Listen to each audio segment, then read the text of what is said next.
Welcome to Fiction Audiobooks. If you enjoy the content, like and subscribing would be greatly appreciated. If you have any recommendations for novels, comment below. Please join my Patreon at https://www.patreon.com/fictionaudiobook. Chapter 500, Chapter. Professor Snape was not the only person who had sensed that there was something strange and bad happening at that moment.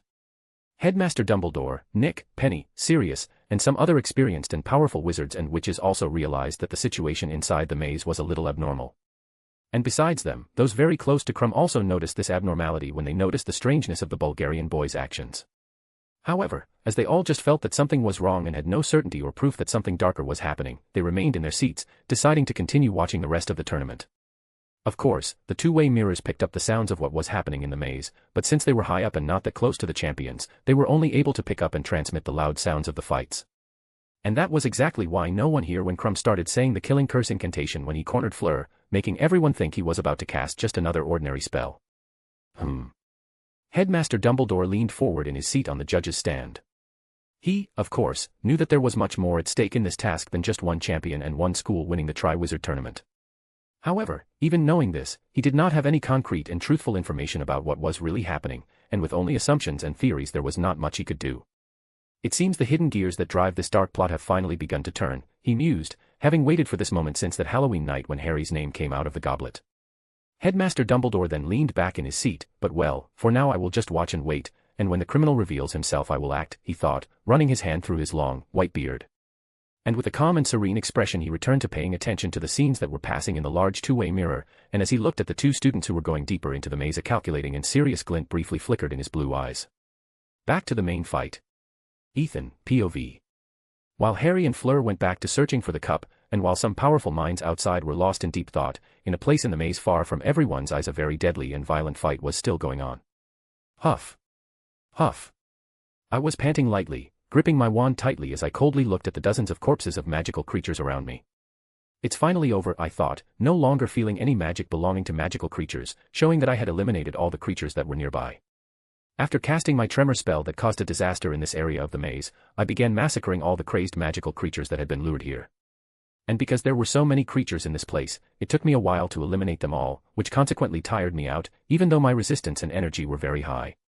But now that this one-sided battle was over I could finally take a break and breathe, realizing that somewhere in my struggle I had let my emotions get a little out of control.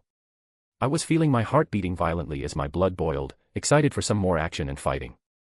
And the sight of the bodies around me and the strong smell of blood and iron that was spread throughout the place were triggering my senses, causing a strange and unfamiliar feeling to arise within me. A violent, dangerous, and wild feeling that asked to be released. This is disturbing, I thought with a frown, using my empathy and clemency to try to extinguish these chaotic feelings. As I tried to suppress my wild emotions and bloodlust, and control my ragged breathing, I heard some clapping sounds coming from behind me. And snapping out of my thoughts and turning around I saw Barty Jr. standing a few feet away from me, applauding with an excited, almost manic look on his face. Asterisk clap. Clap. Clap, asterisk. That was really exciting and bloody. And I must say, watching that massacre inspired me. Barty Jr. said, grinning wildly at me. Oh, you're still alive, I said in a clearly disappointed tone of voice. And hearing this, Barty Jr. put his hand on his chest. That hurt my feelings, you know. He looked at me with a false expression of sadness. Good, but your feelings aren't the only thing I intend to hurt, I said dryly, raising my wand with the intention of casting a violent spell at him.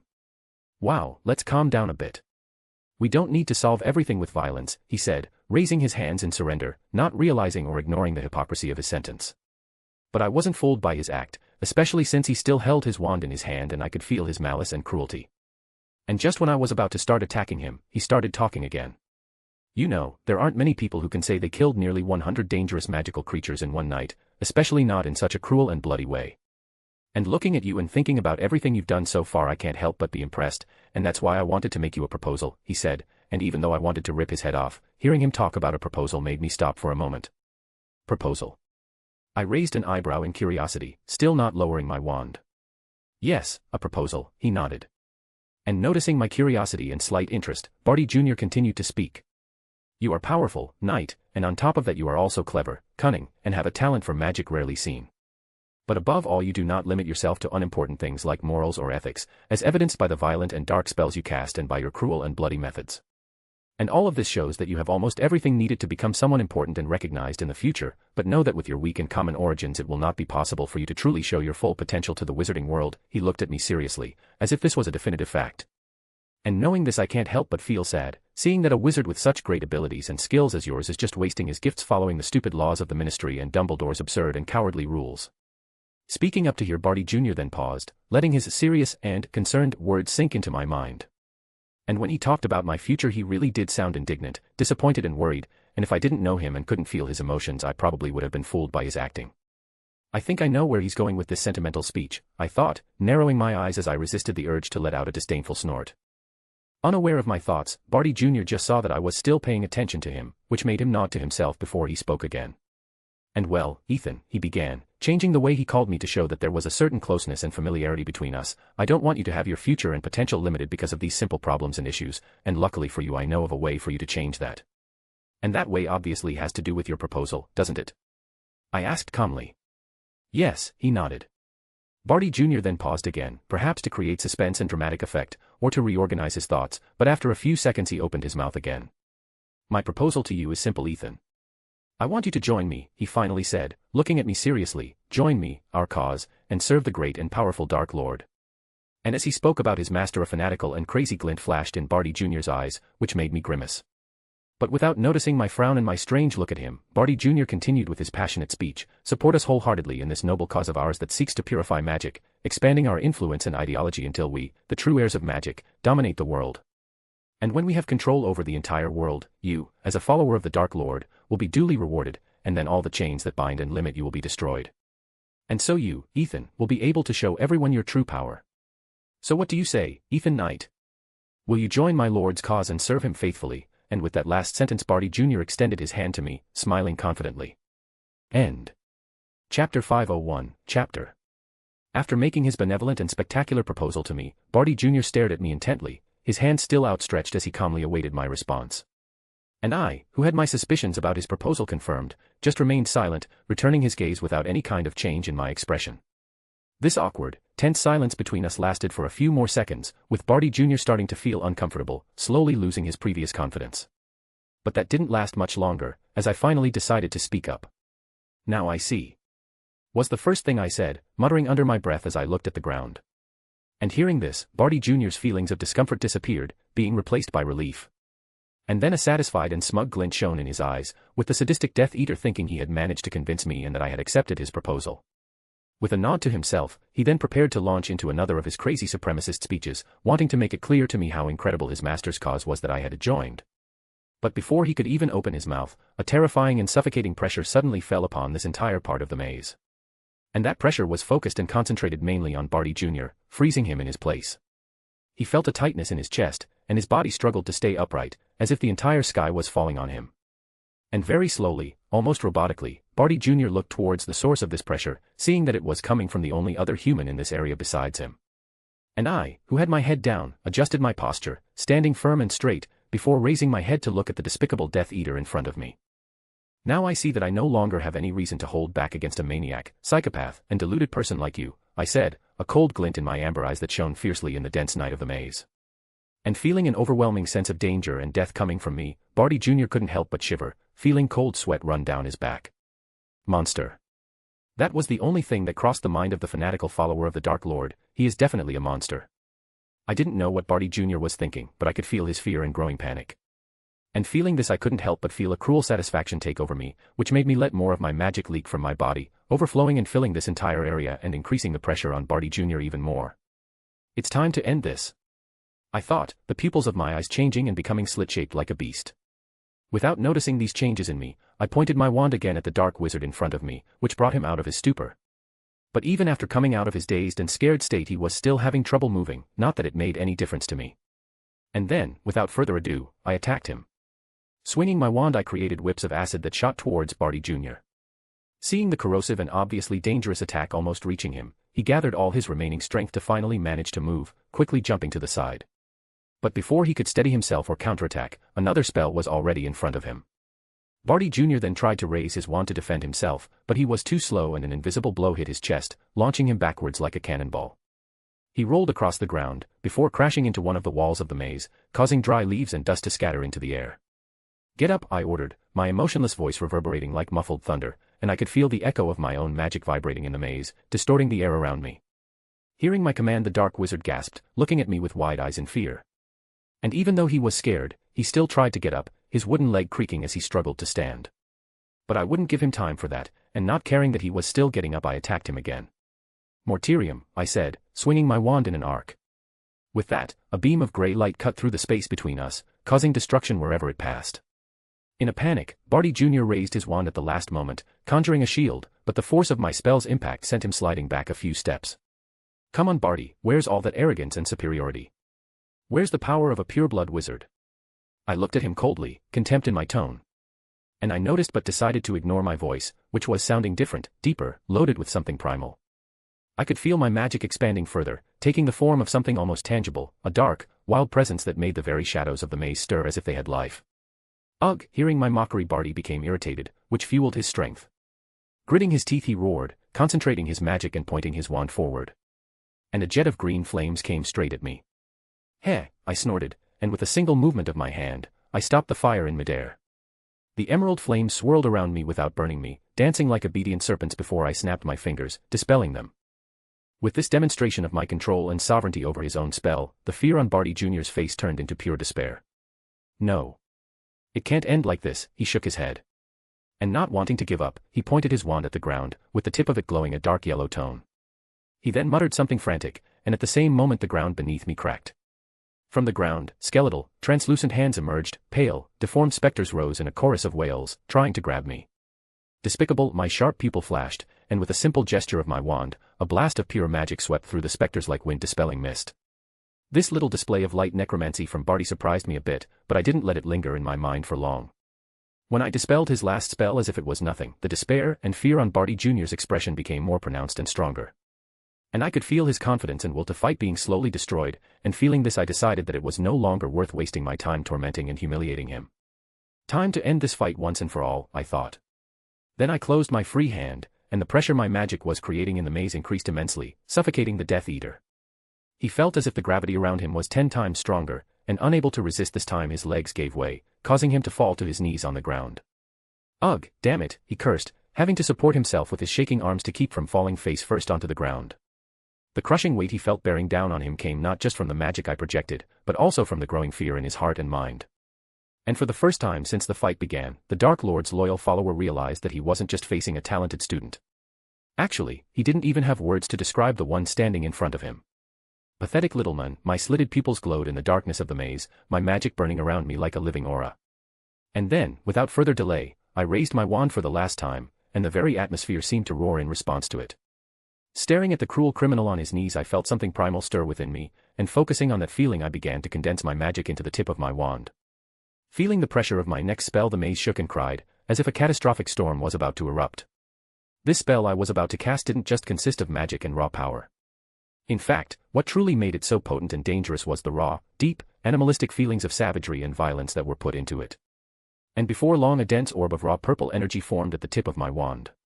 And then, with a rough gesture, I fired this wave of concentrated and powerful magic at the Dark Wizard, and wherever this purple energy spell passed, the ground shattered. My powerful spell then rapidly advanced towards Barty Jr., distorting the air itself and echoing out a rumbling sound. And in the Death Eater's frightened eyes, the only thing that could be seen was the reflection of this powerful and deadly attack. Then, with one last desperate wail, my spell hit Barty Jr., and as it did so, a purple and blue flash completely illuminated this area of the maze. End. Chapter 502, Chapter. The purple glow caused by my spell only lasted a few seconds, but when it dissipated, the maze was visible before me again. Now, with my vision unobstructed, I could contemplate the trail of destruction left by my attack. This spell, coupled with my previous earthquake spell, had turned this part of the maze into a scene of absolute chaos. Crumbled walls, charred vines, and unrecognizable soil made it seem as if a cataclysm had occurred here. However, even though the scene in front of me was surprising, none of that mattered to me. My gaze was fixed solely on Barty Jr. The mad Death Eater lay in the center of a huge crater, his body covered in injuries and stained with his own blood. His wand, which he had been gripping tightly since the beginning of the fight, was broken and lying just inches from his bloodied hands. And with a cold and emotionless gaze I will just watch the fallen dark wizard from afar, seeing that he was defeated. Completely annihilated. It's finally over, I thought, relaxing a little but still not letting my guard down. This victory caused a small feeling of satisfaction in me, as it was the first real fight against a truly strong and capable opponent I had since being reborn into this world. But even though I was happy to have defeated Barty Jr., I didn't think it was that unexpected, as this was a result I had already predicted when he cornered me. During my free time I had done some research on Barty Jr., and thanks to this research I discovered that during the First Blood Wizarding War, he was one of the main fighters under Voldemort's command. And even before he was discovered as a Death Eater he had the reputation of being an excellent duelist, showing that he truly was a dangerous and lethal opponent. And knowing this, I did not underestimate him or doubt his combat capabilities. Even after years of inactivity, I was sure he still had remnants of his old skills. And if his strength wasn't the same, his combat experience would certainly make up for it. However, in this fight against me, none of that made any difference, because Barty Jr. made a serious mistake, a mistake that sealed his fate before the battle even began. And that mistake he made was confronting me while he was still under the effects of Polyjuice Potion, using the body of former Auror Alastair Moody. If he had used his real body before fighting perhaps things would have been different, but perhaps out of arrogance, carelessness or even sheer stupidity, he did not do so. Moody's body was full of limitations, wear and scars, and because it was such a different body, Barty Jr. was unable to fully utilize it to show all his power and skill. He was not used to that physical structure, the different weight, the altered reflexes or the impaired movements, and this created a huge disadvantage for him. And I, who noticed this weakness of his in the middle of the fight, took advantage of it without hesitation. With every exchange of spells, every dodge, every impact, I easily suppressed him, as his body could not keep up with his sharp mind, and this gap was enough to ensure my victory. In the end, it was not just my strength and skill that defeated him, but also his own recklessness and arrogance. Even with all these disadvantages he was still the most formidable opponent I've fought so far, I thought, acknowledging his skill. But shaking my head I returned my focus to the present moment, looking at the defeated Barty Jr. Realizing that the psychopathic imposter no longer posed any danger to me, I decided to approach him. Walking calmly and cautiously I quickly reached him, and after standing in front of him I was able to better analyze his condition. The Death Eater lying at my feet was bleeding profusely, with cuts, wounds, and burns all over his body, and I was sure most of his bones were broken or crushed. And those weren't even his most severe and brutal injuries. A large, grotesque burn covered the entire right side of his body, stretching from his waist to his neck and reaching part of his face. His left leg was in tatters, almost unrecognizable, and perhaps his worst injury was the lack of his left arm, torn off by my spell. This was the first time I used the spell on a living being and without restraining it, and I must say, it really is scary, I thought, not at all bothered by the bloody and traumatizing scene in front of me, worthy of a gore movie. Cough. Cough. Barty Jr. then coughed, choking on his own blood but showing that he was still alive. But I knew that with his injuries it was only a matter of time, or rather minutes, until he perished. Well, you're tougher than you look, I commented, noticing curiously that what was keeping him alive in those last few seconds was his magic, which was dissipating into the air little by little. You're not just cough, a monster. You're a freak. Cough. Cough, he said weakly, looking at me with his one functional eye. And I noticed that in his eyes and in his tone of voice there was no longer arrogance, contempt and fear, but rather fulfillment and acceptance.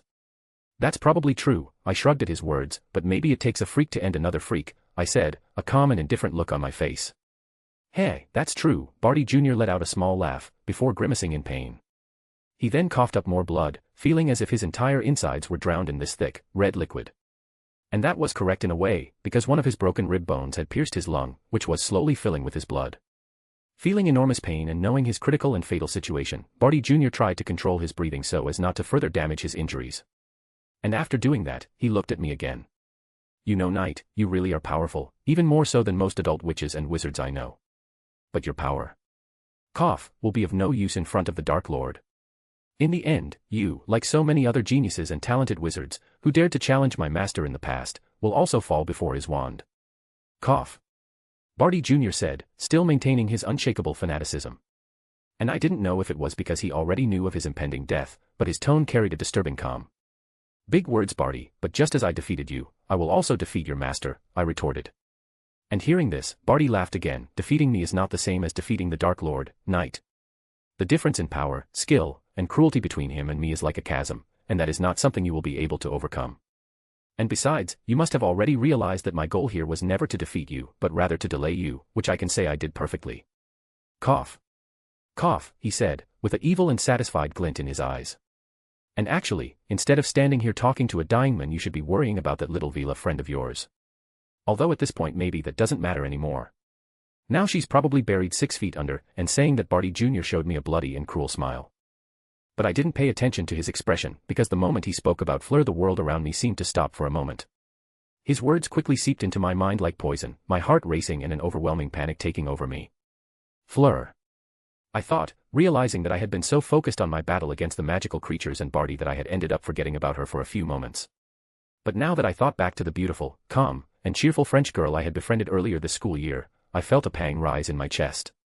I realized too late that if Barty Jr. had come to the maze to delay me, then he had also taken extreme measures to get rid of Fleur. And now I had no idea of the situation or the state Fleur was in, and this made a fear settle in my heart. Damn, I cursed in my mind. And ignoring Barty Jr. in front of me who was looking at me sadistically, delighting in my distressed expression, I fully released both my physical and magical senses. Ugh, immediately after doing this thousands of strong and dense sensations hit my senses. And because it was so sudden, I not only felt great discomfort inside me, but also enormous pain and pressure, which made me grimace. But resisting these sensations I tried to focus and concentrate all my attention on the maze, trying to look for Fleur's magical signature or anything else that could tell me where and how she was. Please be safe, Fleur. I begged. End. Chapter 503, Chapter. After releasing all my senses, I let them spread out and cover the entire maze, with my magic radar working at its maximum. Fortunately, because I had killed or defeated almost every creature in the place, there weren't many magical signatures to confuse my senses, and ignoring the magic belonging to the last remaining creatures in the maze, I began searching for the magic of some human. And after just a few seconds of searching I was able to sense the other champion's magic, which immediately attracted my full attention. With my senses I could feel Crumb's magic in a sleeping state, which showed that he was unconscious. And I could also feel some other magical signatures approaching his location, and these were probably the ministry employees coming to remove him from the maze. But ignoring them I focused completely on the other 2 magical signatures that were further away. 2 magical signatures that were very familiar to me. And paying attention to these magics, which belonged to Harry and Fleur, I was surprised, seeing that the 2 were walking together. Fleur is still fine, I thought with a sigh of relief, feeling the fear that was in me slowly dissipate. But in the next moment this fear returned twice as powerful, because I realized that the 2 were heading towards the center of the maze, where the cup was placed. And actually the 2 of them were less than 50 meters from the cup, and I knew it wouldn't be long before they reached it. And even from this distance I could feel a trace of Barty Jr.'s magic in the cup, which showed that he had already transformed it into a port key. Knowing what would happen if they touched the cup, I began to feel panic and anxiety overcome me. Unconsciously, the images of Cedric dying in the original timeline were being replaced by Fleur, lying dead and cold on the cemetery ground at Voldemort's feet. No. This can't happen. I shook my head, feeling my emotions and magic stir. And while I was focused on Harry and Fleur, and because of my panic state, I didn't notice Barty Jr., still broken on the ground, using his only remaining arm to retrieve a small piece of parchment from his pocket. This piece of parchment was stained with his blood, but even though it was covered in blood, you could see some symbols written on it, as if they were runes. Taking advantage of the fact that I wasn't paying attention to him, Barty Jr. tore up this piece of parchment, which glowed faintly in a silvery tone before falling apart, turning to dust. Hey, I couldn't stop this boy, master. Forgive me, he looked up at the cloudy night sky, a wry smile on his face. Barty Jr. then coughed up another mouthful of blood, his breathing becoming weaker and more erratic, showing that his final minutes were coming to an end. And because his life and magic were running out, the effects of the polyjuice potion on him also began to wear off, with his face, body, and features returning to their original appearance. So this is the end for me, he thought, not knowing how to feel about it. He didn't know whether he should be disappointed, sad, or angry for having been defeated by a teenager, nor whether he should feel proud and happy for having helped and served his master until his last breath. But he knew that now the only thing he could do in this situation was to accept his fate, hoping that his master could complete his plan to be resurrected tonight. He also hoped that after acquiring a true body, his master would be able to rebuild the pure and noble empire he once had, returning to power and recovering his glory, before then beginning his mission, objective and dream of dominating and commanding the wizarding and muggle worlds completely. A small, faint smile appeared on his blood-stained lips. At least now I'll be able to meet Mom again, he thought, the eyelids of his only functioning eye slowly closing.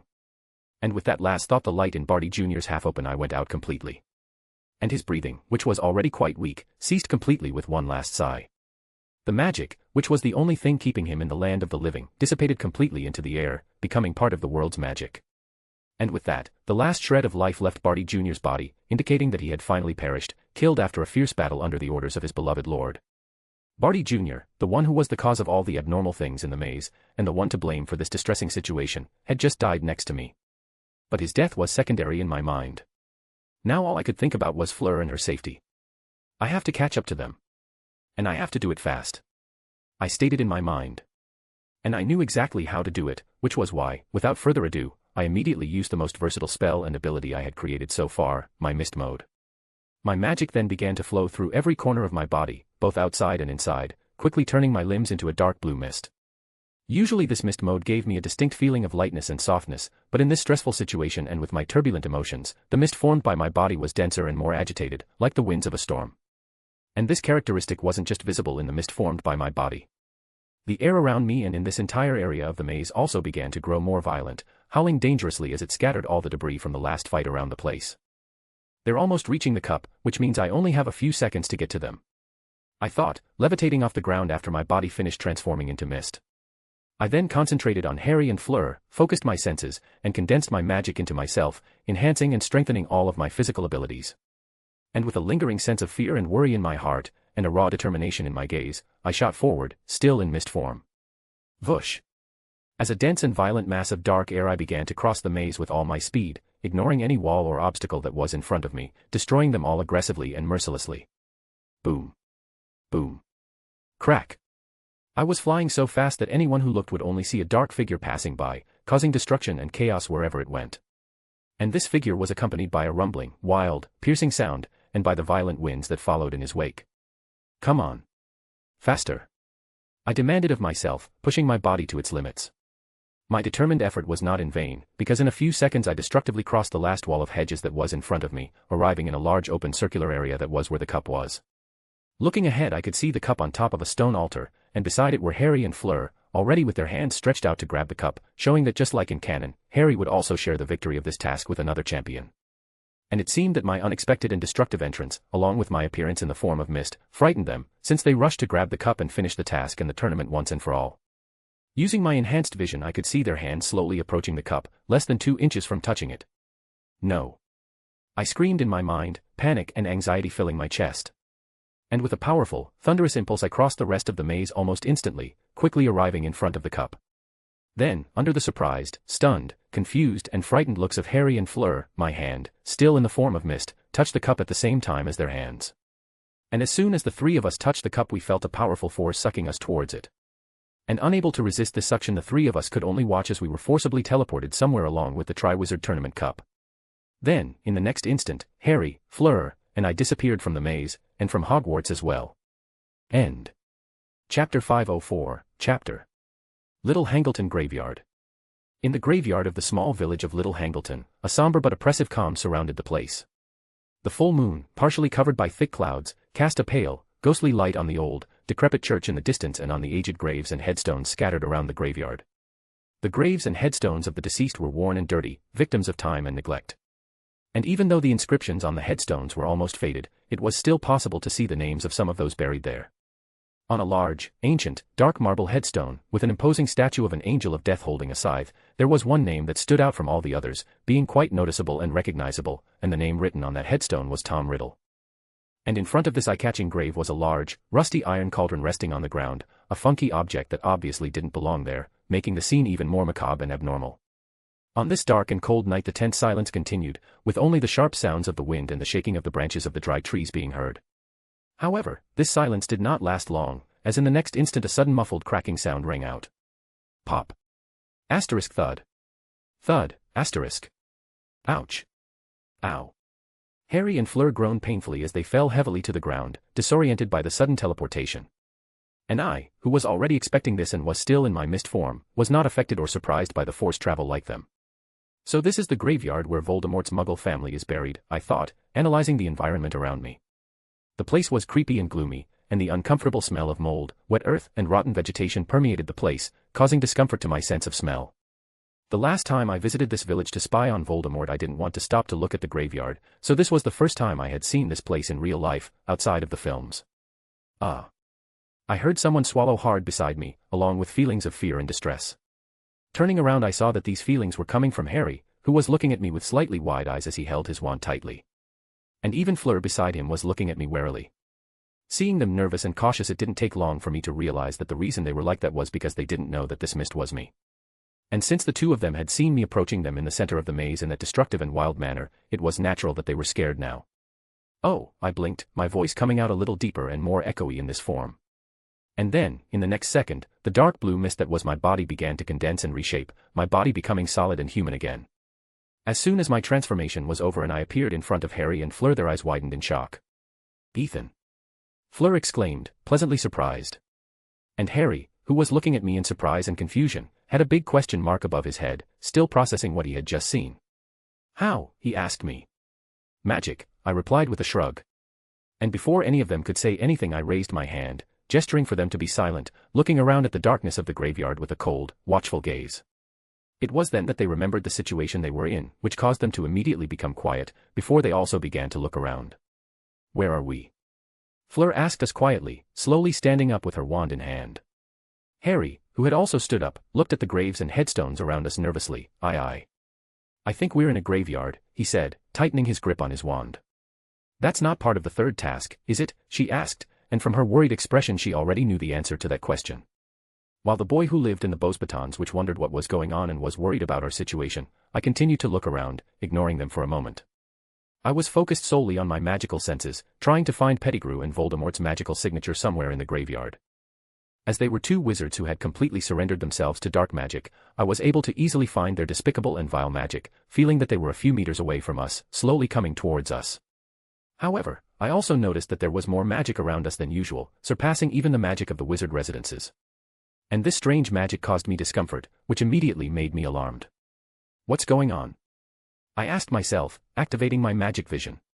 When I activated my eye magic ability, I could finally understand why this area was emanating so much magic. And the reason for this was because on the ground and on the graves around Harry, Fleur, and me there were several runes inscribed with magic, invisible to the normal eye.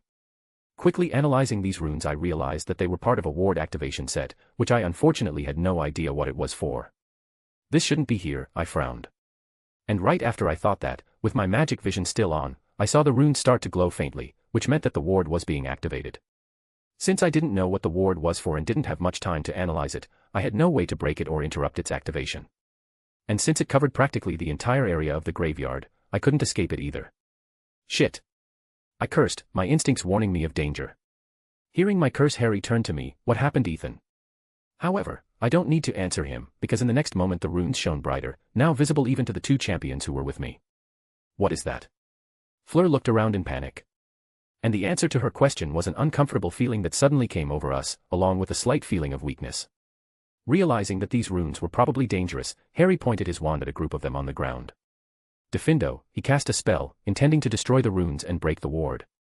But even after making the correct wand movement and saying the incantation, nothing happened. "Huh," he blinked in confusion, before trying again, "Defindo." And just like the first time, nothing happened, which started to make Harry anxious. "Defindo. Incendio. Bombarda. Stupefy." He tried other spells, only to receive the same result. "Damn. My magic isn't working," he complained in frustration and worry. "Neither does mine," Fleur said after trying to cast a spell as well. And seeing this happen and thinking about some of the runes I saw, I immediately understood what kind of ward this was. "That's a magic suppression ward," I exclaimed in my mind. To confirm this, I also tried to cast a spell, seeing that just like Harry and Fleur I had also failed. However, I felt the magic running through my body, passing through my hands and going to my wand, but as soon as it reached the wand something seemed to be preventing my magic from coming out. "Wait a minute," I thought, casting a spell again. The same thing happened, but just like the first time I still felt my magic pass through my body. And that made me realize that this ward was a basic suppression ward, and it didn't suppress the magic in our bodies, but rather temporarily blocked and suppressed the magic in our wands. That means I can still use wandless magic, I realized, becoming a little more relaxed. Asterisk tap. Tap. Tap, asterisk. And it was at this moment that I heard the sound of footsteps approaching, and I knew exactly who these footsteps belonged to. Peter Pettigrew. I looked at the direction the footsteps were coming from with a cold glint in my eyes. Even far away from them I could clearly feel the corrupt, dark magic of the traitorous rat, and the powerful, vile, and deadly magic of the Dark Lord. TSK. Even as a deformed fetus his magic is still very powerful, I thought with a grimace. End. Chapter 505, Chapter. Someone's coming. Fleur, who was the second person to hear the approaching footsteps, said to us. And as soon as she said that, I was taken out of my thoughts, looking at her and seeing her distressed and nervous face, which made me feel an uncomfortable feeling in my chest. I knew that Harry wouldn't be killed by Pettigrew because Voldemort still needed him for the resurrection ritual, but Fleur and I were in a different situation. At this point we were just nuisances that had to be eliminated so that the Noseless Lord's plan could continue. And I already knew that when I put myself in this situation, which meant I had a way to protect myself. But with Fleur here, things got even more complicated, and I couldn't 100% guarantee her safety without ruining my own plans. Damn, I have to get her out of here, I thought, feeling fear and worry rise up in me. My gaze then fell on the Triwizard Tournament cup that was lying on the ground a few meters away from us. The cup was our way out of the graveyard, and without it, it would be difficult to find another way to escape Voldemort and return to Hogwarts. But now looking at the cup, and then looking at Fleur, I felt my heart tighten. No, I can't let Fleur stay here. I have to send her away no matter what, even if it means I have to use the only thing that would allow Harry and me to get out of here. I thought, deciding that when the time came I would either apparate or create another portkey for the two of us to get away from this dark place. Now with a decision made I prepared to get Fleur out of here. However, before doing so I looked at Harry, noticing that he was also looking at me. The green-eyed boy then looked at Fleur, before turning to me again, nodding firmly. And realizing that he had also made his decision, I felt my determination to get Fleur out of here as soon as possible increase and become stronger. So, using one of my best and most practical skills, my telekinesis, I levitated the cup off the ground. However, instead of bringing the cup to me, I threw it in Fleur's direction. Fleur, who was looking intently in the direction from which she had heard the footsteps, saw out of the corner of her eye something coming quickly towards her. Thinking it might be a surprise attack, she prepared to dodge it. But before she could dodge, Harry, who was beside her, pushed her towards that thing, causing her to stumble and catch it in her arms. And the moment she took this thing in her arms she panicked, but the next moment she realized that what she was holding was actually the cup of the tournament that brought us to this graveyard. Huh, she blinked in surprise, before looking at the two of us. She saw Harry staring at her with a worried but determined look, and when she looked at me she saw me looking at her calmly and with a soft smile. Knowing what was going to happen next I nodded slightly at her, which made her heart flutter. And before the French Vila could say or do anything the portkey she was holding was activated again, causing her to be immediately teleported back to Hogwarts. Well, now she's safe, I thought after watching her disappear, feeling my shoulders relax a little. When I saw the cup falling into Fleur's arms I was happy, and now that she had been sent back to school and was no longer in danger I felt a great relief in my chest. Master, it seems that one of them, the girl, managed to escape, a hoarse, low, and trembling voice said, immediately ending my happiness. It doesn't matter. Potter is here and I just need him, a voice, much colder and more dangerous, said in a hissing tone. As for the other boy, maybe he will be useful later, he continued, sending shivers down my spine. Wait, what did he mean by, be useful later? I paused for a moment, turning to look at the owners of those voices. In front of the large iron cauldron I could see a short, fat man with a rat-like face who was holding in his arms something wrapped in a black cloak. And that something was clearly alive, emitting such malevolent, dark energy that it was obvious to tell who it was. Voldemort, I narrowed my eyes, clenching my hands as I allowed my magic to course through my body. Finally his grand plan has entered its final moments. At Hogwarts. POV, third person. The students, teachers, and guests were watching intently the final moments of the task, seeing Harry and Fleur reach the end of the maze, close to getting the cup. But before that could happen, they saw something made of mist destroy the walls of the maze, arriving at the place and quickly advancing towards the two champions. And then Fleur, Harry, and this unknown dark mist touched the cup, and soon after that they were all quickly sucked into a vortex that had the cup as its center, suddenly disappearing. When this happened everyone who was watching the task was immediately surprised and very confused, not understanding what happened and not knowing if this was also part of the task challenges. However, after seeing that the teachers and tournament organizers were starting to panic, as shocked and surprised as they were, everyone realized that this was actually no longer a challenge of this tournament. And understanding this, the family and friends of the champions who had just disappeared, being sent to some unknown place, began to panic as well, feeling their concern and fear increase. Where is Harry? Is Fleur okay? What the hell happened? These were some of the concerned questions asked by the large group made up of Harry, Fleur, and Ethan's families. And all of them, without exception, had risen from their seats and were now standing in the main stand, looking anxiously at the large two-way mirror that now only showed an empty center of the maze. What about Ethan? What happened to him? Is he still lost in the maze? Sarah asked frantically in an anguished tone, realizing that it had been a long time since Ethan was shown in the mirror. Sarah. Actually I think that dark mist was Ethan, Penny said slowly, causing Ethan's parents to look at her in surprise. Was that thing my son? Joshua exclaimed. Aha, the immortal lady nodded, don't you remember? He used that same spell that turns him into mist when he fought the dragon in the first task, she explained. And hearing this, the only two muggles in the group, and the others who were paying attention to the conversation, stopped for a moment, and in their minds came the memory of when Ethan turned to mist right after being hit by the dragon's tail. Wait, so that means Ethan also disappeared along with Harry and Fleur? Andromeda realized, speaking out loud. When she said this, Ethan's parents, who were already worried about him being lost in the maze, became even more anxious, realizing that now they not only didn't know what Ethan's current situation was, they also didn't know where he was anymore. Damn it. I can't just stand here and do nothing anymore, Sarah said, and without waiting for the others' reaction, she turned around and started walking towards the exit of the stands. As soon as she left, Joshua, who picked Seal up in his arms, immediately followed her, equally worried about his son. And right after that, the rest of the worried relatives in the group looked at each other for a moment, before also following the two out of the stands, heading towards the entrance of the maze where the tournament organizers and judges were talking frantically. End. Chapter 506, Chapter. In front of the labyrinth entrance. The Hogwarts Quidditch pitch, which hours before had been buzzing with excitement as the crowd watched the final task of the Triwizard Tournament, was now plunged into confusion and despair. Teachers, students, parents, and guests looked anxiously at the large two-way mirror floating in the sky above the maze, murmuring and whispering among themselves, exchanging nervous and confused glances. Where could they be? Professor McGonagall, who was standing with the group of teachers and ministry officials in front of the maze entrance, muttered in distress. She, who had always been someone composed and serious, was now unable to stay still, pacing back and forth to the point of tearing up the grass in the field at her feet. It was quite obvious why Professor McGonagall was so stressed and nervous in this situation. Two of her favorite students, one of whom was someone she considered her own grandson, had suddenly disappeared during the final task. The cup, which was supposed to teleport the champion who picked it up to the entrance of the maze, thus ending the tournament and guaranteeing his or her victory, had sent the three teenagers to some unknown place. And now, no locating spell, tracking enchantment, or any kind of magic could find them. Please be safe, she pleaded in her mind, worries flickering in her eyes behind her glasses.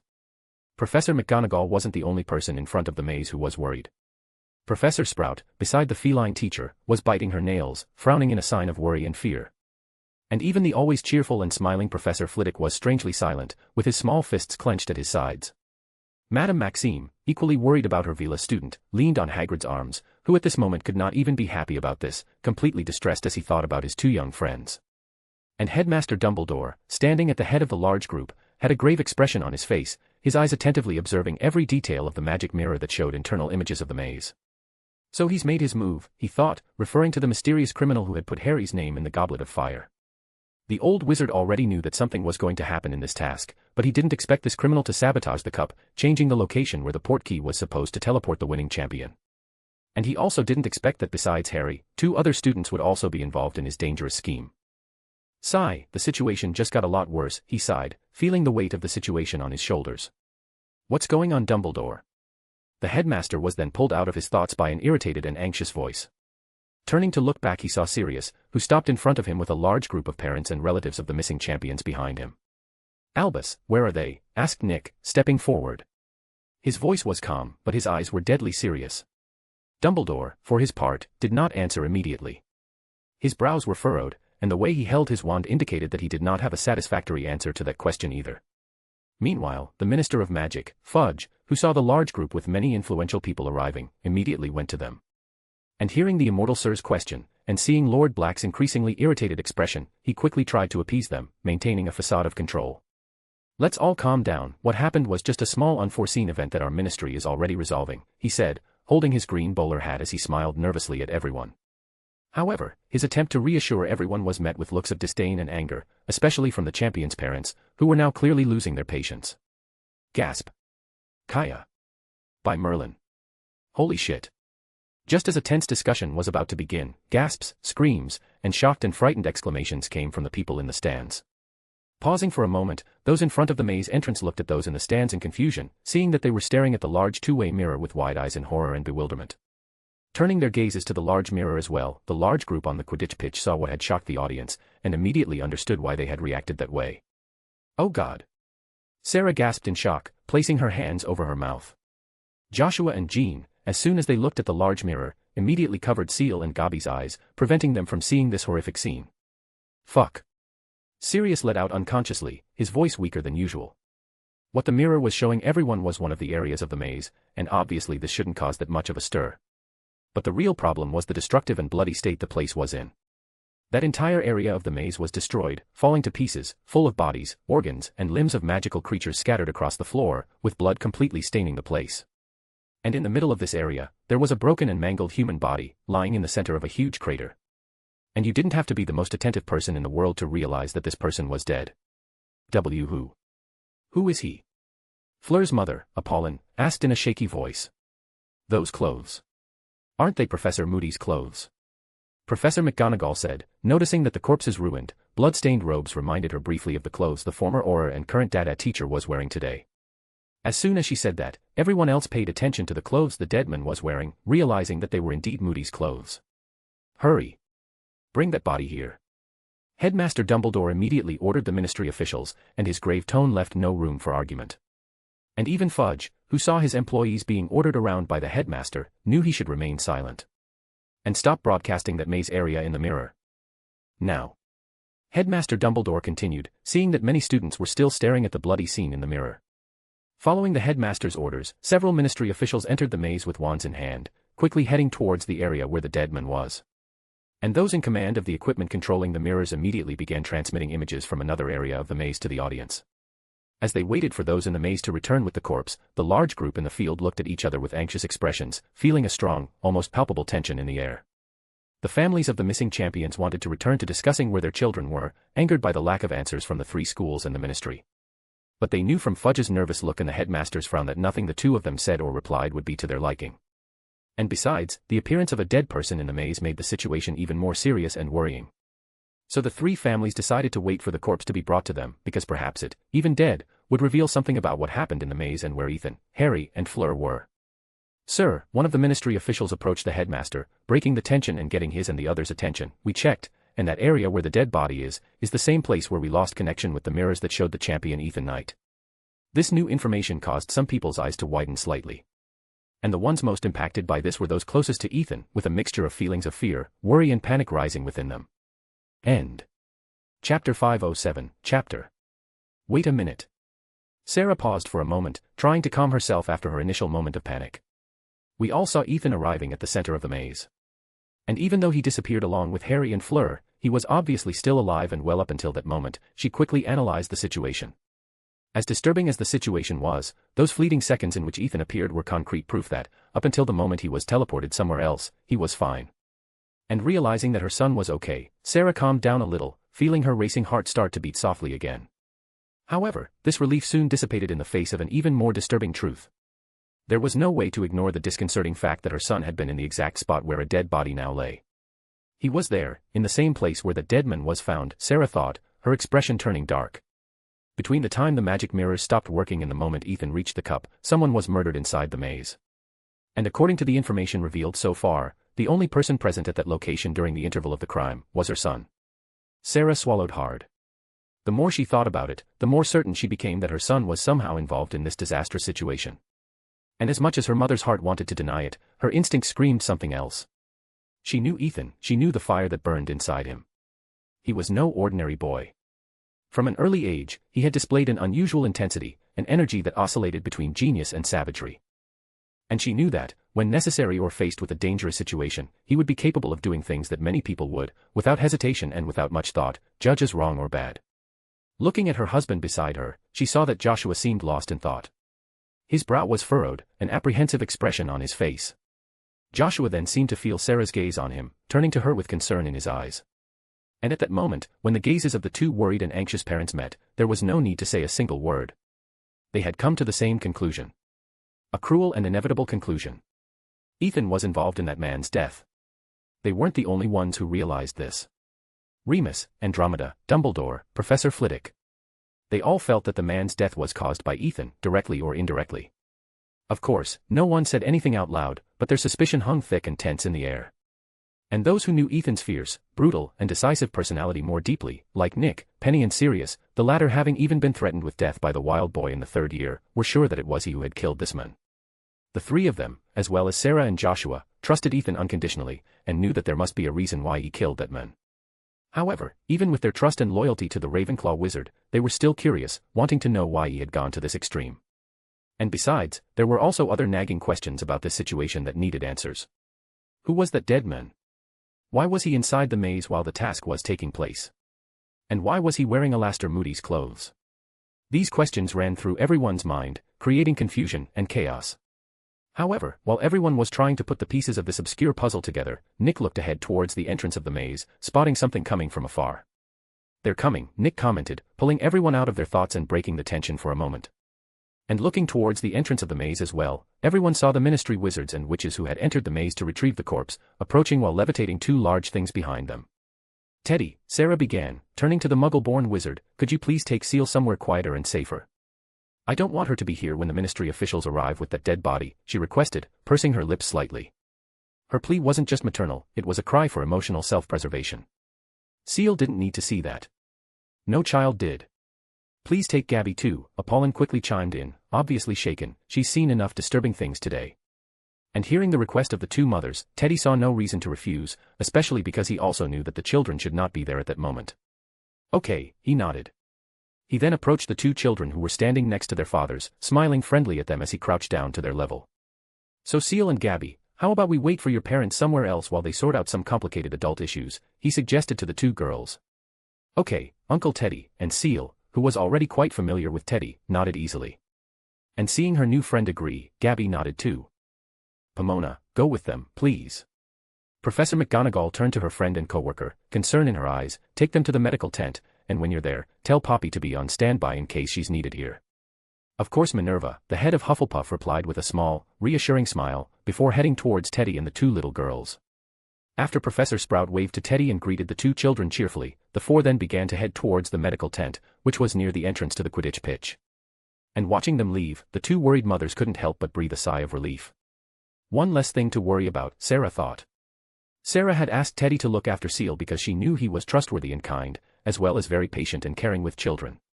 However, that was only the secondary reason behind her request. The real reason she made this request specifically for Teddy was much simpler and more obvious. Of all the people there, Teddy was the only one who didn't have a direct or deep emotional connection to the missing champions. He wasn't a father, mother, godfather, guardian, or brother. This made him the best person to step away from the scene without carrying the burden of direct responsibility. As for the others, it was unthinkable that they would leave. Sarah and Joshua were Ethan's parents, and Nick and Penny were his adoptive grandparents. Apollon and Jean were Fleur's parents. Sirius, besides being Harry's godfather, could also be considered a kind of father to the green-eyed boy, while Remus, even though he was not a blood relative, was practically an uncle to him.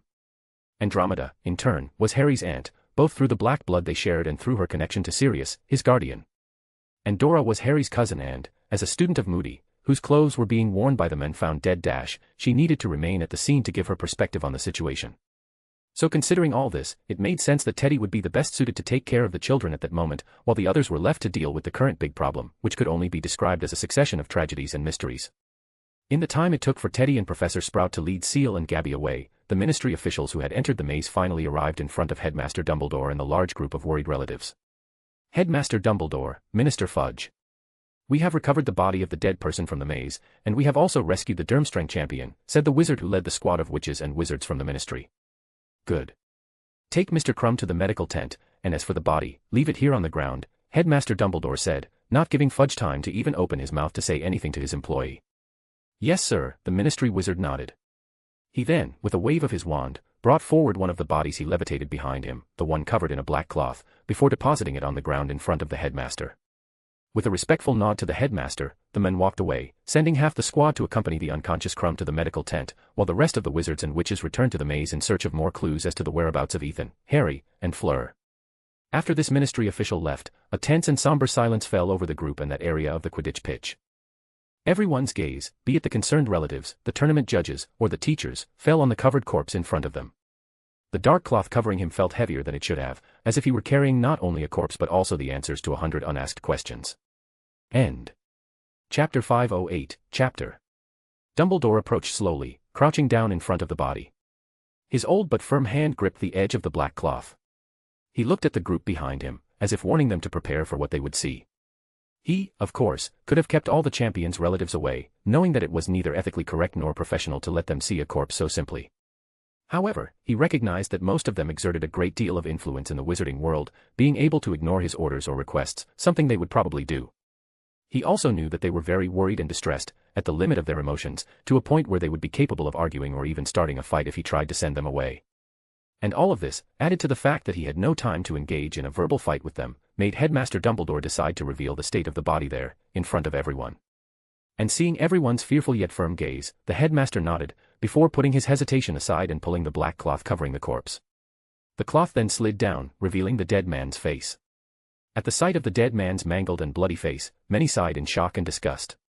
But even though his face was injured and burned, it was still possible to make out some of his features. And this was a face that many there did not recognize. Others, however, immediately turned pale. How can it be him, was what those who recognized the dead man thought. Now that all eyes were fixed on the corpse on the ground, a moment of tense and oppressive silence once again fell over the shocked and frightened group.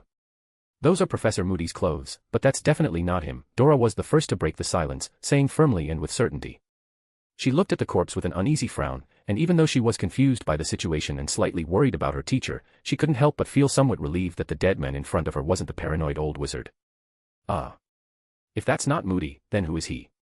Remus asked the question that was on practically everyone's mind, looking at the people around him. His gaze then fell on Headmaster Dumbledore, who was frowning deeply as he looked at the dead man. Headmaster, do you know who he is? The werewolf asked, sensing that the old wizard knew something about this unknown man. Yes, I know who he is, Headmaster Dumbledore nodded, seeing no reason to deny it. Hearing his answer, those who didn't know who the dead man was blinked in surprise, before looking at the powerful wizard with expectant and questioning eyes, an obvious question left unspoken. Feeling these gazes on him, the headmaster slowly stood up, a deep, serious glint in his eyes behind his half-moon glasses. This dead man at our feet is Bartemius Crouch Jr., Mr. Crouch's only son, Headmaster Dumbledore began. However, he shouldn't be here. In fact, it would be more accurate to say that it wasn't possible for him to be here. Why not? Joshua asked. Because this man is actually someone who died many years ago. Another victim of a dark and painful time in the depths of Azkaban, the headmaster replied somberly. Wait, so this guy was one of the criminals of Azkaban? Dora asked in surprise, what crime did he commit to be there? The crime he committed, my dear cousin, was to lick the boots of a stupid Dark Lord and become a despicable and disgusting Death Eater, and the one who answered this time was serious, his voice overflowing with contempt and disdain. Death Eater? Dora exclaimed in shock. The revelations about the identity of the dead man found in the maze were shocking and even frightening to everyone who didn't know him. Knowing that he was the son of Crouch Sr., a respected and serious ministry employee, would have already surprised everyone. However, discovering that he was also a criminal previously imprisoned in Azkaban, and a Death Eater servant of Voldemort, made everyone's minds shake. And that's without considering the fact that he should be dead, according to Headmaster Dumbledore's words. Wait a minute, how and why was a supposedly dead Death Eater here at Hogwarts? And why was he wearing Alastair's clothes? Andy asked with a serious expression. These are questions we would all like to have the answers to, Mrs. Tonks, Headmaster Dumbledore sighed. Come on, get out of the way, and it was at that moment that the firm, urgent voice of the Hogwarts matron sounded from behind the group.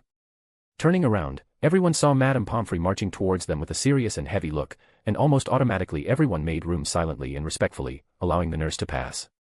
Ignoring the large group, she walked straight to the body with purposeful steps, but not without the weight of concern on her face.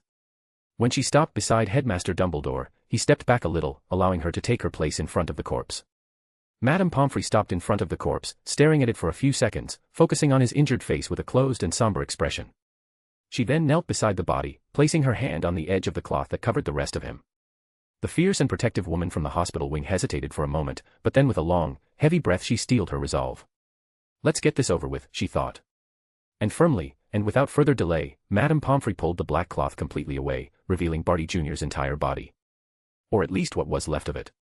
The grotesque sight of Barty Jr.'s mutilated and broken body seen at such close range made everyone uncomfortable, but no one was too shaken to want to leave.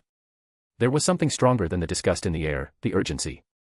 The desperate need to understand what was happening. Even so, some looked away, and others simply hardened their expressions, trying to maintain their composure. The presence of death, however constant it was in both the Muggle and Wizarding worlds, never ceased to be uncomfortable, especially when it was so brutal. Fortunately, or unfortunately, almost everyone there was already familiar with death. Some, like the older wizards, had taken part in the Wizarding Wars, witnessing unspeakable horrors caused by the Dark Lords Grindelwald and Voldemort. Others faced death in their professions, like Joshua, a doctor used to dealing with lives hanging by a thread, and Sarah, a lawyer who has worked on homicide and extreme violence cases. Madame Pomfrey pulled out her wand, waving it lightly over Barty Jr.'s dead body as she cast inspection and checking spells on him.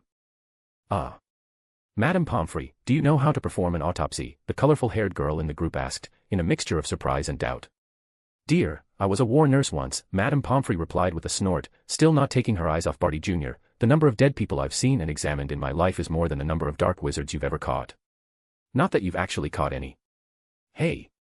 Dora exclaimed, offended upon hearing the matron's response, even though she knew it was true. I just finished my aura training, so obviously I haven't caught or arrested any dark wizards yet. She tried to defend herself in her mind, with a pouty and defeated expression on her face. And no longer paying attention to Dora, Madame Pomfrey returned her full focus to the patient in front of her, frowning or widening her eyes slightly every now and then, as if she had discovered something surprising or disturbing. End. Chapter 509, Chapter. After a few minutes of close inspection, Madame Pomfrey finally finished thoroughly checking the corpse of the Death Eater in front of her. With a heavy sigh, the healing witch stood up, putting her wand back away. So Poppy, what did you find out? Headmaster Dumbledore asked, looking at her carefully. Besides the fact that he certainly suffered a lot before he died. Not much, she said, pursing her lips into a thin line. But well, I can tell you that the cause of his death was certainly internal bleeding, Madame Pomfrey concluded, not that it makes any difference, since his death could have been caused by any of his other serious injuries. The internal bleeding just got to him a little quicker than his other injuries. And looking at the dozens of wounds and lacerations on Barty Jr.'s body, the Hogwarts healer couldn't help but grimace. In all my time in wars, caring for and healing the wounded and examining dead bodies, this is the first time I have seen injuries of this level of destruction, she thought, feeling an unsettling sensation in her chest. Poppy, Professor McGonagall stepped forward, interrupting Madame Pomfrey's thoughts. What exactly caused all these injuries? She asked somewhat distressedly. And that was a question that she and everyone else already knew the answer to, but she still wanted truthful confirmation from a professional. Well, it was obviously a spell. And a rather powerful and destructive one at that, Madame Pomfrey replied, unable to hide her slightly impressed tone. She then let out a dejected sigh, shaking her head, but unfortunately, I can't say exactly what spell was cast on him to cause this. I've never seen one that could cause so much damage and injuries concentrated like this. After saying this, Madame Pomfrey paused, and she then seemed to remember something, which caused a grave expression to appear on her face. Actually, there are some spells that might be able to do something like that, but they aren't as simple and well-known, and they're a bit dark, she said, in a low, serious tone that showed how worrying this information was. And hearing this, everyone quickly understood what kind of spells she was talking about, the vile and evil dark magic. Ethan. Sarah and Joshua silently exchanged a worried look. Beside them, Nick and Penny also looked at each other, but unlike Ethan's parents, they were not as distressed by this discovery.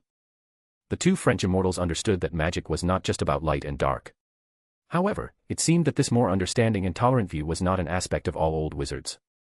Headmaster Dumbledore, who had some suspicions about the spell that caused Barty Jr.'s death, frowned with a regretful look. I really hope that spell wasn't dark magic, and if it was, I hope it wasn't Ethan who cast it, he thought, feeling guilty for something only he knew.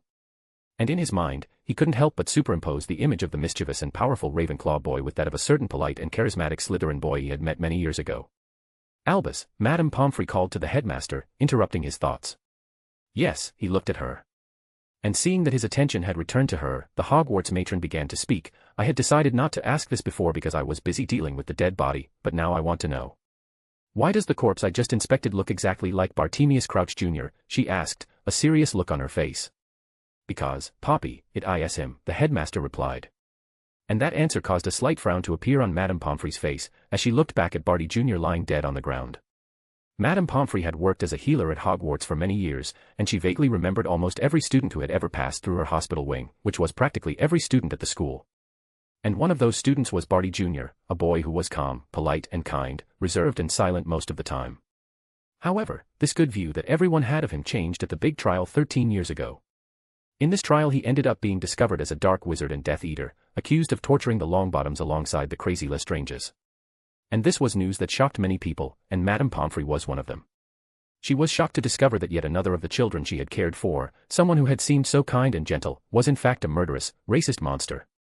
And the last time Madame Pomfrey saw Barty Jr. was in a Daily Prophet headline, with his crazed face plastered across the front page of the newspaper as he was dragged out of the courtroom by Aurors, ready to be thrown into Azkaban.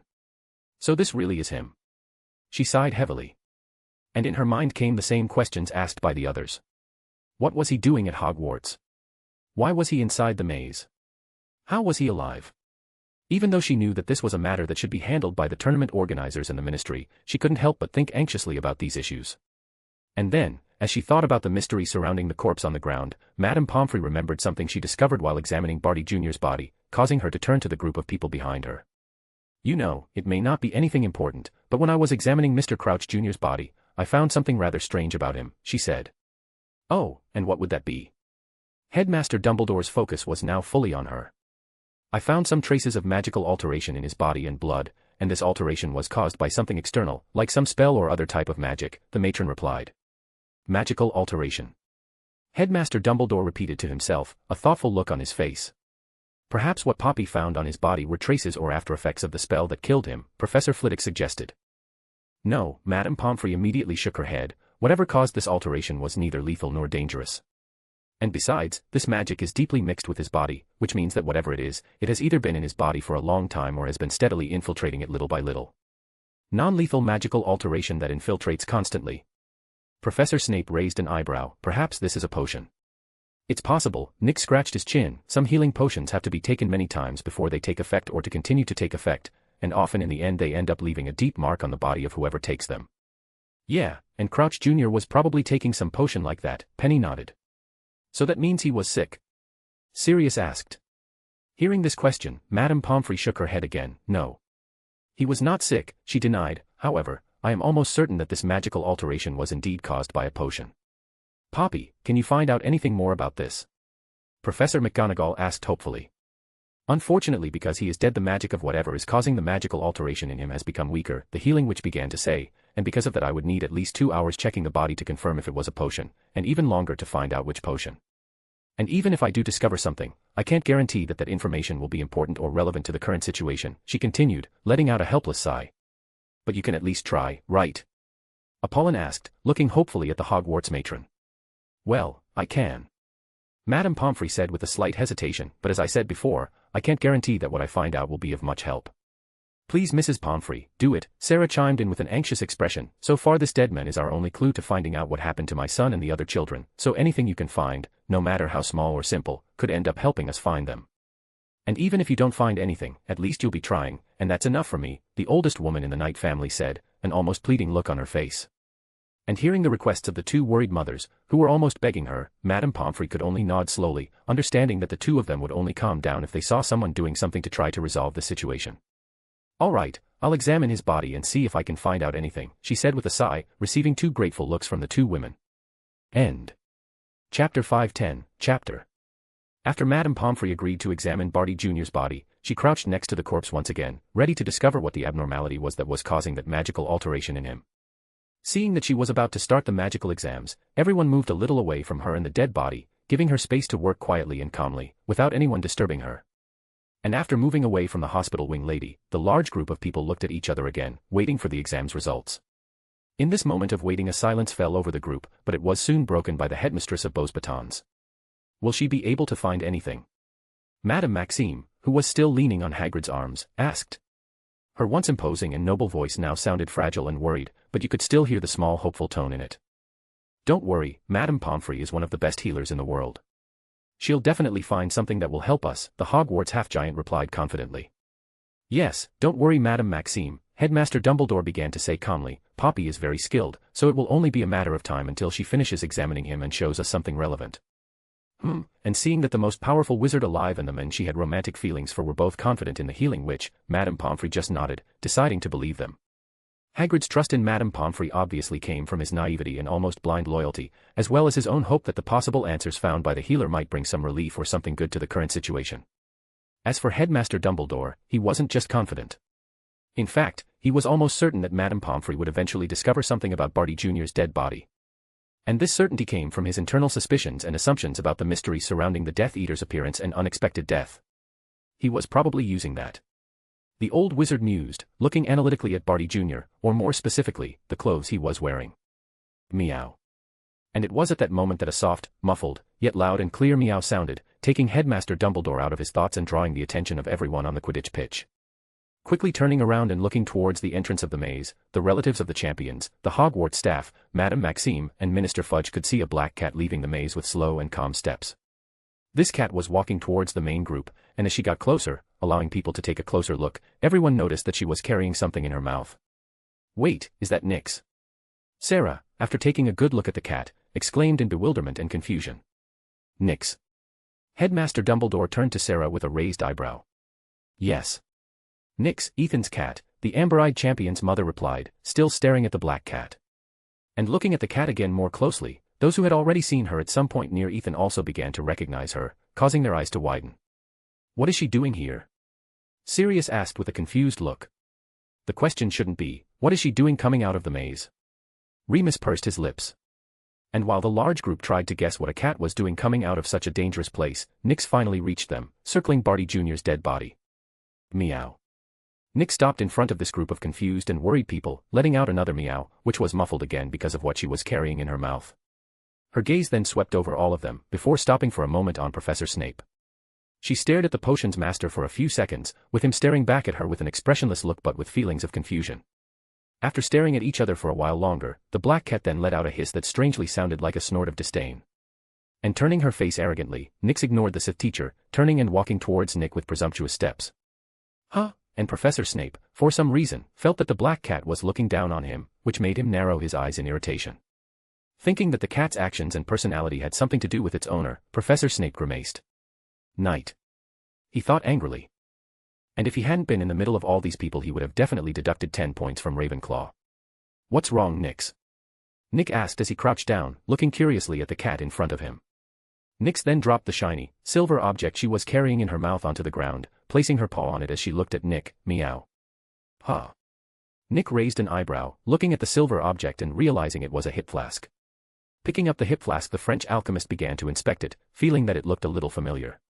That's Professor Moody's hip flask. Professor Flitwick, who had been silent all this time, said. Moody's hip flask.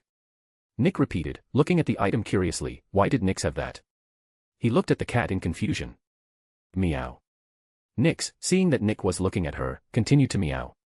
She then raised her paw towards the hip flask in the immortal wizard's hands, before turning and pointing with her paw at Barty Jr.'s body lying on the ground. Meow. Meow. Seeing this scene, Andy had a strange expression on his face. Huh. Is it just me, or is she trying to talk to him? Joshua finished the question for her, before nodding. Yes, she is. How? Andromeda looked at the cat, half confused and half amazed.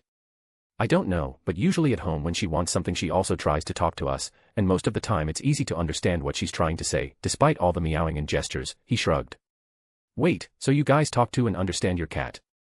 Dora chimed in, looking at him with a skeptical raised eyebrow. Yeah, Joshua nodded, before looking at the mother-daughter duo in confusion. Shouldn't that be a normal thing? He asked. Normal? How would a cat trying to talk to someone be normal? Dora answered his question with another question. I don't know, but considering all the magical and strange things that happen in your world, that shouldn't be that surprising, right? Joshua scratched his head. Hearing this argument, Dora blinked, freezing for a second. No. Yes. Well, I mean. Maybe, she stammered, trying to think of an answer or a counterargument to that. And Andromeda, who saw her daughter's confused and nervous grimace, sighed, realizing that the Metamorphmagus girl's not-so-capable and strong brain was about to fry.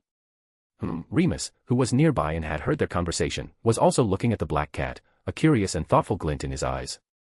Maybe she's half Kneasel, he guessed somewhat uncertainly, bringing attention to him. Are Kneasels that smart? Sirius asked curiously.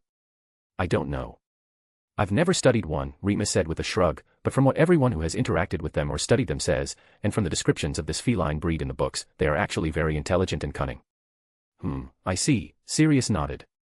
And in his mind, he remembered the first time he met Nyx in Hogwarts Castle, or rather, he remembered when he was cornered by Nyx before being stunned and captured by Ethan. Come to think of it, since that time Nyx acted very abnormally for a simple cat. And at times she was even scary, almost like her owner, the dogman thought. After hearing Remus's assumption and thinking about it for a bit, Dora, Andromeda, and everyone else who was wondering about Nyx's intelligence agreed that she was probably a half-Kneasel cat. And now with that random question out of the way, everyone went back to focusing on the totally weird conversation that was happening between an alchemist immortal French wizard and a super smart black cat. End. Chapter 511, Chapter. The large group was still looking intently at Nick and Nyx, noticing that something important was happening, something that revolved around the hip flask in the 600-year-old wizard's hands. However, not everyone on the Quidditch pitch was so interested in this, and Minister Fudge, seeing everyone so focused on the black cat's seemingly random meows, had a strange expression on his face. "Guys, I think you're all overreacting a bit about this," he began, forcing a smile as he hid his slight disdain. "Maybe this cat is just playing around, so why don't we just let this matter go?" Saying that, he approached Nick and Nix. "Shush. Get out of here," he said, waving his hand in a shooing gesture. "Go find some yarn to play with somewhere in the castle." But Nix didn't even pay attention to him, completely disregarding the silly little man who tried to talk to her. And realizing that he was being ignored and that his attempt to push her away had failed, Fudge frowned. He then began to draw his wand, intending to chase the cat away with a spell. However, before Fudge could say any incantations, Nick raised his hand, stopping and silencing the chubby man with just a gesture. And this showed how great the influence and power the French alchemist had over someone like the minister of a wizarding community. No longer paying attention to Fudge, Nick looked back at Nix, seeing that she was still gesturing to the hip flask in his hands. Seeing the cat's insistence on this item, Nick then opened the hip flask, shaking it lightly while smelling it, trying to see if he could recognize what liquid was inside it. And after a simple sniff, Nick stopped, widening his eyes slightly. That pungent smell. Of course it would be that, he thought, feeling all the pieces fall into place. "Dear, what happened? What's in that hip flask?" Penny asked, looking at him worriedly as she noticed his change in expression. And hearing his wife's question, Nick looked at her, a gleam of realization in his eyes. "What happened is that the contents inside this hip flask answer many of our questions. And what's inside it is. It's the polyjuice potion." Madame Pomfrey interrupted, answering for him and making everyone turn to look at her. She was still crouched in front of Barty Jr.'s body, staring at a drop of blood taken from his body that floated on the tip of her wand. The dark red drop of blood emitted a faint moss-green glow that pulsed, an effect caused by an analysis spell used to check for signs of potion in a witch or wizard's blood. Looking at this blood, Madame Pomfrey had a look of understanding on her serious face.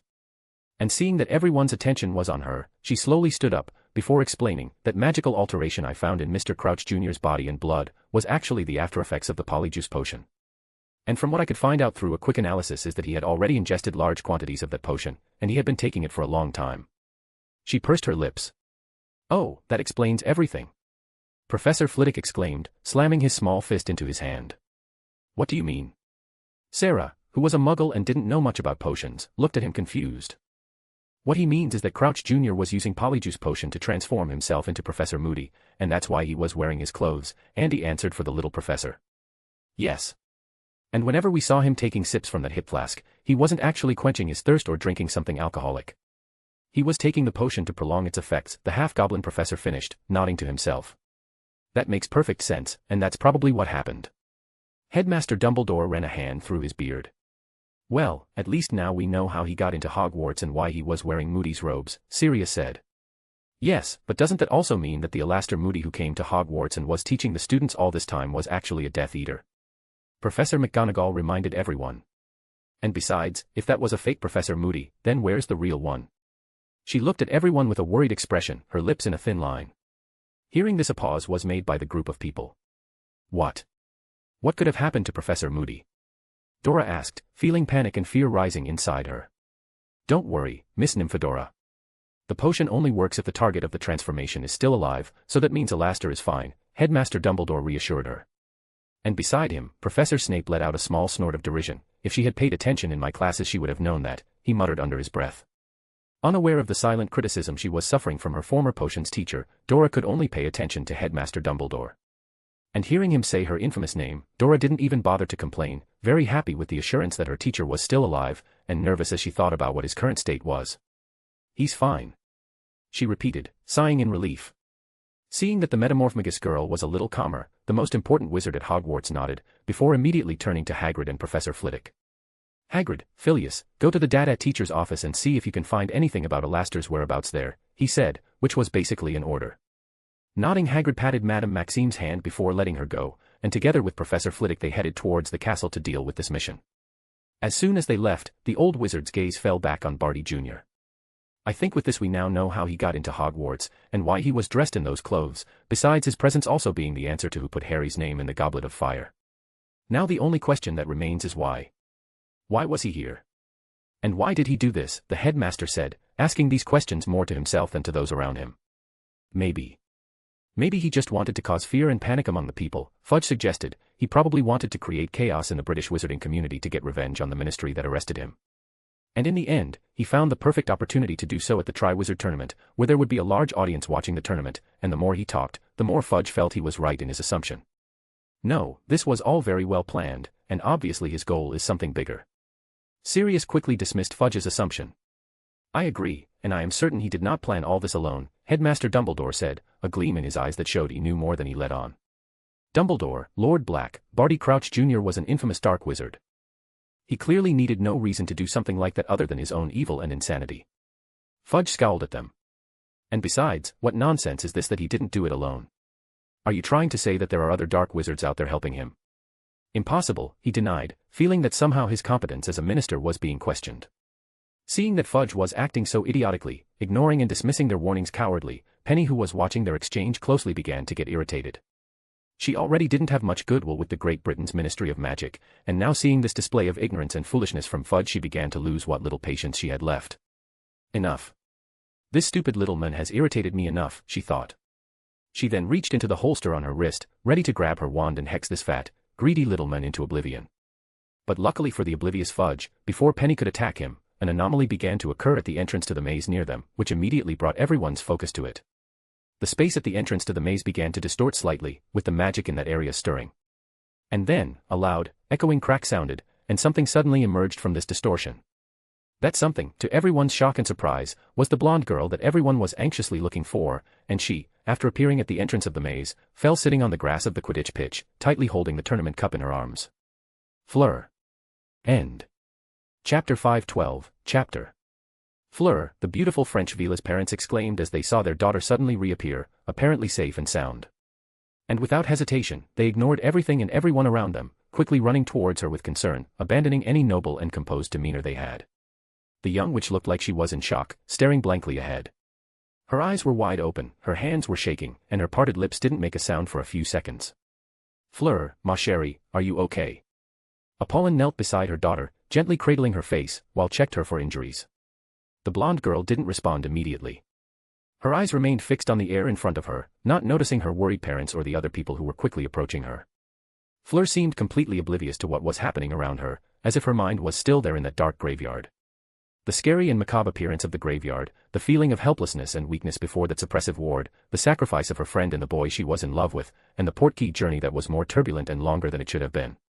All of this together made her feel confusion, anguish, nervousness, and many other emotions that caused an agonizing turmoil in her heart. Miss Delacour, where were you? What happened?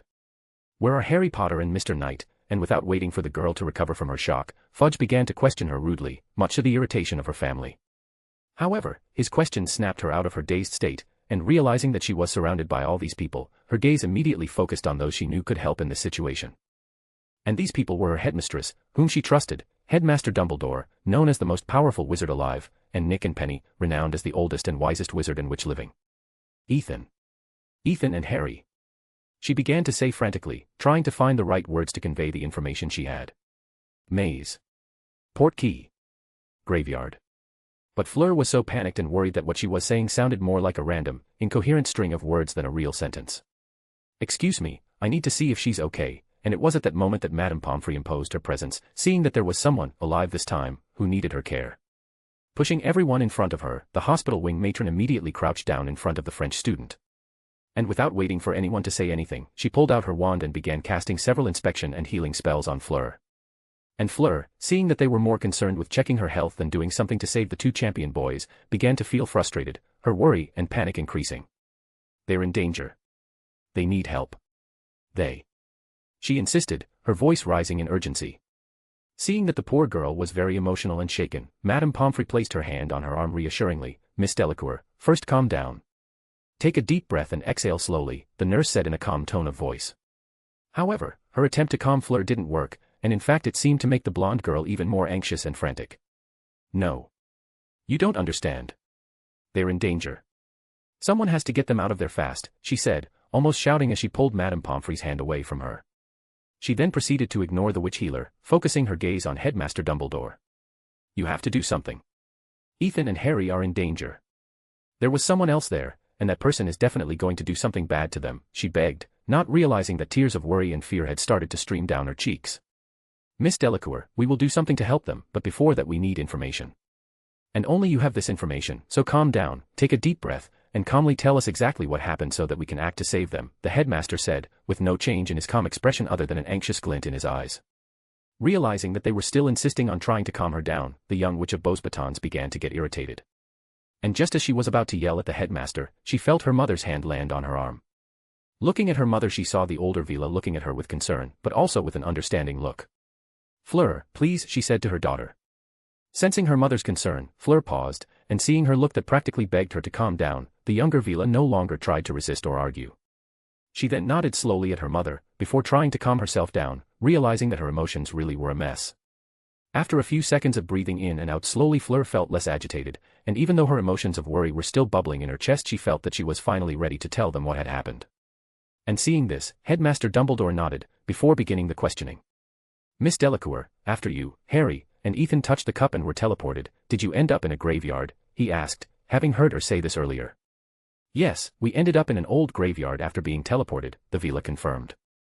And she still felt chills thinking about the sensations that dark place caused her. And what happened after you arrived at this graveyard?" the headmaster continued to ask. In response, Fleur began telling everyone what happened to her and the boys from the moment they touched the cup, leaving no information behind. She spoke of the dark and macabre graveyard, of the glowing runes and the magic-suppressing ward that left them defenseless in this moment of unknown danger. And she didn't forget to talk about the fact that they weren't alone in that place, with someone who was obviously not a friend approaching them.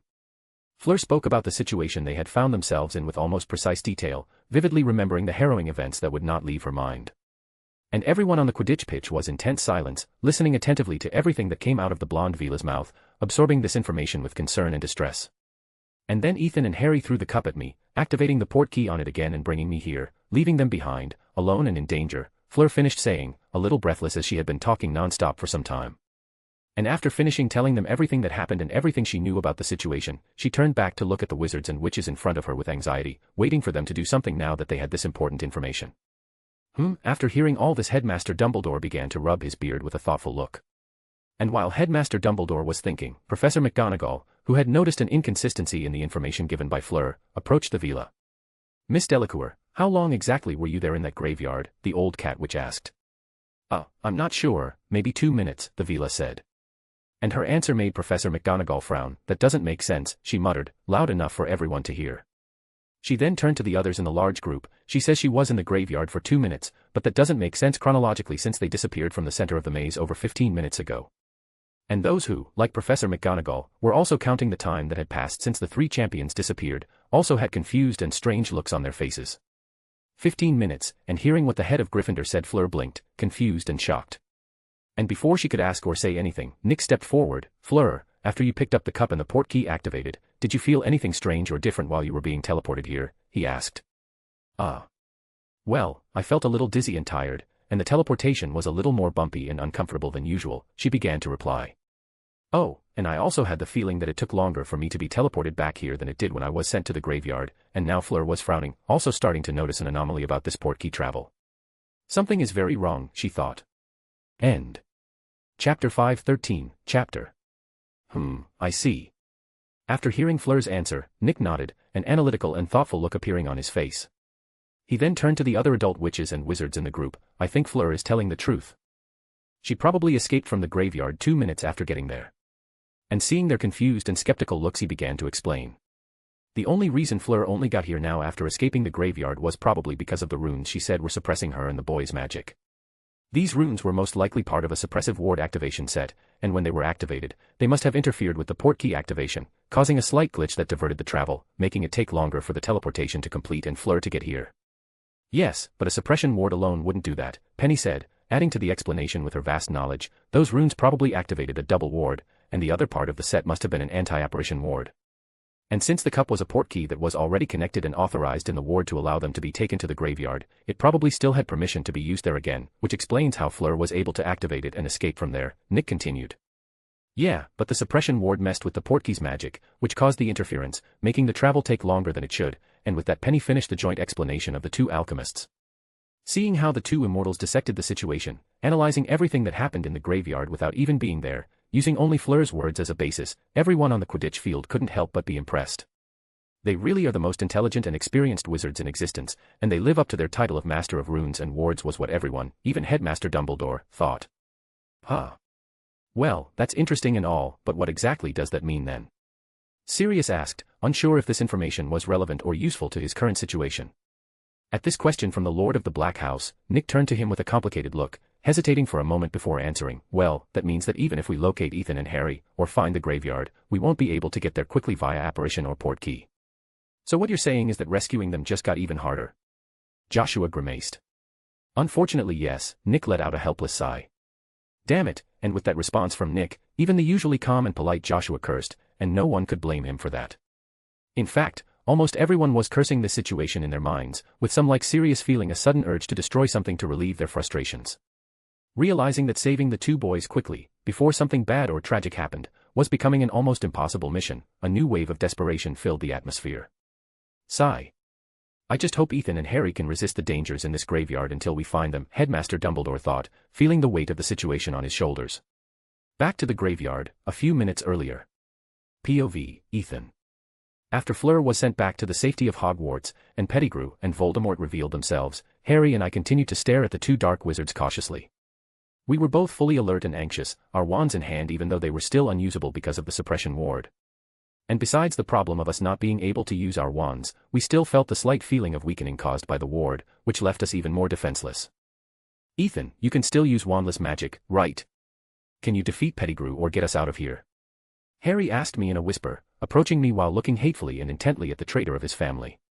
Unfortunately I can't, I replied with a grim expression. These runes are suppressing and weakening almost all of my magic, and because of that I can only use a little wandless magic, which won't be enough to get us out of this situation. So in that case the only way for us to get out of here is if these runes are destroyed, the green-eyed boy continued asking. Yes, I nodded, however, these runes were not inscribed normally, being carved or drawn on something. They were written using magic, which means that only magic can destroy them. Hearing this answer of mine, Harry frowned gravely, so in the end we are trapped without magic, and only magic can help us get out of here. How wonderful, he said frustrated. And realizing that our situation was worse than he expected, Harry began to despair, feeling completely cornered. Knowing that there was now nothing left for us to do but wait for Pettigrew to make his move, Harry felt a strong urge to swear, wanting to curse something or someone. And that's exactly what he did. Hearing the vulgar curses and insults that would shame a truck driver coming out of the boy who lived's mouth, and feeling his anguished and angry emotions, I remained silent, letting him release some of his frustrations and anger. Of course, I wasn't telling the truth when I said that my magic was being suppressed and that my wandless magic was weak, but so that my plans wouldn't be interrupted and Harry wouldn't suspect me, I had to lie to him about it. Hurry up, Wormtail, Voldemort's cold, hissing voice rang out, snapping me out of my thoughts and interrupting Harry's barrage of insults. Realizing that the hard situation we were in was about to get hectic and dangerous, Harry beside me tensed up, with me calmly waiting to see what the two evil wizards in front of me would do. Arrest the two boys immediately, and begin the ritual, Voldemort ordered irritably, hurrying his cowardly servant. If we delay any longer in starting the ritual, that old fool Dumbledore might end up finding us with one of his stupid trinkets, the weakened Dark Lord thought, frowning. He knew that the headmaster of Hogwarts knew of his Muggle origins, which meant that he probably knew about this graveyard as well. And knowing this, Voldemort was sure that it wouldn't be long before the old wizard tracked them down. And that was why he wanted to finish the ritual as quickly as possible, not to mention the fact that he was anxious and excited to have his perfect body back, free from the curse that prevented him from hurting the Potter boy. Pettigrew, after being coldly ordered by his master, squeaked in fright, before nodding. "Why yes, master," he said with a shaky voice. And still holding the vile fetus in his arms he took his wand from the pocket of his cloak, before pointing it threateningly at Harry and I, Expelliarmus. Incarcerus, the short, fat little man with a rat-like face said, casting this sequence of spells at the two of us. Harry, faced with this attack, prepared to dodge. However, before he could move, I used wandless magic to paralyze his body for an instant, without him noticing my sabotage. That short time he was stuck to the ground was enough for the spells to reach him, and then, in the next second, the two spells hit him, disarming him and entangling him in thick ropes.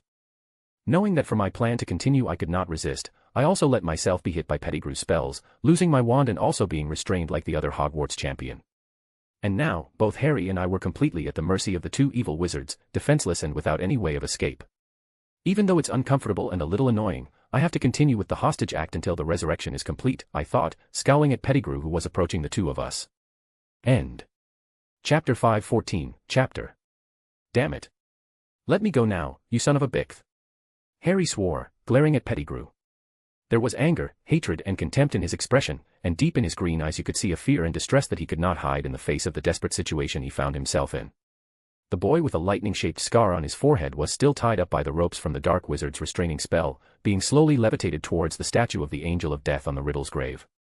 Ugh. Fuck, he grunted in effort, thrashing frantically in a futile attempt to free himself from the ropes that bound him. But against these magical ropes, nothing he did was of any use, and he could only curse and rage as he was placed in front of the statue of the Reaper. Pettigrew then, with a wave of his wand, caused the statue to move, holding Harry firmly with its hands and scythe. Checking and confirming that Harry was properly restrained by the statue, Pettigrew nodded to himself, dispelling the ropes that bound him. After doing this he turned to me, who had been left sitting next to another old gravestone. Like Harry I was also tied up, but Pettigrew added an extra detail to my restraint, which was the silencing charm. And now, besides being immobilized, I could no longer speak, and could only stare coldly at the ugly and despicable rat.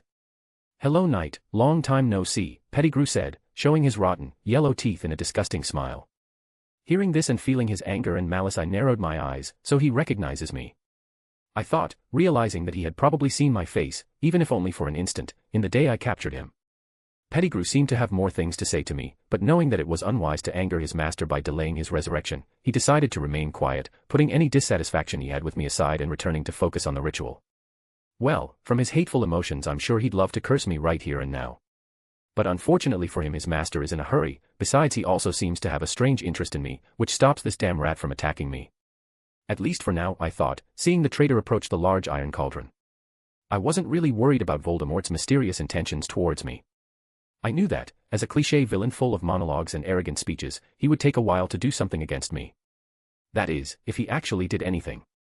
His unexpected interest, along with the memory of Barty Jr. trying to convince me to join the Death Eaters, made me have a sneaking suspicion about what the Dark Lord wanted from me. He was most likely leaving me alive because he wanted to make me swear loyalty to him, continuing what his dead servant started and failed to do. I can't tell if that's good or bad, I frowned. On the one hand, this stupid thought of his that he would be able to convert me into one of his followers was good, as it would protect me until the ritual was complete. This also saved me the trouble of having to fake my death, accident or something like that to remain inactive, which would have been my excuse for not interfering with the ritual until the right moment, which wasn't necessary now, since I was trapped. However, on the other hand, the bad one, I was now under Voldemort's recruitment radar, and him knowing I was a Muggle-born and still trying to recruit me showed that he saw potential in me that surpassed his prejudices. And that was dangerous for me, because just as I had the potential to be one of his servants, I also had the potential to be a threat that needed to be eliminated.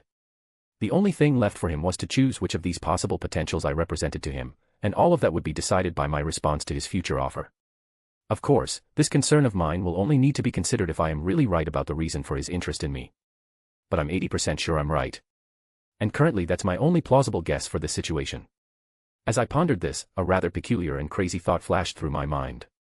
Actually, there's also the option that the Noseless Lord discovered a new and better resurrection ritual, and that ritual needs a handsome and intelligent boy like me as an ingredient, I thought, pursing my lips.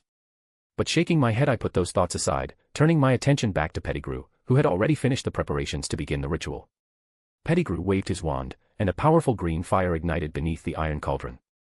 The liquid inside, which I didn't know if it was water or something darker, began to boil, bubbling restlessly. Wormtail. Voldemort urged him once more. I immediately, my lord. With that, Pettigrew picked up Voldemort's decrepit and temporary body in his arms, approaching the cauldron.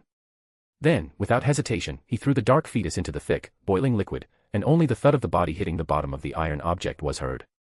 He then went to the Riddle's grave, where a set of old bones lay on the ground in front of it. Picking up one of the bones, he returned to the cauldron. Bone of the father, unknowingly given, you will renew your son, he began to recite the incantation, throwing the bone into the cauldron, which caused the bubbling liquid to turn a poisonous shade of blue. Seeing the beginning of the ritual somewhat familiar to me, I relaxed a little. Well, I think that rules out the second option where I would be used as an ingredient, I thought, looking with interest at the dark magic happening in front of me. The only other time I saw an evil black magic ritual being performed was in Marcel's memory, left by him in his diary. However, witnessing this in someone else's old memory was not the same as seeing it happen in person.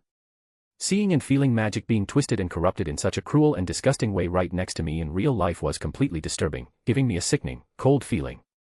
However, I couldn't deny that this was also a unique and information-filled experience, and for that reason, as soon as the ritual was initiated by Pettigrew, I immediately activated my magic vision again. Lowering my head a little to hide the characteristic glow of my ocular abilities activation, I began to pay attention to the ritual, intensely observing every tiny detail or change in the magic around me. After throwing Voldemort's father's bone into the cauldron, Pettigrew took out his wand, pointing it at his arm. Flesh of the servant, willingly sacrificed, you will revive your master, he continued the incantation. However, before he mutilated himself he paused for a moment, obvious hesitation appearing on his face. He, as a weak coward, obviously didn't want to get hurt, much less have to tear off a part of his body.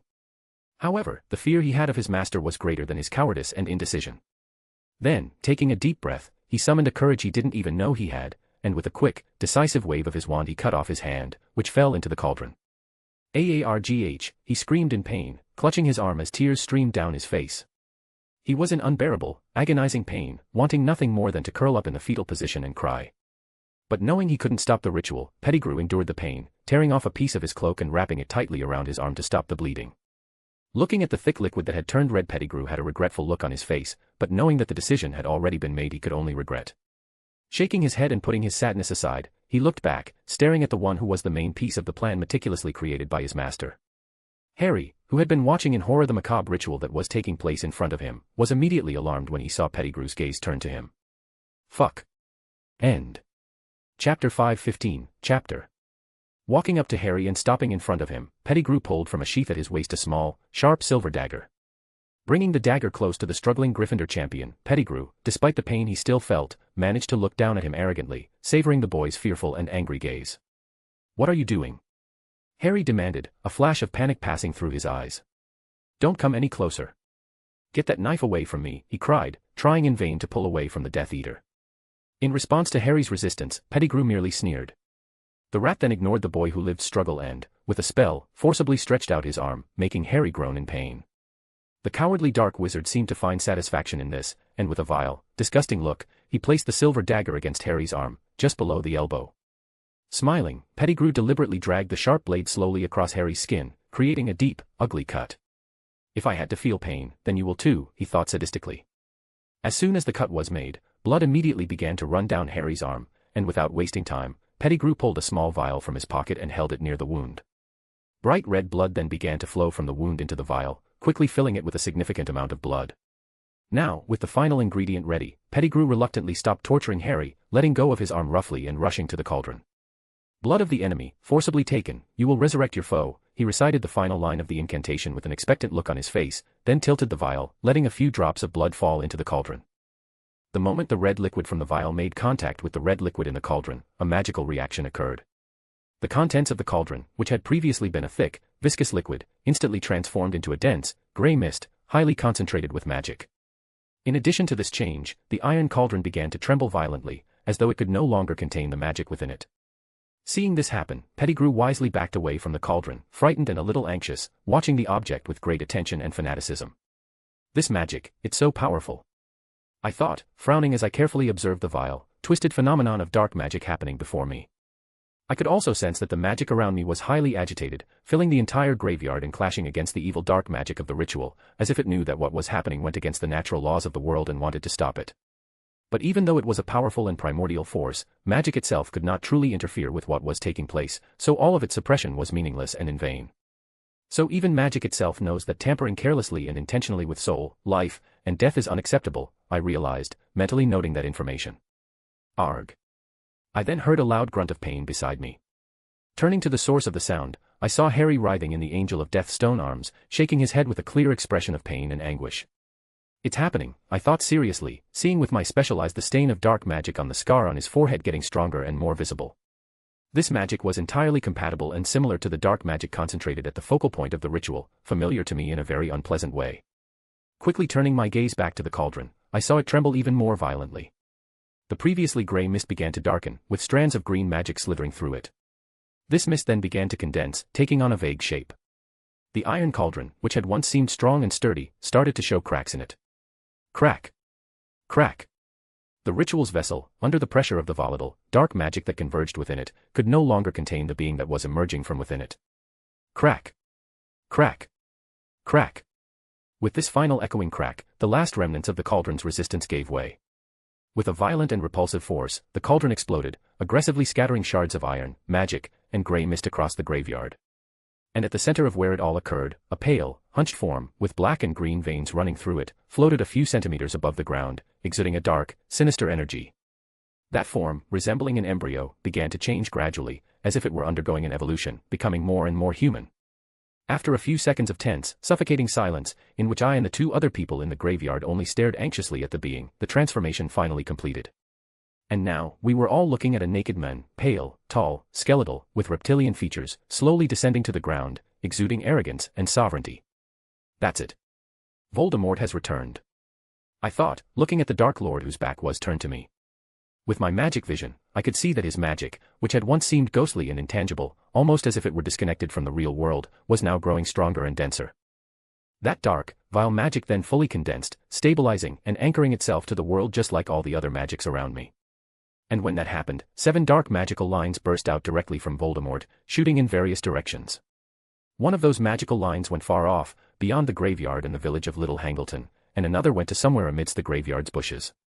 4 of them shot toward my chest, where my shrunken suitcase was. And the last magical line shot toward Harry, or more specifically, the scar on his forehead.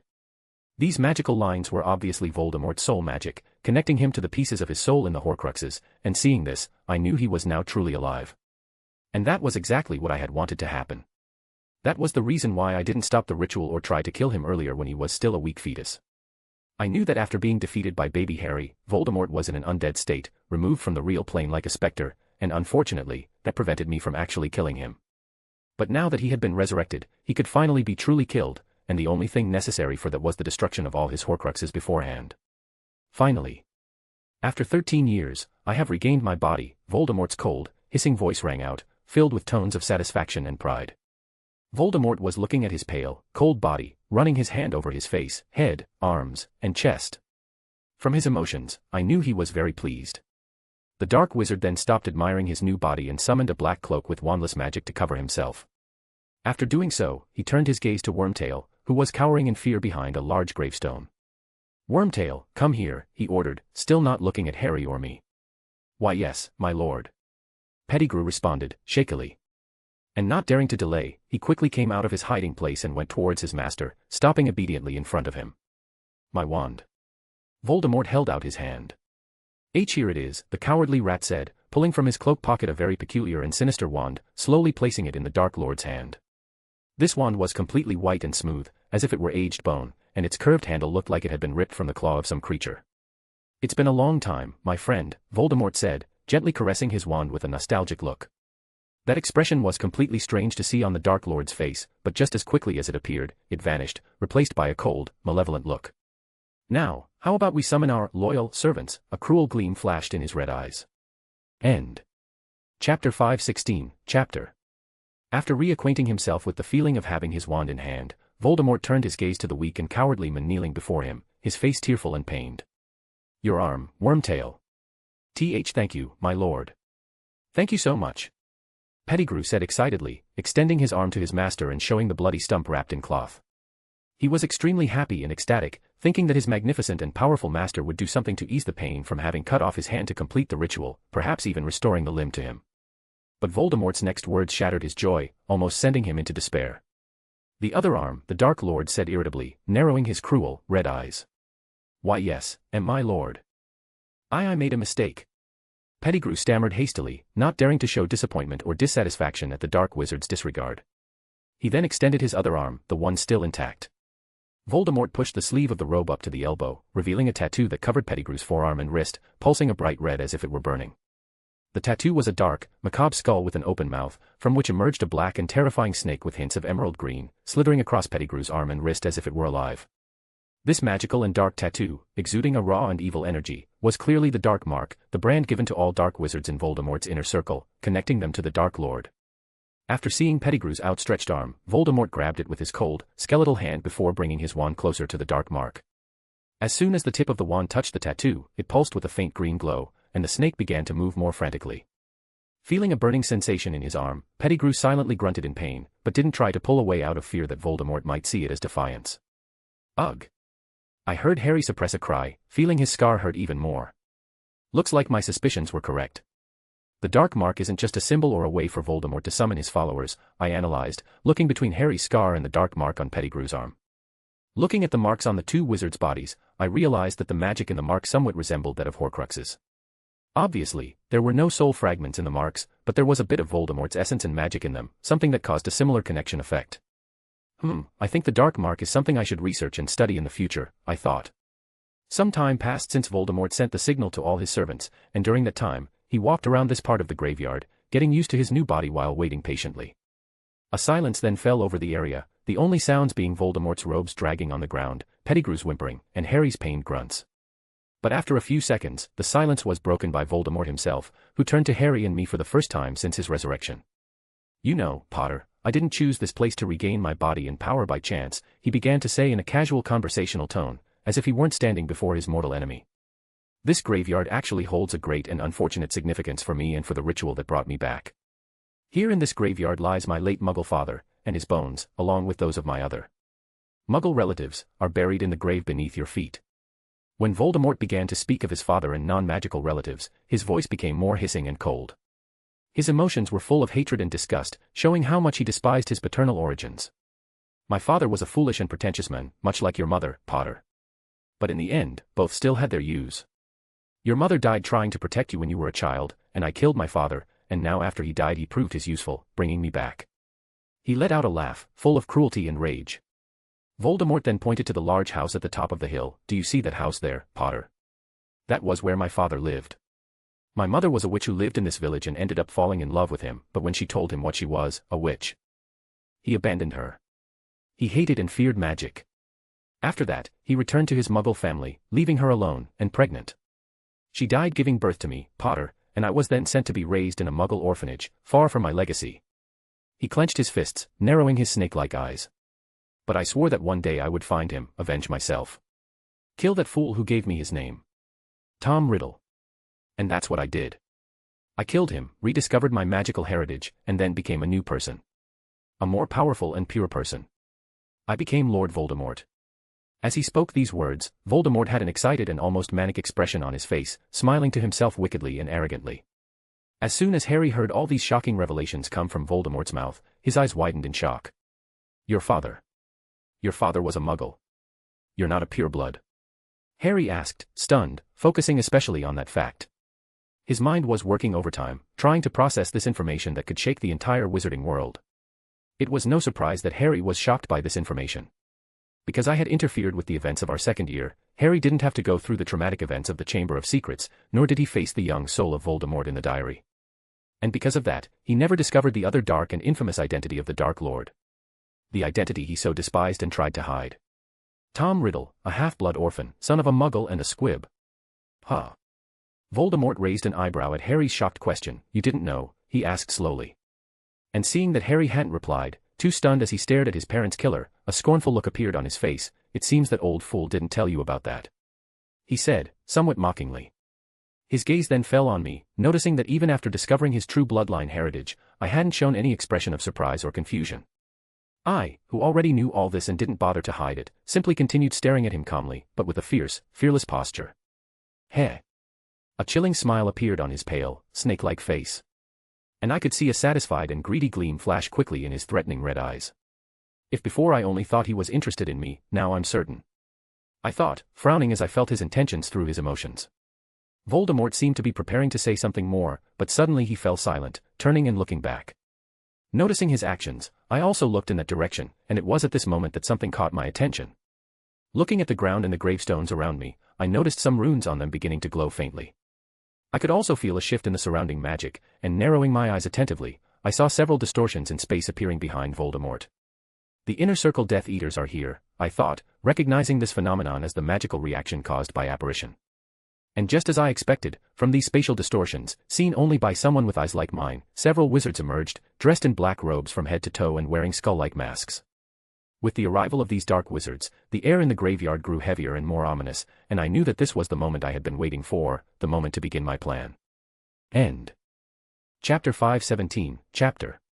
When these Death Eaters appeared, I immediately focused my attention on them, knowing that these were some of Voldemort's closest and most loyal wizards.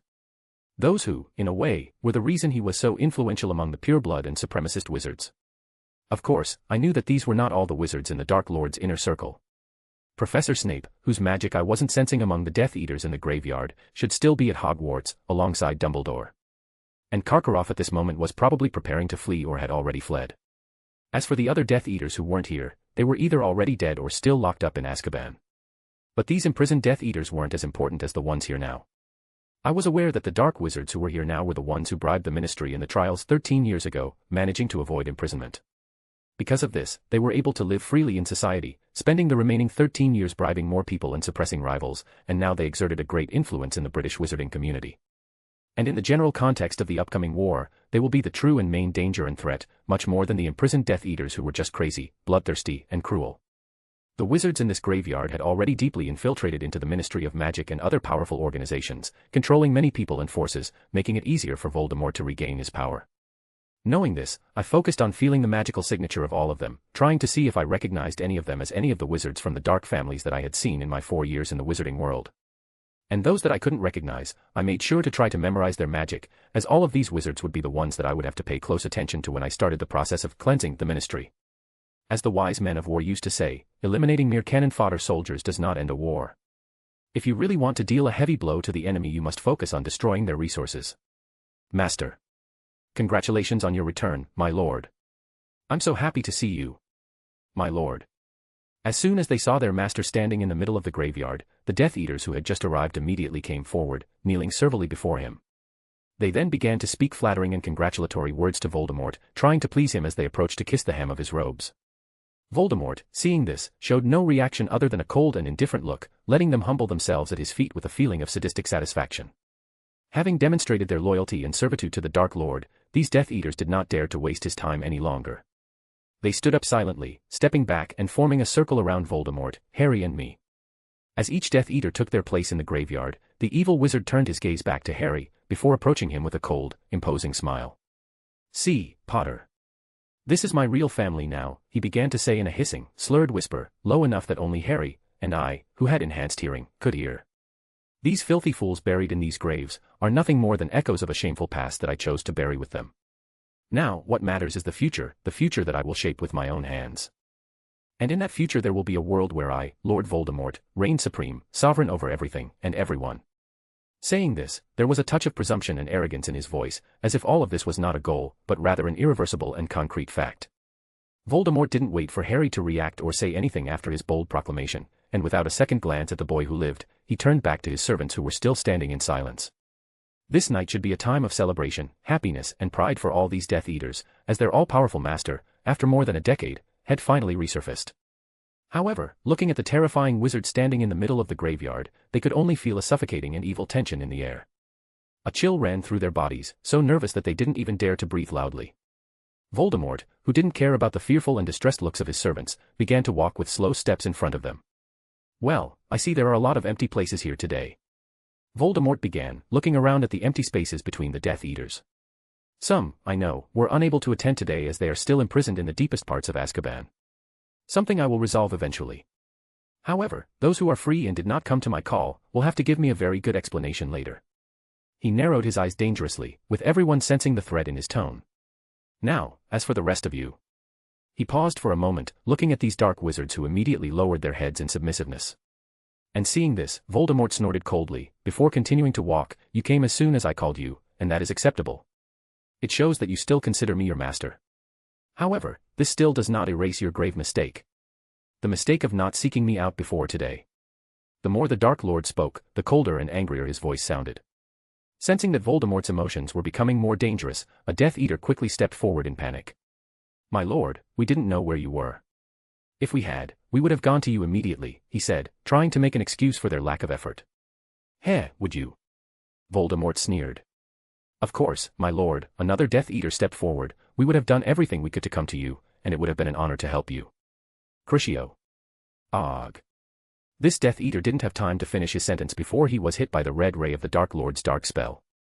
He was now writhing on the ground, screaming in pain as Voldemort just stared at him indifferently.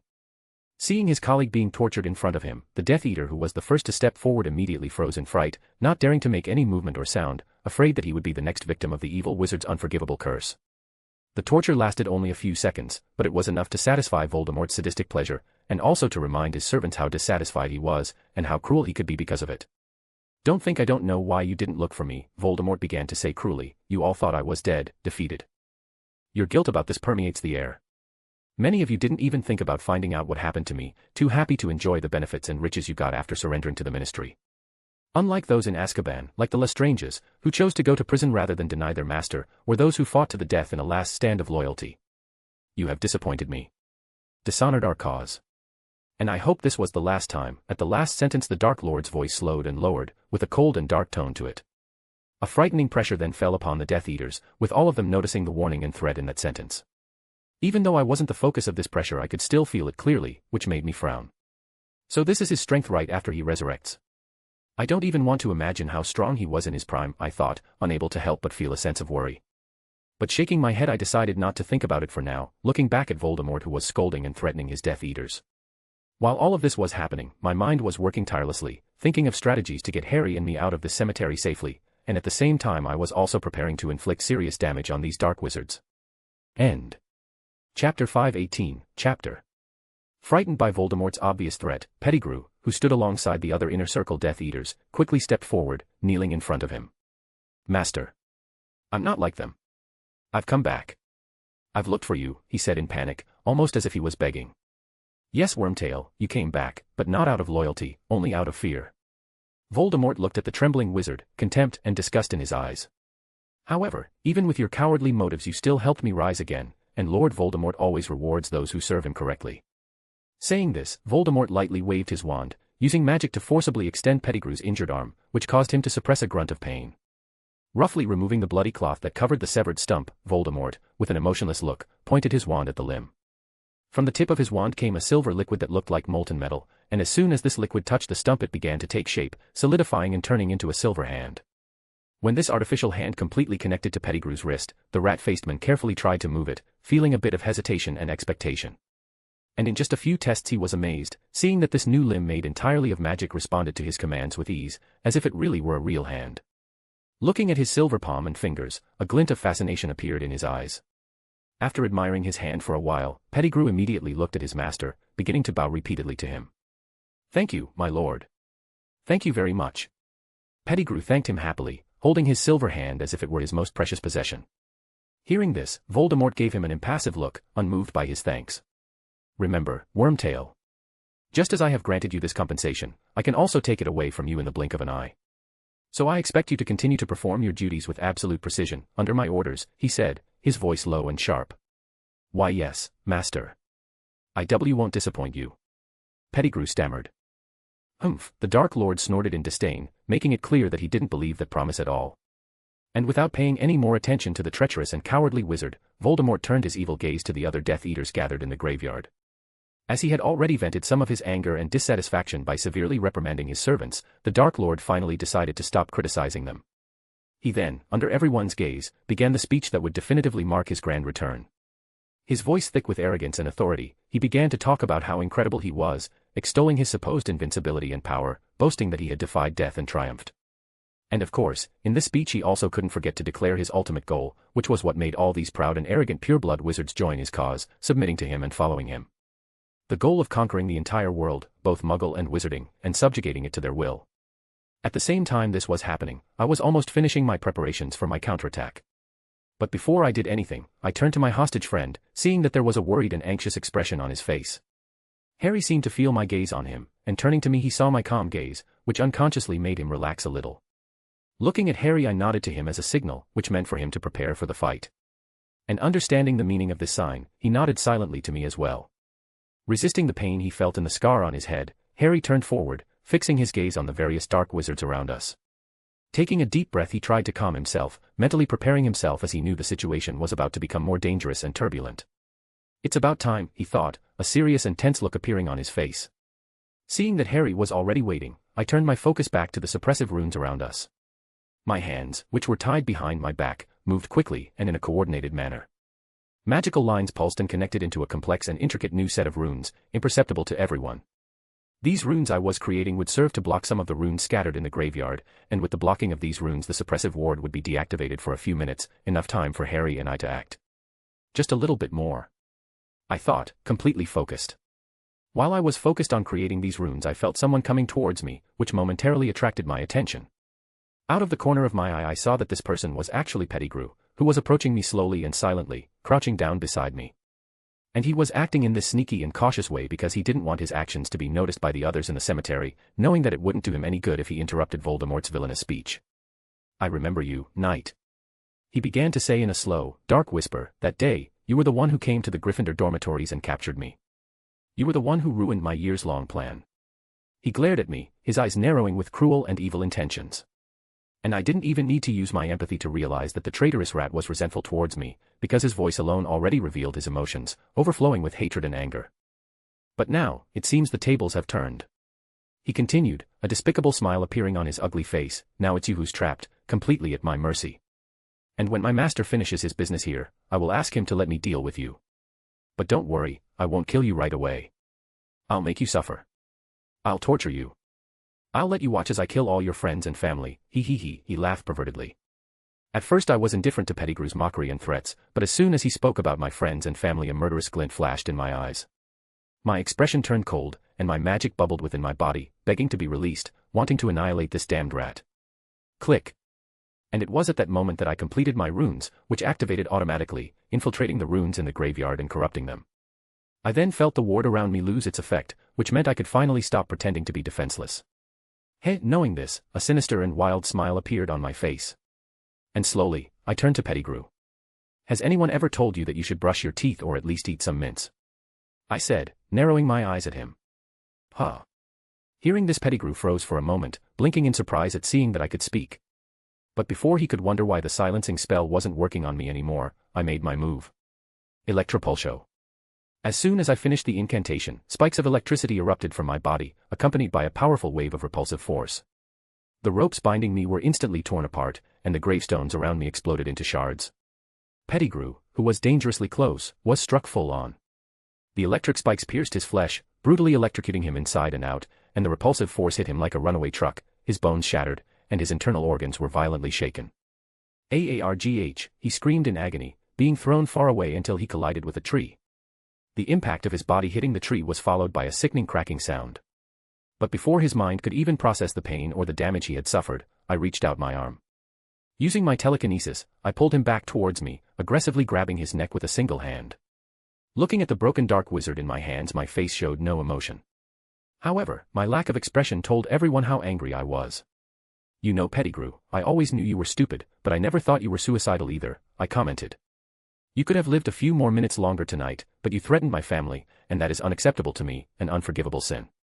So in your next life, be smart and try to use the little brain you have. Don't provoke someone you can't mess with." My amber eyes then flashed wildly, and I tightened my grip on his neck, making him gasp and grunt. Bringing my face closer to his, I glared at him with a deadly glare. "In your next life, stay quiet in some dark, filthy sewer, which is where you belong, silent and hidden, like the pathetic coward you are," I said coldly. End. Chapter 519, Chapter. Pettigrew, shattered, burned, and weak in my hands, had no strength to respond or react to what I said. All he could do was groan in pain and whimper softly, shaking uncontrollably, overcome with fear and despair. As I stared into his terrified gaze, I couldn't help but smile cruelly, feeling a vengeful satisfaction at seeing this despicable worm so torn apart, especially after he dared to threaten the lives of my loved ones. "Interesting," I heard a slow, hissing voice say. This voice momentarily snapped me out of my aggressive state, and still holding Pettigrew's neck, I slowly turned to look back. As soon as I turned around, I saw that all the Death Eaters in the graveyard were pointing their wands at me, alarmed and attentive, preparing to attack me at the slightest sign of their master. But Voldemort, unlike them, remained motionless, watching me with restrained amusement and genuine interest. The loud noise I made breaking free obviously interrupted his speech, but he didn't seem to mind, showing no sign of wanting to attack or stop me. In fact, he didn't seem at all concerned about the dangerous situation his servant was in, as if his life was irrelevant. And coming from Voldemort, it probably was.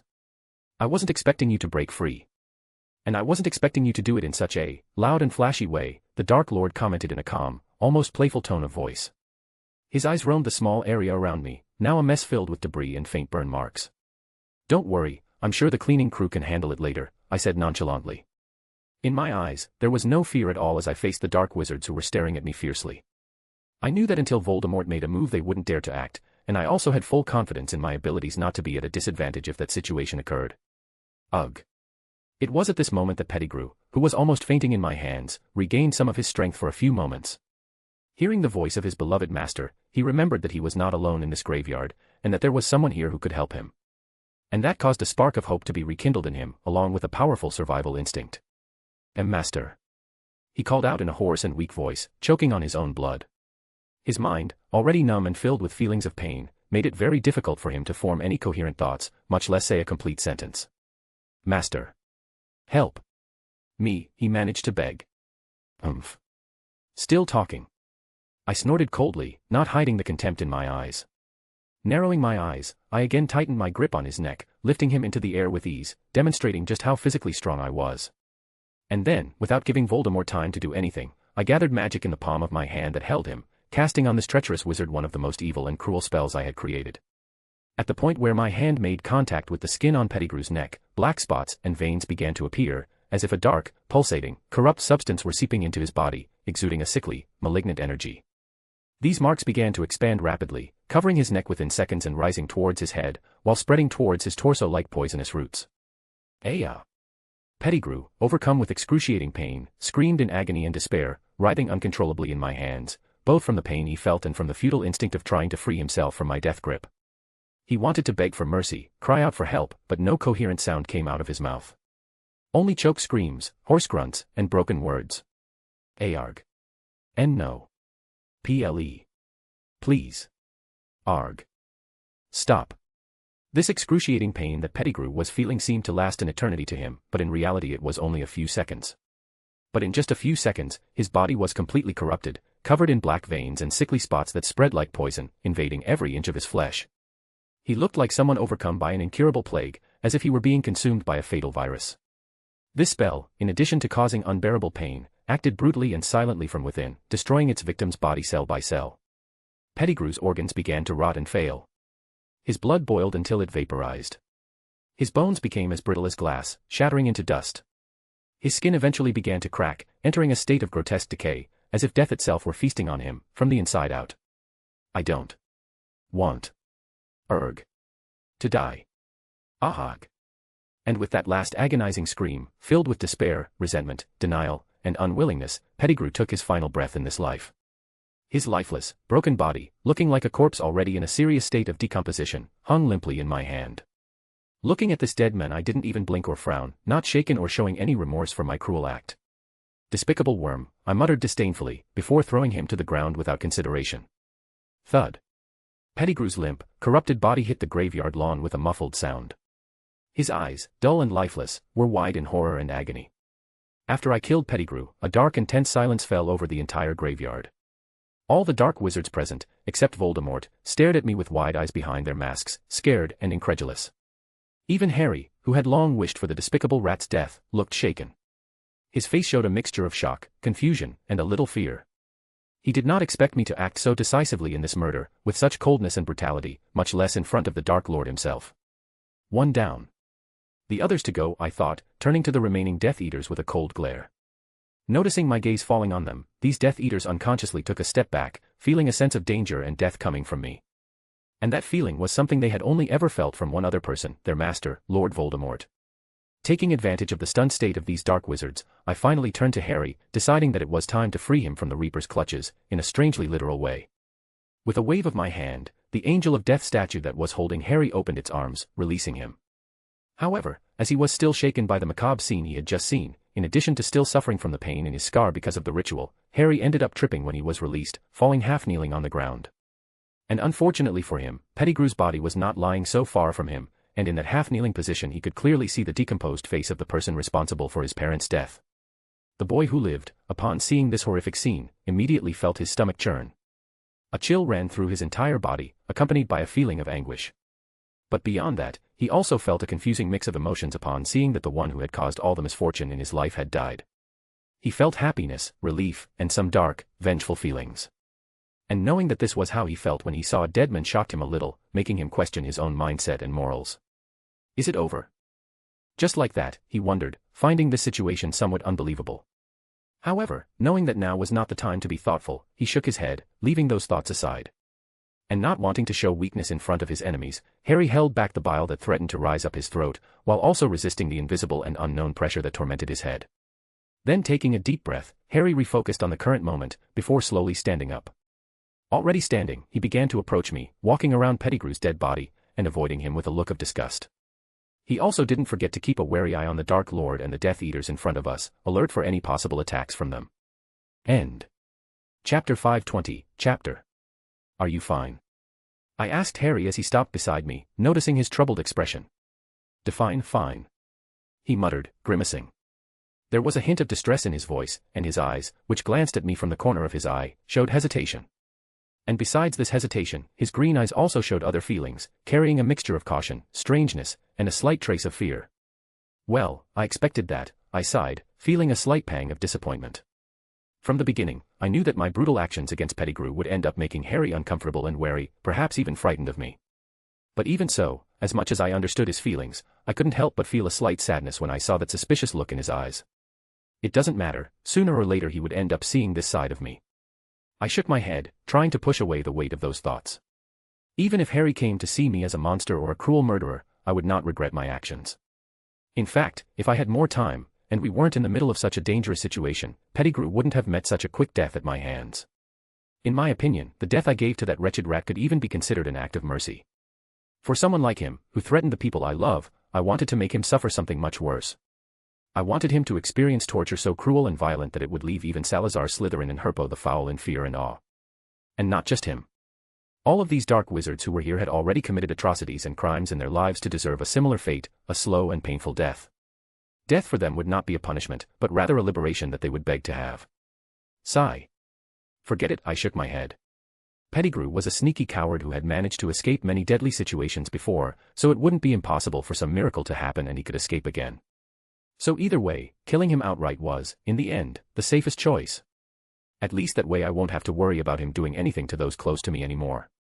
Besides, killing him could also be considered my way of apologizing, and redeeming myself, even if minimally, to Sirius, Harry, and Amelia. After all, it was because of me that he managed to escape from the Ministry the last time. Having sorted out my thoughts, I looked back at Harry, noticing that he still looked tense, even though he tried to hide it. Hey Harry, don't worry. We'll get out of here, I reassured him, even though I knew that wasn't the real reason for his anxiety. Huh? Oh yeah. I know, man, he said, with a feigned calm expression. Seeing this I sighed, and knowing that insisting would only make him more distressed, I decided to change the subject. So, are you ready? I asked. For this situation, he pursed his lips, not entirely. Hearing this I shrugged my shoulders, for a fight I think this is enough. Maybe, but unlike you, I can't fight empty-handed, he said, feeling somewhat helpless and vulnerable in the face of the current situation. Listening to his bitter complaint I said nothing and simply snapped my fingers.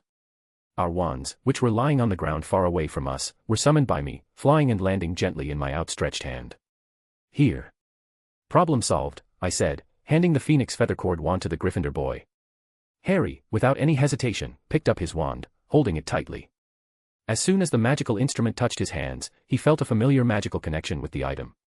It was like reclaiming a part of himself, which brought him a sense of security and power. And for an instant, the tension in his shoulders eased a little. Okay. What do we do now? He asked me, a little more confident. Now let's find out what he wants, I replied, nodding slightly in Voldemort's direction. My answer then made Harry pay attention again to the enemies surrounding us, and only then did he notice something curious: none of the dark wizards had moved to attack us. No spells were cast, no threats, nothing. This bothered him immediately. The Golden Boy knew that when a hostage escaped his bonds and armed himself, the captor usually acted without hesitation, either to recapture the hostage or, failing that, to eliminate him. That was to be expected in this situation. But Voldemort, standing in the center of the group, watched us with an expression that was too calm. Almost patient. There was no hurry on his face, no fury, no sign that he intended to do anything to us. And seeing this, Harry understood at the same time that this was not a show of mercy from him. Voldemort was not giving us a chance to escape. If he hadn't yet given the order to kill us, it was because he wanted something from us. And that fact was much more worrying than if he had tried to eliminate us. Harry gripped his wand more tightly, a wary, watchful look on his face. Voldemort, upon seeing that we had finished our conversation and were now looking at him, took a step forward before he began to speak. Well, it seems your little chat has finally come to an end, he said, his red, emotionless eyes fixed on us. But a second later, his gaze shifted downward, landing on the corpse of his fallen servant. For the briefest moment, something flickered in his reptilian eyes, an emotion quickly concealed. However, thanks to my empathic ability, I could easily sense the feelings he failed to suppress. I felt his anger, disdain, frustration, and malice, and it wasn't hard to figure out the reasons behind them. The disdain and dissatisfaction he felt was directed at Pettigrew, who died so easily and in such a pathetic way, and it happened because he did not keep quiet while the Dark Lord was making his speech. And his anger and malice were directed at me, and those were the very emotions he tried to hide. He was obviously angry that I had killed his servant, especially since it was right after he had rewarded that servant for helping him in his resurrection. Basically, it felt like I had ignored his authority by doing something so violent to one of his followers in front of the other Death Eaters. This, to Voldemort, was like a slap in his face. Still, knowing that I could still be of some use to him, he decided not to act impulsively, keeping his emotions in check. And, of course, part of his lack of action was also due to the fact that he didn't care that much about Pettigrew in the first place. In his calculating mind, he had already decided that the cowardly rat's death would be worth it if it brought him closer to achieving his ambitious goals. Turning his gaze away from Pettigrew, Voldemort focused on me. "You know, Knight. I've heard a lot of things said about you," he began. "Some say you're a brilliant and powerful wizard, others say you're reckless and fearless. But one thing they all agree on is that you're the most talented young wizard they've ever seen. And now, seeing your actions for myself, I can only say that all of these things are true. You truly are a young man with tremendous potential. However, it seems that none of these people truly understood you. No one saw or knew the real you. The real you that was revealed here tonight by brutally murdering Wormtail, the decisive, cruel, and cold Ethan Knight." As he said this, Voldemort's lips curved slightly upwards, and for the first time since he had begun speaking, another expression besides his usual arrogant indifference appeared on his face.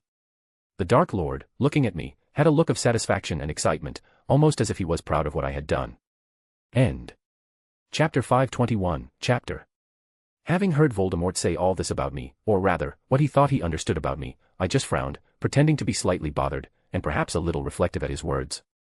Noticing this, he smiled slyly, a slight gleam of smugness in his eyes. "Knight, you must already know that one of my servants, Barty Crouch Jr., had infiltrated Hogwarts. And I also know that you must have met him in the maze," he said, looking at me carefully. As soon as the Dark Lord revealed this, his followers' eyes widened in surprise, discovering in that moment that Barty Jr. was alive, and not dead as they thought. Harry, on the other hand, was completely shocked to discover that there was a Death Eater infiltrated at Hogwarts. Blinking in confusion, I found this sudden change of subject strange, not knowing where Voldemort was going by bringing this subject up. But ignoring everyone's reactions, the evil wizard continued with the same calculating calm. "But well, since you're here now, in this graveyard, it can only mean that Barty failed in his mission to stop you from reaching the cup. And, consequently, that also means that he failed in the other mission related to you. And considering the decisive and cruel methods you demonstrated tonight, plus the fact that he isn't present here, I can assume that you probably killed him, just like you did with Wormtail, am I right?" "Yes, I killed him," I replied firmly, not trying to deny it because it would be pointless. Voldemort was already sure of his servant's fate, he just wanted me to confirm it. "I understand." As soon as I confirmed what he already knew, a flash of emotion quickly passed through Voldemort's eyes. However, unlike the disdainful and almost indifferent emotions he felt at Pettigrew's death, the emotions he displayed now were of sadness and grief. And it was at this moment that I realized that even though he was someone cold and arrogant, who only thought of himself and despised everyone, the Dark Lord was still capable of mourning the death of a truly faithful and loyal servant. Of course, I knew that didn't mean he cared about Barty, let alone any other Death Eater. His grief wasn't out of empathy or care, it was about the loss of a wizard who had been so useful and capable to his cause, and to him. An asset he couldn't simply replace, and that was what made him unhappy. "You know, Knight. When Barty Jr. first told me about a Hogwarts student, a Ravenclaw boy who was still in his 4th year and who was quite special and talented, to the point where he managed to catch his attention, I didn't think much of it," he spoke again, his voice low and controlled. "However, after the first 2 tasks, he contacted me again. Telling me about what happened in those tasks, and describing in detail everything he saw you do during the tournament. He told me about your skills, strategies, power. And I have to admit, I was genuinely impressed by what I heard." Voldemort nodded slightly after saying this, as if this gesture was some kind of acknowledgement from him to me. So, my loyal and attentive servant proposed something quite bold, and even a little unbelievable coming from him. He suggested that I offer you a place among our ranks. That I give you the chance to join the cause that will change the world. And with those words, I resisted the urge to roll my eyes, realizing that I had actually been right in my assumption. Voldemort, like Barty Jr., wanted me to become a Death Eater.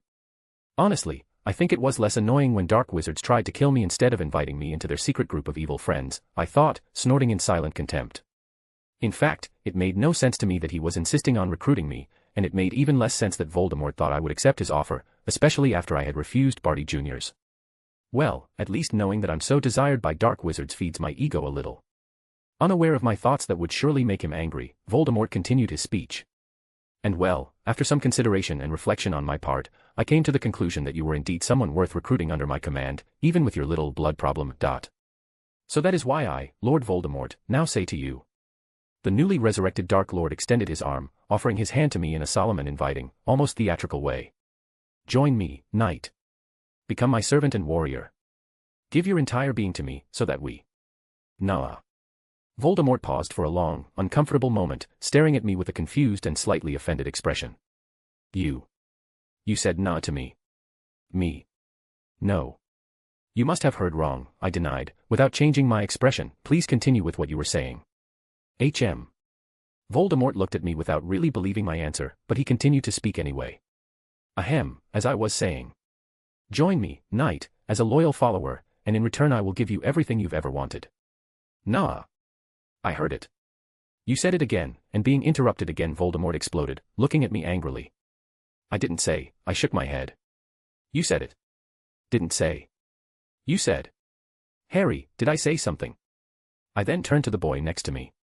Being suddenly added to the conversation, Harry blinked in surprise. He then looked at me, at Voldemort, and then back at me. It was obvious to him how irritated the Dark Lord was, and he could see that even though my expression was serious, there was still a glint of mischief in my eyes. Harry knew that mocking the Dark Lord the way I was doing was dangerous and reckless, but it was also hilarious. And seeing the noseless wizard's growing irritation, he couldn't help but join in the fun too. No, you didn't, he replied, his lips twitching in amusement. Hearing Harry's answer, I nodded, before looking back at Voldemort. See. I told you I didn't say. I looked at him with a smug expression. This expression of mine caused a vein to pop on the Dark Lord's forehead. I could then see the arm holding his wand begin to tremble slightly, with his hands gripping the handle of the magical item tightly, as if he wanted to take it and curse us. And from the emotions I was picking up on from him, that was exactly what he was about to do. Wait. I held up my hand to stop him. Okay, I confess. I did say nah to you. But that's only because I won't be able to accept your invitation. And why, knight, won't you be able to accept my invitation? Voldemort asked through gritted teeth, struggling to control his anger. Well, first of all, it's the clothes. Nothing personal, but this dark gothic look doesn't really suit my style. And those skull masks. Totally outdated, I began to say. And second, it's your friendship tattoos. They're cool and all, but snakes aren't my favorite animals. And my mom would kill me if she saw me with a tattoo before I turn 18. These are the reasons you won't join me, the heir of Slytherin asked, half incredulously and half infuriated. Oh no, those are just a few reasons, I shook my head. The main reason, actually, is that I've heard that the hiring benefits offered by your organization aren't as good as your competitors. And besides, the salary you're going to offer me will definitely be too little for someone at my level. I shrugged. Are you kidding me? Voldemort asked in a slow hiss, finally understanding, very belatedly, that I had been making fun of him all along. His red eyes that stared at me were shining brightly, and I could tell that he had reached the limit of his patience. Nah. Arg. Crucio. End. Chapter 522, Chapter. Voldemort, now completely enraged and angered by my mockery, put aside any thoughts of recruiting me. And then, with a hateful, cold gaze that shone with murderous intent, he pointed his wand at me.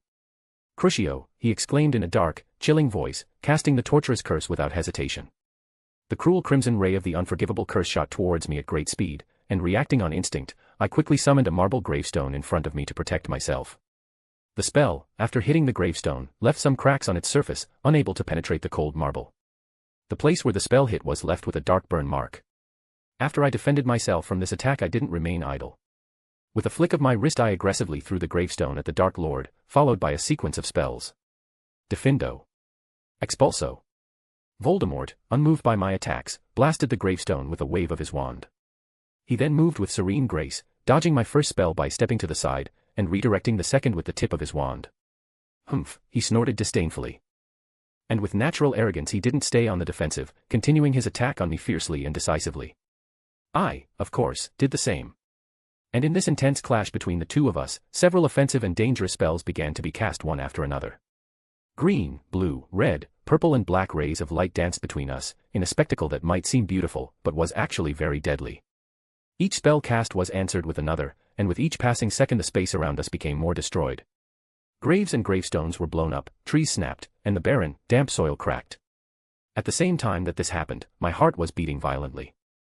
And it wasn't from fear, but from excitement at being able to test my skills against one of the most powerful wizards who ever existed. As this battle of titans continued, everyone else in the graveyard stared at the two of us unblinkingly, mesmerized by the fight. But besides being focused on the fight, Harry was also paying attention to me, or more specifically, my free hand. And when I dodged another of Voldemort's curses with a spin, I raised that hand, before clenching my fist. This simple gesture was the signal Harry had been waiting for to start acting. And without wasting any time, he made his move. "Stupefy," he exclaimed, charging at the Death Eater closest to him. This Death Eater, like the others, was completely unaware of what was happening around him, too focused on his master's fight. Because of this, he only noticed Harry's stunning spell when it was too late, being hit hard by it in the chest. The impact of the spell threw him backwards like a rag doll, falling to the ground with a dull thud, unconscious. This sudden attack snapped the remaining Death Eaters out of their trance, alarming them. At the beginning of all this confusion they didn't know if they should do something when their master started attacking me, knowing that Voldemort liked to deal with his matters on his own without interference. But now that they had been targeted by Harry they could no longer just stand by. And with their wands in hand they focused their attention on the lone Gryffindor, glaring at him with malicious intent. Feeling more than 10 pairs of evil eyes on him, Harry couldn't help but swallow hard. Well, I'm screwed, he thought, pursing his lips. Bombarda. Incendio. Repulso. Without giving Harry time to prepare, these dark wizards cast their spells at him, forcing the green-eyed boy to dodge their attacks. Spells rained down on him like heavy artillery. Knowing that dodging all these spells would be very difficult and would tire him quickly, Harry made the decision to hide behind the large Riddle family's gravestone. Taking refuge behind this gravestone, he began to use it as cover in this fight, protecting himself from the unrestrained attacks of the Death Eaters. He fought back as best he could, attacking whenever he found an opportunity, looking for any opening in the Dark Wizard's formation. With the Death Eaters' initiative to attack Harry, thus joining the fight that was already happening between Voldemort and me, a large-scale and fierce battle began in the Little Hangleton graveyard. Lights and flashes of various colors illuminated the gloomy place, with sounds of explosions, cracks and cutting wind echoing everywhere. "You will regret refusing my kindness, knight," Voldemort said to me, his face showing anger and cruelty. "And tonight you will understand why I am feared by everyone," he finished, casting another curse that he had in his large and almost unlimited repertoire of dark magic. "Voldy, has anyone ever told you that holding a grudge isn't good for your health?" I teased, dodging a purple bolt of lightning with a nimble spin and casting a hefty protego against another attack. "In fact, I heard it can even cause hair loss. But thinking about it, I don't think you'll need to worry about that." A mischievous smile appeared on my face. In response to this, the noseless lord merely growled, intensifying his attacks. With each sentence or action of mine he felt his hatred for me increase, reaching a level that almost compared to his hatred and contempt for Headmaster Dumbledore. And now, he just wanted my death and suffering. So he stopped holding back, starting an attack with a brutal sequence of curses. Sanguinius. Glaciaire. Fragiacia. Avada Kedavra. I was able to easily defend myself from the first 3 spells with a shield, but the last one forced me to dodge it. A dark, inhuman, and vile energy filled my senses. A horrifying, suffocating green beam whizzed past me, as if carrying death itself. Wow. Are we already casting Avada on each other? Our relationship has evolved quickly. And just as I was about to say another sarcastic and sassy sentence to the Dark Lord, I heard Harry scream. "Ethan. A little help here," he said, his voice drowned out by the chaos of the place. Hearing a slight hint of panic and urgency in his voice, I immediately disengaged from my duel against Voldemort, casting a large attack on him, forcing him to defend himself. This short pause gave me enough time to quickly assess Harry's situation on the battlefield. Out of the corner of my eye I saw Harry behind a gravestone, being slowly cornered by the Death Eaters, who were approaching his location while casting several spells at him. The boy who lived was holding his own against them, but it would only be a matter of time before he was overwhelmed. Looks like Harry's situation is getting a little complicated, I thought. Then, without taking my eyes off the pale enemy in front of me who had returned to attack me, I waved my wand in the direction of those Death Eaters, casting a large-scale destructive spell at them. This spell exploded in front of them, sending rocks and dust flying into the air and stopping their advance for a few moments. But this interruption was enough for Harry to reposition himself, running towards me. Once he reached me he stood back to back with me, panting as he looked at the dark wizard surrounding us with concern. Knowing that this 2 versus many situation was very disadvantageous for us, I quickly created a powerful dome-shaped shield around us, a bright and dense barrier that would protect us from the next attacks, giving us some time to breathe and think of some strategy. Damn, these guys aren't kidding around, Harry grumbled, wiping the sweat from his forehead. Well, if you want we can switch opponents, I suggested with a light laugh despite the tense situation. Hearing this, Harry cast a quick glance at Voldemort, who had stopped attacking me for a moment, staring at us in dark, oppressive silence, the tip of his wand glowing menacingly. But as soon as he saw the Dark Lord's cold and angry eyes, he immediately shook his head. You know, I guess fighting those Death Eaters isn't so bad after all, he said, looking away. I see. I rolled my eyes. End. Chapter 523, Chapter. While Harry and I were temporarily protected by the magical dome I had conjured, the Death Eaters kept hurling spells and curses at us incessantly, trying, and failing, to break through the semi-translucent blue barrier. Voldemort, standing beside them, simply watched us with his serpentine eyes, as if everything was under his control. He, of course, could easily break my shield if he wanted to. With his immense magical power, a single powerful spell would be enough to shatter it. In fact, even the other dark wizards present in the graveyard could do it if they used a powerful dark curse or one of the unforgivable curses, which could pass through nearly any magical defense. But the Dark Lord didn't allow them to do that, nor did he try to break the shield himself, fully aware that the magical barrier wouldn't last long. He also knew it was only meant to buy Harry and me some time we would use to come up with a strategy. However, due to Voldemort's extreme arrogance and inflated pride, he had complete confidence that any plan or strategy we might create would be useless against his power, which was one of the reasons he remained inactive. As for the other reason, it was even more twisted. He didn't want to defeat us in such an unremarkable and easy way. He saw it as unworthy, almost humiliating, for someone like him to end the fight this way. Harry, the boy who lived, was seen by many as his greatest enemy and rival, the only one to ever defeat him. And at some point, even Voldemort himself began to recognize the green-eyed boy as his mortal foe. As for me, well, I was the boy that the last riddle considered talented enough to offer a special and private invitation to join his army. And I was also the same one who had unfortunately and foolishly refused his offer. Because of that, Voldemort believed that our defeat deserved a more impactful and dramatic conclusion. A spectacle that would end with our death. An ending that would forever remain etched in the memory of his loyal followers present, carving in stone his cruelty and dominance over those who dared challenge him. And well, to tell the truth, beyond those reasons, there was a third one. Voldemort was curious. He wanted to know what we would do to try and get out of this situation. Interested to see if I truly was as clever and skilled as he had heard. But, unaware of the Dark Lord's intentions or thoughts, Harry and I were still busy thinking furiously of a way to keep ourselves alive and safe, knowing that we were racing against time. Ethan, I know you're an expert at getting out of tight spots and disastrous situations. Harry began, glancing around at our enemies with his lips pursed in concern. But how exactly are we going to escape from here without the cup? He asked. How? With the power of friendship, of course, I replied, nodding firmly. Power of friendship? Really, dude?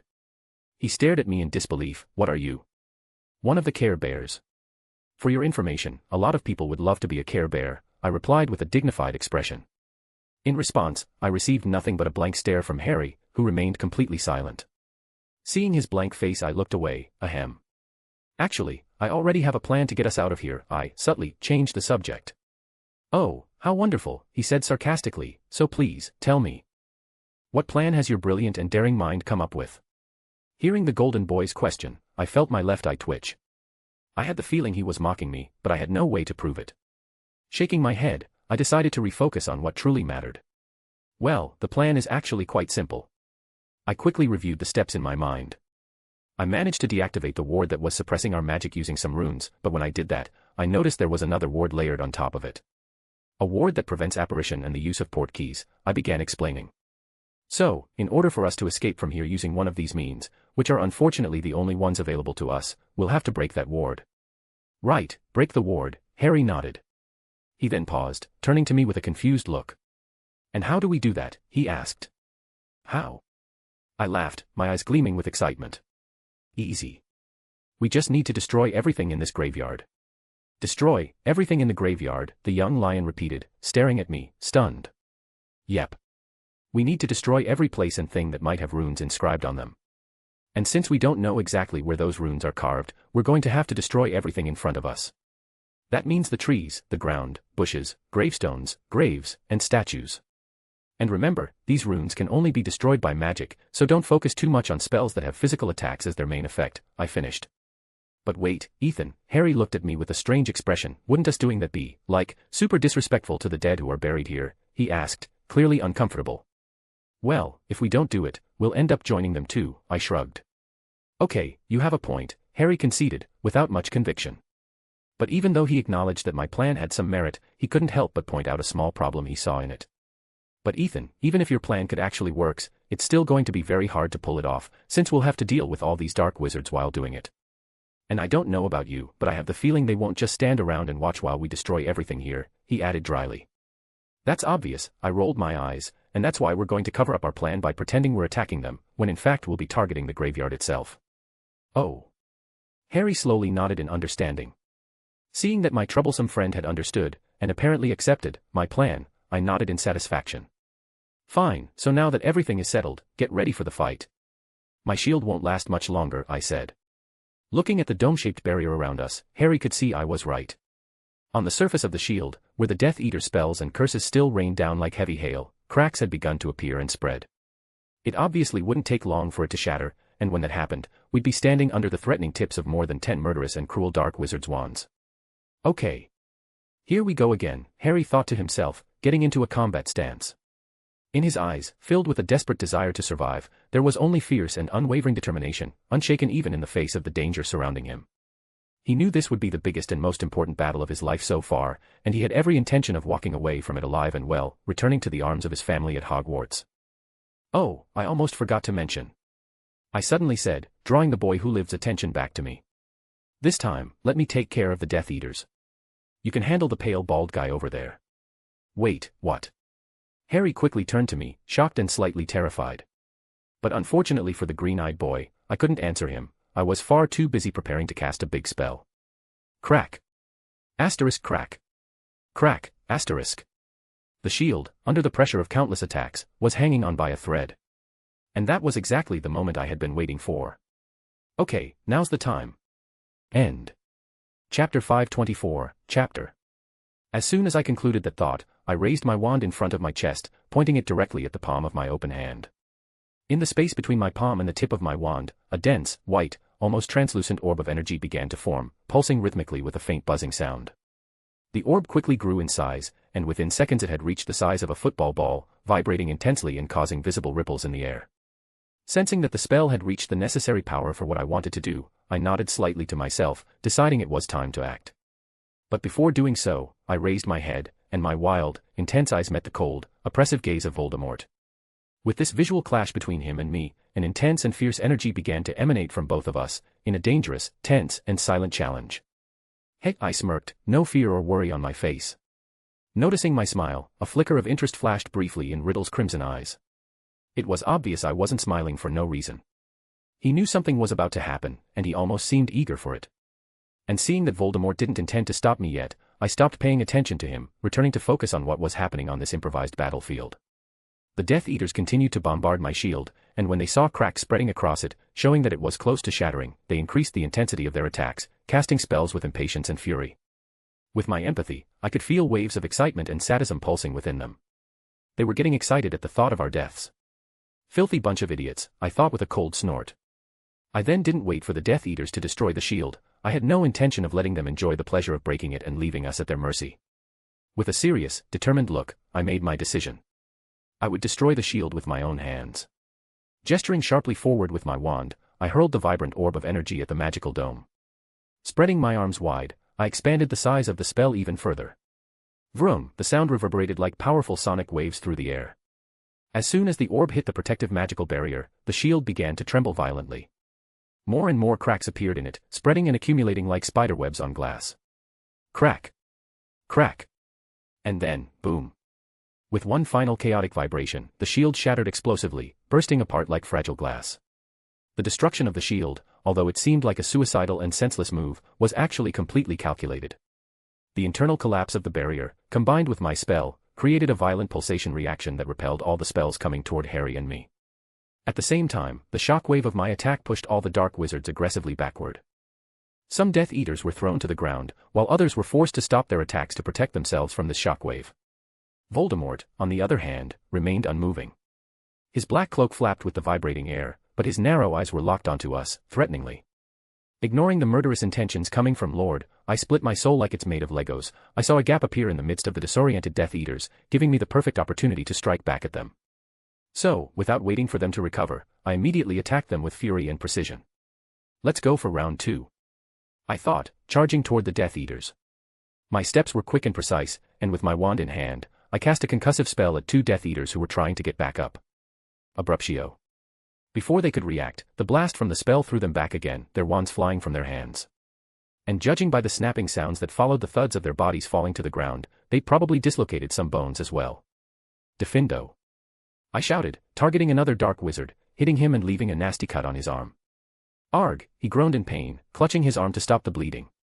One of his supremacist's buddies, upon seeing this, stepped forward to stand in front of him, offering cover and support. Meanwhile, the remaining Death Eaters regrouped, starting to form a circle around me. They're more united and disciplined than I expected, I analyzed. Then again, it made sense. These were people who had fought in a bloody war, obviously they would be able to adapt to this situation. My instincts suddenly warned me of an attack coming from behind me, snapping me out of my thoughts. Without hesitation, I ducked immediately, seeing a yellow ray passing over my head. Another spell followed right after that, and to dodge it I had to roll to the side, before turning to face the attacker. This Death Eater, upon noticing my gaze upon him, merely snorted in obvious disdain. And without hesitation, he cast another curse at me. This time, I paid close attention to his magic, and noticed something strangely familiar. His magic signature was very similar to the magic of my Slytherin friend, Theo. So this is Mr. Knot, I realized, dodging his spell as my eyes narrowed cruelly. From the few things Theo had told me about his family, I knew his father was a dark wizard nearly, or just as, despicable as Draco's dad. Lucius could be a vile, prejudiced and unbearable person, but at least he cared about his family and treated his son well, unlike Knot. Well, let's do Theo and his mom a little favor, by hurting his father really bad. With that small goal in mind, I began retaliating his attacks with my own spells. Sanguinius. Sectum Sempra. Umbra Mortis. Incantations came out of my mouth as powerful spells shot from the tip of my wand. From the beginning, I hadn't even considered using simple offensive magic against him. Fiercely, and with a touch of cruelty, I fired brutal and dark curses, choosing the ones that I knew, if they hit him, would definitely leave him seriously injured. Damn it. Knot swore, sensing the danger behind the spells. The arrogance and contempt he had showed just moments ago were gone, replaced by panic and caution. He was also clearly pissed off, offended by the fact that he was being forced by me to remain on the defensive, something he considered humiliating. But more than just anger, he was also feeling fear and confusion. He couldn't understand why I seemed so hostile toward him, as if I held some deep, personal grudge against him. Watching the shield he had conjured shatter after another barrage of my spells, a grimace appeared on Knot's face, visible even beneath his mask. Shit. Why aren't you helping me? He mentally screamed at his fellow Death Eaters. Unfortunately for him, his supremacist friends couldn't help him in that moment, and it wasn't because they didn't want to. Actually, during my savage assault, they did try to attack me and pull me away from Knot. But even though I was focusing exclusively on him, I still kept my attention on the other wizards in the graveyard. Without even needing to take my eyes off Knot, I blocked and dodged these dark wizard spells with instinctive precision, even striking back at them at opportune moments. This boy is an aberration, some of the Death Eaters thought. Seeing how efficiently and easily I dealt with his servants, Voldemort, who was observing the fight, frowned darkly, more irritated by their incompetence than impressed with me. He then clicked his tongue before slowly raising his wand, pointing it at me, ready to curse me. Stupefy. But before the Dark Lord could make his move, a spell was cast against him. He calmly redirected that spell, turning to face the one who dared attack him. So it's you. He hissed slowly. End. Chapter 525, Chapter. It seems you've inherited some of that old fool's habits, like constantly meddling where you shouldn't, Voldemort said, a cold, emotionless smile on his lips. Standing before him, with steady eyes and a fearless, defiant posture, was Harry, who had his phoenix feather wand pointed directly at his nemesis. The Dark Lord's eyes were fixed on the Gryffindor boy's face, watching him closely, letting his gaze trace every line before pausing for a moment on the lightning-shaped scar on his forehead. Humph. Says the one who was about to cowardly attack Ethan from behind. Harry retorted, staring the dreaded wizard down with bravery. Being called a coward so directly by the weak boy in front of him made Riddle's blood instantly boil. His gaze shifted from the infamous scar back to the young wizard's face, now filled with growing coldness and rage. So, it seems you do have a little courage in you, after all. Voldemort murmured, almost disdainfully. Even though he appeared to be mocking Harry, it was clear that the Gryffindor student's words had gotten under his skin. The evil aura surrounding him seemed to grow thicker, almost visible, like a black veil wrapped around his body. He narrowed his eyes. But unfortunately for you, you've chosen to use that foolish courage at the worst possible moment, and against the wrong person. Saying this, he directed all his killing intent toward Harry, slowly raising his bone wand and pointing it at him with deadly intent. Feeling Voldemort's deadly and dark presence bearing down on him, a chill ran down Harry's spine. Sweat began to slide down his back, and his heart pounded loudly in his chest. The tension was suffocating. Note to myself, never let Ethan decide who fights who again, he thought with a slight grimace. But despite the nerves, he did not back down or falter. He held his ground in a combat stance, his face set with determination and defiance. His hand holding the wand was tense, nearly trembling. However, Harry wouldn't let Voldemort see that his words and threats had affected him. Far more than he wanted to admit. With sheer willpower, he shoved those bad thoughts deep into his mind and took a deep breath. Come on. Just pretend this is another day at Hogwarts dealing with Malfoy or some other idiotic Slytherin, he told himself. It was a simple, brief form of self-encouragement, but it worked. He now felt fully ready for battle. Realizing his intimidation tactic had failed on the Golden Boy, Voldemort didn't seem disappointed or show any reaction. He knew fools always acted brave when facing him, but in the end, they always ended up crumpled at his feet. Heh. Let's see how you fare now that your mother's protection won't save you anymore, he thought, a triumphant grin blooming in his mind. Riddle then, with his wand still aimed at Harry, slightly parted his lips, and in a whispering, malicious voice, began chanting a spell. Oscuro full. Expulso. However, with a quick shout, Harry interrupted the Dark Lord's enchantment, attacking him the moment he saw light beginning to spark at the enemy wand's tip. Humph, Voldemort scoffed, easily dodging the spell. But Harry didn't stop. Right after that attack, he cast another spell at the snake-faced men, followed by another and another, in a relentless and rapid-fire sequence. Harry had no intention of giving Voldemort the chance to strike back, knowing, and grudgingly admitting, that he was at a complete disadvantage in this duel. He was just a regular teenager. A novice wizard who hadn't even finished his education at Hogwarts. And on the opposite side stood the one everyone he knew feared. The man considered by many to be the greatest Dark Lord in history. That's why he chose to follow combat rule number 17, taught by me: never let your enemy be the one to take the initiative in battle, especially if he's stronger than you. Stupefy, the boy who lived shouted again, shooting another beam of light from the tip of his wand. Tisk, Voldemort clicked his tongue, a vein popping on his forehead. It was already frustrating enough that he'd had a hard duel with me, unable to kill or even injure me in any way. And now, he was being pushed into a defensive position by Harry, the other boy in this graveyard who, in his opinion, wasn't nearly as skilled or powerful as me. Enough. Voldemort hissed in anger, his voice deep and sinister. He then raised his bony, barefoot foot, and stomped it against the ground with force. Boom. With that action, a strong and aggressive shockwave erupted with him at its center, shaking the small area and launching leaves, twigs, and stones into the air. These leaves and stones then stopped midair, floating lightly.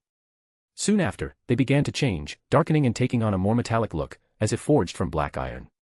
Once the transformation was complete, Voldemort, who controlled them, turned the deadly shards toward the boy who lived. With a flick of his wand, he fired the projectiles. The improvised projectiles were fast and destructive, intercepting and neutralizing Harry's latest spells before continuing to fly toward him at high speed. The slicing sound through the air served as a clear warning to Harry: these metallic leaves and stones were no joke. Accio, rock, he shouted, summoning a marble gravestone lid to shield himself. Asterisk clang. Clang. Clang. Clang, asterisk. Dozens upon dozens of blackened leaves, twigs, and stones struck the stone shield, ricocheting off with harsh, hollow clangs.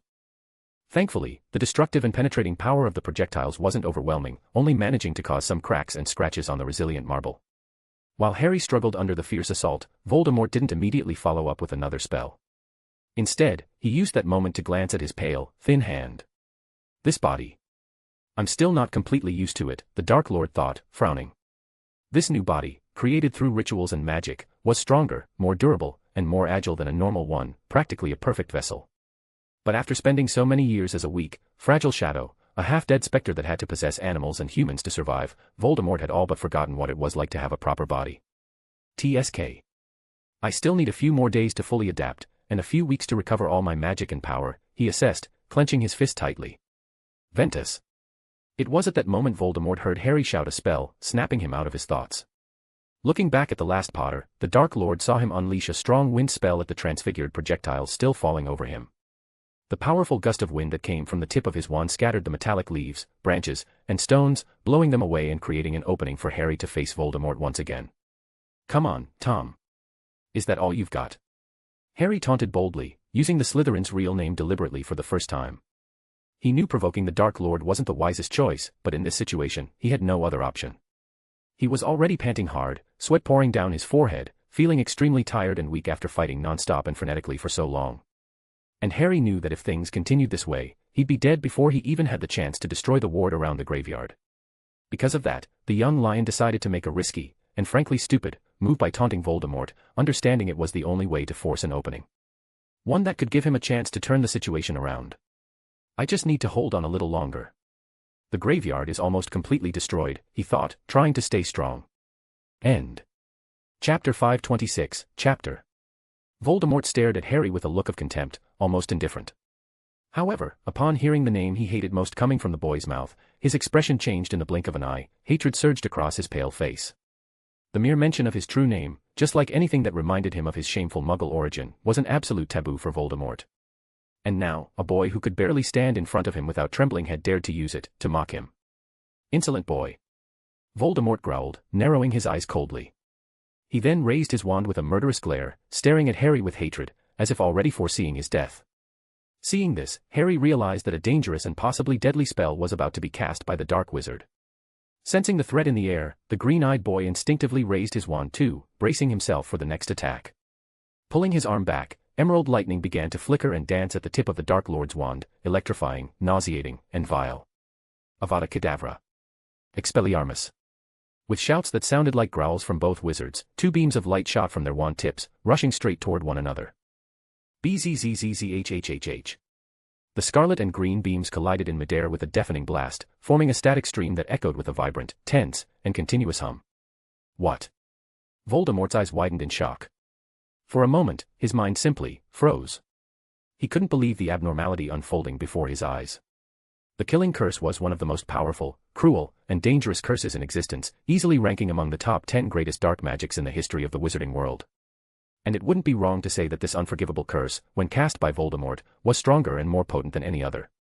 Riddle's mastery over the spell had already reached its peak. But now, the curse that surpassed nearly all other spells was being blocked, and even repelled, by a simple disarming spell. Impossible. This shouldn't be happening. The Dark Lord muttered, unable to contain his disbelief. Flashes of memory suddenly raced through his mind, reminding him of the fateful Halloween night that preceded his first defeat at the hands of another being. The crib, the scream, the flash, and then, darkness. No, not again, he hissed through clenched teeth. The knuckles of his pale, skeletal fingers turned even whiter from the force with which he gripped his wand. Refusing to accept this bizarre and inexplicable situation, Voldemort poured more power and magic into his spell. More force. More magic. More hatred. All to increase the strength of his spell and overpower Harry's Expelliarmus. Ugh. Harry staggered a step back, feeling the heavy pressure of the magical clash fall upon him. But even with this sudden, furious surge, the Emerald Curse couldn't reach Harry, as if something were stopping it. And the same could be said of the Golden Boy's spell. The two spells remained locked, advancing neither forward nor backward, in a strange, intense, and untamable balance. ZHRRRMMM. Suddenly, the two magics flickered chaotically, releasing pulses and ripples of energy through the air. The magical tug-of-war seemed about to collapse, but then, a change began to occur in the spells. From the point where the Avada Kedavra and Expelliarmus were connected, a dazzling golden light emerged. This light then spread into the green and red beams, consuming them and turning them golden as well. Once that happened, it no longer looked like two spells violently clashing with volatile intentions, but rather a single magical thread stretching from the tip of one wand to the other. A peculiar, resplendent magical line linking the two wands. Holy shit! Harry exclaimed in his mind, shocked and confused. He stared wide-eyed at the powerful golden beam, feeling a strange connection to it. Briefly turning his gaze from the magic, the stunned boy looked toward his enemy on the other side of the beam. At a glance, he saw that the same expression he wore was mirrored on Voldemort's face. That made him immediately understand that what was happening here was so strange and unusual that even the greatest dark wizard in history was surprised. Not even someone who had likely spent years studying magic in depth could comprehend the current situation. What the hell is this? Harry whispered to himself. And for the first time on this dark night, the two wizards on opposing sides shared the same feeling. On the other side of the battlefield, my fight against the Death Eaters was still raging, chaotic and frenzied, in a way only a magical confrontation could be. Since the battle began, I hadn't stopped attacking the dark wizards for even a second, keeping up a wild and brutal offensive against them. I had already lost count of how many spells I had cast, but I was sure the number was easily in the hundreds. Of course, I said I was attacking them, but most of my spells weren't actually aimed to hit them directly. Following my plan, I was targeting the graveyard itself, trying to cause as much destruction to the place as possible. And for that reason, the spells I was using were, for the most part, highly destructive and large-scale. Decessus. Laniatus. Ignis Obscur. Along with those 3 incantations, 3 dark spells were cast on me. Vitrum Aegis. I cast mentally, conjuring a crystalline shield in front of me that absorbed the impact of the attacks. Then without hesitation, with a swift flick of my wand, I shattered the shield into dozens of pieces before launching the fragments at the Death Eater to my right. That Death Eater tried to react by raising an earthen barrier to defend himself, but he wasn't fast enough. Some of the sharp fragments struck him, cutting into his body. "Shit," he grunted, collapsing to his knees as he clutched his side. "Are you okay, Not?" one of his companions asked, alarmed. "Do I look okay to you?" Not growled, gritting his teeth while pressing the wound at his waist. Not then looked at me. "I'm absolutely sure that this boy has some grudge against me, but I still don't know why. This is the first time I've met him," he thought grimly. So far, he had been the most targeted Death Eater in this battle. And no matter how much he tried to defend or hide, I always found a way to hurt him. TSK. "What the hell is this kid?" another dark wizard shouted angrily. "How the fuck should I know?" the one to his left snapped back, his voice full of frustration and humiliation. Those 2 who had just spoken were Avery and McNair. And how did I know that? Well, I simply overheard them calling each other by name amid the chaos. Apparently, they weren't worried about hiding their identities, as if it were a trivial matter. And honestly, I could even guess why. They probably didn't think I would survive. And even if I made it out alive, they knew they were influential enough to discredit my words if I ever tried to tell someone the truth. But well, them underestimating and dismissing me like that worked in my favor. BZZZHHH. Then, just as I was about to cast a high-powered explosive spell at the nearest grave, which coincidentally was right next to Not, a reverberating and electrifying sound like thunder slammed into my ears. This sudden and shrill noise immediately caught my attention, causing me to pause my next attack. And even the Death Eaters decided to cease their attacks for a moment, drawn to the sound as well. The sound was quickly followed by powerful and intense waves of magic that flooded my senses like a blazing signal. Huh. I blinked in confusion, turning my body to look behind me. As soon as I turned to face the source of the phenomenon, I saw a dazzling golden light beginning to illuminate the entire graveyard. With a serious expression, I focused my gaze on that light, trying to see through it. When I managed to see clearly, I discovered what was causing all of it. Priori Incantatem. I murmured to myself, my gaze slightly awed and relieved. End.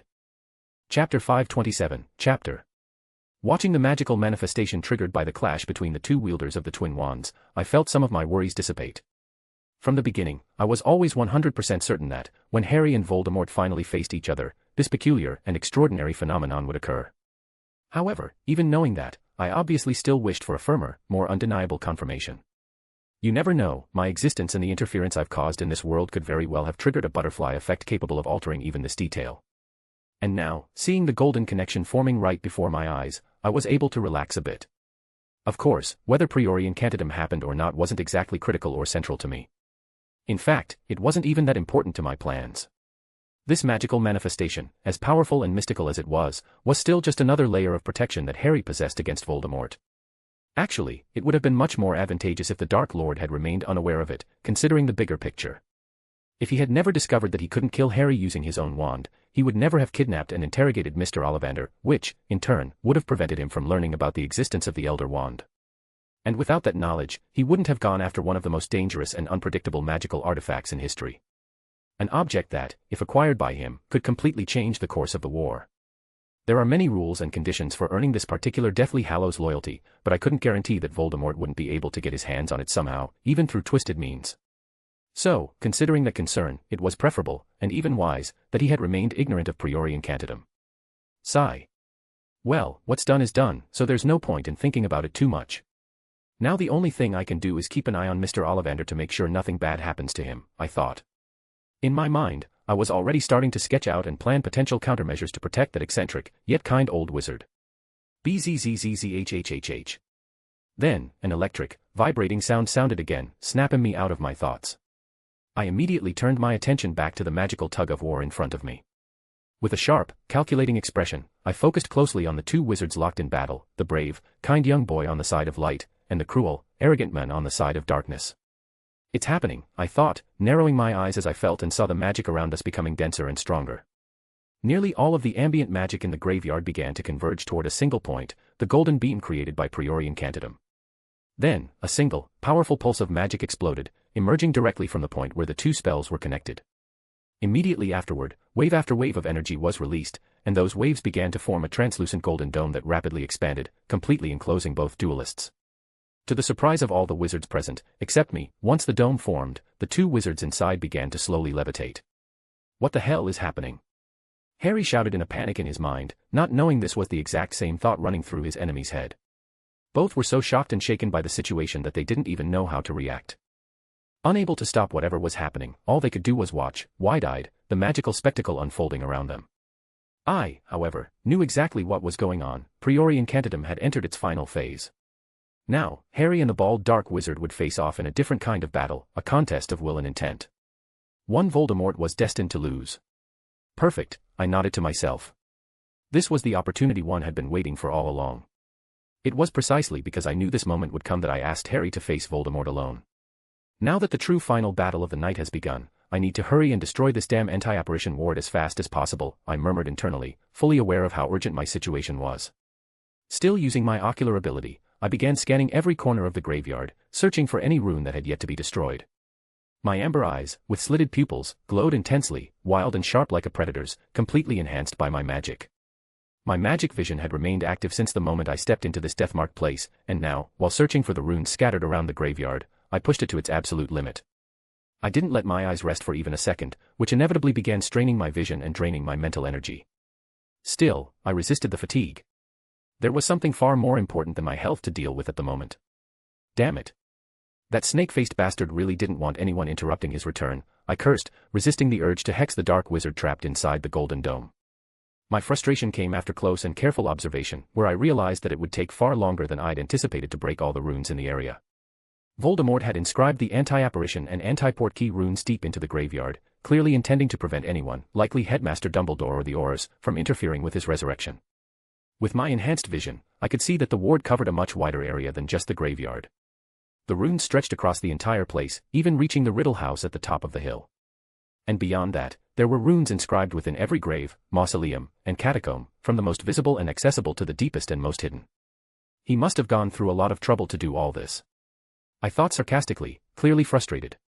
But knowing that getting angry wouldn't help, I calmed myself, abandoning my original escape plan of using a portkey or apparition. Well, looks like I have no choice but to go with plan C, I thought with a serious look, making my decision. This plan was a backup I had saved in case my initial strategies failed, as was currently the case. And in some ways, it was simpler and easier than the others, but also the one with the highest chance of failure, which is why I had left it for last. I just hope he hears me, like he did that other time, I thought, somewhat apprehensive. Then, taking a deep breath, I focused completely. I let my magic flow freely, strengthening the connection I had with it, and with my beast talk, which I would also use. When I felt ready, I looked up to the sky. Fox. I shouted in my mind, adding a bit of magic to my inner voice, please, come here. I need your help. Hogwarts, inside the castle. In the headmaster's office, perched on his golden stand, a large bird with red and orange feathers burning like embers raised its head. He heard a familiar voice in his mind, calling to him like a prayer. Recognizing that voice and sensing the urgency in it, Fox didn't hesitate for a second before answering the call. Without delay, he spread his wings and took flight, soaring out through the open window. Flying through the moonlit night sky, Fox let out a solemn, ringing cry, beginning to gather his magic. In mere moments, his special magic had fully gathered and concentrated within his body, burning like the very flame of life. Then, with a powerful thrust, he released that magic, resulting in a beautiful explosion of red and golden flames that completely engulfed the phoenix. And after this phenomenon, one last birdsong echoed before the immortal bird vanished into the fire. The magnificent and magical cry resounded throughout the entire school of Hogwarts, reaching the ears of those on the Quidditch pitch. Everyone, professors, students, ministry officials, and guests alike, looked up, surprised and confused. Headmaster Dumbledore, who had also heard the familiar cry of his animal friend, raised his head to glance toward the tower where his office was. His eyes, which had previously been serious and troubled over the current crisis involving the disappearance of two champions, now lit up with a glint of understanding. So that's it, he thought, allowing a small, relieved smile to appear on his aged face. End. Chapter 528, Chapter. Inside the magical dome, Harry and Voldemort kept a firm grip on their wands, as if their hands were bound by invisible chains. Neither of them intended to yield in this contest, knowing just how decisive and fatal it was. Ugh, Harry grunted, feeling as though his entire body were submerged in a boiling ocean of magic. His hands trembled slightly, but his gaze remained steady and defiant. On the other side, Voldemort gave a low snarl, scarlet eyes narrowing with rage. Since the dome had appeared, he had been trying to break the Priori-Incantatem connection, but it was like fighting against reality itself. Every push of his wand was returned with double the force, a battle that was not only about magic, but something deeper. You're just a weak boy, so why is this happening again, he thought, irritated and even slightly humiliated. The mystical barrier that held them as if in a dueling ring pulsed rhythmically. The golden beam between their wands grew more and more intense as time passed. But then, suddenly and inexplicably, something changed.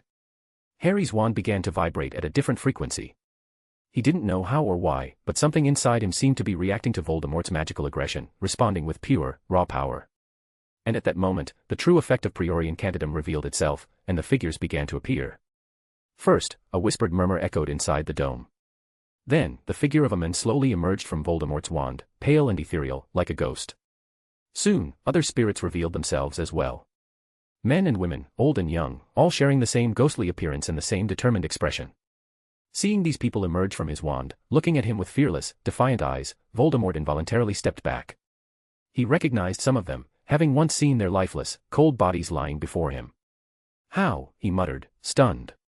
His shock and fear made his grip on his wand falter for a moment, causing a brief but noticeable flicker in the golden beam. It seemed that this fleeting moment of weakness was enough to put him at a disadvantage against Harry. No. Voldemort roared inwardly, now using his other hand to grip his wand as well. But the wrathful spirits would not let him recover. The moment they saw that the Dark Lord had been shaken by their presence, they decided they would not let him win this magical struggle.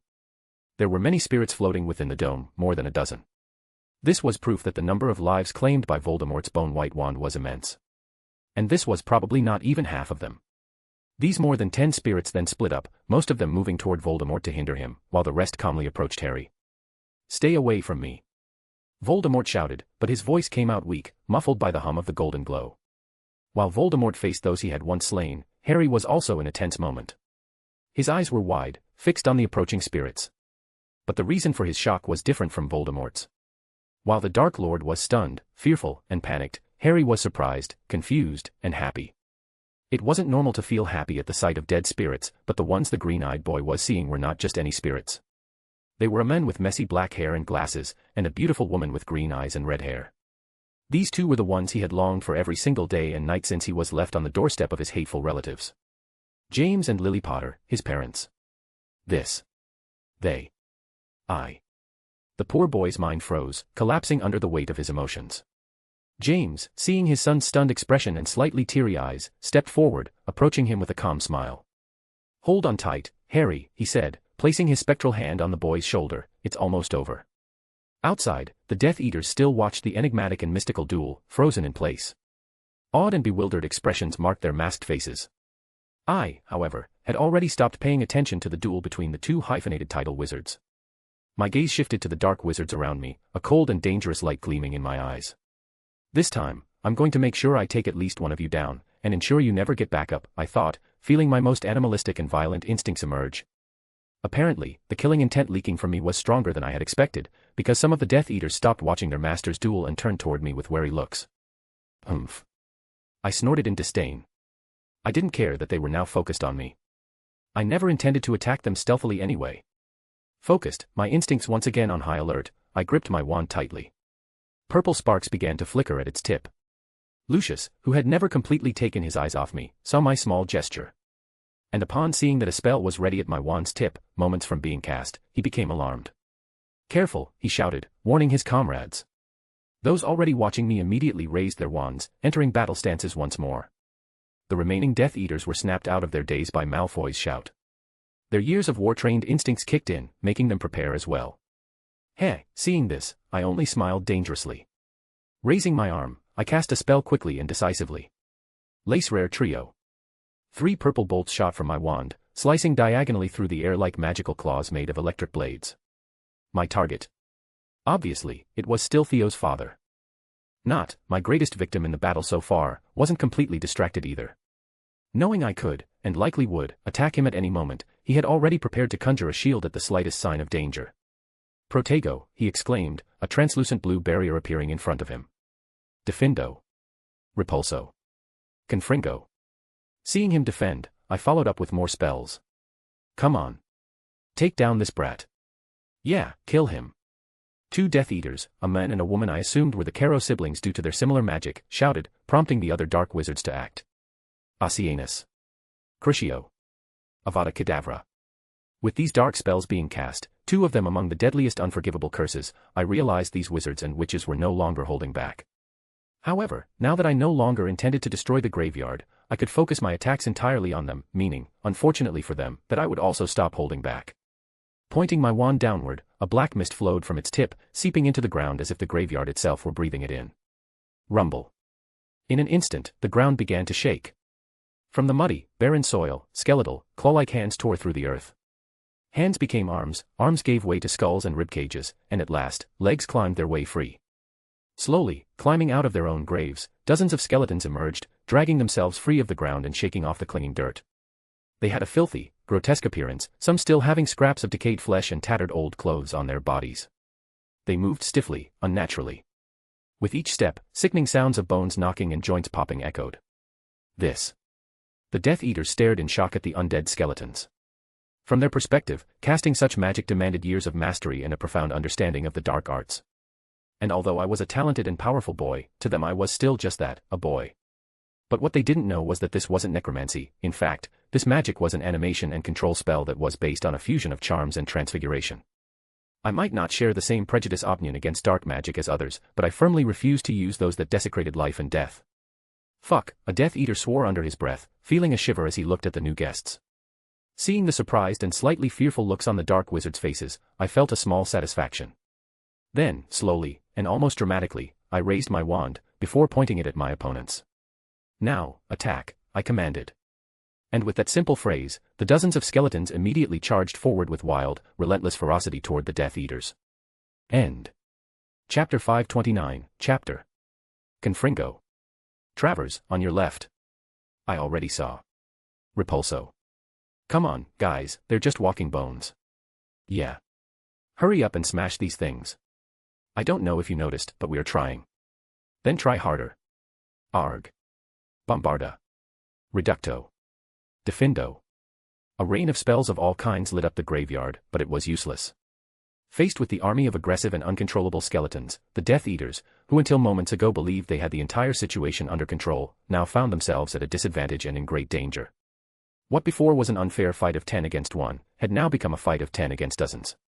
Each Death Eater was facing at least 4 skeletons. And since they weren't really alive, being only bones reanimated by magic, it was nearly impossible to defeat them. When a skeleton fell, it would stand back up perfectly fine in just a few moments. And if they were broken or destroyed by some spell, I only needed to cast a simple reparo on them to bring them back into the fight. Glacius. Malfoy froze a skeleton that attacked him, before taking a few steps back to distance himself from the others that approached. In that brief instant where he gained some time to breathe, he took the chance to look around, analyzing the current situation on the battlefield. Seeing that he and his companions were in an unfavorable and critical position, where any mistake could result in a fatal wound, or even death, he couldn't help but frown, feeling the weight of the pressure. Shit. We can't go on like this. Nothing we do works against them. Mulciber growled, dodging a pair of bony claws. Knowing his longtime friend was right, Malfoy couldn't contain his frustration. Damn it, he cursed, grinding his teeth. But even though he was irritated and worried, his years of war experience kicked in. His experienced mind began to work, and with a calculating gaze, he quickly began to think of a strategy. As he looked at all the fights taking place in the graveyard, his eyes unconsciously fell on me, who was standing still, watching the battles with presumption and satisfaction. That's when something clicked in his mind. He realized that he and the other Death Eaters had been focusing on the wrong target all this time. In that case, the only thing we can do to stop these undead is to defeat the one who controls them, he said, with a cold voice. Hearing that, all the dark wizards paused for a second. Then, cruel smiles appeared on their faces, and they all turned their gazes toward me. Heh. I smiled inwardly as I felt those malicious looks. The hair gel lord might think I hadn't heard him, but I had. In fact, I was even wondering how long it would take until they realized that. But I didn't care much about what they were saying or planning, because I had finally found the opening I had been waiting for. In the direction I was looking, several meters away from me, was Not, facing a group of skeletons surrounding him. There were more skeletons around him than around his companions, keeping him in a tense and problematic situation. Because he was so busy and so far from me, he stopped for a moment paying attention to my actions, fully focused on his own battle and survival. This is the time, I thought, with an excited and expectant look. Quickly calculating the distance between him and me, I slightly bent my knees. The muscles in my legs contracted, strengthening and gathering force and even magic. Then, staring at that dark wizard, a despicable, abusive and cowardly father, with feelings of repulsion and anger, I dashed forward at great speed. Driven by my superhuman physical attributes and my magical enhancement, I tore through the battlefield like a bullet. To others, I was nothing more than a fleeting shadow, followed by the whistling of the wind as it was cut. In just a few moments I crossed the graveyard, arriving at Not's side. And without wasting time, I swung my wand toward him. But I underestimated his reflexes and instincts. As soon as he felt something beside him, he turned with his wand in hand, immediately casting a cutting spell at me. My eyes narrowed, and stopping the enchantment that was on the tip of my tongue, I redirected his spell with my wand. When Not saw that the one attacking him was me, and not another skeleton, he tensed. But when he realized he had managed to stop my attack, he felt relieved and even a little smug.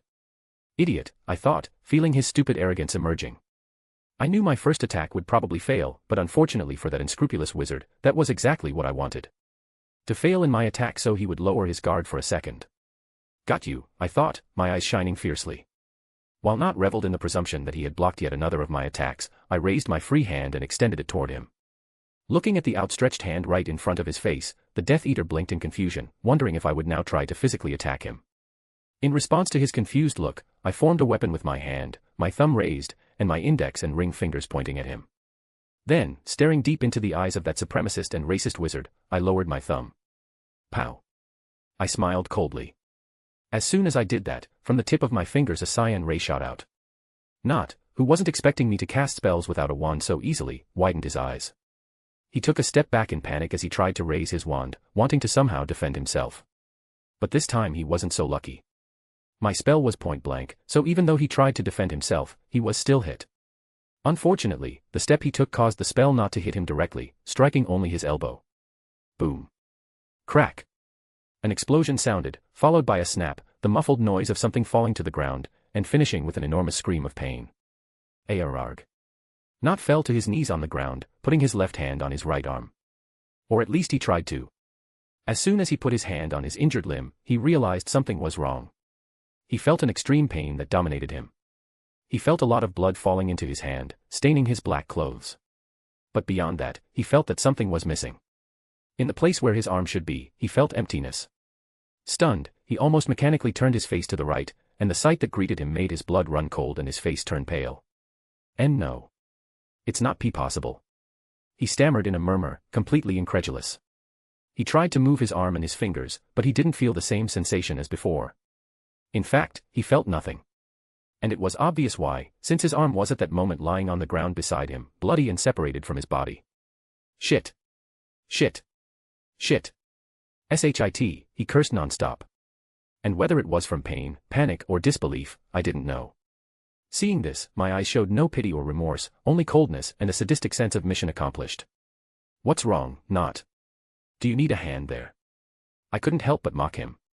In response, I received a look full of hatred, rage, and a hint of fear he tried to suppress. You son of a bitch, he screamed, grinding his teeth so hard it seemed they might break. Watching his fury and feeling his uncontrolled emotions, I felt satisfied. I had finally dealt a heavy blow to Not. This was my way of avenging Theo and his mother. But this was only the beginning of the torment for this weak and despicable man. End. Chapter 530, Death Eater 101, How to Push Their Buttons. Not, still kneeling in front of me, held tightly to the stump that was all that remained of his severed limb. His hands and clothes were almost entirely scarlet, stained by the blood that wouldn't stop pouring out. His pale and weakened face was twisted into an expression of pain, anguish, and an indescribable agony. However, the gleam in his eyes, still fixed on me, was strong and intense, almost tangible. If looks could kill, I was certain that right now I would already be in the line of the reincarnation cycle, again. I didn't need to use my empathy to sense the hatred overflowing from Not. It was pure and visceral, reaching an extreme level. Never in his entire life had he felt such a great desire to cause pain and suffering to someone. Bombarda Maxima. Avery's voice echoed, breaking the tension. He, who had been occupied with his fight, finally managed to break free from the savage skeletons surrounding him, blasting his way through the undead. Panting, he retreated a few steps, taking advantage of the brief pause to take a deep breath and recover his strength. He also used that pause to look back toward the opposite side of the battlefield. That's where he had heard someone scream in pain, followed by a furious, familiar roar. As soon as he turned, his eyes immediately caught a scene that confirmed his fears. However, what he saw was much bloodier than he expected, which made his worried expression turn into shock and panic. Clesius, the name escaped his lips in an alarmed shout. Hearing that, I turned to look at Avery for an instant. He was trying to reach us, attacking every skeleton that crossed his path. I could feel all his distress and concern as he looked at his friend. I waved my wand, repairing the skeletons he destroyed and commanding them to attack him again. After that, I turned back to face Not. So, your name is Clesius. I looked at the crippled Death Eater, raising an eyebrow in amusement. Then, with a mischievous spirit, a mocking smile appeared on my face. Hey! What a ridiculous name. Hearing me mock his dignified and powerful name, Not growled furiously. Avada Kedavra. Warned by my instincts and a shout, I jumped back, just in time to see a green bolt strike the ground where I had been moments before. Hurried footsteps soon followed, announcing the arrival of reinforcements. Can you stand, Not? Malfoy asked, crouching down and supporting the wounded wizard. Beside him were McNair and Avery, who had managed to free himself from the skeletons with the help of the two Death Eaters. The three dark wizards stared at me intently, no longer keeping their calm and arrogant expressions. Seeing the three in front of me, I raised an eyebrow before deciding to look around. Observing the graveyard, I saw that the number of standing skeletons had decreased, with many shattered and crumbling bones scattered on the ground. Then I realized, belatedly, that most of my skeletons had already been destroyed. I had been so focused on attacking Not and mocking him that I had stopped paying attention to the fights around me. And because of that, I had also stopped repairing the skeletons as they were destroyed. Thanks to this, those Death Eaters managed to defeat most of them, which allowed some of them to regroup and come to their friend's aid. Meh, they weren't useful anymore anyway, I shrugged, before returning my attention to my enemies. Well, Clesius. I began, not missing the chance to mock Not's name again. It seems your friends finally showed up to help you. But I think they arrived a little too late. My eyes drifted to his bloody stump. That also made Malfoy, Avery, and McNair's eyes fall on the severed limb. Emotions of grief, pity, and fear flickered in their eyes. Feeling his colleague's stares fall on him, Not lowered his head, ashamed and irritated with his own state. You know, I've never been foolish enough to lose an arm, but I imagine that must be devastating, I commented, drawing their attention again. And in your case, Not, that must be even worse, right?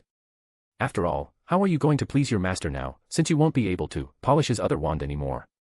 A cruel, mocking smile curled my lips, but don't worry. I'm sure your friends here will be more than happy to take your place in such a dignified and glorious service.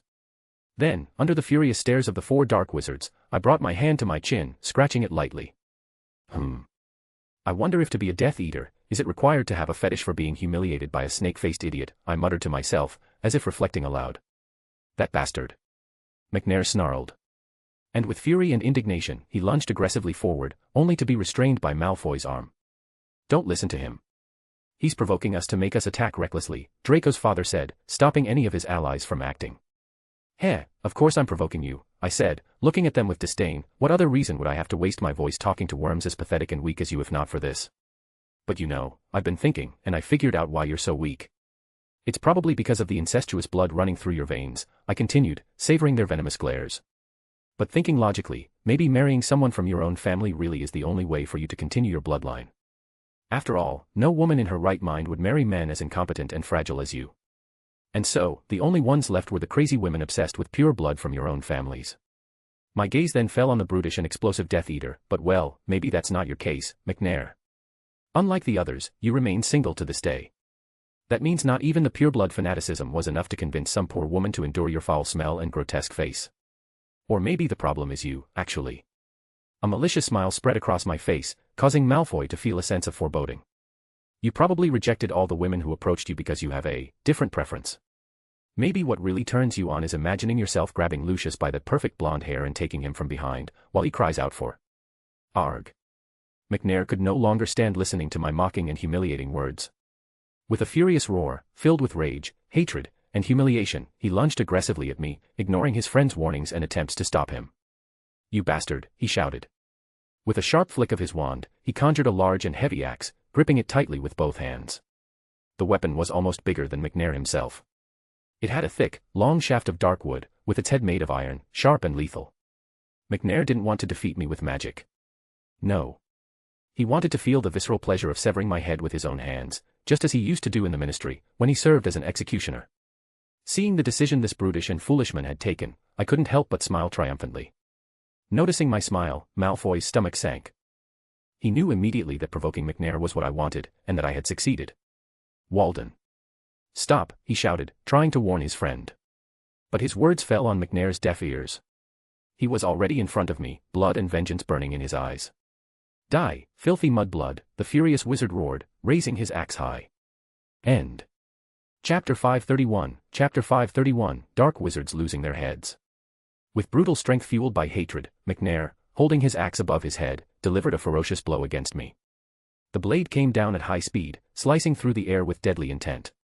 The instant the sharp weapon was just inches from my head, about to strike me, I took a swift step to the side, narrowly escaping an attack that would have claimed my life. Almost at the same time I dodged the strike, I raised my arm with my wand. With precision and coldness, I swung the magical instrument horizontally, firing a silver spell from its tip. Bang. Swish. Two sounds rang out in sync, the heavy thud of the axe crashing into the ground, kicking up dirt and debris, and the sharp, piercing whistle cutting through the air. When the clash ended, we both remained standing in our positions for a moment. Even the nearby dark wizard stopped moving, watching us in a silence thick with tension. And then, before the eyes of all the Death Eaters in the graveyard, McNair's head separated from his body. It hit the ground with a dull thud, rolling several feet before stopping near Malfoy's feet. The mask that had hidden the dark wizard's identity had slipped off during the roll. Now uncovered, everyone could clearly see his lifeless face. His expression was frozen, and his gaze revealed his final emotions before death: shock, horror, and disbelief. The next moment, the Death Eater's headless body, which until now had still been standing, axe in hand, finally collapsed. Thump. The silence that followed was almost tangible, laden with disbelief and panic. The entire battlefield was immersed in that tense and deadly atmosphere. Everyone was in shock, unsure how to react to what had just happened. McNair, the man so proud of beheading his enemies, had met death in the exact same way, abrupt and cruel. It was a tragic fate for him, but for me, nothing could have been more ironic, or more deserved. He. Avery stammered, pale as he stared at the head on the ground before him. He is dead, Malfoy said, confirming the obvious fact, a fact no one wanted to believe. Faced with the death of one of their own, the Death Eaters felt rage and thirst for revenge, consumed by the desire to tear me apart. However, now that one of them had fallen to me, they became more cautious and fearful. They finally realized I was not someone to be taken lightly. Not only did I have the strength to face them, but I was also willing to kill. Because of that, none of them dared to initiate any attack against me, afraid of becoming my next victims. Nott, still trying to staunch the bleeding of his severed arm, stared at the bloody stump. Complex emotions flickered across his face. For an instant, a bitter feeling of relief appeared in his expression.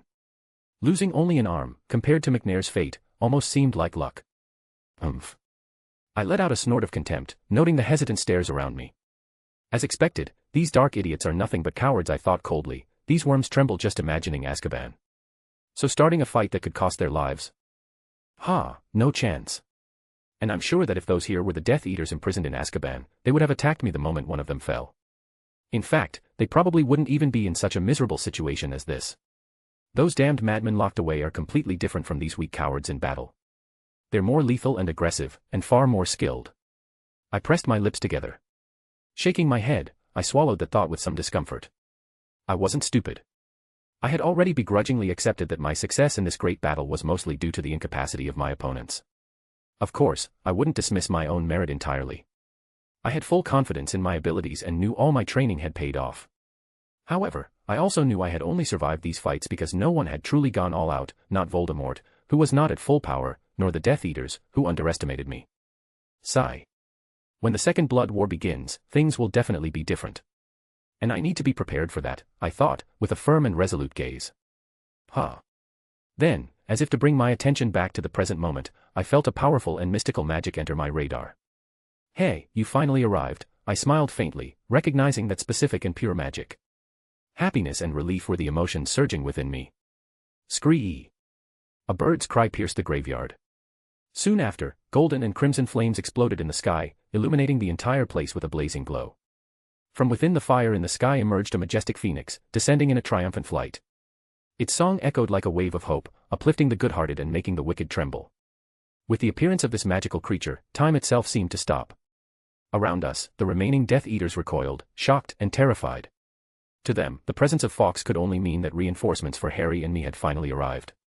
Moreover, the pure, benevolent light magic of the immortal bird, beyond calming and inspiring the good, also weakened and suppressed those with corrupted hearts. Because of this, these dark wizards, already shaken by the death of a comrade, now felt the pressure on them grow even heavier. Looking at the witches and wizards around me, I could sense their fear and unease.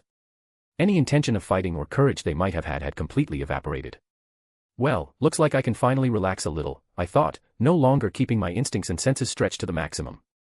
Since I no longer needed to stay fully alert against the dark wizards, I turned my gaze toward the great and important duel inside the Golden Dome. And with just one look, I could tell that the clash of wills and magic was nearly finished. Meanwhile, inside the dome, the pressure both wizards felt was intensifying with every second. Harry felt as though his mind was being crushed by a giant, making him falter slightly. Yet the shadows of the dead formed a circle around him, protecting him. "Harry, you can do it. Keep pushing," urged the ghostly image of his mother. She had her hand over his, which held his wand, helping him stay steady in the duel. Her eyes on him were filled with affection, love, and trust. "Yes, son, you just need to hold on," his father said, standing supportively at his side. And Harry, feeling the love and support of his parents, grew even more determined to win this struggle. Scree! The boy who lived, staring determinedly at Voldemort, heard the cry of a bird. Right after, he felt a warm and comforting sensation fill his body, both energizing and calming him. Surprised and confused, he looked up, and what he saw was Fawkes slowly descending over the graveyard, spreading his majestic wings, casting light across the entire battlefield. Ugh! With the Phoenix's arrival, Voldemort, a being wholly devoted and saturated with darkness and malice, felt weak. That sudden vulnerability became the final, decisive point in the duel. Sensing his growing strength, as well as the Dark Lord's weakness, Harry realized this was the moment. And then, the Golden Boy acted, focusing and channeling all his strength, magic, and everything else he had into his golden beam. Arg! From his throat burst a roar of pure emotion, of loss, of love, of conviction and hope. With that, all the energy contained in the Priori-Incantatem connection was brutally forced onto Voldemort. No. Voldemort screamed internally, grinding his teeth in both effort and rageful frustration. Yet everything he tried was in vain, he had already lost the battle. Before everyone's eyes, the magical barrier shook. Cracks of golden light spread across its surface and into the air like shattering glass. Vroom. Then, with a mighty magical surge, the Priori-Incantatem connection broke. All its power struck Voldemort directly, throwing him violently backward. And as soon as it happened, the dome that had trapped them exploded with a deafening roar, finally releasing them from the duel. End. Chapter 532, Fawkes, the Hero. Returning to Hogwarts. When the magical dome broke apart and the golden beam disappeared, all the phenomena caused by the Priori-Incantatem came to an end. With that, the magic that held Harry floating a few inches above the ground was also cancelled, and he once again felt the weight of gravity. Staggering, he fell half-kneeling to the ground. Huff. Huff. Harry, supporting himself with his hand on the ground so as not to collapse, panted heavily. He was obviously exhausted after everything he had been through, mentally, physically, and magically. And beyond the exhaustion, he was also a little disoriented from the abrupt end of the magical duel. His mind still wandered in the memory of the spectral forms of his parents, who vanished the moment the connection between the wands was interrupted. Mom. Dad. Why did they appear here? How? The question tore at him, mixed with a whirlwind of emotions, anguish, longing, happiness, sadness, affection, all at once. Natural feelings for a boy who had just been reunited with his parents dead for more than a decade. Harry. The young green-eyed wizard was then jolted out of his dazed state by me, as I ran toward the boy. Kneeling beside him, I gently pulled him by the arm, helping him to stand. Come on. We have to go, I said with some urgency. My watchful eyes hadn't left the Death Eaters, who were still frozen in fear, and the Dark Lord, who was struggling to recover from his recent defeat. Hearing my warning, Harry nodded. He was already on his feet, leaning slightly on me, and even though he was still a bit dizzy, he was steadier than before. His gaze then fell upon the incandescent red bird hovering at our side, radiating magic as if it were protecting us. Why is he here? Did Headmaster Dumbledore come to save us? He asked hopefully, looking around for the old wizard. No, the headmaster didn't come. Only him, I replied, which made Harry look at me confused and a little disappointed. Noticing his slight disappointment, I shook my head in amusement. But don't worry, he's all we need right now, I said, smiling at the phoenix who sang proudly, confirming my words. Oh. Harry murmured, trusting me, and also the immortal bird. Well, in that case what are we waiting for? Let's get out of here. Right, I nodded, before looking at the mystical animal. Fawkes, take us back to Hogwarts, I asked, receiving in response an affirmative cry.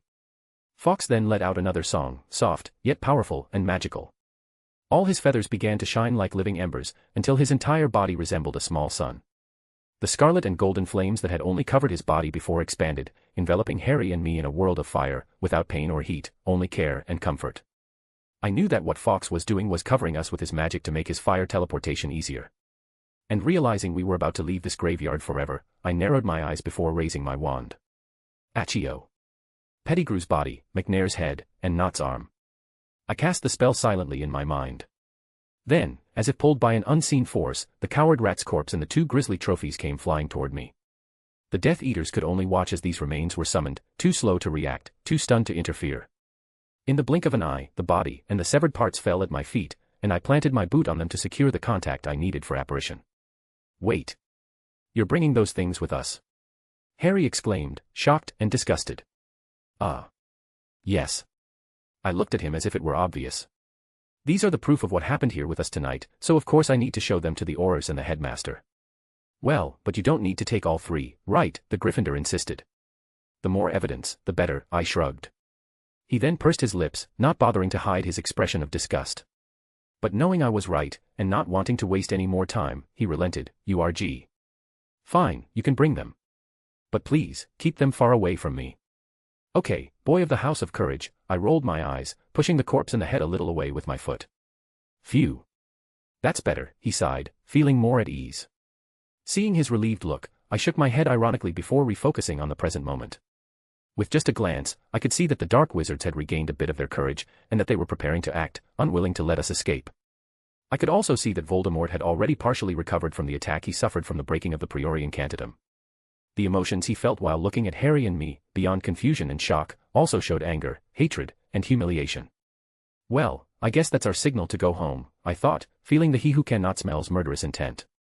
Fawkes, now. With that command, the phoenix perched his claws on my shoulder, gripping me firmly, before opening his magnificent wings. Scree, with a cry, a pulse of magic surged with Fawkes as its center, quickly covering the 3 of us plus my other war trophies. Until next time, Baldy-Mort.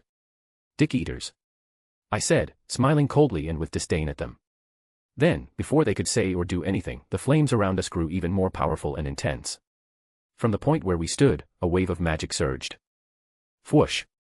Right after that, an incandescent explosion of golden and red colors lit up the entire graveyard, forcing all the dark wizards to close and cover their eyes. After a few seconds, the glow dissipated. The graveyard returned to its usual macabre and suffocating darkness, echoing with an oppressive and grim silence. As soon as the Death Eaters and Voldemort managed to open their eyes again, they saw that in the place where we had stood just moments before, now it was empty, without any sign of us. Voldemort, realizing that the prey he wanted, and had, to kill had escaped, gnashed his teeth. His fists clenched in fury, and his cruel red eyes gleamed. Harry Potter. Ethan Knight. His furious scream echoed through the graveyard, startling the crows and making his servants tremble. Hogwarts. Back at the Quidditch pitch, the turmoil in front of the maze's entrance did not cease, fervent, tense, and with a suffocating air that weighed upon everyone. After so long without any sign of the 2 Hogwarts champions, even the audience who had initially watched the tournament with excitement was now beginning to worry. Students, professors, and guests who had any sort of connection, however small, with the missing boys, had already descended from the stands and joined their families on the field. Everyone had already realized for some time that something was terribly wrong with this task, and now they only wanted answers. When will the ministry finally do something? Until now they're just walking around like headless chickens. Sarah said angrily, her voice intentionally loud. Many nodded to her words. At this moment, the ministry was proving to be more useless than if they had asked Peeves for help. Sirius, outraged, felt that these government officials needed to be pressured a bit.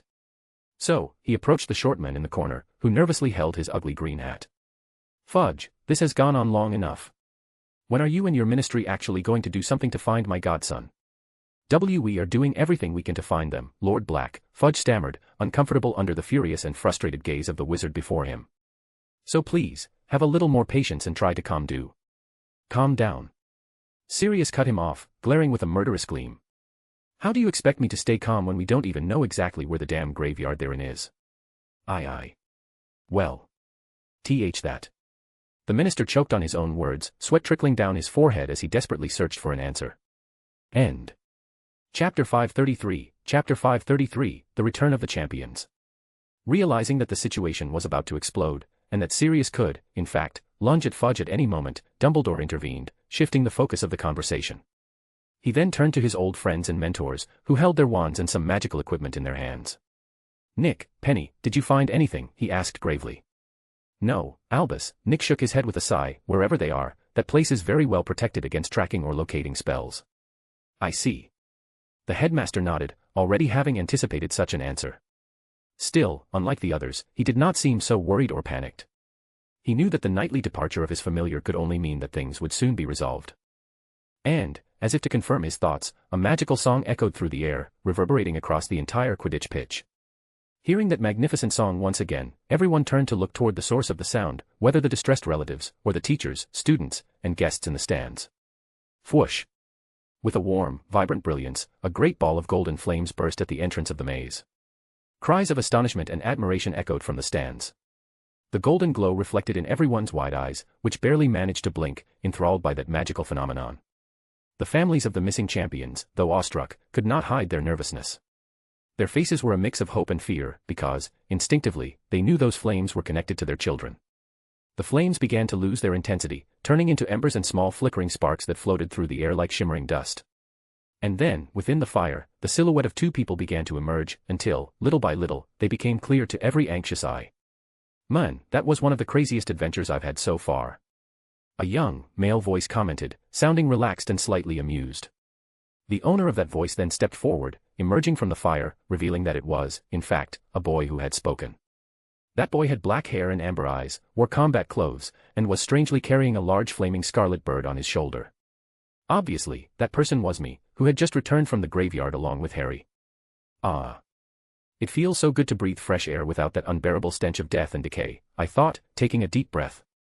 Knowing that all the tension and danger had passed, I felt quite relaxed and relieved. Finally, I could lower my guard, without needing to keep my instincts, senses, and other abilities at their maximum capabilities. Ethan. Harry. The moment realization struck the families on the field and they noticed that those who had appeared were Harry and me, they immediately ignored everything and everyone else and came running toward us. Expressions of worry, relief, and overwhelming joy were clearly written on their faces. My mom, and surprisingly Penny, or perhaps not so surprisingly, had tears in their eyes. My baby, my mom was the first to reach me, instantly wrapping me in a desperate, tight hug. I was so worried. Thank goodness you're back. My mom, who had always been a strong, firm woman, was now crying against my chest, clinging to me as if afraid I might vanish like an illusion. Thank you. Thank you for returning safely to us. My dad, who reached me just moments after my mom, also embraced me. He wasn't crying like she was, but I could see the slight wetness in his eyes and feel his emotions of happiness and affection. And to complete this warm reunion, Nick and Penny also joined the family hug. Looking at the four people surrounding me, I felt deeply happy and warm inside, truly loved. Yet, at the same time, I also felt a tremendous guilt consuming me. I knew that all the distress and anguish I had caused them with my disappearance was mainly my fault. I could have stopped Voldemort's and Barty Jr.'s plan at any moment, long before the fanatical Death Eater infiltrated Hogwarts. However, I didn't. I let everything unfold as in the canon, and even deliberately put myself in danger just to continue with my own plans. But it didn't matter whether it was for my plans or not. In the end, I caused them suffering because of my selfishness and arrogance. Sigh. I'm truly a terrible son, brother, and grandson, I thought in bitter self-criticism. And even with that thought, there was a painful certainty in my mind. If I had to choose, I would do it all again. In fact, I knew that in the future I would involve myself in even more dangerous and deadly situations, inevitably bringing even more stress, worry, and suffering to my family. I just hope that, by then, they'll be used to it, or at least calmer with my deadly missions. Which, let's be honest, is very unlikely. Shaking my head, I decided to push those thoughts away, wanting only to focus on the emotional reunion with my family. Out of the corner of my eye, I could see Harry also surrounded by his family, being firmly hugged by Sirius. Ethan. It was at that moment that I heard a soft, happy female voice, which made me look ahead. What I saw was Luna, running toward me with a wide smile, along with my other friends. Beside them came Harry's two best friends, who seemed just as anxious and relieved as the rest. However, before they could reach us, they all suddenly stopped. Shock and horror spread across their faces. By Merlin's beard. At the same time, a horrified scream echoed across the field, shattering the joyful, affectionate atmosphere we had been immersed in. And that scream was only the first. After it, more and more frightened, shocked screams erupted in succession, accompanied by flashes of light and the clicking of cameras. Confused and uneasy, the two families who had just reunited with their children broke their embrace. They then looked around at the people nearby, noticing their wide, horrified eyes, all fixed on something behind us. And it wasn't just the guests and students wearing those expressions. The ministry officials, the Hogwarts teachers, and the headmasters of the two schools, it would have been three, had Karkaroff not already fled, all stared at that something with grim, dark expressions. "What's going on?" Andy asked, bewildered. She, and everyone else in the group, turned to look in the direction everyone else was staring. And the moment they did, they immediately understood what had triggered this wave of collective panic. What they saw was something deeply disturbing, grotesque, and bloody. Something they hadn't noticed before, too focused only on Harry's and my safety and well-being. Is that a dead body?" my mom asked in shock, bringing her hands to her mouth. "Yeah, and it's not just a body," my dad said, grimacing as he looked at the severed parts near the corpse. And it wasn't just him. Everyone in that large group wore uncomfortable looks and grim frowns. But, compared to the people around them, they weren't nearly as terrified or panicked. Not long ago they had seen the destroyed body of Barty Jr. up close, so they were already somewhat numb to these bloody situations. Still, even used to such scenes, they couldn't help but feel sickened and distressed, for the state of this corpse was dozens of times worse. It was then that the more observant among them looked closely at the decomposed body, noticing that it seemed strangely familiar. "Padfoot, is that?" Remus turned to his friend, a questioning and stunned look on his face. "Yes, Moony. That's Pettigrew," Sirius nodded firmly, sure of it. He, like the werewolf, was very surprised by this development.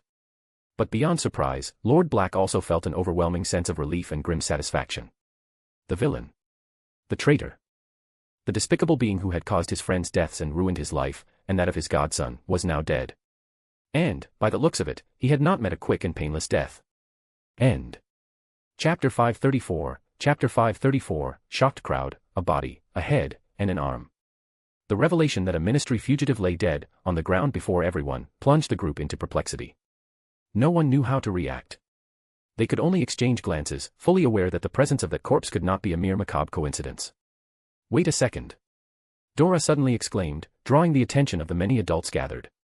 Under the curious and questioning eyes of all, she stepped forward, cautiously approaching the remains. Her gaze was fixed on the head that lay beside Pettigrew's corpse, apprehension written across her face. "This head, isn't it McNair's?" she asked, her eyes widening slightly. As someone who worked at the ministry and interacted with many employees from different departments, it wasn't hard for her to recognize the owner of that severed head. With Dora's question, everyone's focus fell upon the pale and bloodied face. Those familiar with ministry wizards, or who had faced Death Eaters before, soon realized the disturbing resemblance between the lifeless head and the brutish executioner. Bloody hell. What happened to him? "And this arm, is that McNair's too?" the metamorphmagus muttered, grimacing as a chill ran down her spine. No one answered her, and once again a tense, heavy silence fell over the group. They were still trying to process the situation, too caught up in their own thoughts. Each of them was struggling with growing confusion and dread. But amid all the lost stares, there were two people on this Quidditch pitch who knew exactly what had happened, and only they could answer everyone's doubts. And knowing this, Headmaster Dumbledore, who had remained distant and silent until now, stepped closer to us with a serious look. "Ethan, Harry," he called, drawing both our attention and that of our families to him, "I know you must be tired and shaken by everything that has happened, and that you probably just want to rest with your families and friends. But even so, I still need to ask you, what happened in that graveyard?" he asked, a grave and intense gleam in his blue eyes. That question struck Harry like a bolt of lightning, pulling him out of his relieved happiness. His expression, softened moments ago by his reunion with Sirius and his family, now showed distress. He remembered that this was not the time to relax or rest. He still had to warn everyone about the great evil that had returned. "Headmaster, you must act immediately," he began urgently, "they must still be there, with Vo." "Well, Headmaster, you're right," I cut in, interrupting the green-eyed boy before he could speak the name everyone feared. Then I took a step forward, drawing all attention to myself. "As you said, after all this chaos, I really do want, and need, a long, deep rest," I said, rubbing my forehead tiredly. I looked weak and worn out. Everything about me radiated exhaustion, as if I had just endured something draining and overwhelming, and, truth be told, that wasn't far from the truth. And in a way, my fatigue wasn't entirely feigned. I really did need a proper night's sleep. So, about what happened in the graveyard, let's leave that for later. Right now, I just want a very warm and intimate meeting with my bed and my sheets, I continued, trying to end this conversation. Hearing this, Harry turned to me, confused. He didn't understand why I had stopped him from warning everyone about Voldemort, nor why I was avoiding talking about what had happened in the graveyard. Bewildered and with his worry growing, he opened his mouth, ready to say something. But before he could utter a single word, I gave him a firm, serious look, one that told him I would explain everything to him later. Noticing this, the boy who lived hesitated for a moment. Then he closed his mouth, though he couldn't stop himself from furrowing his brow. The dilemma he faced was clear. He was torn between telling everyone the truth, that the most terrifying being in Britain had been resurrected, or staying silent. In the end, after a few moments of thought, the young Gryffindor chose silence and patience. He decided to trust me, understanding that I wouldn't do this without a reason, and that it was probably part of some plan of mine. Seeing his decision, I nodded discreetly. In truth, unlike what he thought, I wasn't trying to hide the truth or omit what had happened in the maze. I was simply waiting for the right time to reveal it to everyone. Wait, the headmaster raised his hand, stopping us. You may not want to talk about what happened in the maze now, but what about Pettigrew and McNair? And Barty Jr.? Well, what about them? I asked simply, with a relaxed look. Noticing my indifference to their deaths, a grave glint flickered in the old wizard's eyes. What I want to know is, what happened to them? Who did this to them? He pressed, staring at me seriously. To everyone else, the headmaster's questioning sounded strange. It didn't feel like he was merely asking me a few questions, it sounded like he was interrogating me. And this became even more evident when everyone picked up on the subtle tone of accusation in his voice. It was obvious to anyone with at least 3 functioning brain cells what the headmaster was suggesting, that I had killed those men. Realizing that the old wizard was seriously questioning me over the death of those criminal vermin, my blood instantly boiled. I wasn't angry at the headmaster for suspecting me, after all, I really had killed them. What truly bothered me was feeling the weight of his judgment, as if what I had done were something wrong, almost evil. Headmaster, please, cut the nonsense and just say what you really want to say, I said impatiently. Sensing my irritation, the powerful wizard shook his head with a sigh, deciding to get straight to the point. Ethan, why did you do it? Why were you so brutal? I know your abilities, so I know you didn't need to go to such extremes, not with them, not even with Barty Jr. He looked at me, disappointment in his eyes. Ugh, I resisted the urge to roll my eyes. Here comes the great forgiver of the wizarding world, with yet another sermon. Just as I was about to open my mouth to give him a rather impolite answer, Nick stepped forward, placing himself by my side. Albus, that's enough. This is neither the time nor the place for such a conversation, the French immortal said seriously. His voice was neither too loud nor too soft, but his tone carried a clear warning for his old friend. Seeing his old friend trying to stop his questioning, Headmaster Dumbledore frowned. The 2 powerful, aged wizards locked eyes, engaging in a silent battle. Sigh. You're right, the headmaster was the one who yielded. He realized that the subject had stirred him up, making him act more aggressively than he intended. Let's leave this for tomorrow, when everyone is calmer and recovered, he said, returning to his gentle, calm oldman demeanor. I agree.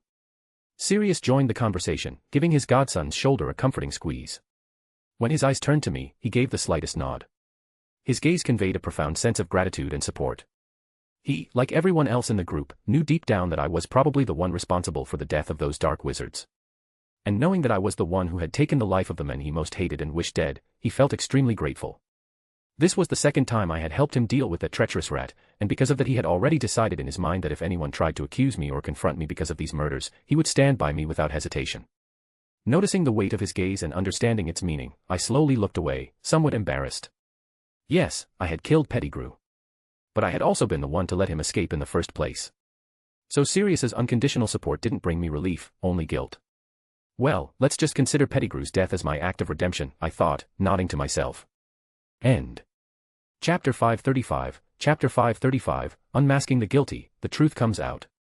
After I managed to convince the headmaster that it would be better to leave the disturbing, yet enlightening, conversation about the graveyard events for another time, a silence fell over the group. My parents, unwilling to remain near the mortal remains of the Death Eaters, decided that we should move away. They wanted to go somewhere calmer, far from all the chaos, blood, and the journalists hungry for information. Thus, my family, along with everyone else in our large group, began preparing to leave the Quidditch pitch. However, just as we were about to head back to the castle, I felt the emotions of someone nearby suddenly grow agitated. That person was shaken, nervous, and frightened, emotions that mirrored almost everyone around us. But on top of that, he was also angry and deeply frustrated. And those emotions were clearly directed at our group, as if we were the cause of them. Heh, I knew you wouldn't be able to stay quiet. I thought, recognizing exactly whose emotions they were without even needing to look. Wait. You can't just leave like this. Fudge, who had been quiet in his corner all this time, finally shouted at us, making his presence known. At his voice, we all stopped walking and turned toward him, our faces filled with curiosity and questioning looks, or in the case of my mom, Penny, and Andy, cold, scowling glares. The moment all those gazes fell on him, and as he felt the fury radiating from the women of both families, Fudge instinctively stepped back, his cowardice once again showing through. But then, in the very next instant, he seemed to find some sudden bravery from who knows where. Placing his green hat on his head, he puffed out his chest with an air of authority and arrogance, glaring at us challengingly. You can't just show up, cousin Uproar, and then leave as if everything is fine. He spoke again, louder now, his tone firm and authoritarian. I still want to know why the two of you disappeared for so long, and why you returned with the body of a fugitive and the head of one of my best employees. As he said this, his eyes locked onto Harry and me. He was frowning, and it was clear to anyone that he was deeply unsettled and irritated by the situation. Harry, noticing Fudge's dissatisfaction, immediately grew angry. He had interacted with this petty little man a few times before, and from the start he always felt that the minister wasn't truly a good or kind person. He merely pretended to be, wanting everyone to see him in a favorable light.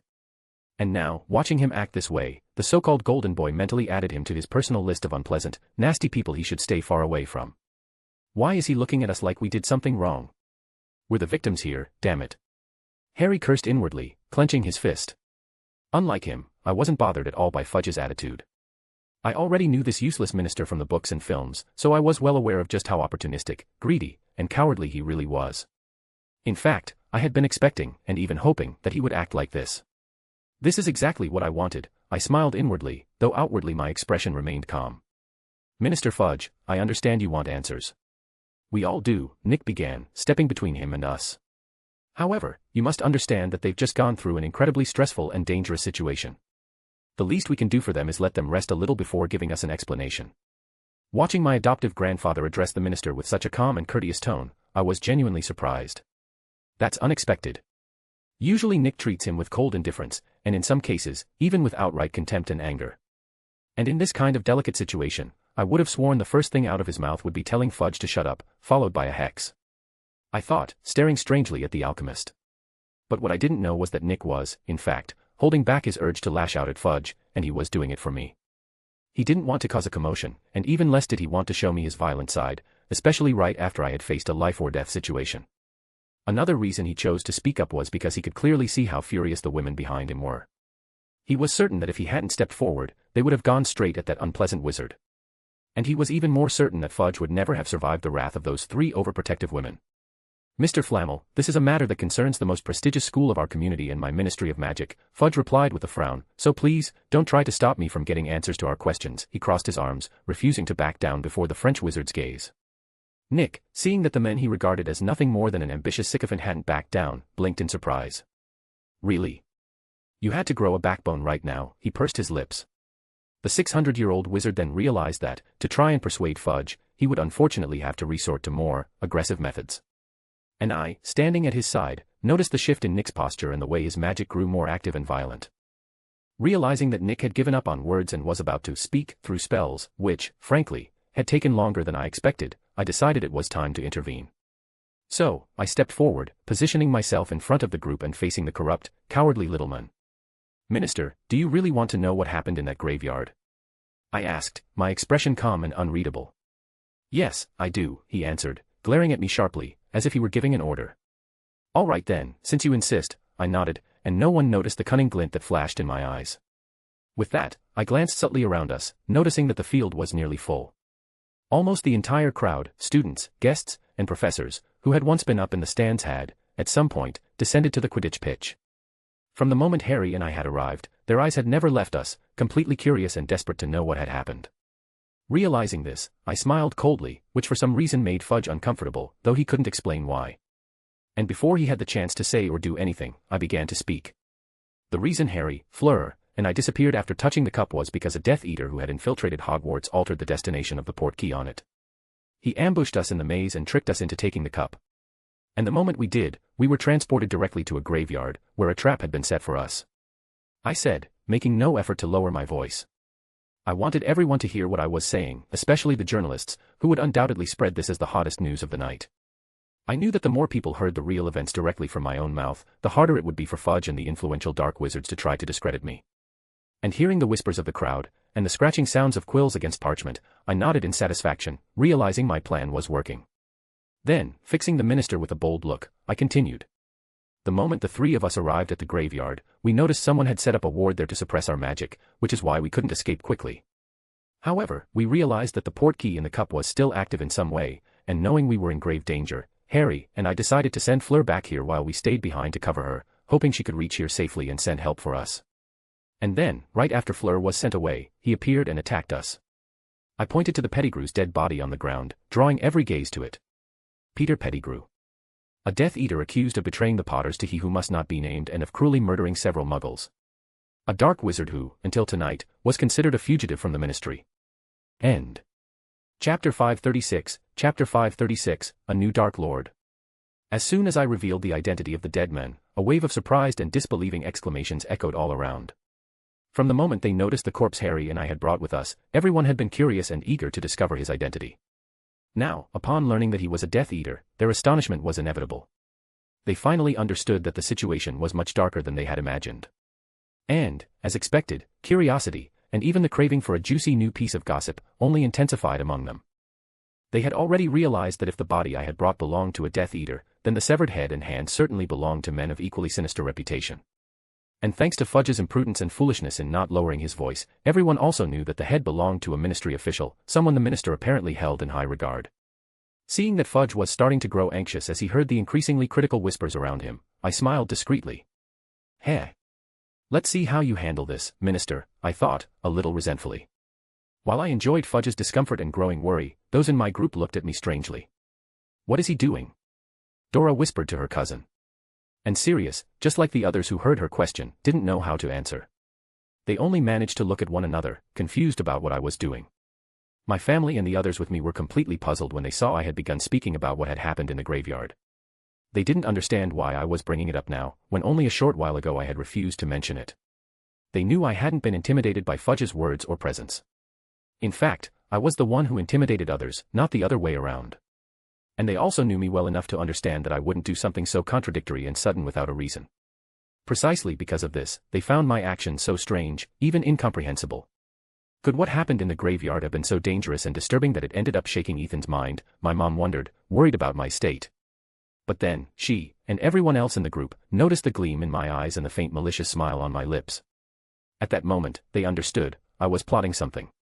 They were intelligent people, and so they realized that my earlier silence had not been by chance, but because I was waiting for exactly this moment. So, as they listened to me recount the events in the graveyard in such a dramatic, almost theatrical, way, like a storyteller narrating an exciting tale, they chose to remain silent. They chose to trust me and allow me to continue with whatever I was planning. They would only watch my performance with interest, and with intense anticipation. After all, they knew that my look didn't just mean I had a plan, it also meant that someone was going to get the worst of it. And they knew exactly who that unlucky victim would be. I didn't know the thoughts or the decision made by my family and Harry's family, I just felt their support and trust in me. But at that moment, I wasn't paying much attention to it.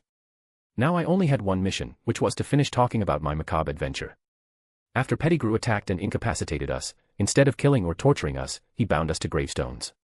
And right after that, we saw him approach a large cauldron, filled with a strange liquid. He then began throwing various ingredients inside. Bones, pieces of flesh, and blood, all from humans.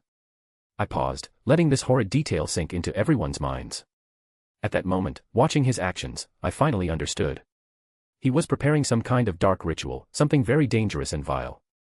As soon as they heard the words ritual and dark, the whispers and scratching of quills stopped for a brief moment, giving way to a heavy silence. I don't know exactly what the ritual was for, but as soon as Pettigrew finished it, the cauldron exploded. And from it emerged a pale man with red eyes, with a strange appearance, almost like a snake.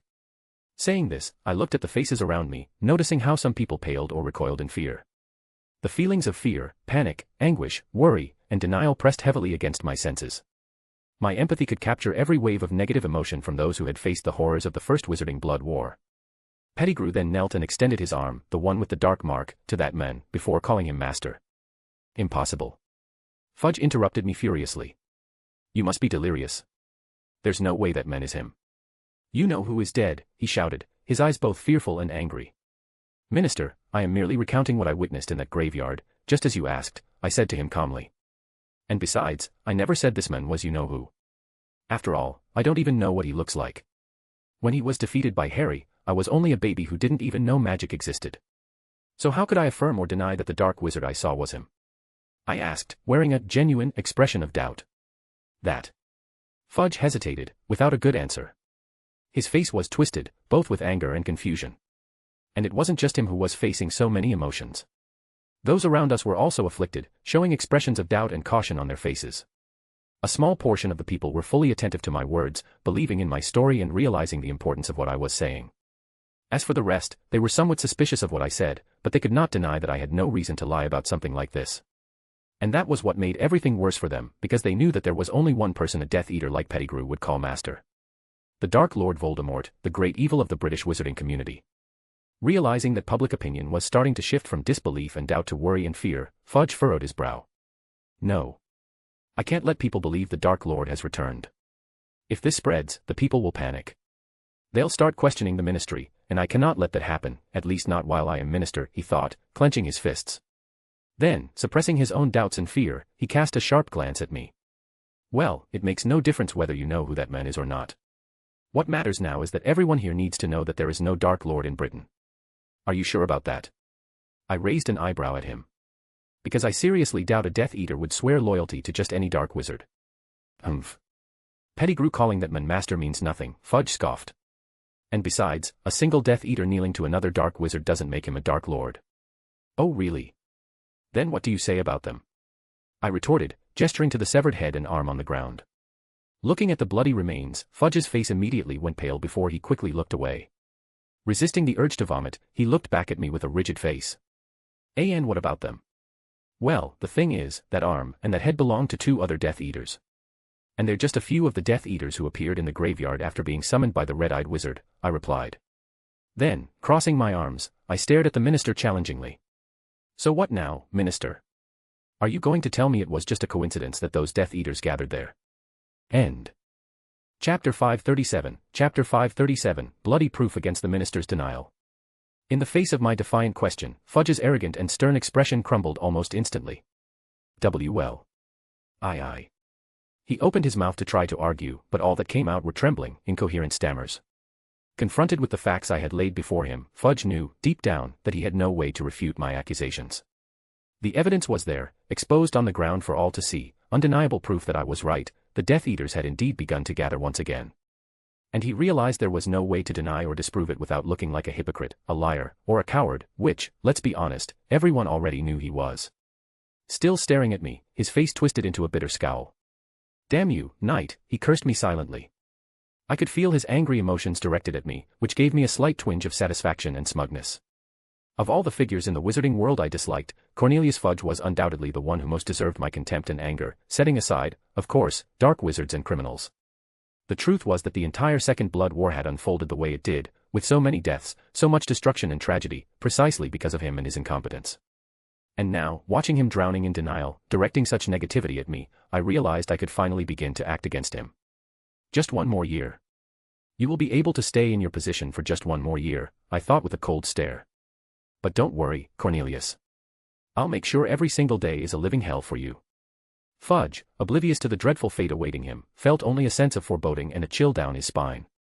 Uneasy, he took off his ugly green hat, clutching it tightly in both hands. He began to crumple it nervously, a habit of his that betrayed just how shaken he was. Unfortunately for the British minister, he didn't realize that his silence and his frown at my question were already answers in themselves.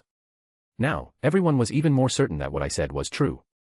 And the knowledge that the vile Death Eaters, thought to be locked away in Azkaban, were gathering again spread a wave of fear through the crowd. But beyond that fear, many, especially those who despised dark wizards and everything tied to dark magic, began to wonder who exactly the Death Eaters were that Harry and I had seen in the graveyard. Of course, a good number of those present already had a clear idea of who they were. They were among the few who had not been deceived, or bribed, by arrogant purebloods during those trials. They had always known that the claims of being under the Imperius curse were utter nonsense. These witches and wizards committed their atrocities simply because they were despicable and cruel human beings. Perfect. Now if, or rather, when the situation in the future reaches a critical point, the one the people will distrust will be Fudge, not Harry, not the headmaster, and not me, I thought, noting the shift in the crowd's emotions. Apparently, Fudge noticed it as well, as he regained part of his composure, enough to argue back at me. Look, I don't know how McNair ended up in that graveyard, but his presence there, which is the only one you can prove aside from Pettigrew's, is not strong enough evidence to make us believe that the Death Eaters are gathering again. He pursed his lips before adding, after all, he was never truly a Death Eater. He was controlled by you-know-who, and the Ministry already cleared him of that. Fudge then glared at me, his eyes full of obvious disdain. And besides, this is only your word. We cannot fully believe what a boy says as if it were truth. Who knows, maybe you're just embellishing your story to seem more heroic or something like that. Hearing this, I didn't get angry or indignant. In fact, I realized immediately that this was the answer of a desperate man. He knew he couldn't beat me in a serious discussion, so he resorted to trying to undermine my honesty and credibility. He must have realized he's screwed, otherwise, he wouldn't be stooping so low, and so hastily, I analyzed, raising an eyebrow. But while I wasn't offended by his accusation, the same couldn't be said of my family. This fat little stupid son of a, my mom began, stepping forward threateningly, with every intention of punching Fudge. But before she could do something that would likely land her in a ministry cell for the night, I raised my hand to stop her. I turned to her with a calm smile, showing that his words hadn't affected me. Don't worry, I've got this under control, I murmured softly, but loud enough for her to hear. My mom hesitated for a moment, but my words seemed to calm her slightly. She took a deep breath before nodding at me. Reluctantly, she stepped back to my dad's side, though not without throwing Fudge a murderous glare. Thank your lucky stars for my son, you pompous fool, because if not for him I'd have made you swallow that stupid hat of yours, and not through your mouth. With the situation under control, I turned my attention back to Fudge, who now looked at me with an irritatingly smug expression. Then, without saying a word, I waved my hand, and the severed arm lying on the ground flew to me. Catching the severed limb, I didn't even blink, completely indifferent, unlike those around me, who recoiled in horror and disgust. Here. Take it. I tossed the arm at Fudge, who caught it reflexively. Wah, he began, before his mind processed what he was holding. Letting out a decidedly unmanly scream, he dropped the limb at once. His face turned deathly pale, stricken with panic and disgust. Before the generous gift not had left me could hit the ground, I summoned it back to me. Minister, why so afraid? It's just an arm, stained with a bit of blood, nothing more, I said with a mischievous glint in my eye. How dare you, he exploded furiously, his face turning an alarming shade of red. Do you think this is some kind of joke? Oh no, quite the opposite. I was simply trying to show you something, I replied, before levitating Knott's arm above me. As you can see, this arm bears a strange tattoo on its wrist. Macabre, yes, but surely familiar to some of you, I said, slowly rotating the limb so everyone could see. And just as I said, there it was for all to see, the image of a snake entwined around a skull, etched into the severed wrist. Look, I may not know as much about Death Eaters as the Ministry does, but I was at the Quidditch World Cup final when that riot happened. I saw the terrifying mark they cast into the sky. And that mark and this tattoo are not merely similar. They are identical. Both are dark marks, the unique and unmistakable symbol of the cruel and despicable dark wizards known as Death Eaters. I paused, letting my words sink in, while my gaze swept across the field, noting the fixed stares of journalists, influential wizards, and ministry officials. It was a mark nearly everyone knew and feared, and seeing it again filled them with dread and unease. Knowing my goal had been partially achieved, I smiled coldly, deciding to press further. Now, to show that this arm belongs to someone other than Pettigrew or McNair, which would prove that there were at least 3 dark wizards in that graveyard, could someone here cast a blood analysis spell on them? I asked, looking around. Yes, I can, came a firm voice from the back of the crowd. The people on the Quidditch pitch parted, and an elderly woman in a nurse's uniform marched forward with a resolute look. Madame Pomfrey, I nodded at her as she stopped in front of me, handing her the arm. Knight, she said, giving me a sharp look, as if assessing my condition. Seeing that I appeared well and uninjured, she gave a small nod to herself. The matron then turned her attention to the arm, and without hesitation or disgust, she took the severed limb. Without delay, she raised her wand and cast a dark blue spell on it. Then she cast the same spell on McNair's head and Pettigrew's body lying on the ground. End. Chapter 538, Chapter 538, Checkmate, Minister. While the matron of the hospital wing worked her magic on the remains, sorry for the pun, I looked over her shoulder. There, in the middle of the crowd, I saw her, Fleur, the cheerful and fearless French which I had befriended this school year. She was standing close to my family, her fist pressed firmly against her chest as she looked at me, a tense gaze, yet filled with happiness and relief lit up her delicate face. The beautiful Vila had been inside the medical tent with Madame Pomfrey and her parents this whole time, recovering from her anguished and shaken state. But a few minutes ago, she and everyone inside had heard the commotion erupting outside.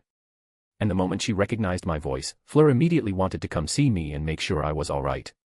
Unfortunately for her, neither her parents nor the fierce and protective matron allowed her to leave until she had fully calmed down. It was only after much insistence, and even a few threats against herself, that they gave in. So, she finally left the tent, and without hesitation she ran straight toward the sound of my voice, with hope, joy, and relief overflowing in her chest. Now, seeing me completely fine at the entrance of the maze, smiling at her with my characteristic grin, she felt all her worries and fears melt away. "Thank Merlin you're safe and well," she thought, with a tearful smile full of affection and happiness. Sensing the emotions of the Beauxbatons student, my gaze softened toward her. "Sorry for making you worry, Fleur, but now I'm here, and I'm fine," I thought. And in that moment, I promised myself I would make it up to Fleur for all the stress I had caused her. Not only her, but my family and my other friends as well. Speaking of my friends, they were standing in a group a few meters away from Fleur. All of them had their attention entirely on me, on Fudge, and on Madame Pomfrey, not wanting to miss a single moment of the spectacle I was putting on. However, there was one person among them who wasn't as interested in this whole mess involving the Death Eaters. And that person was Luna, who also had her attention on me, but for a different reason. She was staring at Fleur and me with her brow slightly furrowed, an expression rarely seen on her normally cheerful and serene face. The blonde Ravenclaw had noticed the exchange of looks and smiles between Fleur and me, and it brought a suffocating discomfort to her chest, as if something were squeezing her heart. She knew exactly what that bitter, unpleasant feeling was, but there was nothing she could do except try to justify what she was seeing. They're just friends who are happy to see each other after going through a traumatic event. There's nothing more to it. There's no reason for me to worry, Luna told herself silently, almost like a mantra. The dreamy little witch then suppressed her discomfort, returning to her usual serene and cheerful expression, even if now it looked a bit forced. I frowned, casting a sidelong glance at Luna. She didn't know it, but every emotion and feeling she had just felt, and was still feeling, had been noticed by me. I was fully aware of the emotions of everyone around me, and part of my focus was especially directed toward those closest to me. Because of that, I immediately sensed the emotional turbulence Luna was going through, which worried me, until I understood what was happening. Sigh. I never expected Luna, of all people, would be jealous, I thought, with affectionate exasperation, though also somewhat amused. Finished, Madame Pomfrey said, pulling me out of my thoughts. Turning my attention back to the present moment, I looked at the Dragon Mother of the hospital wing, who was still holding Knott's arm while analyzing a sphere that pulsed with red light in front of her. One glance was enough for me to recognize the diagnostic spell she had cast. And the crimson glow made it clear, the blood of the two remains was not compatible. If it were, the sphere would have shown green. So. I raised an eyebrow, gesturing toward the minister and our audience. My gesture was clear, I wanted her to announce the test results so everyone could hear. Quickly understanding my signal, Madame Pomfrey turned to Fudge, pointing at the glowing red sphere. "Well, Mr. Knight is telling the truth. The tests I performed show that this arm does not belong to either Pettigrew or McNair, but rather to an unknown third person," she declared firmly. With that response, everyone in the Quidditch pitch immediately turned their eyes to Fudge. Expressions of judgment, distrust, and irritation spread across people's faces. They were whispering and muttering to one another while pointing their fingers at the minister. The journalists, with their faces flushed with excitement, wasted no time before furiously scribbling on their parchments again. Fudge, seeing this, felt his stomach sink. In that moment, he wished his generous friend Lucius or his loyal and helpful secretary were at his side. Both of them, compared to him, were far better at handling situations like this. But unfortunately, the minister had come to this tournament alone, and now he had to endure all the whispers and accusing stares directed at him. Damn. Damn. Damn. Damn. Damn, he cursed repeatedly in his mind, this shouldn't be happening. Things weren't supposed to end like this. And it's all their fault, he glared furiously at those in my group. No. Actually, the fault is his alone, his gaze then fixed on me.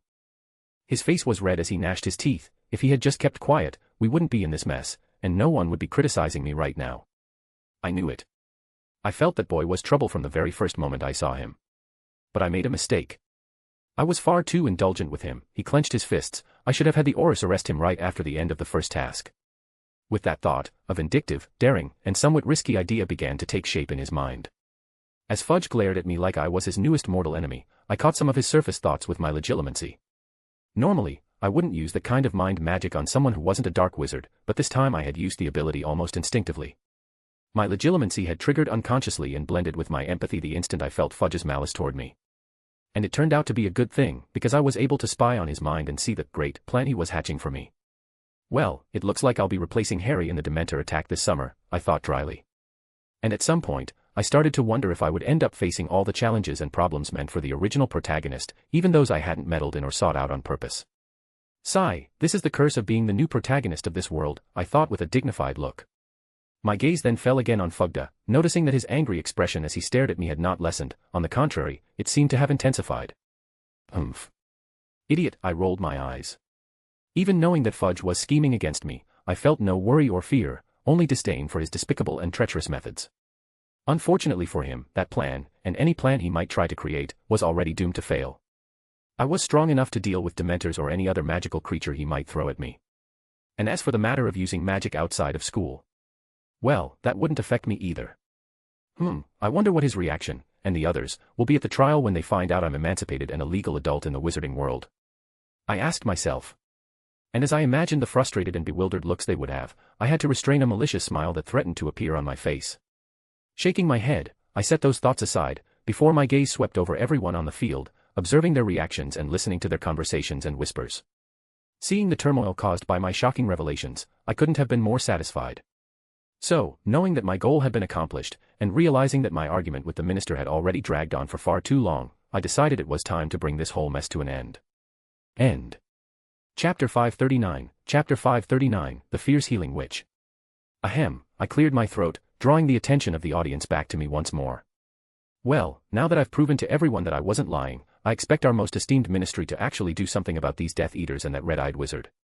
After all, I know the ministry, and you in particular, Minister, wouldn't want this so-called Dark Lord, whoever he may be, spreading chaos across Britain and terrorizing your people. That's why I'm sure you'll do your very best to uncover exactly what happened tonight. Not only to reassure the public, but also to seek justice for me and Harry, who were both victims of this terrible incident. And of course, our helpful and considerate minister will obviously make every possible resource available to the Aurors, so that they can do their job properly, and as quickly as possible. Right, Minister. I looked at him with a small smile. Seeing the crowd's eyes fixed on him, waiting for an answer, and feeling the weight of my question, Fudge could only nod with a forced smile, while cursing me inwardly. Satisfied with the response of that cowardly politician, I gave a small approving nod. My gaze then subtly shifted to a red-haired woman with a professional, serious air standing at the front of the crowd, watching everything with deep attention and concern. That woman was Amelia, the head of our ever-so-diligent magical police. And upon hearing the promise of support I had just forced out of Fudge, she felt part of the burden on her shoulders ease slightly. She also felt my eyes on her, and when she turned to meet my gaze, she gave a small nod, her look both grateful, and even somewhat respectful. And that was one of my goals for tonight. I didn't just want to humiliate Fudge and force him to acknowledge Voldemort's possible return. I also wanted to make him publicly commit to supporting Amelia and the Aurors, giving them more freedom to act against dark wizards. Now, without Fudge's suppression, the Aurors will finally be able to prove useful next year, I thought. Then I nodded to myself, realizing I had already accomplished everything I needed tonight. Deciding to wrap things up, I spoke again. Well, I've said everything I had to say about what Harry and I witnessed in that graveyard. So, if you have no further questions for either of us, we'll. I gestured toward my family and the rest of the group, be heading back to the castle to rest and recover from tonight's incident. Saying that, I didn't even give Fudge a chance to reply or react. I ignored him completely the moment I finished speaking, leaving him momentarily stunned. Knowing that as soon as he snapped out of it he'd probably try to stop us, I immediately turned and began walking quickly and purposefully toward the Quidditch pitch exit. My family and Harry's family, seeing me leave the scene so abruptly and hastily, blinked in surprise for a moment. But not even a second later, they understood my actions. And noticing Fudge's confused and irritated expression, they couldn't help but smile in amusement. They exchanged looks, shrugged, and without sparing the minister a second glance, followed right after me. Fudge, shaking his head to clear his daze, looked at our retreating backs as we grew more and more distant. It took a few seconds for his mind to process what was happening, but when it finally did, his face turned crimson with rage. This is outrageous, he screamed silently inside his head. Realizing that he, the man who practically held command over the entire British wizarding community, was being so easily and shamelessly ignored by us, filled him with fury. But above all, he felt utterly humiliated. And unfortunately for him, there was nothing he could do about it. He couldn't scold or accuse us of disrespect, even though that's exactly what we were doing, because among those who had treated him so dismissively stood Lord Black and the immortal Flammels. He knew he had already taken quite a risk tonight by arguing with me and questioning my honesty in front of them, and he didn't want to push his luck further. He feared that if he tried to pressure us any more, it might finally provoke the wrath of those influential and powerful wizards. Swallowing his frustration, Fudge could only glare at us through gritted teeth, watching our strategic retreat. Even from afar, I could feel his fury, which only made me delightfully satisfied. And though I couldn't prove it, I was almost certain I was developing some sort of sadistic pleasure in irritating and humiliating incompetent, pathetic, and despicable wizards and witches. I'm starting to understand Professor Snape a little better, I thought, just before my train of thought was interrupted. Come along, this way, Madame Pomfrey, who had been beside us since she finished examining the remains, suddenly said, gesturing for us to follow her. Without waiting for a response, she turned and began walking. Huh. I blinked, confused. Why would she stop us just to say that, when we were already heading that way? I wondered. But after paying closer attention, I realized she wasn't heading toward the exit, but toward the medical tent nearby. I stopped, looking at her with a strange expression. Actually, Madame Pomfrey, we were heading to the castle. Hearing that, the matron of the hospital wing also stopped and turned back to me. I said, come along, she repeated, fixing me with such a sharp look that, honestly, sent chills down my spine. Oh, okay. I nodded slowly. And if anyone said that the look on my face was one of fear, that person would clearly be lying. Not daring to defy or argue with the terrifying healer, I followed her toward the medical tent, under the amused and ironic gazes of my family and friends. Hey, this is the same guy who beat a dragon into submission and mocked the Dark Lord. Harry thought, letting out a barely contained laugh. But in the very next second, the golden boy froze completely. The smile on his face vanished the instant he realized Madame Pomfrey was now glaring at him with that same sharp, severe expression. Gulp, he swallowed hard. And without waiting, or perhaps not wanting to risk, for the old lady to say or do anything, he immediately quickened his pace to catch up with me. Thus, the two of us made our way obediently toward the medical tent, ready to be thoroughly, and, unfortunately, mercilessly, examined by the Dragon Mother matron. Our families still followed closely behind, with no intention of leaving us alone. They didn't plan to let either of us out of their sight. Not after everything that had happened tonight. Even some of our closest friends joined the group, which was growing larger by the minute. They had started following us as soon as we left the crowd, worried about our health and safety, and also curious about what had really happened in the graveyard. Of course, a few journalists, ministry officials, and curious bystanders also tried to follow, hoping to ask Harry and me more questions. However, one cold, irritated glare from Sirius was enough to make them immediately abandon that idea. Those nosy, gossip-hungry busybodies quickly realized they wouldn't be getting close to us anytime soon. What they didn't know was that their fear of Sirius had actually spared them from quite an unpleasant and painful fate.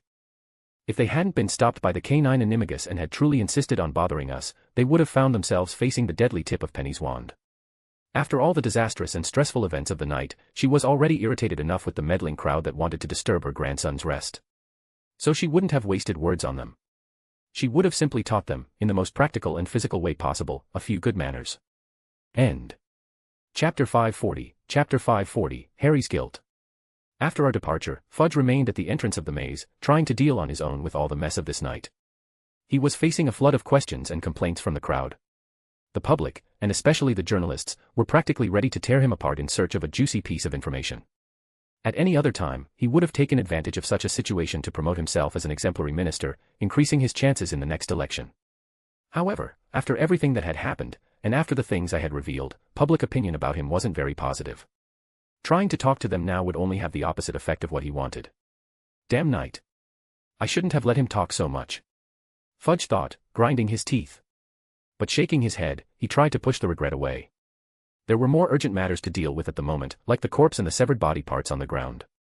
However, just as Fudge was about to order his staff to collect the remains, he noticed something that made him freeze for a moment. Wait a second. Knight didn't actually tell us everything that happened. His eyes widened slightly. Only now, after reflecting for a bit on the chaos of tonight, did he realize that I had never really finished my account of what had happened in the graveyard.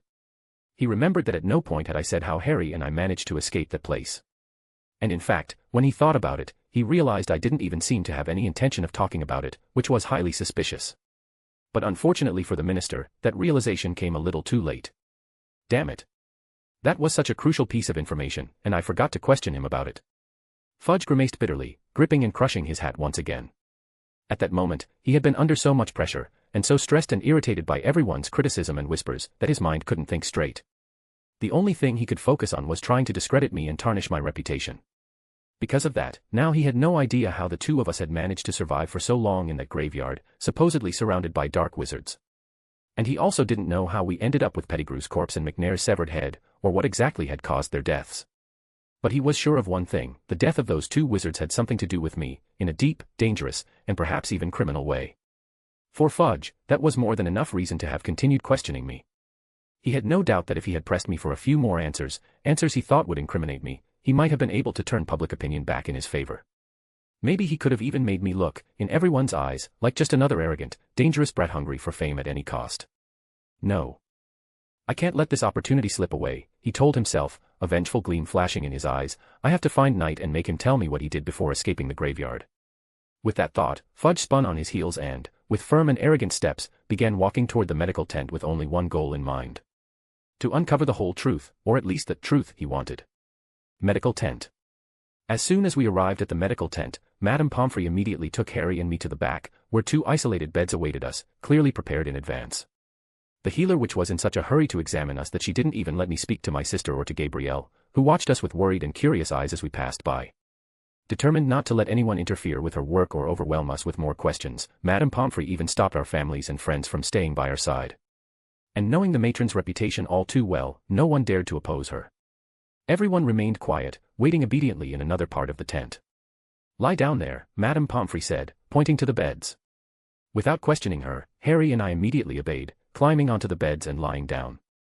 Seeing that, she nodded to us before turning and walking toward a large cabinet on the other side, where several medical tools and potions were stored, things she'd likely use on us. But before leaving, she didn't forget to draw the white curtain that surrounded our beds. As soon as she closed it, the two of us were completely cut off from the outside world, unable to hear or see anything beyond it. Clearly, the curtain was enchanted, blocking any sound from outside. Phew. Finally, she's gone. I let out a relieved sigh, sitting up on the bed. I think that not even in Voldemort's presence had I felt as much pressure and nervousness as I did in Madame Pomfrey's. I was sure that if she were a dark witch, or even a dark lady, she could have made the entire world kneel before her in less than a week. Everyone calls Grindelwald or Voldemort the greatest Dark Lords, but they're only great because no witch has ever tried to conquer the world yet. Women can be truly terrifying when they want to be. I thought, pursing my lips. Reflecting on that, my mind involuntarily drifted to Morgana Le Fay, the most feared and dangerous dark witch to ever exist in the wizarding world. The woman who, wielding the purest and most unfathomable black magic, along with unmatched cruelty and cunning, fought directly against the legendary Merlin and King Arthur. Yeah, good thing there aren't any dark ladies around nowadays, I thought, feeling a slight shiver. Shaking my head, I pushed those thoughts away. I had already dealt with enough dark magic and dark wizards for one day. I then remained calmly seated on my bed, humming softly as I finally allowed my body and mind to relax. Harry, on the other hand, was restless on the bed beside me. He kept glancing anxiously around, his hands clutching the sheets.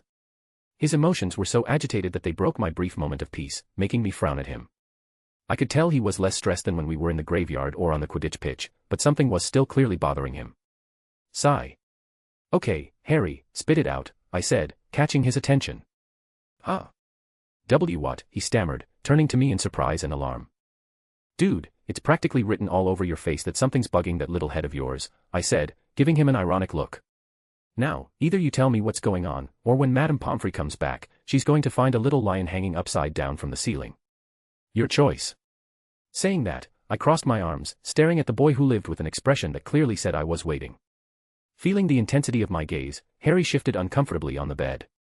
But he knew me well enough to realize that I wasn't bluffing. If he didn't open his mouth in the next few seconds, I would do exactly what I'd said. So, nervously, the golden boy gave in and began to speak. I think I could have defeated him," he said, his tone hesitant. "Defeated who?" I asked, confused. "Voldemort. I think I could have defeated Voldemort." "You could have?" I raised an eyebrow.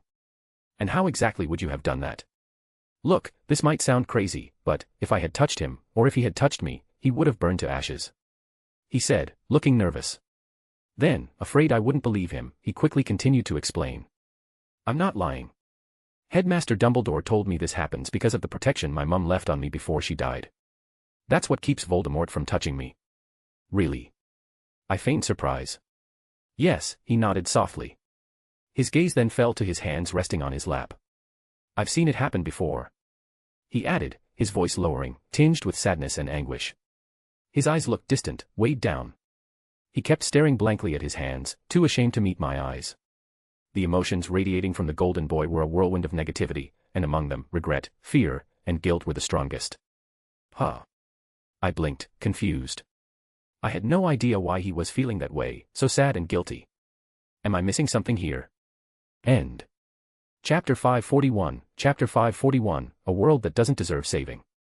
Unaware that I could sense all his distress and guilt, Harry took a deep breath, trying to steady his turbulent emotions.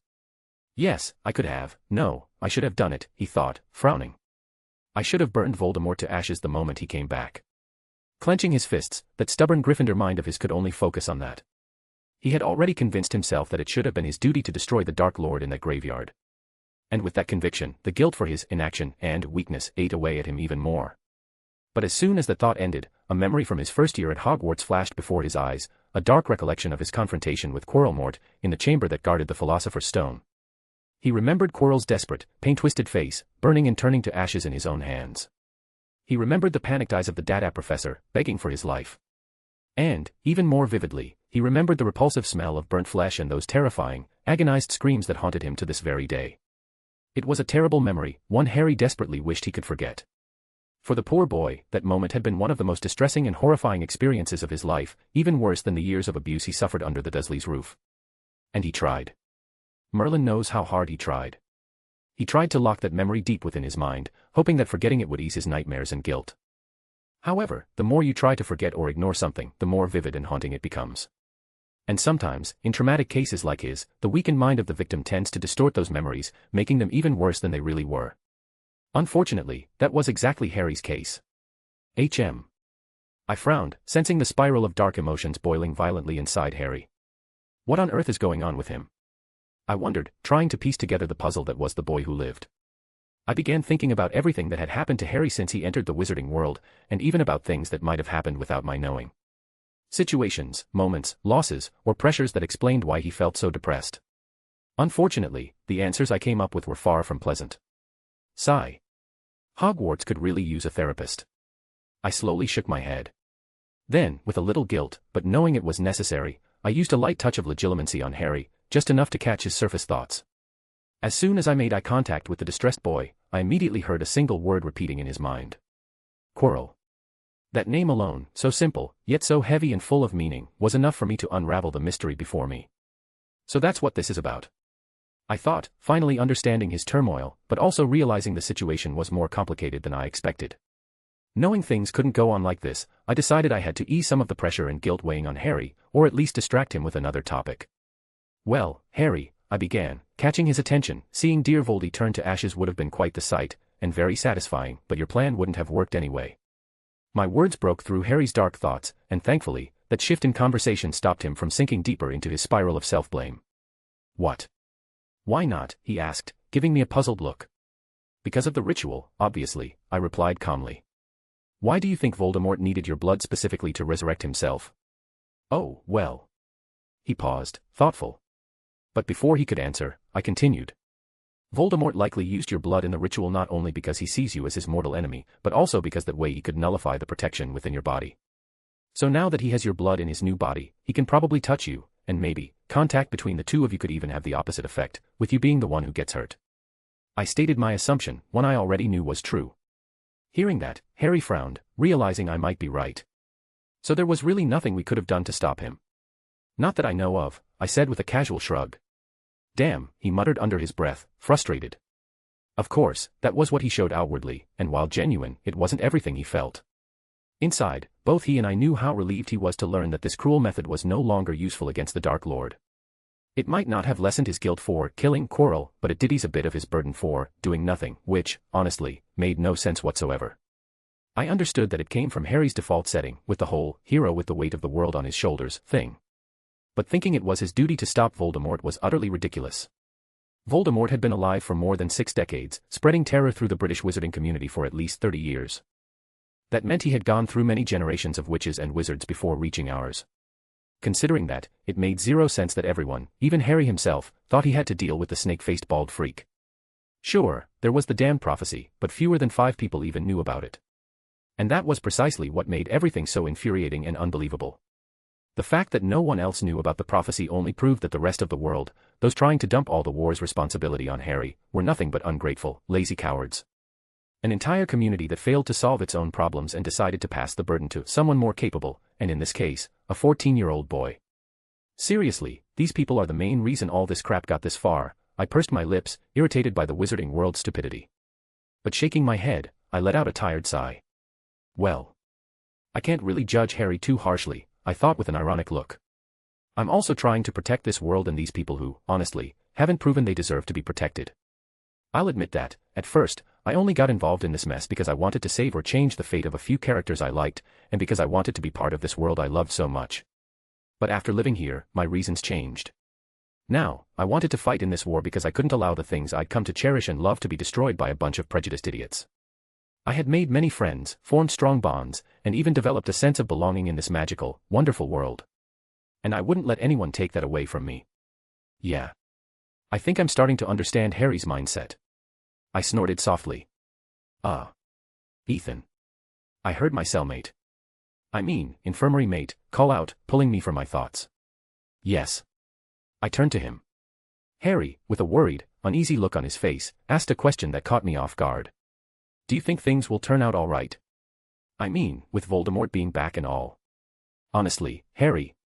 I have no idea, I replied, and his expression fell. But before he could get too disheartened, I added. But hey, even if things get really bad in the future, I'll still do whatever it takes to protect the people I love. Even if that means kicking the pale serpent's ass with serious daddy issues. Hearing that, Harry nodded, slightly amused. He realized he agreed with me, though he wouldn't have phrased it quite like that. Then he seemed to remember something, a curious look crossing his face before he spoke again. Ethan, about Voldemort, why didn't you let me tell everyone he's back? He asked, confusion written all over his face. Like, I know you told them we faced a Dark Lord, but you didn't deny or confirm it was him. So wouldn't it have been a lot simpler if we'd just said it outright, since, well, it was him? I blinked at his question, before opening my mouth to answer. Oh, well, actually, But just as I was about to explain my reasons to Harry, I stopped. My ears picked up some loud sounds and noises coming from beyond the curtains. End. Chapter 542, Minister, where's your tooth? Even though the curtain around us blocked the sound from outside, my hearing, without even being magically enhanced, could still pick up some muffled noises of shouting and arguments. In fact, I didn't even need to listen to what they were saying. I could get a sense of what was happening just by feeling the magic and emotions of everyone inside the medical tent. And right now, everything out there was boiling. The magic of several people was starting to grow violent and agitated. And emotions like anger, contempt, indignation, and fury completely filled the tent, and my senses. With an ironic and slightly exasperated expression, I realized those emotions were coming mainly from my family and Harry's. What the hell is going on out there? I wondered. Ethan. Harry called me, noticing I hadn't answered his question. But I didn't pay him any attention. Curiosity was the only thing occupying my mind. Then, feeling like I was missing something very interesting, I got up from my bed and started walking toward the curtain. Seeing that, Harry became alarmed. Hey, Ethan, what are you doing? He asked, looking at me anxiously. If Madame Pomfrey catches you out of bed, she'll tie you to it until she's done with all your tests. Relax. If she turns up, I'll just say I got up because you wouldn't stop bothering me, I said, waving off his warning as I stopped in front of the curtain and pulled it slightly aside. What? I'm trying to warn you, and you were planning to throw me under the bus. Harry shot me a betrayed look. However, any feeling of indignation he might have had evaporated the moment I opened the curtain. As soon as I did that, the soundproofing charm was undone, allowing us to clearly hear the screams and insults echoing loudly through the tent. Harry and I exchanged awkward looks, instantly recognizing the voices of our families. Realizing that my family was probably causing some kind of scene, I didn't waste any time. With curiosity, and a hint of excitement, I immediately went through the curtains, heading toward the source of all that noise. Harry, seeing that, couldn't just stay put either. Ignoring his fear of Madame Pomfrey's inevitable scolding, he quickly followed me. The moment we left the bed area and walked a little, we immediately saw the scene. Practically everyone from our group and those who had accompanied us were now gathered near the entrance of the tent, even Madame Pomfrey was there. Some were shouting, gesturing, or cursing, while the rest were either trying to restrain and calm them, or simply watching everything with expressions ranging from interest and amusement to frustration and irritation. What's going on here? I asked, stopping beside the large group, genuine confusion in my eyes. My voice wasn't very loud, but it still managed to reach everyone's ears amid the chaos. Hearing my question, everyone stopped, momentarily interrupting the commotion as several pairs of eyes turned toward Harry and me. With that pause, I could finally take a proper look at the scene before me, analyzing everything with a curious gaze. Sirius was being held back by Remus and Ted, Nick and Penny were holding their wands threateningly. My mom had a dangerous expression, while my dad stood behind her with an angry scowl. Andromeda was the very embodiment of silent coldness, and Madame Pomfrey looked as if she were about to use someone as a test subject at any moment. As for my friends and the other people in the tent, they seemed just as irritated, their faces a mix of frowns, disdain, and confusion. Looking away from them, I turned my gaze to the last person in the tent, someone who definitely shouldn't have been here. The one who, for more than enough reasons, was the target of the group's angry, cold stares. Cornelius, useless, Fudge. That pathetic little man was sitting on his butt on the floor, one hand on his right cheek as he glared at the people in front of him with an expression of pain and anger. How? How dare you, he shouted furiously, taking advantage of the silence to get up from the floor. Do you know who I am? Do you know who you're dealing with, he barked, spit flying as he trembled with rage.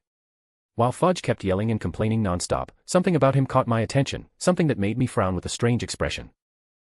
Minister. I began, interrupting his complaints, where's your tooth? The silence that followed my question was almost tangible. The question was so unexpected and random that it even left Fudge slightly stunned. Stopping mid-sentence, he turned to me, confused. And it wasn't just him. Everyone else was also staring at me, puzzled.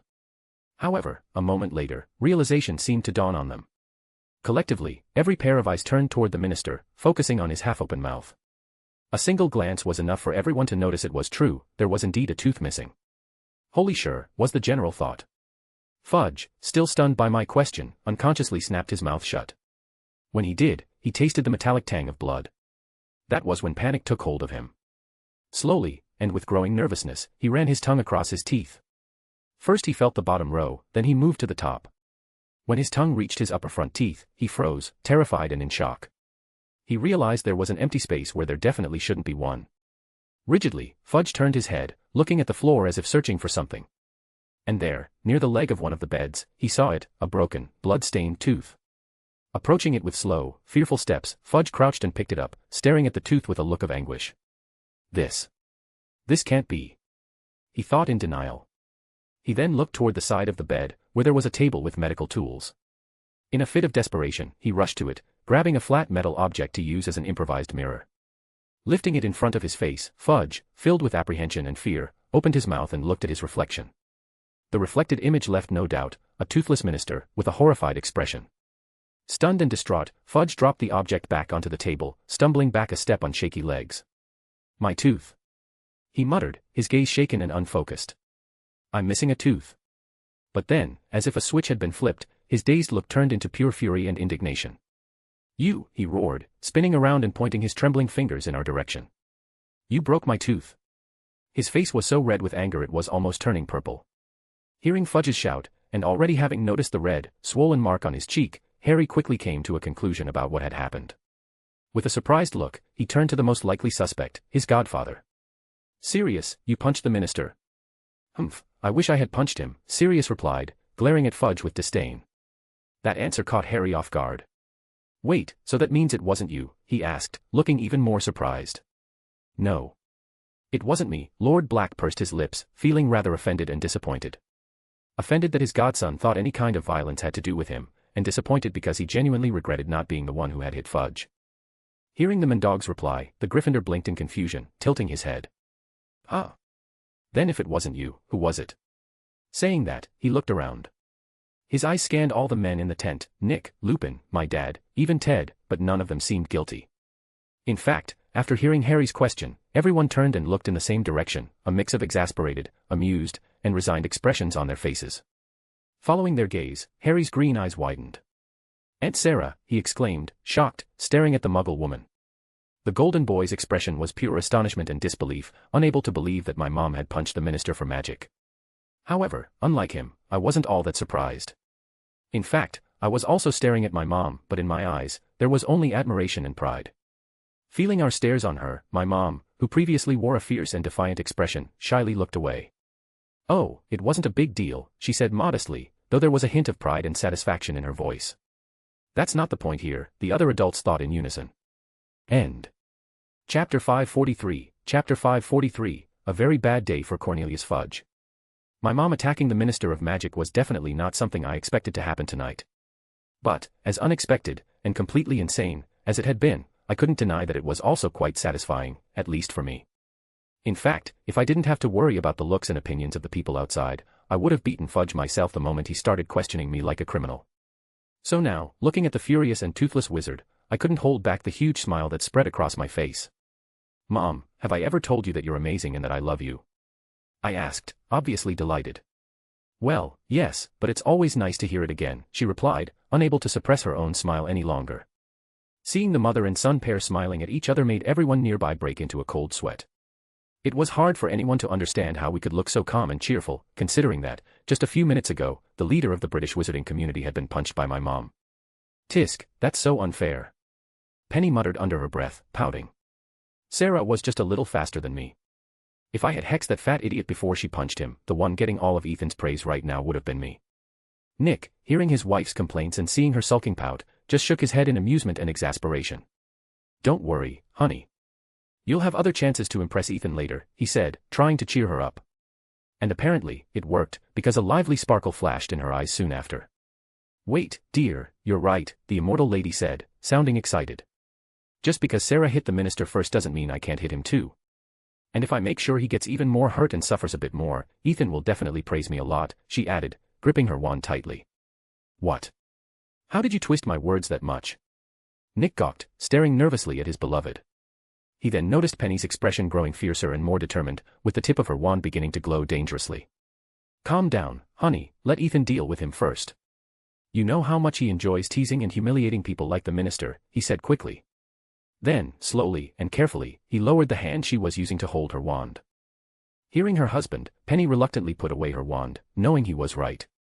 "Humph, next time," she thought, casting a malicious look at Fudge. Realizing he had managed to prevent a disaster, Nick sighed in relief. In truth, he didn't really care if Penny actually attacked or even crippled Fudge. The real issue was that he didn't want to start a war between them and the ministry right now, at least not while my family was still present. "Arg. Stop ignoring me already," Fudge shouted, a nasty grimace twisting his toothless face. His outburst made us all turn back to him again, with looks that were anything but intimidated or impressed. "Minister, please, don't shout. We're in an infirmary," said Andromeda, calm and diplomatic as always. Unfortunately, that only seemed to irritate the ministry wizard even more. "Don't shout. Don't shout," he bellowed. "How do you expect me not to shout when all of you started ignoring me after that barbaric woman assaulted me?" He pointed at my mom, grinding his teeth. Penny, protectively stepping in front of my mom, said, "Minister, you're a grown man. How long are you going to keep whining about this?" She rolled her eyes. "Yes, it's just a small injury." "Nothing major," my mom muttered. "A small injury?" Fudge joked, before grabbing his broken tooth and showing it to everyone. "Is this what you call a small injury? You broke my tooth. Well, you still have 31 others. One less doesn't make that much difference," she shrugged. "And besides, aren't you a wizard? Fix it with a spell or a potion." "You." A vein throbbed on Fudge's forehead. My mom's bold and sarcastic replies made him feel utterly humiliated. His expression twisted as if he'd just swallowed something very sour. And it was only at that moment that he realized, no matter what he said or did, no one here was going to take him seriously. The level of disrespect and contempt shown toward him was so overwhelming that his breathing grew uneven. Even without using my empathy, I could feel the whirlwind of emotions stirring violently inside him. "You know what? Enough. I'll have the Orus arrest you," he shouted, glaring furiously at my mom. Upon hearing that, everyone in the tent gasped or sighed in panic. Shock and anger were written across several faces. Those with stronger ties to my family immediately raised their wands, ready to act if anyone tried to harm my mom. "Minister, you can't arrest Mrs. Knight," Andy began, stepping forward from the group, ready to try to defuse the situation. "And why not? I'm the Minister of Magic. And she attacked and disrespected me." "True," she agreed seriously. "But all she did was defend herself and her son. Any other mother would have reacted the same way, or maybe even worse, upon seeing someone harassing her child." "Harassing? Are you saying I was harassing him?" Fudge pointed to himself, outraged. "Well, what else would you call it?" Andy retorted, raising an eyebrow. "You've been pestering Ethan ever since he returned from the graveyard. And even after he answered all your questions, you still accused him of lying. And now, you even followed him to the medical tent to keep interrogating him, disrupting his recovery and preventing Madame Pomfrey from doing her job. If that's not harassment and abuse of power, then I can only assume you've become Ethan's fan and are just after his autograph," Andy finished sarcastically. Aye. Fudge stammered, unable to find a response to the head of the Tonks family's arguments. As he stared at her, speechless, the rest of us couldn't help but look at Andy in amazement. Andromeda had just shown us that, even though she'd been disowned by the blacks, she still had that powerful family's blood running through her veins. The moment she switched into her lawyer mode, the entire atmosphere around her changed. She became a decisive, intimidating, sharp, and definitely dangerous woman, with a touch of elegance. Man, Andy really lives up to her reputation, and Ted's got my respect for managing to land a woman like her, I thought, looking at the muggle-born wizard with reverence. Back to our ever-so-esteemed minister, he wore a grimace on his face as he clenched his fists, feeling completely cornered by the Black Witch. Deep down, and with great reluctance, he knew Andy was right. He was being too insistent, authoritarian, and completely out of line in his attempts to extract answers from me. However, even if he recognized that, he had no intention of backing down. If he did, it would mean admitting his mistake in front of all of us, a blow his ego and reputation couldn't take. Besides, he could still feel the painful burn on his cheek, reminding him of the cowardly attack he'd suffered, and he simply couldn't let the matter go. Look, I'm not abusing my power, he began, trying to keep his composure. And I'm not trying to bother or harass anyone either. In fact, I'm just doing my job, he tried to justify himself. Your job? Sirius, who could no longer stay silent, asked. And since when is it the minister's job to interrogate people? As far as I remember, that's the Auror's job. And, as far as I know, you're not one of them. His gaze toward Fudge was full of mockery and scorn. Mr. Black, I think you still don't understand that. It's Lord Black to you, Minister Fudge, Sirius cut him off coldly. That. Fudge grimaced, recognizing the weight of a lord's title. Watching him get silenced again, I shook my head. He really doesn't stand a chance here, I thought, feeling his nervousness and frustration rise. At that moment, Fudge was being crushed from all sides and in every possible way. I was sure that if this went on, he'd have a complete breakdown. And for a brief moment, I even felt a little sorry for him, but only a little. End. Chapter 544, Chapter 544, An Angry Mother and Fudge's Defeat. The weight of Sirius's noble title was heavy, but Fudge already knew the kind of political monsters he'd be up against when he came here. And, showing that he had the stubbornness of a cockroach in an argument, he didn't stay quiet for long. Look, I can understand your caution and defensive attitude toward me, but you can't deny one thing, the fact that he looks incredibly suspicious, he said, pointing at me. Suspicious?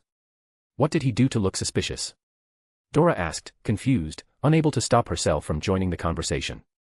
What did he do? Fudge turned to her with a scowling expression. He caused chaos, panic, and insecurity among the population. He made many people distrust and resent the ministry. And on top of that, he refused to tell us everything that happened in that graveyard. This deliberate concealment of vital information for the Auror investigation can only mean one thing. That he's definitely hiding something from us. Fudge accused me. Am I? I raised an eyebrow. And what exactly would that be?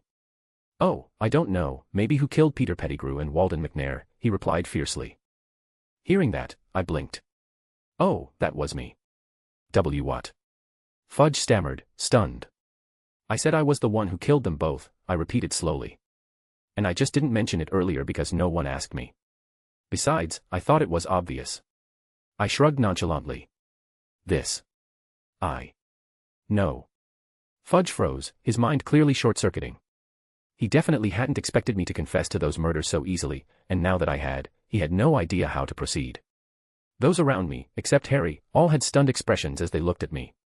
Most of them didn't know, or weren't sure, that I was the one responsible. And now, with that confirmation, they were shocked, and a little uneasy. They looked frightened and distressed, but not because of me. They felt that way because it was simply unbelievable that a 14-year-old boy had been forced to kill just to survive. The rest, mainly my family, had already suspected it, but still couldn't help being surprised by how casually I confessed it. You killed them? Fudge asked, still somewhat dazed.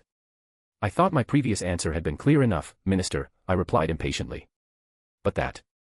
He stammered, his legs trembling slightly. His expression as he looked at me was one of fear and disgust. Why you? You're a Moor.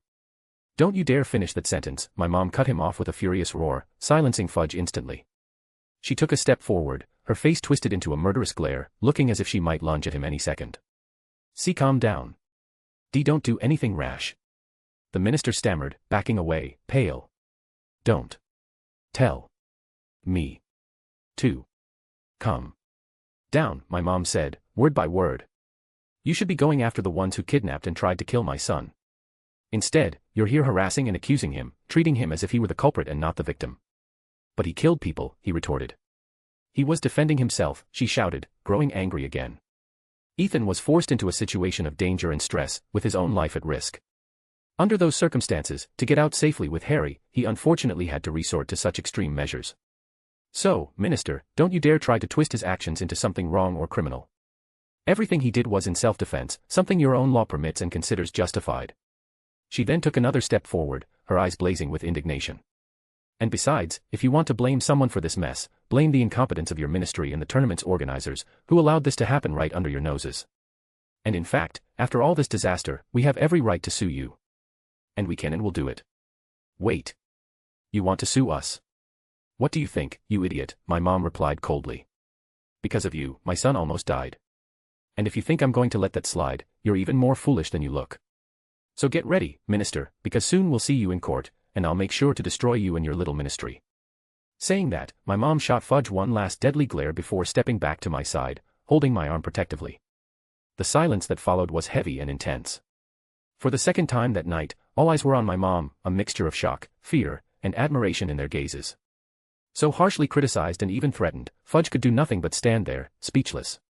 Deep down, a flicker of fear toward the Muggle woman before him began to grow. He realized then that he wasn't just arguing with Sarah Knight, a furious, protective Muggle mother, but also with Mrs. Knight, the fierce lawyer specialized in criminology and politics. For not the first time that night, he deeply regretted coming to the tournament alone, and even more, confronting my family.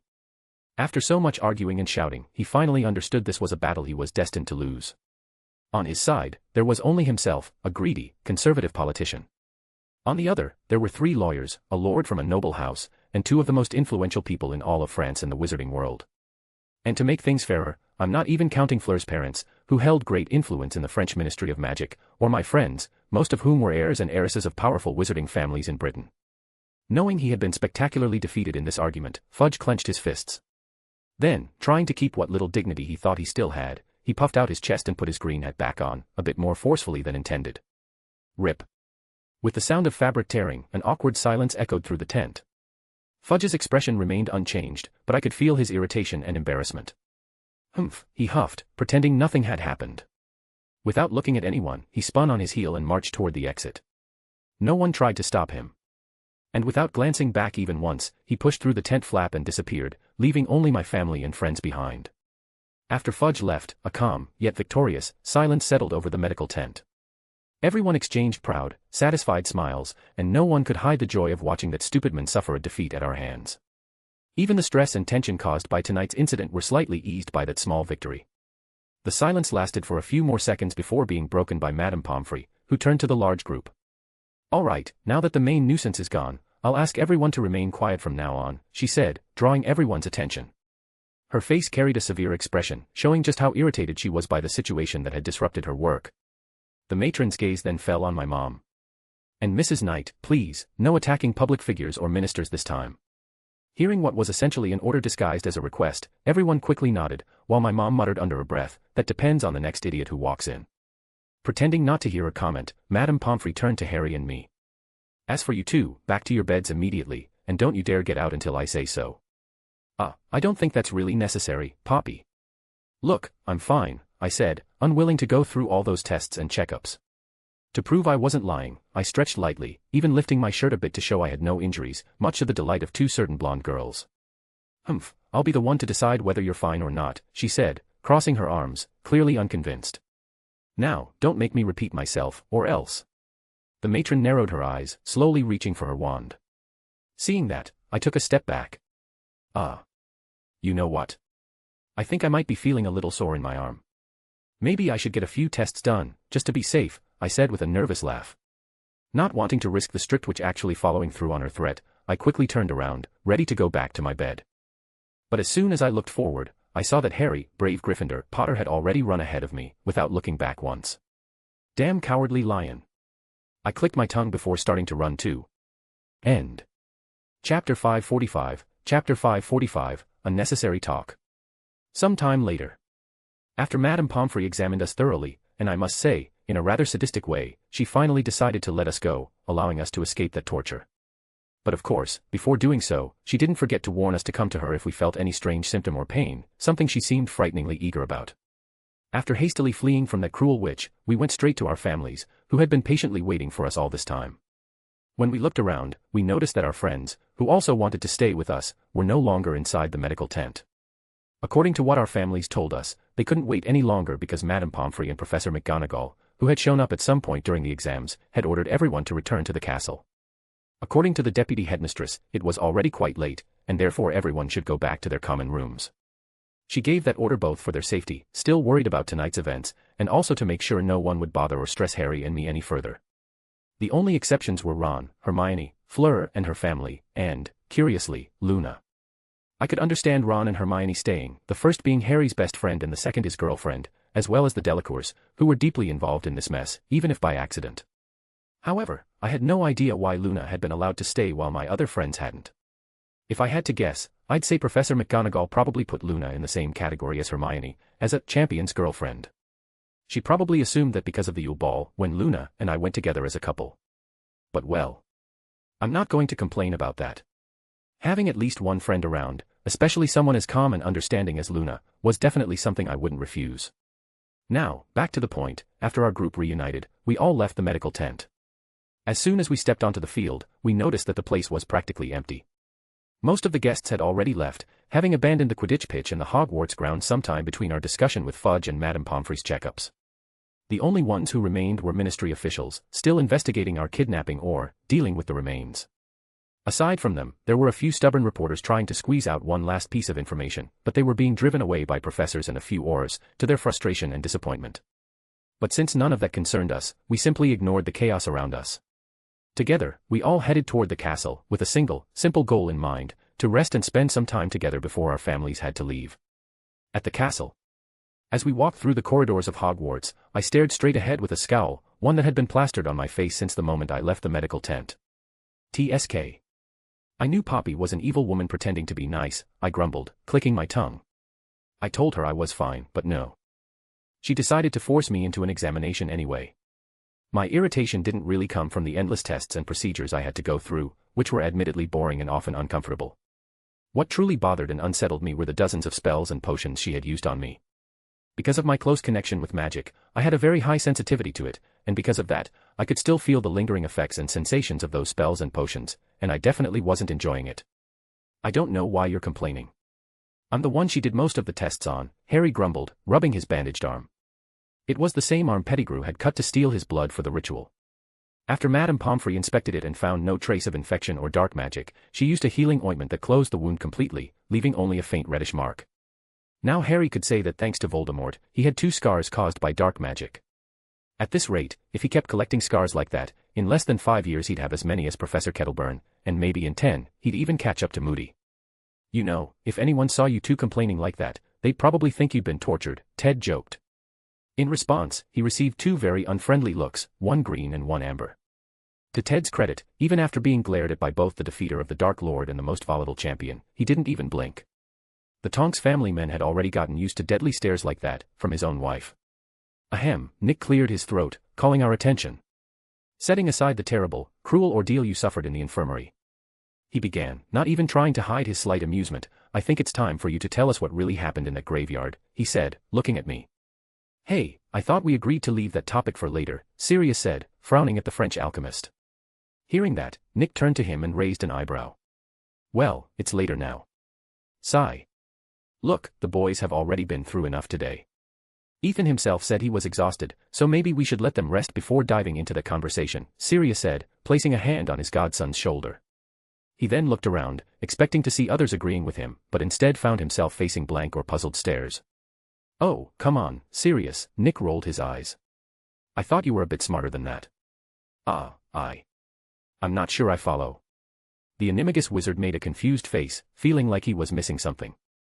What Nick means, my dad began, is that Ethan saying he was exhausted was just an excuse to get rid of Fudge and the others. Seriously? Sirius blinked, turning toward me. Feeling his gaze, I just shrugged, looking not even remotely tired. Wait, so, all of you noticed that, he asked, looking around. Everyone in the group nodded, even Harry and the Delacours. I thought it was kind of obvious, Dora said, amused. No one who's truly exhausted finds the energy to argue with and threaten the Minister of Magic in front of a crowd. Indeed, Andromeda agreed. And since we returned from the graveyard, Ethan's been trying to lead us somewhere more private, obviously to talk. Oh. Was all Sirius managed to say. He then began to recall what had happened after Harry and I returned from the graveyard, realizing that I really had been trying to get everyone away from the others, as if I wanted our group to be alone. Seeing realization dawn on the canine animagus, Nick gave a short huff before turning his gaze back to me. So then, Ethan. I think we're ready to hear what you have to say. I agree, I nodded. But not here, in the middle of the corridor, I said, glancing around at the portraits on the walls. All right, then where should we talk? Lupin asked. Because I doubt we'll have much privacy in the Gryffindor or Ravenclaw common rooms. We could use an empty classroom, Hermione suggested, a little hesitantly. For the studious girl, being so close to the Flammels, two legendary figures in the wizarding world, still made her feel a lot of pressure. And after seeing the way my mom and Andromeda handled Fudge, they were now also on her list of people to admire and respect. So right now, the girl who usually never missed a chance to share her knowledge or opinion couldn't help but feel nervous. An empty classroom is a good idea, Andromeda nodded, to Hermione's relief and delight. So, are we just going to wander around checking rooms until we find one available for us? My mom asked, arching a brow. Just as Penny was about to say that searching for a room wouldn't be necessary, planning to offer her in Nick's office or quarters for a discussion, I stepped forward. Actually, we won't need to do that, I said, smiling faintly. Because luckily, I know exactly which room we can use. End.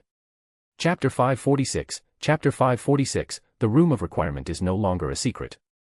Room of Requirement. When I said I knew a room in Hogwarts that was perfect for having privacy to talk, I was obviously referring to the most magical, mysterious, and secret room in the entire castle, the Room of Requirement. So, after leading the whole group through Hogwarts corridors and shortcuts, we finally reached the 7th floor, stopping in front of what looked like a simple stone wall. Wasting no time, I began doing the ritual necessary to reveal the room's entrance, walking back and forth 3 times, while briefly explaining how the Room of Requirement worked to those who were with me. The very moment I completed the 3rd turn, I also finished my explanation, and right before us a wooden door appeared. With confidence, I immediately opened the door, leading everyone inside. As soon as we entered, the door behind us closed, but no one paid any attention to it.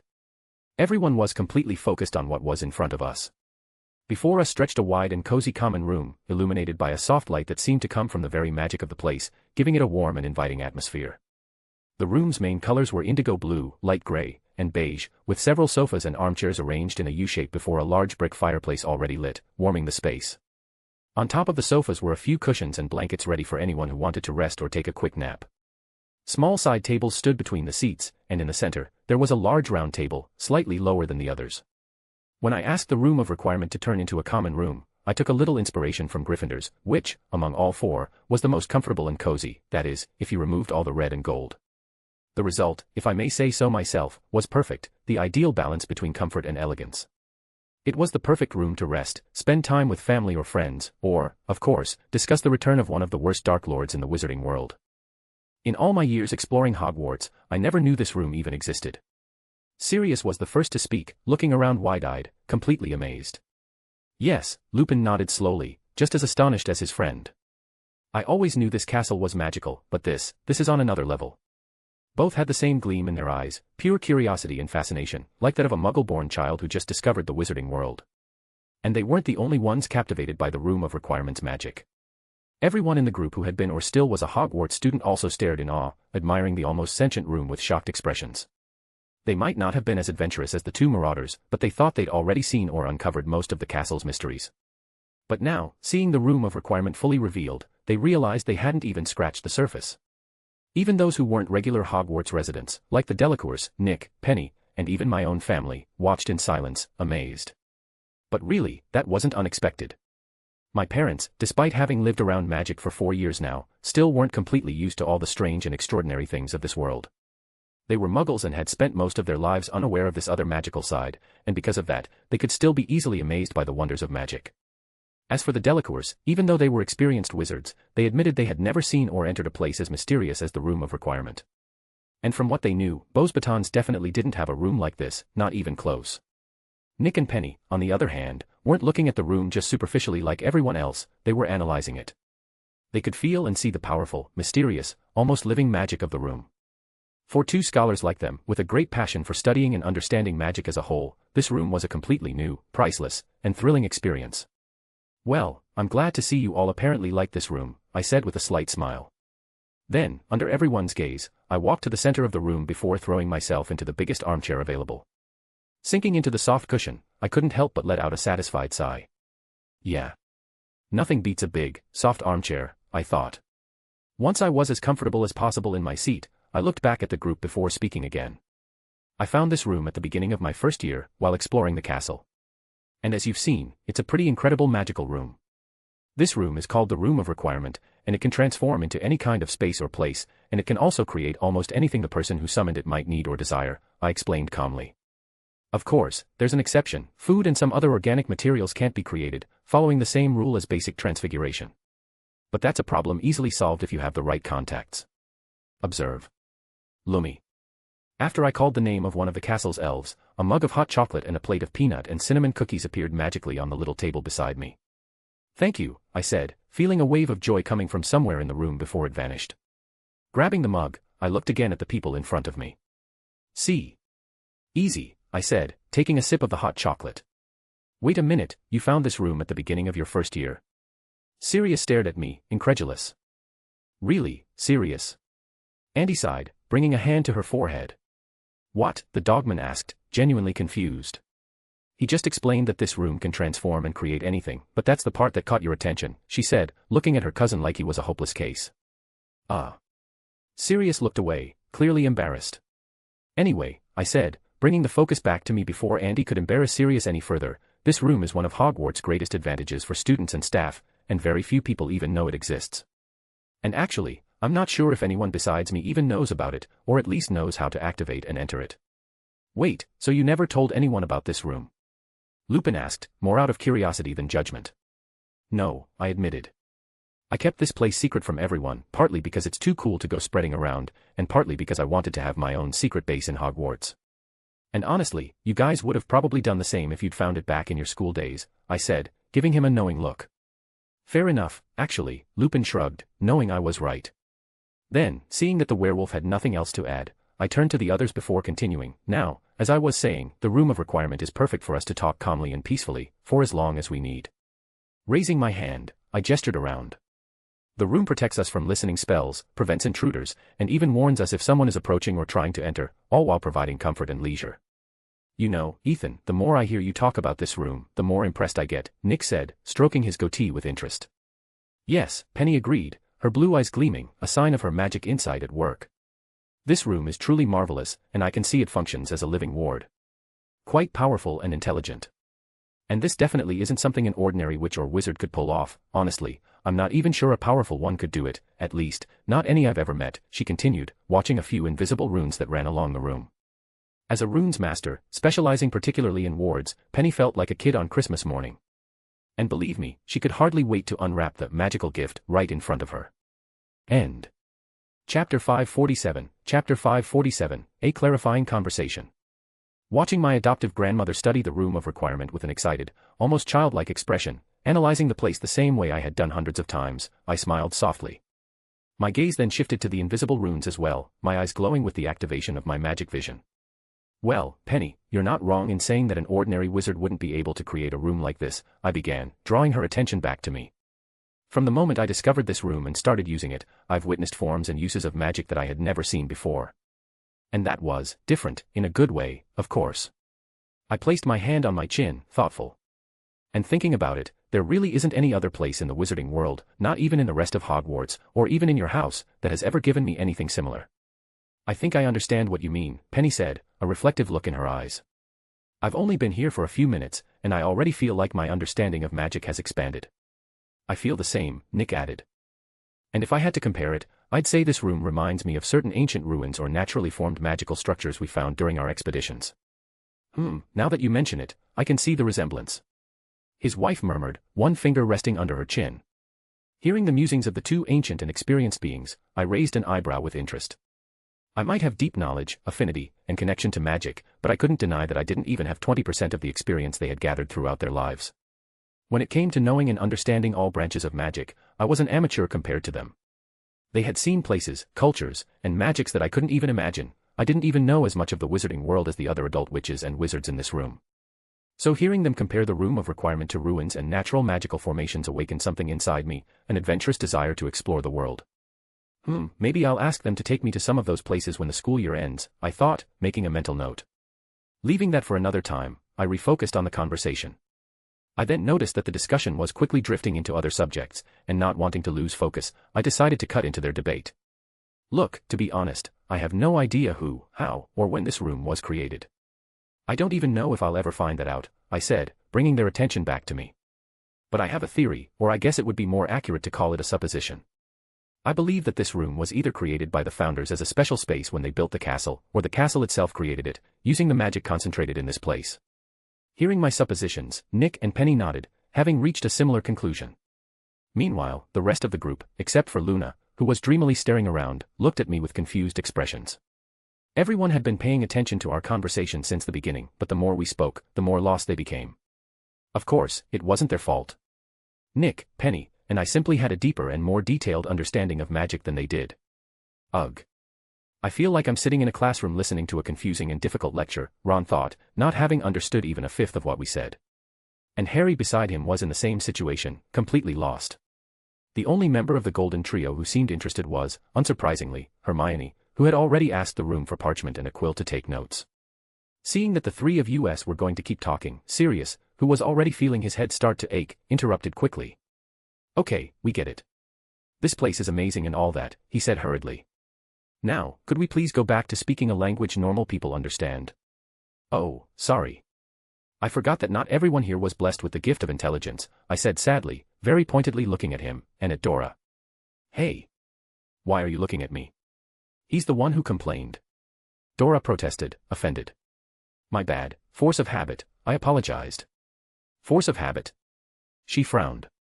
Yes, I nodded. It's just that people with learning difficulties due to brain problems usually come in pairs. And you two are cousins, so. Wait, are you calling me stupid? Look, I didn't say stupid, I said people with learning difficulties due to brain problems. Completely different, I explained slowly. Different my ass. That's the same thing. Dora glared at me. Oh. I looked at her with an expression of surprise. Looks like you're not as stupid as I thought. Say that again if you dare, you smug little brat. Make me, My Little Pony knockoff. I don't even know what that is, you overgrown arrogant chicken. Troll brain. Stinky Ravenclaw. Says the girl whose house mascot is basically a skunk. It's a badger. That's not what your smell says. Oh, you. Children, stop arguing, Andy said, cutting off the exchange. Dora opened her mouth to complain, but the intimidating Lady Tonks needed only a look to silence her. Seeing the Metamorphmagus go quiet, I looked at her with a smug, victorious smirk. However, in the next instant, I noticed my mom looking at me, and my smile vanished instantly as I sat up straight like a well-trained statue. Sirius, who had been watching the argument in utter joy, knowing full well he had caused it, let out a laugh at the sight of us defeated. Unfortunately for him, that laugh drew both my mom's and Andy's glare toward him. And just like Dora and I, he immediately lowered his head in silence. Once the three troublemakers were properly subdued, the two women nodded to each other in satisfaction. My mom then moved to one of the sofas closest to my armchair, sat down, and pulled a cushion into her lap. Well, now that everyone is quiet again, perhaps we can finally return to the reason we're here, she said, her gaze sweeping the room. I agree, Apollon said, who had remained silent beside her husband and daughters, both worried and curious. She sat as well, gathering her family close. The others didn't remain standing for much longer, and in a few seconds the sofas and armchairs of the room of requirement were fully occupied. Okay, we have a private and calm room to talk in now, so I think it's time for you to tell us what really happened in that graveyard, Andy said seriously, her eyes locking onto mine. Feeling her gaze, I understood, this was no longer a moment for jokes. This was the moment everyone had been waiting for. The moment the truth would be revealed. Right, I took a deep breath, focusing. To make things clearer, I think we should start from the beginning, the maze. The atmosphere changed instantly. The laughter and lightness vanished, replaced by a tension so thick it felt physical. Everyone's expressions tightened, and all eyes turned to me. After the task started, I immediately began running through the maze, looking for the cup. But along the way, I noticed that something was wrong. And it didn't take long before I was cornered by Barty Crouch Jr., and then. The words began to flow from my mouth, and I told them everything, leaving almost no detail out. I shared every bit of information I thought was important or even slightly relevant, and Harry and Fleur stepped in a few times, adding details from their perspectives. When I reached the part about the graveyard, I repeated what I had told everyone on the Quidditch pitch, but this time, I didn't omit anything. I told everything. I spoke about the trap, the suppressing ward, our decision to send Fleur away, and how we were captured. Then I described the ritual, how it was performed, and what I noticed, until I arrived at Voldemort's rebirth. No one interrupted. Not even once. The adults. The teenagers. The wizards. The muggles. Everyone was tense, hanging on every single word. Reaching the final part of the events, I began to talk about the battles we fought in the graveyard. At that moment, my parents and Sirius were on the edge of their seats, wearing anxious and worried expressions, even though they could clearly see we were standing right in front of them, safe and unharmed. As I described the fights, I felt relieved to notice that my family, and the others around us, didn't react too strongly when I mentioned killing Pettigrew and McNair. Of course, I could still feel the shift in their emotions, but none of them showed judgment or disgust toward what I had done. What I sensed was sadness, concern, and irritation, especially from my parents. Sadness and concern because they feared that this might affect me, scar me, or leave some kind of trauma. And irritation at the whole situation that forced me to go through this in the first place. That eased my mind. I knew they didn't want a son who kills, but the fact that they didn't recoil from my actions showed me they weren't afraid of me, that they didn't see me differently. Anyway, returning to the present, when I finished telling everything, ending with Fawkes rescuing us and taking us away from there, the silence that followed was almost absolute. Only the crackling of the fireplace could be heard in the room. End. Chapter 548, Chapter 548, The Worry After the Storm. The tense and heavy silence stretched on for a few more seconds, each person sinking into their own thoughts and concerns. No one doubted what I had said. Almost everyone here trusted me completely, and they knew I would never joke or lie about something this serious. Even the older Delacours, who didn't know me very well, believed my story after hearing the confirmation from their own daughter. So, he really came back, Ted murmured in a grave tone, breaking the silence in the room. Harry nodded. Yes, he said, his voice low and troubled. Bloody hell. Ron let slip, his face pale and frightened. Nobody tried to scold him for his choice of words. In fact, words like that were currently echoing in the minds of many of those present, and some were thinking things even ruder and more descriptive. Everything is going to start again, Remus said, his face tense, the chaos, the bloodshed, the persecution, the fear. The war, Sirius finished for him, staring downward with a dark expression. He was leaning forward, his arms resting on his legs and his hands clasped together in front of his face. His hands were clenched so tightly that his fingers were already turning white. The animagus wizard then released a long and weary sigh, uncrossing his hands and running them over his face. Damn it. Why couldn't that idiot son of a bitch just stay dead, he asked, throwing himself back against the couch. Well, there's a saying that the worst weeds are the hardest to pull out. And right now, I think it wouldn't be wrong to say Voldemort is the worst and ugliest weed ever grown, I said with a touch of humor, trying to lighten the mood. Unfortunately, it didn't work very well. Everyone still looked worried and tense, sinking under a heavy and unfamiliar pressure. Of course, the level of worry and fear differed for each person in the room. My parents, for example, were worried and afraid, but mostly because of me. They knew that if something were to happen in the future, I'd inevitably be drawn into it. Also, since they were muggles, they had not lived through the rise of the Dark Lord years ago, so they had no understanding of the true weight of his return. The same could be said about the Delacours. Voldemort's influence had managed to reach France and other countries in the world through some purebloods who served him and had branches of their families there, the Malfoys, the Lestranges, and the Rosiers being the main ones. However, the Noseless Lord didn't have time to expand his reign of prejudice and cruelty to those places before he was defeated, and because of that, the French did not suffer the same bloody terror that British wizards did. Nick and Penny could also be placed in the same category as the Delacours, except they had lived for many years, and in those years, they had witnessed the rise and fall of many Dark Lords. Because of this, they understood very well how terrifying and dangerous this type of tyrant wizard was. They knew how threatening Voldemort truly was, perhaps even more than those who had fought directly against him. As for the others, they bore scars from that time. They were the ones who had actually been involved in the last war, whether fighting Death Eaters or hearing stories from their parents about that dark era. It was obvious that they would be the most affected by all of this. Sigh. I knew they'd react like this when they heard what happened, I thought, shaking my head lightly. I would have preferred that they didn't become so stressed and worried over this, but I knew that wouldn't happen. It was only a matter of time before the weight of the situation hit them fully, and that time was now. Wait. Sirius suddenly said, pulling me from my thoughts. I saw him lift his head before turning toward me. Ethan, you said Voldemort used Harry's blood to resurrect himself, right? He asked. Yes, I nodded. Okay, so what does that mean? For Harry, I mean, he looked at me, worried. Instead of answering him, I turned to Nick. What? Why are you looking at me? The French wizard asked, confused. Because I'm not the expert in rituals and that kind of thing here, I replied. Nick raised an eyebrow. And you think I am? I don't know, I shrugged, but if there's anyone here who should at least know the basics about this, it's the 600-year-old immortal alchemist who researches lost magic. Okay. Fair point, he said, pressing his lips together. Nick then turned to Harry. His eyes began to shine faintly as he stared intently at the boy. He stood there for a few moments, as if analyzing Harry in detail. I know his magic insight is a very weak and simple version of my magic vision, but can he notice the anomaly in Harry's scar? I wondered, curious.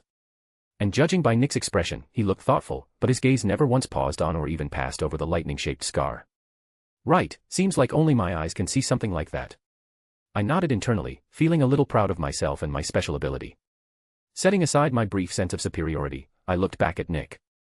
He continued staring at the poor boy who had started to fidget nervously in his seat. This delay began to make the head of the Black family anxious, and just when he was about to ask whether something was wrong, the alchemist finally spoke. Well, from what I can see, aside from the expected fatigue and stress, Harry is fine. And as for the ritual itself, based only on Ethan's explanation, I can't determine much. However, there is something I can say, this ritual will not cause any long-term negative effects on him. Are you sure? Sirius asked, relieved but still cautious. I'm sure, Nick nodded firmly. Rituals that use such specific ingredients, especially from human beings, usually produce effects that target only one subject. Of course, the subject could be someone other than the creator, like a victim or enemy, but in this case, the target was Voldemort. So, Sirius, don't worry. Your godson will be completely fine after a good night's rest, the immortal finished, smiling calmly at the anxious man. Upon hearing Nick's confident assurance, Sirius truly relaxed this time. He then turned to Harry, smiling softly as he pulled him into a one-armed hug. See, pup. You're okay. Tomorrow you'll be back in the castle pulling pranks on a few snakes, he said, giving a playful wink. Seeing this, Harry let out a small laugh, nodding at his father figure. Oh, my dear cousin. Do you have a problem with snakes by any chance? A calm voice, tinged with danger, said. The cheerful atmosphere between godfather and godson instantly shattered. Sirius froze as if struck by a curse. Turning mechanically, he found himself face to face with Andy's cold stare, fixed on him with frightening intensity. Damn it, I forgot she was a Slytherin, he cursed internally. But outwardly, all he could do was force a smile. Me. Problem with snakes? Of course not. Never, he said, sweating. Really? Andy asked. Yes. Absolutely. Sirius nodded rapidly, like a pecking chicken. Good. I would hate to have to teach my most beloved relative how friendly a snake can be, she said with a small smile that, to Sirius, looked extremely threatening. Cough. Coward. Cough. Chickender. Hearing the totally not subtle coughing, Sirius' right eye twitched. You want a throat lozenge, Ethan, he asked, turning toward me with a smile that looked more like a grimace. Oh no, it's just my allergy to cowardly dogs acting up, I said, waving my hand with disdain. A vein bulged on Sirius's forehead. Cough. No guts. Cough. Hearing yet another cough, Sirius turned immediately, only to see Dora. Weird. I guess it's contagious, she said, not even trying to hide her malicious grin. You too. He growled through his teeth. Cough. Even you. Sirius stared at Remus, who blinked in confusion, genuinely unaware. What? What did the werewolf began, before bringing a hand to his mouth and coughing again. Unfortunately for him, he didn't get the chance to finish that sentence, because a grown man suddenly launched himself at him like a wild dog. Hey! What the hell, ugh! Shut up, you two-legged chihuahua. Sirius snarled, both hands wrapping around Remus's neck. Let's see if this reminds you to keep your bloody coughs to yourself. Why the hell did my cough set you off? Remus screamed internally, struggling to get his friend's hands off his neck. Meanwhile, the poor innocent victim didn't notice Dora and me laughing wickedly in the background. End. Chapter 549, Chapter 549, A Party, Time to Relax. After pulling Sirius off Remus, preventing him from actually strangling his last marauder friend to death, we all sat back down. The atmosphere, which moments ago had felt dense and suffocating, was finally beginning to dissolve. A light and peaceful silence hovered over the room. Not the uncomfortable kind, but the kind that gives you space to breathe again. Looking around, I noticed that the faces were now more relaxed, with small smiles appearing here and there. The jokes between me, Dora, and Sirius, and the extremely unhappy reactions of the poor involuntary victim, Remus, managed to break the heavy atmosphere that had formed. And seeing that, my own smile surfaced, carrying a sense of satisfaction with it. Then, glancing lightly at the two black blood metamorphs, I saw similar smiles on their faces. Exchanging looks, the three of us subtly nodded to one another, sharing the feeling of a completed mission. The three of us were playful by nature. We loved adding a joke or two into any conversation or situation, sometimes even without noticing. But this time, we did it on purpose. Our sincere intention was to cheer everyone up, or at least ease the heaviness in their hearts. Of course, the satisfaction of annoying and teasing each other was also a major factor, but that part we kept to ourselves. Well, I said, stretching my arms lazily, I think we've already reached our quota of fights and not so subtle attempted murders for today. Speak for yourself, Remus grumbled, fixing his wrinkled collar. I still feel deeply wronged. Looks like someone had their pride hurt. Dora looked at him with an amused pout. Heh, not that Mooney had much of that to begin with, Sirius added with a crooked smile, and immediately got a pillow to the face. With that, cheerful and light laughter echoed through the room of requirement, and even Remus let out a small, amused huff. And for a moment, we didn't look like people who had just gone through a stressful or dangerous situation. At this moment, we were simply a group of friends and family gathered together, enjoying the moment. Okay, I clapped my hands, drawing everyone's attention back to me. Now that everything important has been said, I think it's time for us to relax a little. After saying that, I focused on the room of requirement, and in the next instant the common room we were in began to transform, responding to my thoughts. The room expanded a bit more, almost doubling in size. On the right side, two large rectangular tables appeared against the wall. More tables and chairs appeared in the back, made for small groups of 3 or 4 to gather. On top of those tables were some board games and card games, both wizarding and muggle, and other little things to pass the time. In the other corner of the room, several musical instruments were summoned and, moments later, began playing on their own, producing a light yet lively melody that instantly lifted the atmosphere around us. Seeing all that, everyone looked confused, but before they could ask what I was doing, I spoke again. Lumi. Dobby. I called, and immediately 2 pops echoed. Master Ethan called Lumi. Dobby is here, Sir Ethan, sir. In front of me, 2 house elves appeared, looking at me with their big, excited eyes. Lumi was a lilac-eyed elf, small even by house elf standards. She wore a light blue dress a bit stained with flour around the edges, showing that she was probably cooking something before being summoned.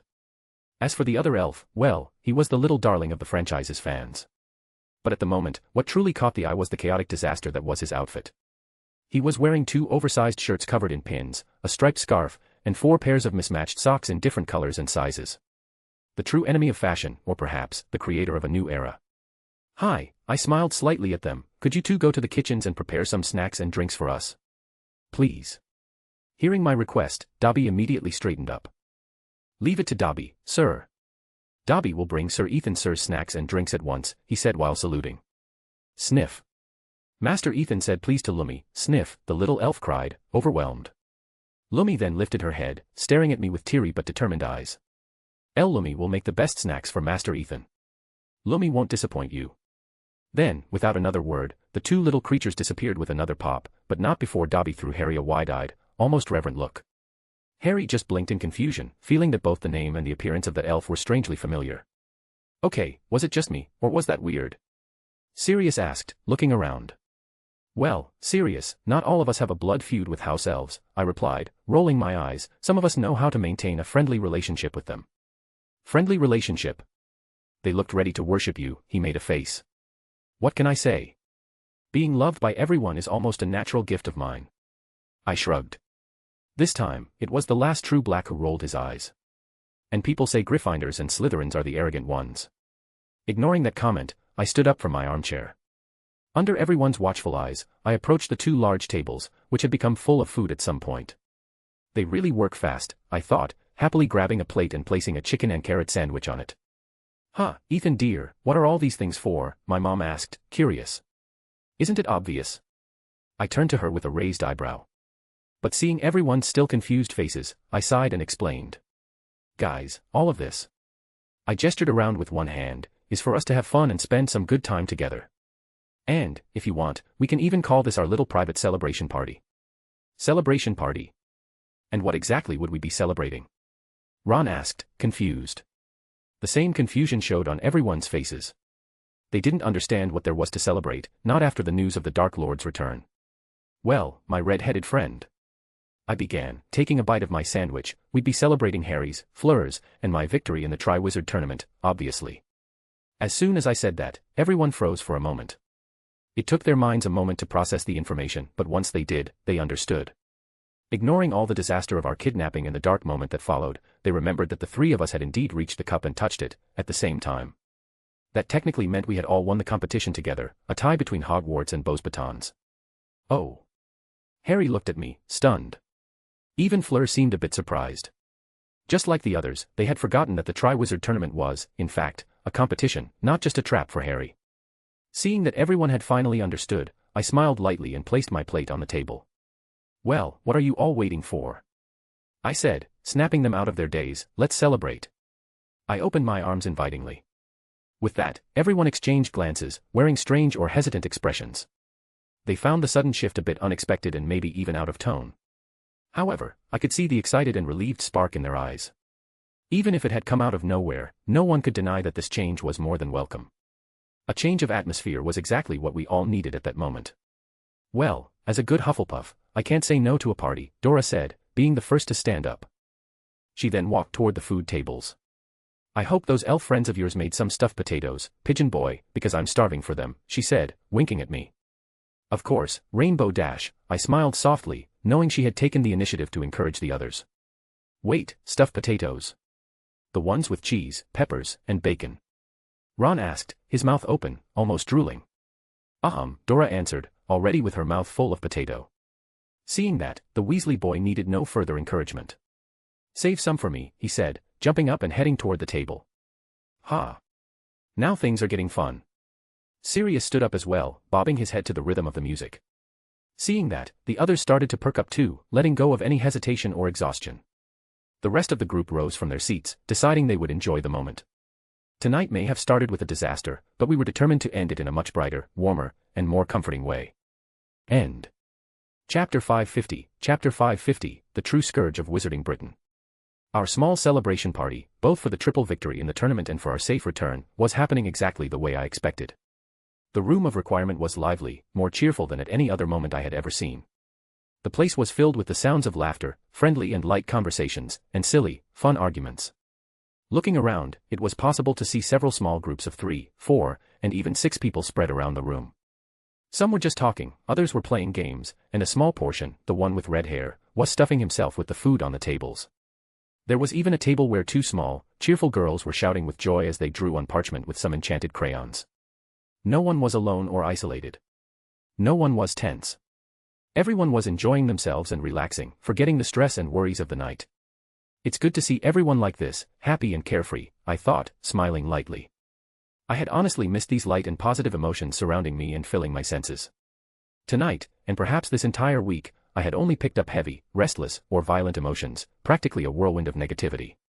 So for me, someone who depended on my senses and empathy more than any other human, feeling these happy emotions again was a huge relief.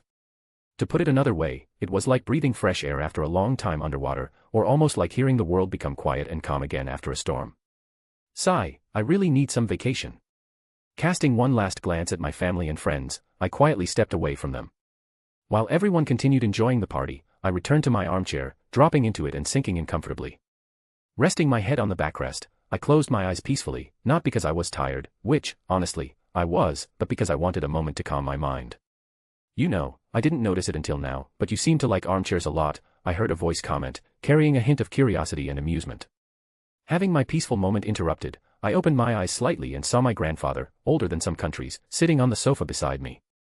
You wouldn't understand, Nick, Sirius appeared right afterward, throwing himself into another armchair.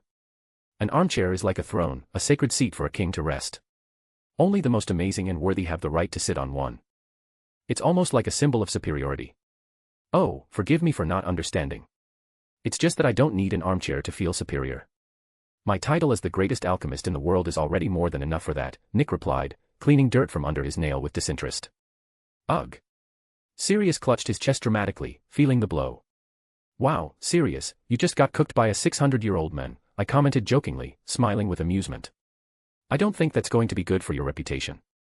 What reputation? Nick asked with a disdainful snort. Arg, being mocked again by Nick, Sirius collapsed backward into the armchair. So this is the famous grandfather-grandson combo attack. Terrifying, he said, looking as if he were at death's door. Don't worry, Sirius. When you're a bit older and have your own grandson, you'll also be able to team up with him to mock others, the Frenchman said with a hint of pride and presumption in his voice. Older. Sirius widened his eyes in horror. Out of Nick's entire sentence, he had focused on only that one word. No. No. No. No. No, he shook his head frantically. That will never happen. Me. Old. Never. Sirius Black will be young forever. Well, to me you look pretty young, I said, and he immediately brightened like a dog getting a treat. But then came my next sentence. I'm talking mentally, of course. Something between 5 and 8 years old. As soon as he heard that, his cheerful expression dropped instantly. The change was so sudden and dramatic that Nick couldn't stop himself from laughing. You know, in Azkaban I was more respected, Sirius muttered. Yes. By the cockroaches that shared your cell and your pet Dementor, I murmured quietly. I said this in a low voice, but I had underestimated his nearly canine hearing. What did you say? He looked at me, confused. Blinking in surprise, I pointed at myself. Ah. Me. Nothing, I replied, feigning innocence. Narrowing his eyes, Sirius stared at me suspiciously. Avoiding his gaze, I quickly decided to change the subject. Well, my not-so-young companions, jokes aside, why are you two here instead of enjoying the party? I asked. What? I can't want to spend a little time with my grandson. Nick raised an eyebrow. Yes, you can. But I feel that's not the reason you came to me, I replied, looking at him. Hearing that, Nick and Sirius exchanged glances. After a few seconds, the immortal Frenchman sighed and turned back to me. Sometimes I forget how perceptive and observant you are, he said, shaking his head with an ironic look. And you're right. We are here for another reason. Then a more serious and solemn expression appeared on his face before he began to speak. Ethan, you already told us everything that happened in the maze and in the graveyard, but you still haven't told us what you intend to do about all this. He stared at me intently. So it's about that. I thought. Before saying anything, I paused, looking around carefully. I saw that, besides the three of us, everyone else was still enjoying and relaxing at the party. Not wanting our conversation to break the cheerful atmosphere or bring back the heavy tension from earlier, I decided to do something about it. Gathering a bit of magic in my right hand, I waved it lightly, creating a magical privacy barrier around us. With this barrier, no one outside would hear our conversation. I had even applied a mild repelling charm so we would be ignored, preventing anyone from noticing the strange scene of us talking without any sound coming from our mouths. There. Now we can talk properly, I said. Then, turning back, I faced Nick and Sirius again, who were giving me their full attention. So, you want to know what I intend to do about tonight's events, right? I asked to confirm, receiving 2 nods. Seeing that, I leaned back in the armchair, thinking for a moment as I gathered my thoughts.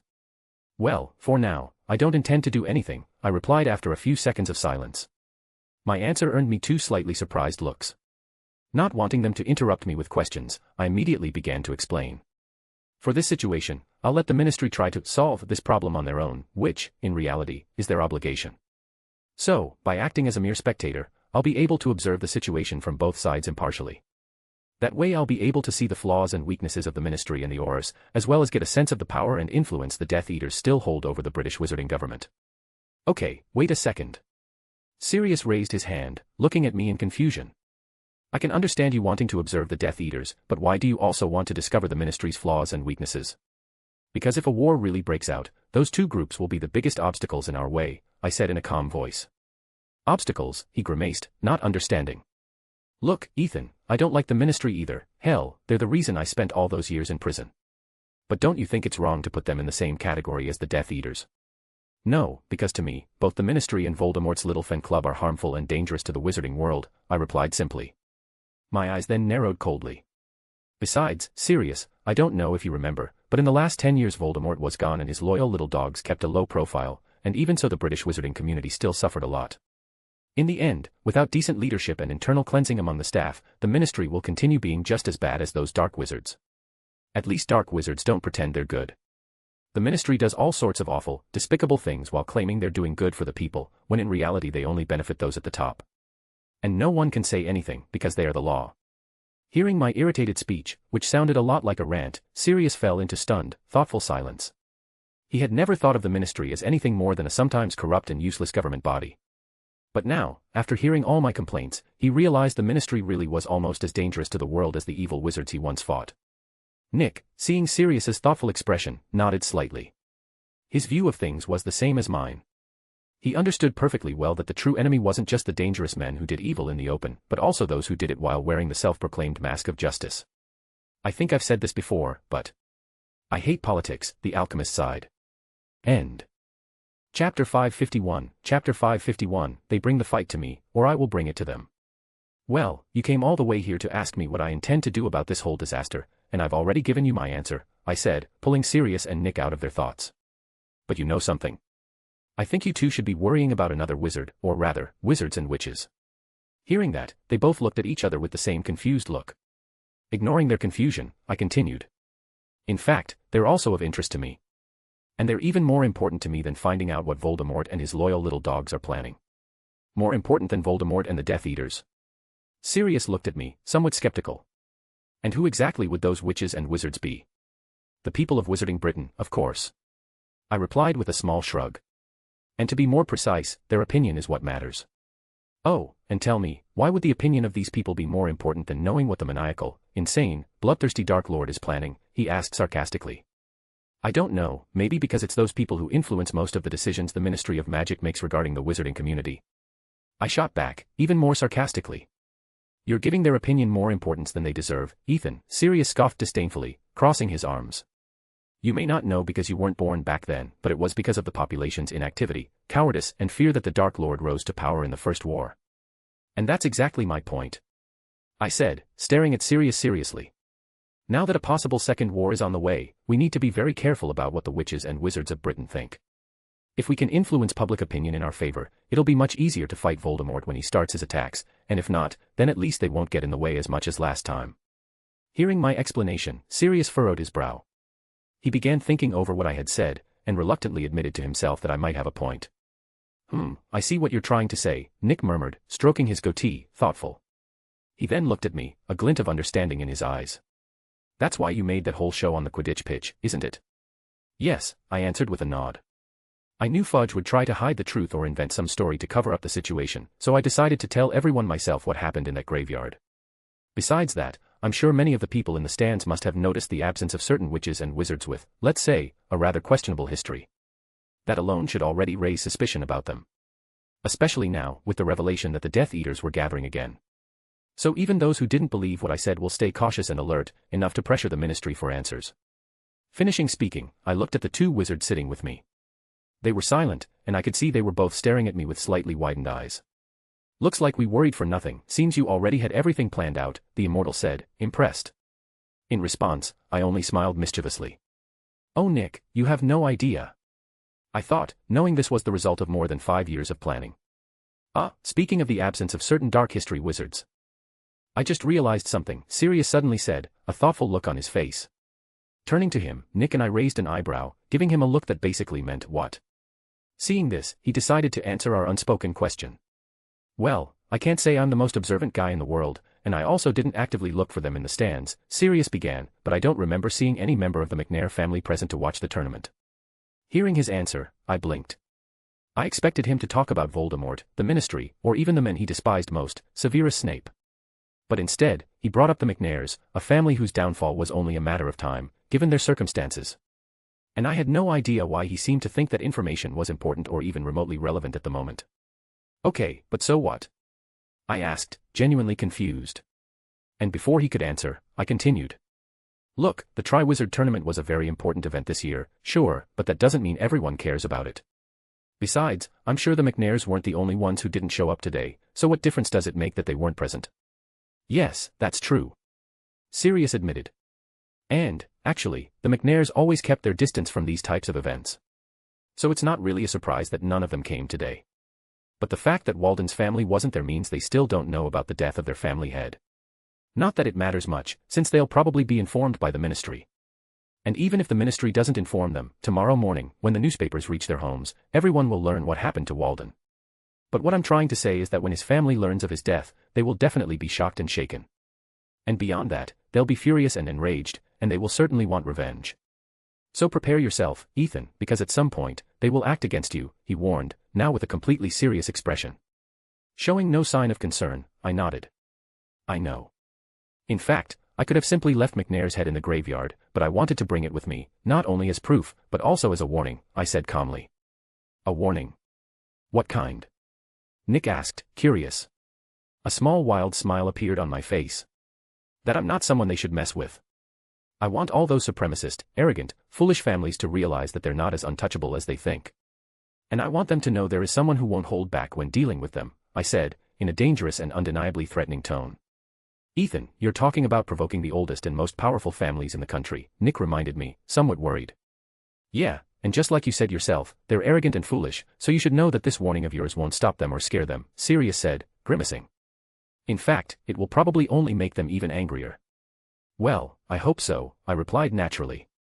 Because if they really try something against me, then I'll have a completely justifiable reason to retaliate. And the only thing I can say is, if they don't bring the fight to me, then I will bring it to them. As soon as they heard that, the two wizards blinked, stunned by my boldness and arrogance. They weren't expecting that instead of thinking about hiding or protecting myself from the Death Eaters, I was actually thinking of actively seeking them out to fight them. Once he recovered from the initial shock, Sirius let out a booming laugh. Now that's a real wizard talking. And now I can say with absolute certainty, you may wear the clothes and colors of Ravenclaw, but deep down you're a complete Gryffindor, he said, looking at me with a proud smile. Hey, don't lump me in with that group of loud hotheads, I pointed a finger at him. I may have courage and bravery, but everything else is intelligence, common sense, and an incredibly handsome face, completely different from you brutes. Whatever you say, our amazing book lion, Sirius waved dismissively, still grinning widely. And in the chest of that man who had once been broken and depressed, something rekindled. A feeling of anticipation and excitement rose inside him, along with the Black family's lust for battle that ran through his blood. Watching the excitement of the two adrenaline junkies in front of him, Nick could only shake his head helplessly. Sigh. It seems things are going to get much more chaotic from now on, he thought, torn between his worry for me and the pride he felt. Even though he found my decision risky, and honestly, a bit insane, he couldn't deny that there was some merit to it. In wars, being the side that only defended, always letting the enemy make the first move, rarely ended well. Taking the initiative, on the other hand, could change that outcome. Of course, it was dangerous and possibly deadly, but in a way, it was also our best choice. Well, in any case, I've spent too many years just relaxing and hiding from the world. And I'm also tired of living the same calm and simple days, almost tedious, over and over, he admitted to himself. So I think it might be time to spice things up a little, and what better way to do that than by joining a war, he smiled, making his own decision with a determined glint in his eyes. In that moment, this man who had been practically a pacifist for most of his life felt his old heart begin to beat strongly. And he finally understood. Right then and there, he understood exactly what Sirius and I were feeling. End. Chapter 552, Chapter 552, A Younger Sister's Care. Seeing that Nick and Sirius seemed to have accepted my answers, and even looked excited at the idea of having a good fight, I shook my head with an ironic smile. And then they say young people are the reckless and hot-blooded ones, I thought, amused, but at the same time pleased by their support. Then, realizing they apparently had no intention of asking me anything else, I understood that our conversation had come to an end. And honestly, that was a relief. I didn't want to keep talking about these heavy subjects anymore, at least not today. With a casual gesture of my hand, I cancelled the privacy barrier that isolated us, allowing us to hear all the sounds of the room again. Immediately, the music, laughter and conversations that had been muffled before came flooding back into our ears, bringing us right back into the festive atmosphere of the room of requirement. Well, gentlemen, I began, catching both of their attentions, I don't know about you, but I'm tired of serious conversations. Now I'm going to enjoy this party a bit more before it gets too late. Oh, have fun then, Nick waved lazily at me. He showed no sign of getting up. In fact, he even snuggled deeper into the couch, looking perfectly satisfied and comfortable.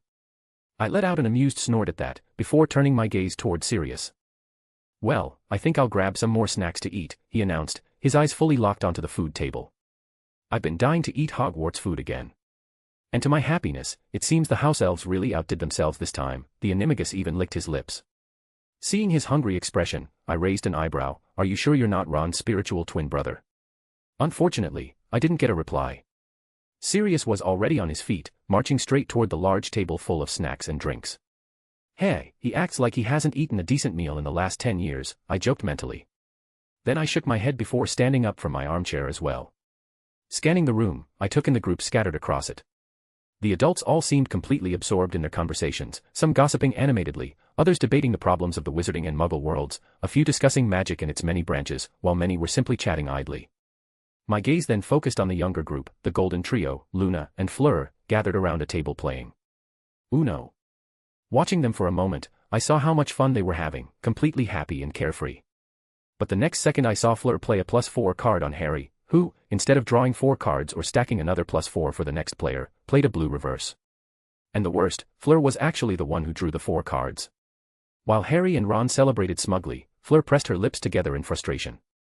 I felt pain just watching it. I felt as though my entire past life was being disrespected right in front of me. Okay, I understand that Uno rules are decided by the people playing, but there are limits to everything. I resisted the urge to facepalm, settling only for a disappointed sigh. Looks like these young amateurs need to learn how this game is actually played. With that thought, a serious expression formed on my face. And with a clear goal in mind, I started walking determinedly toward their table, ready to put an end to the crime unfolding there. But then, at this moment, Seal, who had been sitting at a table with Gabrielle, immediately stood up as soon as she saw me approaching the tables. She began walking toward me, with an innocent yet slightly worried look on her face. Noticing that my sister was coming to me, I stopped. Humph, you all have a few more seconds to continue committing this horrendous crime. I cast one last judgmental stare at the quintet of heretics. Then, ignoring them, I turned fully to Seal and waited for her. When she reached my side, she didn't say anything. She simply grabbed the hem of my shirt with both hands, holding it tightly as if she didn't want to let me go. Huh. I tilted my head, confused. She stared directly at me, her eyes so much like mine, full of curiosity, care, and worry. Feeling those unsettling emotions coming from her, I immediately became alarmed. Quickly crouching in front of her, I gently held her tiny hand. What is it, princess? Are you okay? I asked, tense. But instead of answering my question, she asked hers. Is everything okay now, brother? Seal whispered, not taking her eyes off me. Hearing that, I froze, somewhat stunned. Of all the things I imagined Seal might say, that question was definitely not one of them. Then, looking at my sister again, I considered asking her why she had asked that. But as soon as I studied her small face, full of worry, yet with a sharpness that didn't match her age, I understood. Seal hadn't asked that out of nowhere. She had sensed the heavy, tense atmosphere of tonight. And even without knowing exactly what the problem was, she knew I was involved. For that reason, she waited until I was alone, and in a lighter moment, to ask me this question. I underestimated how observant and perceptive Seal is, I thought, smiling wryly. Then, with a softer smile and an affectionate look, I ruffled her hair. Everything is fine, princess, I answered. Are you sure? She insisted. Of course. When has your big brother ever lied to you? She brought a finger to her chin, thoughtful. Well, there was that time at Grandma's house, that one at the playground, also that time at Uncle Ed's costume party. Oh.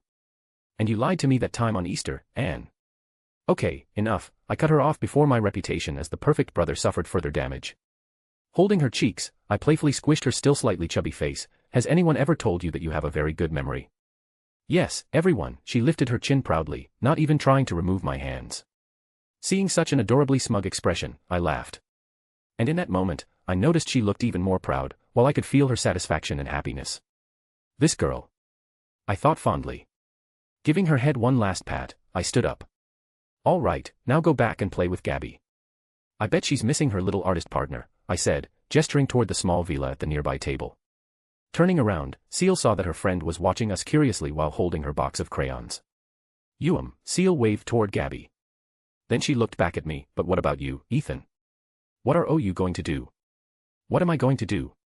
Well, your brother is going over there to teach a few beginners how a true professional plays Uno, I answered, casting a disdainful glance at the strange group of teenagers. Following my gaze, Seal saw the disaster happening at that table. Tisk, they're beyond saving, she muttered, looking at them with the same expression I was making. Hearing that, I almost laughed. She really is my sister. I thought, proudly. After that, Seal and I split up. She returned to the artist kids table, and meanwhile I continued walking toward my friends. When they saw me approaching, they paused their game for a moment. Where were you, Ethan? Fleur asked, curious. We were waiting for you to play, but you disappeared. Yes. You left suddenly and didn't come back. Because of that, you missed several of the games we played, Hermione added. Heh. If you played the other games the same way you're playing this Uno, then it truly was a tragedy. I wasn't here to stop you, I said dryly. Hey.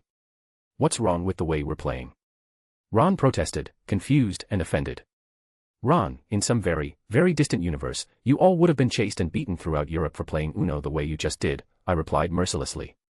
Pulling out a chair, I sat between Luna and Fleur. Now hand me that deck. I'm going to teach you all how this is really played.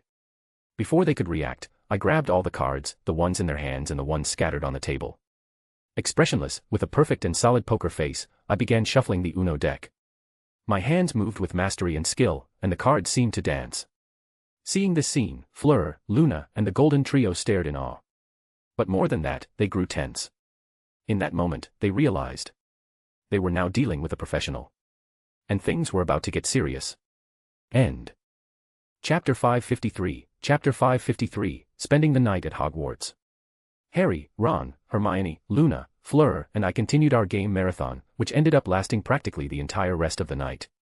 At some point between the matches, the adults, drawn by our cheerful shouts, teasing and laughter, came over to watch us play. Some even joined in. We played several games, each with different dynamics and rules. And in this wave of fun, joy, and light competitiveness, no one noticed the time passing. It was already past midnight, and we only realized how late it was when Seal and Gabby showed the first signs of tiredness. The two little girls were sprawled on one of the sofas, leaning against each other while yawning, fighting to keep their eyes open. And it seemed that seeing the two of them half asleep was the trigger for exhaustion to hit everyone at once.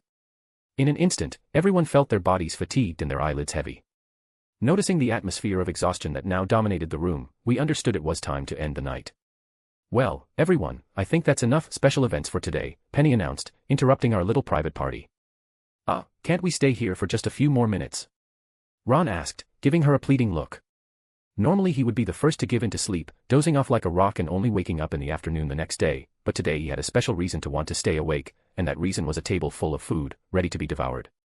And coincidentally, at this exact moment, he was doing exactly that, eating. In one hand he held a pie he was chewing on, while in the other he had a plate with 4 sandwiches, 6 cookies and 2 puddings stacked together, forming a small mountain of food. Hearing Ron's request, Penny turned to him with a firm look. No, you cannot stay here. You must return to your dormitories in your common rooms. After everything you all went through today, you seriously need a good night of sleep. And that is not negotiable. Faced with the firmness of the immortal lady, Ron lowered his head, disheartened. Oh. He murmured sadly, before biting into his pie with far less enthusiasm. Satisfied with his surrender, Penny nodded to herself before turning to the other teenagers in the room, or more specifically, the 2 remaining Gryffindors. And you too? Do you also want to stay here? She asked, crossing her arms and raising an eyebrow. No. Hermione answered quickly, shaking her head frantically. I think I'd rather go back to my dormitory. She looked slightly terrified. Unlike her red-headed friend, she had not forgotten that Penny, even though she was a cheerful and relaxed witch, was still their professor this year. And like any professor, she had the right to deduct points and give detentions, which terrified the girl more than she would ever admit. Seeing that another child had surrendered to her persuasion, Penny calmly turned to the last member of the Golden Trio. Feeling her gaze on him, Harry made a slight grimace. Well. He began, clearly uncomfortable and unwilling. Everyone could see that Harry genuinely didn't want to go. And Penny noticed he seemed sincere, and that maybe he really did have a reason not to want to return to Gryffindor Tower, unlike Ron, who only wanted to eat. What's wrong, Harry? Hermione was the one who asked the question everyone wanted to ask, looking worriedly at her boyfriend. Well, He hesitated to answer. But under all of our eyes, he gave in. Letting out a sigh, he began to speak. Actually, I'm really not in the mood to go back to my dormitory, or even to Gryffindor Tower. I don't want to get there just to be stared at and questioned by my housemates. And I also don't want to talk about what happened tonight, again. Harry, it's already past midnight. Do you really think your housemates will be awake waiting to interrogate you? Andy asked, lips pressed together. It seems you still don't understand how Gryffindor works, Andy, Sirius said, frowning. Yeah, Remus agreed, also frowning. After all the chaos tonight, the other Gryffindors will definitely be waiting to corner Harry for answers. With a sigh, Andy looked at both of them irritably. Seriously? They won't even let Harry rest. Do you Gryffindors have no common sense at all? Both former marauders, being scolded by her, had the decency to look ashamed, even knowing it wasn't their fault. And Sirius was so intimidated that the usual joke about his name didn't even cross his mind. Gryffindor and common sense in the same sentence is basically a joke, I commented sarcastically, breaking the tension. Ignoring the 5 offended looks, I turned to the green-eyed boy. Okay, Harry, since you don't want to go back to Gryffindor Tower, then why don't you sleep here? I suggested. Here, he repeated, looking around uncertainly. And what he didn't say was that, even though this common room was cozy, it didn't look like an ideal place to sleep. Understanding his expression, I rolled my eyes. Looks like you forgot what I told you earlier, didn't you? Turning his attention back to me, he tilted his head, confused. Sigh. Harry, this is the room of requirement. It can literally turn into whatever you want. As soon as I finished speaking, the room began to tremble lightly, a soft glow emanating from it. With the start of this phenomenon, everyone looked around, watching the structure of the room shift before their eyes once again. It didn't take long for everything to calm down, and in less than a minute, the room of requirement's transformation was complete. The common room we were in hadn't changed much, simply returning to how it was before I asked for a party room. The real and significant change, however, was the addition of a second floor. In the left corner of the room, there was now a staircase leading directly to the upper floor. From where we stood, we could see a few elegant doors stretching along a corridor on that new floor. Done. Now your problem of not having a place to sleep has been solved, I declared. Raising my arm, I gestured toward the second floor. Behind those doors are the bedrooms prepared by the room of requirement. Pick any of them to use. Oh, and if you need clothes or anything you left in your dormitory, the room can bring it here, or you can just ask a house elf. Thank you, Harry said, grateful and clearly relieved. I nodded at him before turning to the others. And it's not just him. Upstairs there are enough bedrooms for everyone here, so nobody needs to return to their common rooms, their homes, or in Fleur's case, the Beauxbatons carriage. But can we really spend the night here at Hogwarts? My dad asked, uncertain. And why couldn't you? I raised an eyebrow. Because we're muggles, son. And from what I read, no muggle is allowed near the castle grounds. He's right, my mom agreed with a discouraged look. Headmaster Dumbledore has already done a lot by allowing us to watch the tournament and enter the castle. But spending the night here might be too much.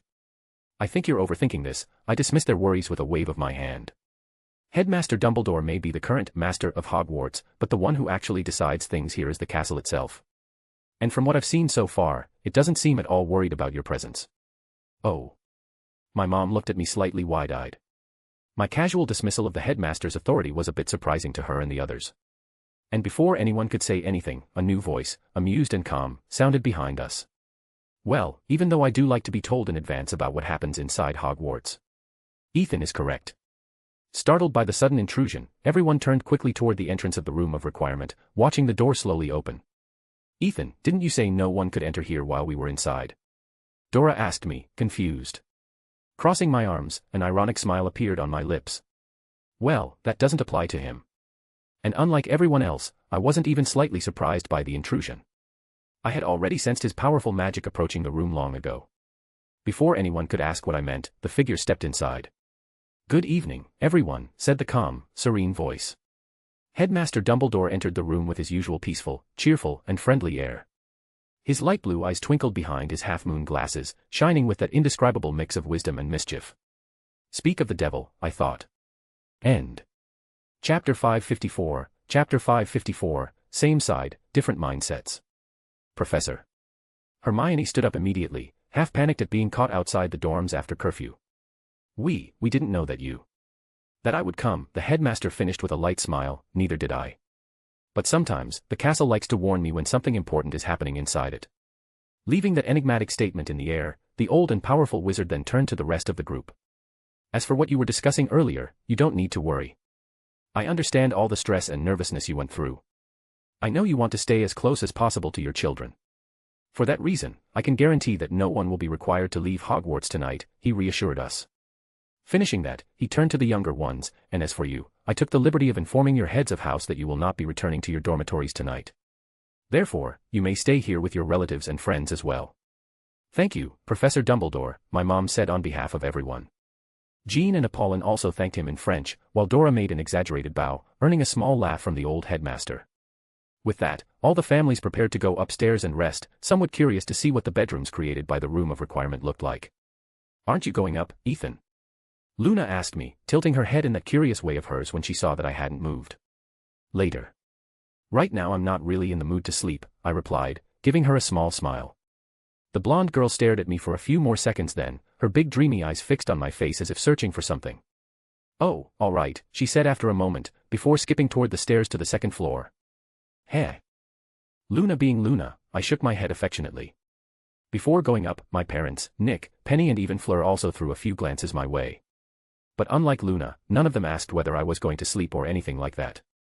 They knew I needed some time to think, and that I wanted to be alone.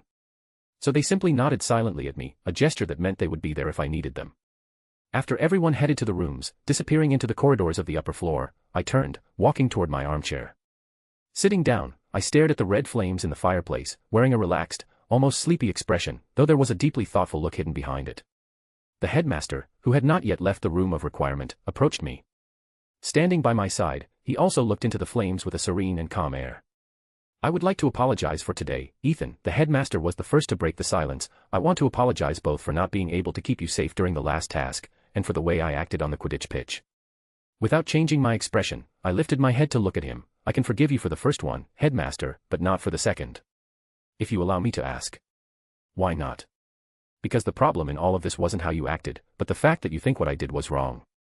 "Something you still think," I answered, still feeling that small trace of disappointment coming from him. "That." The headmaster blinked, then sighed. "Ethan, it's not that I think what you did was wrong, but rather that I believe there were better and less brutal ways to handle it." "And that's where we disagree, headmaster." I shook my head lightly. "Yes, there were many other ways, good and bad, to deal with Barty Jr., Pettigrew and McNair. But you make it sound like I chose to deal with them that way, killing them. You never even considered that. In reality, it was my only option. At that moment, it was them or me and Harry. It wasn't a hard choice," I shrugged.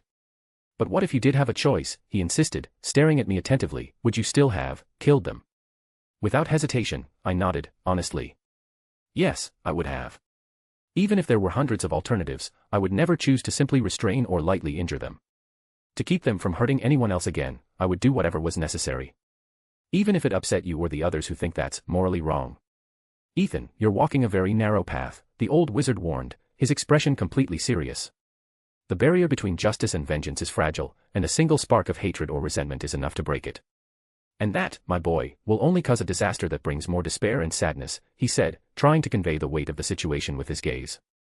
"Headmaster, your fortune cookie phrases are interesting and all, but this isn't your philosophy club. This is a war," I said, with disdain in my voice. "And don't forget, in the last war, your cheerful little group was getting beaten all over Britain by the Death Eaters. All because they decided to follow this pacifist and forgiving path of yours. And that years-long fight only ended thanks to an incident full of luck and coincidence, and a special magic created by a mother's unconditional love. So now that we're at the doorstep of a second war, don't expect me to act the same way you did, because maybe this time we won't have a miraculous savior like that. If everything goes wrong because I decided to go easy on those damn dark wizards, the ones who will suffer the consequences will be my family and friends. And I won't allow that." Finishing that, I stared intensely at the men standing beside me, a fierce and determined light in my eyes. My words, expression, and posture made it more than clear that nothing he said or did would change my mind. I was determined to fight these battles my way, whether he liked it or not. After my outburst, a heavy silence fell over the two of us. I didn't even need to use my sensory abilities to know that my words had hit Headmaster Dumbledore hard. And seeing that I had managed to make my point to him, I leaned back into the armchair, returning my gaze to the fireplace. Great. I've been wanting to say these things to his face for a long time, I thought, suppressing my petty satisfaction. Then, closing my eyes, I took a deep breath, trying to calm the emotions that had been stirred up because of this unwanted conversation. The uncomfortable silence lasted a few more seconds before the headmaster broke it with a tired sigh. "You've given me much to think about today," he said, sounding like he had aged a few years. He then turned fully toward me. "I just want you to know, Ethan, that even though we disagree on many things, you're still my student. So I will always be here if you need me. If you ever need help with something, want some advice, or simply wish to talk, the door to my office will always be open to you," he finished, offering me a tense smile that tried to look friendly. Looking at this elderly man who believed he could guide and shape every major event in the wizarding world, and who acted as if only his decisions were ever the right ones, I let out a long breath. I might find many of his ideals foolish or even cowardly, but I neither despised nor hated him. What I truly felt was disappointment, frustration, and, far too often, irritation. And yet, despite all of that, I could still understand him to a degree. He was a man who had endured more than most, suffered losses far too heavy, and now carried a burden larger than any single person should. And understanding that, and seeing his attempt to make peace, I couldn't simply ignore him. "Well, I accept your invitation," I said. And before the headmaster could get too pleased, I added, "But I'll warn you right now, I expect you to have some snacks ready for me when I show up. And none of your lemon drops. They're not tasty at all." At that, the headmaster's smile became more genuine and cheerful. Ha, of course. He nodded, a glimmer in his eyes. I'm sure that if I ask Phileas, he'd teach me the recipe for his famous cupcakes.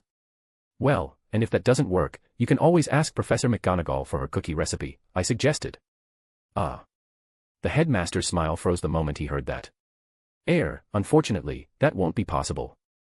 I blinked at him, curiosity rising. Why? A peculiar expression appeared on his face, because Minerva forbade me from attempting to make her cookies.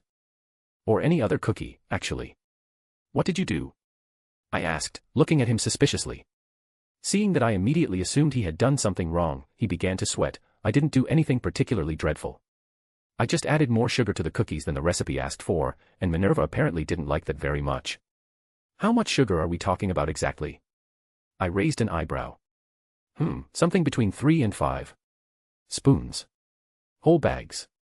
Headmaster, please, do not touch Professor Flitwick's cupcake recipe, I pleaded, pressing my lips together. Okay, he gave a small, disappointed nod. And in his mind, he couldn't help wondering why no one seemed to appreciate a good sugary treat. End. Chapter 555, Chapter 555, The Flower Who Needed Comfort. The conversation I had with Headmaster Dumbledore was brief and simple, but loaded with deep and sentimental meanings. Meanings that, for the most part, were obvious to anyone who bothered to look, while the rest was only noticeable to those capable of reading between the lines. And in my case, besides being able to read those between the lines meanings, I also already had a good understanding of the headmaster's personality and thoughts, shaped by his tragic history. This conversation served for us to say our true thoughts, sharing with each other our points of view, opinions, and choices, which I did in a somewhat aggressive way, I admit. But fortunately, at the end of this conversation, the two of us sort of made peace. Not that we had argued or anything like that, but it was a relief to be able to talk to him without a strange and troubled atmosphere hanging between us. And I was sure that, from the feelings I had sensed from the headmaster, he was just as relieved as I was. But well, putting that moment aside. After this little conversation with the headmaster ended, he decided he wouldn't keep bothering me and would let me rest properly. He then said goodbye to me before leaving the room of requirement, leaving me alone in the spacious common room. Now finally alone, I rested my head on the back of the armchair, staring at the beautiful starry sky of the room of requirement that imitated the ceiling of the great hall. Watching the bright and captivating stars that crossed the dark sky, my mind began to wander. And, without any intention, I found myself unconsciously thinking about everything that had happened throughout the day. Memories, sensations, reflections, thoughts about what I could have done better or differently, all of that rushed through my mind in a whirlwind. Sigh. Today was definitely the hardest, most troubled and tense day of all since I arrived in the wizarding world, I muttered silently. Tiredly, I ran a hand over my face, and to think that all this chaos lasted less than 5 hours, and still managed to wear me out this much. Tap, tap, tap, tap. Then, breaking the silence of the room, I heard light footsteps approaching me, pulling me out of my thoughts. With a curious look, I lifted my head. As soon as I did that, I saw her. Standing there, right in front of me and in complete silence, was Fleur, staring at me with her lips slightly pursed. She was wearing a pale blue silk nightgown, delicate and soft, with a matching silk robe over it. White lace decorated the hem of the nightgown. The entire set looked elegant, comfortable, and undeniably attractive. Her delicate, small feet were touching the cold floor, bare, which explained why I hadn't heard her approach until she was right in front of me. Pulling my gaze away from the practically perfect figure of my Vila friend, I focused on her face, giving her a small smile. So, princess, what are you doing, Awa? Before I could even finish my sentence, I was surprised by Fleur. Without any warning, she simply threw herself into my arms. Her slender arms wrapped around my waist in a crushing grip, while she buried her face in my chest. Confused, I looked down at the French witch hugging me. Fleur. I called her, placing my hand on her shoulder. In response, she tightened her hold even more, almost knocking the breath out of me. Where the hell was she hiding all this strength? I wondered, startled. Just stay, I then heard a muffled murmur coming from her, making me stop. Slowly, the French witch lifted her head. Her slightly watery blue eyes were fixed on mine. Just let me hug you a little longer, please, she asked, with a vulnerable and needy expression. Hearing her fragile plea, I blinked, stunned and, I admit, a little panicked. But when I felt her emotions of sadness and worry, mixed with a great deal of relief and affection, I understood. Right now, Fleur just needed someone. She wanted someone she could lean on and seek comfort from. Someone trustworthy with whom she could finally vent after holding everything inside the whole night. A person who would listen to her, comfort her, and calm her when she began to share her thoughts and emotions I could feel were begging to be released. And the person she chose for that was me. Not her parents. Not her headmistress. Not even her little sister. The person she wanted near her in this emotional moment was me, her friend from another school. But considering all the factors, that wasn't so unexpected. Talking about emotional matters with family or with a figure of authority was often uncomfortable or awkward. That's why the only option left to her was to open up to a friend. And in this case, besides me being one of the few awake at this hour, I was also one of the few friends she had at the school. In fact, I was one of her few friends not only in Hogwarts, but in the whole world, which, if we stop to think about it, was a rather sad reality. Because of her Vila nature, and all the prejudice and envy that came with it, Fleur had no friends in Beauxbatons or in the rest of France. The first true friends she made in her life, besides me, were the Golden Trio and Luna, the group I introduced her to during our combat lessons. And at this moment, considering our closeness and connection, I was almost sure she already considered me her best friend. Unfortunately, I had no idea that this position had been stolen by Harry, and, more importantly, that Fleur was reserving a much more intimate and closer spot for me. But well, getting back to the point. Besides our friendship, I was also the one who went through the whole graveyard disaster by her side. I was the one who made the decision to send her away to protect her. I was the one who understood, better than anyone, what she was feeling right now, except Harry, of course. Sigh, I should have paid more attention to Fleur. I didn't think about how all this would affect her, I thought, looking with pity at the emotional girl holding on to me. So, with a gentle and somewhat guilty expression, I gave into her embrace. I placed one of my hands on her back, rubbing gently. Meanwhile, my other hand rested on her head before I began running it through her golden hair with careful affection. Feeling my affectionate touches, Fleur practically melted in my arms. All the worry, fear, and anguish she had been feeling vanished like magic, replaced by satisfaction, happiness, and calm. Looking at her, with a small smile on her face, I chuckled lightly. "What?" she asked, lifting her head just enough to look at me. "Well, I was just thinking about how everyone says Vilas are sort of like birds, you know," I began, a bit amused, "but now, looking at you, you look more like a lost kitten." Hearing that, she puffed out her cheeks. "Who's the lost kitten here?" she grumbled, punching my chest without much force. "Calm down, mon chaton, you don't want to be known as the aggressive kitten now, do you?" I joked, holding her raised fist. "I'm not an aggressive kit," Fleur began to say, before stopping. Staring at me, she narrowed her eyes. "Wait. Did you just call me my kitten in French?" Maybe. Ethan Knight, and then, with renewed vigor, she restarted her attack. Of course, all of this was just playfulness. She wasn't actually angry about the nickname I gave her. In fact, it was the opposite. Fleur was completely happy, even touched, because Mon Chaton was a cute nickname used by family, or by couples. While I tried to calm the French witch, I sensed strong emotions being directed toward the two of us. Pausing, I shifted my attention away from the blonde girl in my arms, and turning my head, I looked toward the stairs leading to the second floor. And there, standing at the foot of the stairs, a short distance from us, I saw another blonde girl, this time in a silver shade. Luna. I thought, no longer surprised by how easily the peculiar little witch managed to approach me without alerting my senses. The dreamy witch was staring at us without blinking, with an unreadable expression. And, just like that time on the Quidditch pitch, I could again feel a pulse of jealousy coming from her. Noticing my silence, Fleur also stopped playing around. Lifting her head, she looked toward the spot I was staring at. And the moment she saw Luna staring at us, she froze. "Oh." Was the only thing the Beauxbatons student could think. Fleur might not have an empathy ability like mine, but as a girl it wasn't hard to figure out what another girl was thinking and feeling. Because of that, she easily noticed Luna's jealousy. That realization made her fully aware of the situation the two of us were in. And when it dawned on her that, in a way, she had taken advantage of the moment, getting close to me and acting intimately when no one else was around, a faint yet unsettling sense of guilt bloomed in her chest. It wasn't true regret, but rather the uncomfortable feeling of having gained an unfair advantage, as if she had bent the rules of a game. Yet alongside that guilt came a clear sense of satisfaction. And no matter how much she tried to suppress it, there was also a subtle, undeniable feeling of superiority. To Fleur, this situation felt like she had gained the upper hand in a competition. A competition only she and Luna truly understood. End. Chapter 556, Chapter 556, Matters of the Heart. After Luna's arrival, an awkward silence fell over the common room. The three of us stared at one another, frozen in the same positions, as a strange atmosphere formed between us. I could feel the tension between the two girls, and if this were an anime, lightning would definitely be shooting out of their eyes and colliding in midair. This uncomfortable atmosphere was, honestly, starting to make me uncomfortable. And knowing that it would continue until someone intervened, I decided that it was my responsibility to do something. "Well," I began, breaking the silence. "Are you having trouble sleeping too, Luna?" I asked, looking at the Ravenclaw girl with a slightly forced smile. My question caused Luna's attention to shift away from Fleur for a moment. But after casting a quick glance at my face, she focused back on the villa, or more specifically, on the rather intimate position we were in. Following her gaze, I saw that Fleur was still clinging to me, sitting on my lap with no intention of moving. In fact, I had even tried to get out of this embarrassing situation, gently pushing Fleur so she would get off me. But unfortunately, she refused to cooperate. Every time I tried to move, she clung to me even tighter. And I wouldn't be able to make her let go without ending up hurting her. I'm starting to think Fleur is a new species of Vila with koala blood, I thought, exasperated. So, with a resigned sigh, I gave up on pushing her away. She clearly didn't want to change positions, and besides feeling her stubbornness and determination, I could also sense her irritation growing with each attempt I made.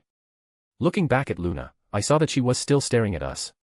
Nervously, I scratched the back of my neck before starting to explain. Well. We're not doing anything inappropriate. We were just talking, Anne. Before I could finish my explanation, Luna interrupted me. I understand, she said simply. Hearing that, I blinked in surprise. Honestly, I hadn't expected it to be that easy to convince Luna. However, judging by her calm expression and the fact that her emotions had settled down, I could tell she was telling the truth. She truly believed what I had said. "Oh," was all I managed to say. And not knowing what to do next, another silence fell over us. Fortunately, this silence didn't last long. It was broken again, this time by Luna herself. The eccentric girl stepped down from the last stair before starting to walk toward us. Circling around the armchair, she stopped right in front of Fleur and me. Her clear, dreamy eyes were fixed on my face, with intentions that were difficult even for me to decipher. And it was only then, with her standing there, that I noticed what she was wearing. Luna was dressed in a loose, comfortable set of pajamas, clearly chosen for comfort rather than appearance. The top was far too big for her, with sleeves extending past her wrists, reinforcing its simple, slightly sloppy look. The pants matched the top, equally baggy, ending just above her ankles. And, like Fleur, she was barefoot, though in Luna's case, her feet were protected by socks. The entire set was made of cotton, in a muted grayish lilac tone, decorated with small silver prints of stars, moons, leaves, magical creatures, and other shapes I suspected only Luna truly understood. The fabric looked somewhat worn, but its clean and well-cared-for appearance showed that Luna clearly valued it, as if it were a favorite piece. Unlike the elegant and delicate sleepwear Fleur was wearing, there was nothing provocative or refined about the dreamy girl's outfit. Still, there was something genuinely Luna about it. It was simple, eccentric, cozy, and cheerful. Is it strange that I find this kind of outfit almost as beautiful as a nightgown? I asked myself, unable to control the slight flutter in my heart. Shaking my head, I pushed those thoughts away. My gaze, now more focused, returned to Luna's serene expression, and for some reason, the scene of her standing there felt strangely familiar. Oh right, this was exactly how it happened when Fleur came to me, I realized. And as if to confirm that the situations were the same, Luna took a step forward, before throwing herself into my arms as well. Suddenly, my vision was filled with two beautiful, shining shades of blonde. Fleur's sweet, floral scent mixed with Luna's soft aroma of honey, wild herbs, and wood, completely filling my senses. Okay. I murmured slowly, understanding that I would simply have to accept the situation I was in. And to support Luna, preventing her from falling, I wrapped my arm around her waist, just as I was doing with Fleur. What I failed to notice was the silent exchange of looks between the two girls when I did that. Fleur's gaze was clearly displeased, while Luna's looked smug and even somewhat proud. That brief moment reignited their competitiveness. The two of them hugged me even tighter, with a certain sense of urgency. Ugh. Being squeezed between the two witches, I started to feel overwhelmed, and a little uncomfortable. Not that being hugged by two beautiful and incredible girls was a bad thing, but in the position we were in, I felt more suffocated than satisfied. I really need to teach these two the variation of the law of impenetrability that states that three bodies definitely cannot occupy the same space. Feeling that I wouldn't be able to endure this for much longer, both because of my need for space and because my bones felt like they were about to break, I briefly removed my arm from Luna's waist and lightly tapped the armrest of the chair. The moment I did, the armchair immediately expanded, becoming large enough to accommodate more than one person. Okay, you two, you don't need to keep holding me so tightly. It's not like I'm going to run away or anything, I said, giving their backs a gentle pat. After hearing that, Fleur and Luna hesitated for a moment, clearly reluctant to let go of me so soon. However, noticing my discomfort and realizing that they were, in fact, being excessively clingy and possessive, they finally relented, climbing off me with little enthusiasm. Still, even though they were no longer clinging to me like two needy baby koalas, they didn't let go of my arms. And now I had two girls hugging me, one on each side, engaged in some kind of silent competition to see who could show me more affection and closeness. Looking at the two blonde witches who were undeniably important to me, I smiled helplessly. Why do women have to be so complicated? I thought. I wasn't foolish. I knew why they were acting this way. It was obvious to anyone that Luna and Fleur liked me, not just as a friend, but as a partner for life.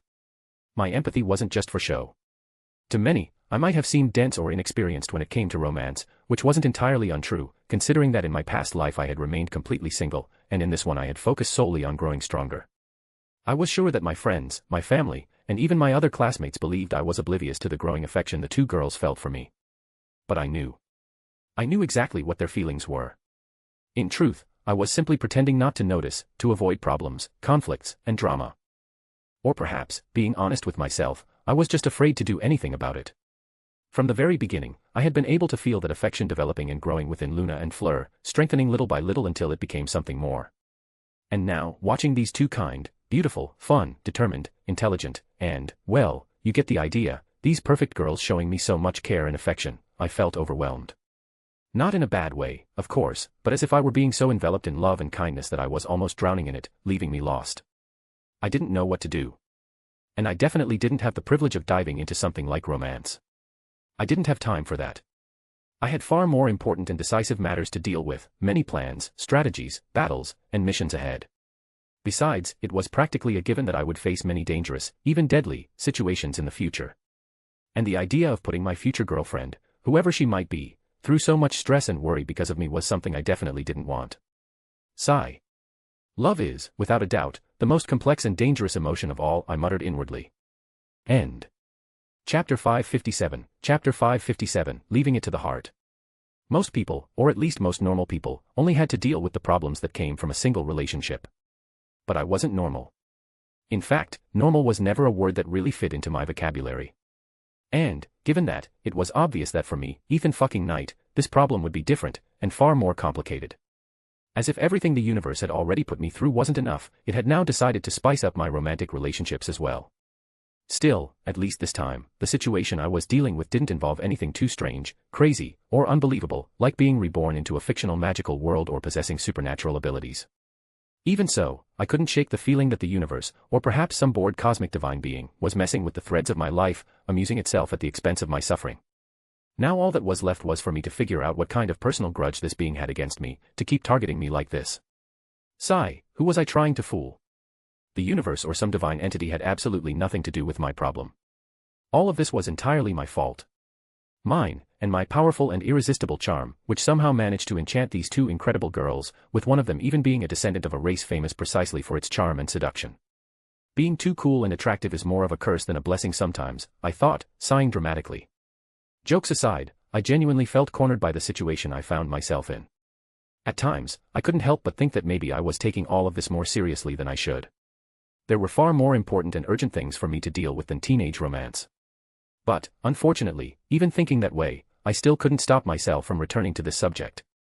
And do you know why? Why couldn't I simply let all of this go, even knowing it was the most logical decision? Why did my mind stubbornly keep returning to the faces of Luna and Fleur? Why did I pay so much attention to their emotions, feeling anxious about what to do with the feelings they had for me? Well, the answer to that was actually quite simple. It was because I also harbored feelings for these two girls, feelings that went far beyond friendship. Come on. They were the two most incredible and beautiful girls I knew. How could I not end up developing feelings for them? And, ironically, that was precisely one of the problems, perhaps the main one. My heart didn't beat faster because of one of them, but because of both. Unfortunately, I wasn't dealing with just one girl, but two, which made everything infinitely more complicated. Okay, some people might say there was nothing wrong with this situation. That, in fact, I should take advantage of the opportunity and capture Luna and Fleur at the same time, all at once. But I knew that doing so would just be acting without thinking, letting emotions and hormones take the lead. As I had said before, I truly liked these two girls. And because of that, I didn't want to try to enter a relationship with them, not without any kind of planning or careful consideration. And no, that wasn't because I liked having everything planned and under control, following meticulously crafted plans, acting with cold caution. Quite the opposite. I was this hesitant to do anything regarding the two of them because I liked them, and if I were to date either of them, or even both, it would be with the intention of building something more lasting, perhaps even with marriage in mind. Believe it or not, I was someone with a romantic heart. But well, back to the problem. Precisely because I liked Luna and Fleur, I couldn't force myself to choose only one of them. I was selfish, a little sentimental, and very determined, and because of that, I wanted both of them for myself. So, taking that into account, the only option that would truly work for me would be to have both of them as my girlfriends. And that led me to another point. From what I had read in some books in the Hogwarts library, the magical world had, in the past, a custom where powerful and influential witches or wizards married more than one partner. Those who participated in this custom would build, or join, a harem, almost always aiming for some kind of benefit. According to the books, their goals were quite simple: to strengthen their lineage through the mixing of different bloodlines, and to increase the number of descendants in order to ensure the expansion of the family. Taking that into account, it was clear that those marriages or unions were, for the most part, merely political or social strategies, with very few cases actually being based on love. Of course, in my case, love was the main and only deciding factor in all of this, so that information didn't really make much difference to me. The only reason I brought this detail up was to show that the existence of harems wasn't something completely uncommon or strange in the wizarding world. Even so, although having a harem wasn't entirely unheard of or considered immoral, this custom had stopped being common a long time ago. The last known and documented case of a harem or polygamous relationship in Great Britain had occurred over 300 years ago, within a small pureblood wizarding family. In several other countries and regions of the world, this custom had also been abandoned, with only a few families in Africa and Western Asia still practicing it today. Of course, this data came solely from the information currently available. I couldn't guarantee that there weren't harems in those other regions of the world, or even within Great Britain itself. However, even if they did exist, those cases were probably never officially recognized or recorded, which prevented their discovery. And, being honest, even if this custom were still common around here, it probably still wouldn't help me in this situation. Nothing guaranteed that Fleur and Luna would agree to date me at the same time. I was almost certain that no woman in her right mind would want to get involved with a man knowing she'd have to share him with another woman. Sigh, back to square one, then. I murmured internally, I really wish there was a female manual or some kind of guidebook that could help me with this problem. Unfortunately, I knew life wasn't that easy. Having problems with romantic relationships was practically a canonical event in the life of every living being, I thought, shaking my head regretfully. This internal monologue of mine seemed to last quite a while, but in truth, not even 2 minutes had passed since it began. And while I was tearing myself apart internally, letting my troubling thoughts wander freely, Fleur and Luna remained clinging to me. The two of them were still engaged in their small, silent and affectionate competition, trying to prove to each other who was truly the girl closest to me. What I didn't know was that behind this seemingly harmless competition lay the true intentions of these two girls. Luna and Fleur hadn't come to me merely seeking support and comfort, as I had imagined. In truth, they came looking for me because they were worried about me. When I disappeared into the maze, everyone was concerned, but one of the people most deeply affected by my kidnapping was Luna. And Fleur, after returning from the graveyard and realizing that I had stayed behind to save her, was also consumed by anguish. During the entire time I was trapped in that graveyard, the two of them waited anxiously alongside the others, their hearts weighed down by fear and concern. They even prayed to several deities, begging for me to return safely to them. And, to their happiness and relief, I returned safe and sound. The moment they saw me appear at the entrance of the maze, it felt as if a heavy stone had vanished from their chests. In that instant, all they wanted to do was run to me and hug me. They wanted to check with their own eyes and hands whether I was truly okay. But, unfortunately, many people had already gathered around me, which prevented them from approaching me. Not even in the medical tent or during the celebration in the room of requirement did they get the chance to approach me, at least not without someone else nearby. The constant presence of others completely interfered with their desire to spend some time alone with me, a moment where they could finally express themselves, letting their worries overflow. So, after everyone went to sleep, and knowing that I had remained alone in the common room, they decided that it was the perfect moment to come to me. What they hadn't expected was that both of them had exactly the same idea. And now, the three of us found ourselves entangled in this rather strange, and dangerously delicate situation. End. Chapter 558, Chapter 558, Peace, Laughter, and a Shared Moment. You two did notice that the armchair is bigger now, right? I asked, looking at Fleur and Luna with a complex expression. The two of them slightly lifted their heads to look at me, each raising an eyebrow as if saying in unison, and. In response, I let out a sigh. With a tired expression, I nodded toward my arms, trapped in their iron grip. What I'm trying to say is that you don't need to cling to me so tightly like this. We could just sit here calmly, side by side, without this somewhat enthusiastic affection. And honestly, I think your hands have already cut off the blood circulation to my arms, I added with a faintly amused smile. It's been a while since I could properly feel them. Despite my joking tone, there was a hint of seriousness in my words. It had only been a few seconds earlier, when I tried to free myself from the girl's hold, that I realized my arms weren't fully responding to my commands. I could feel the numbness creeping in, and I knew that if Fleur and Luna kept holding me like this, I'd probably have to look for some spell to restore damaged limbs by morning. After hearing what I said, the two girls simply stared at me blankly, their eyes narrowing slightly. "Ethan," Fleur called, drawing my focus to her. "Yeah. Be quiet, please." "Okay." Faced with the fierce gazes of the blonde witches, all I could do was lower my head in defeat. Reluctantly, I surrendered to my fate, allowing them to continue this peculiar form of affectionate torture. Well, at least I tried. I shook my head, feeling somewhat helpless. From the very beginning, I knew the chances of either of them actually listening to me and letting go were minimal. Their determined and passionate personalities wouldn't allow it. Still, I hadn't expected them not to even consider the idea before refusing. Instead, they actually clung to me even more. And now I realized that, unfortunately, the rest of this night probably wouldn't be as calm as I had imagined. Is it strange that I'm kind of missing the bloodthirsty Death Eaters right now? I wondered, pursing my lips. In this strange and tense atmosphere, time began to pass, much more slowly than it should have, to my suffering. However, after enduring a few more minutes of pure, uncomfortable silence, with the intense, jealous, and competitive emotions of the two girls hammering against my senses like war drums, I finally reached my limit. "All right, that's enough, you two," I said, no longer able to take it. "I already get that you're not going to let go of me. But can't we at least talk about something? Anything? Instead of you two just staring at each other in complete silence." My outburst made Luna and Fleur look away from one another, breaking the staring contest they had been engaged in. Both of them turned to me, and upon hearing my request, and seeing my clearly tired and exasperated expression, they at least had the decency to look a little guilty.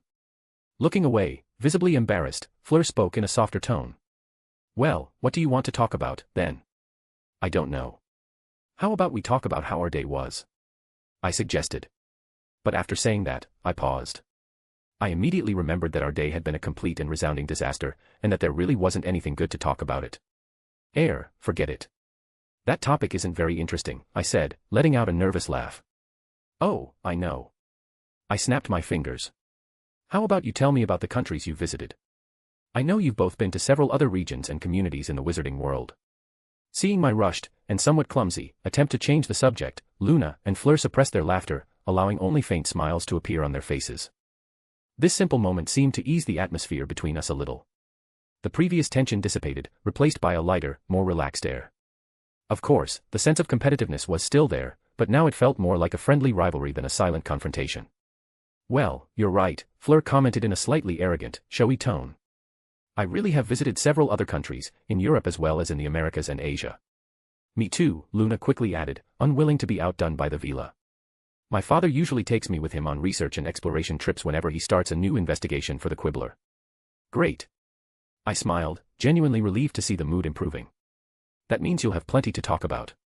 And since it seems the topic of our conversation has been decided, how about you start by telling me about your favorite countries you visited?" "Favorite countries?" Luna murmured, placing a finger thoughtfully against her chin. She then tilted her head adorably, looking at me. "Well, what would you like to know about them?" she asked. Anything really," I shrugged. "I've always been curious about how the wizarding world works in other parts of the world. So any information would be interesting." "Oh, in that case, I'll talk about the time my father and I went to Brazil, or more specifically, the Amazon," Luna began, and I immediately gave her my full attention. "Well, to start with, the magical community there is almost, or maybe just as, large as ours. And that's only in the Amazon region. If we count all of Brazil, they'd probably be one of the largest, if not the largest, wizarding communities in the world. And it's right there, deep in the Amazon rainforest, that the castle is built, or maybe it's a temple." Luna paused, lightly furrowing her brow before shrugging. "Well, that's where Brazil's most famous magic school is located. Castelo Bruxo.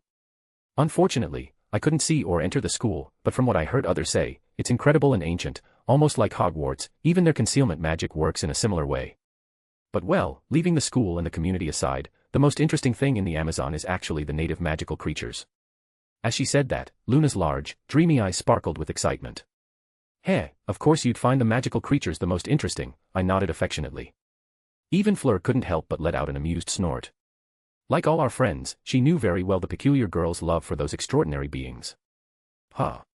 Confused by why I had said that, Luna looked at me inquisitively. But seeing that I had nothing else to add, she simply shrugged and continued. Well, getting back to the topic, since we're talking about magical creatures from Brazil, I obviously have to talk about Castelo Bruxo's guardian. The school's guardian is the great capora, the defender of fauna, lord of beasts, and enforcer of the laws of the hunt.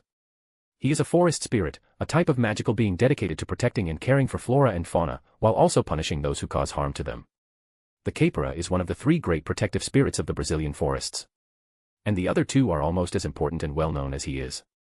The curupira, the trickster of the woods, a rather vengeful and mischievous spirit who enjoys dealing with hunters and trespassers by deceiving them.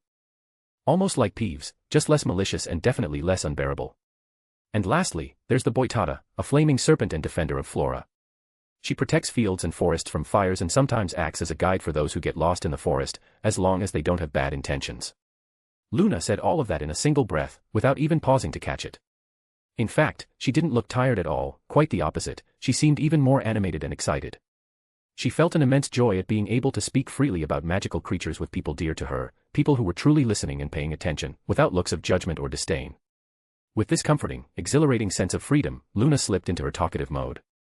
And what followed after that was an even longer lecture about those three creatures. After Luna finished talking about them, she went on to describe the many other types of magical creatures that existed in Brazil. She described their appearances, main characteristics, habits, known origins, and also their cultural and historical importance in Brazil and South America. From the moment Luna began talking about her experiences in another country, I didn't take my eyes off her for even a second. And it wasn't just because I was curious about the topic. I was completely focused because I was captivated by the passion and enthusiasm Luna showed while talking about something she loved so deeply. In this moment, her intelligence, joy, and serenity were fully unleashed.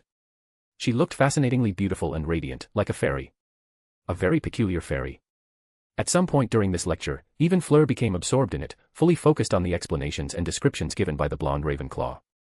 Listening to the engaging and enthusiastic way Luna narrated her adventures ended up inspiring Fleur.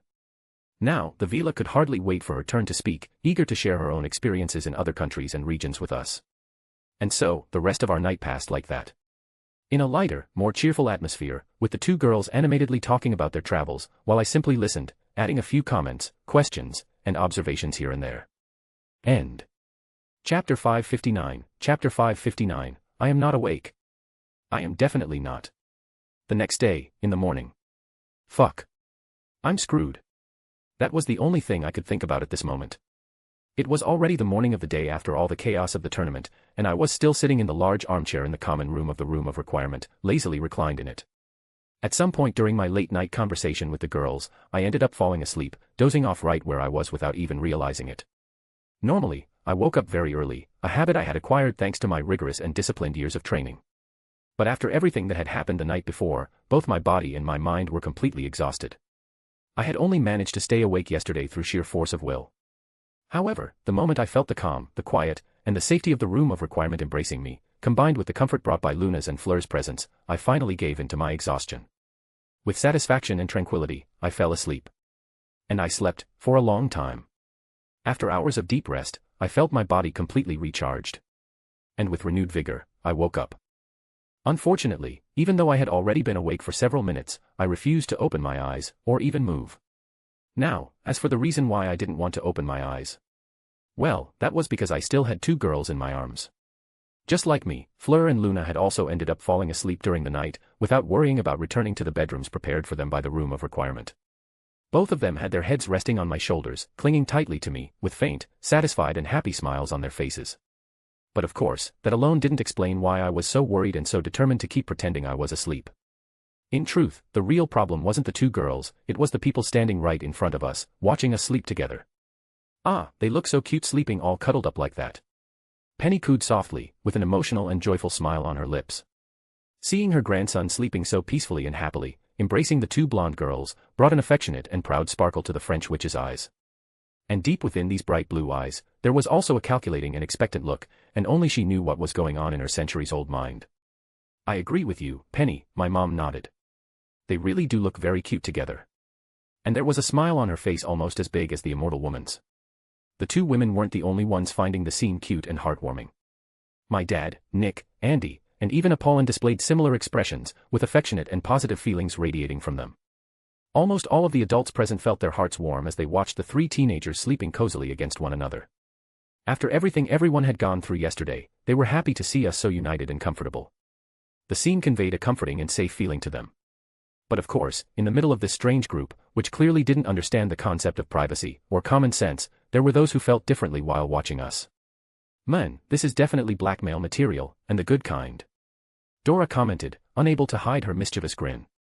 Beside her, Sirius wore exactly the same expression as the metamorphomagus. His playful spirit stirred within him, and remembering all the pranks I had pulled on him before, he felt this was the perfect situation to start his revenge.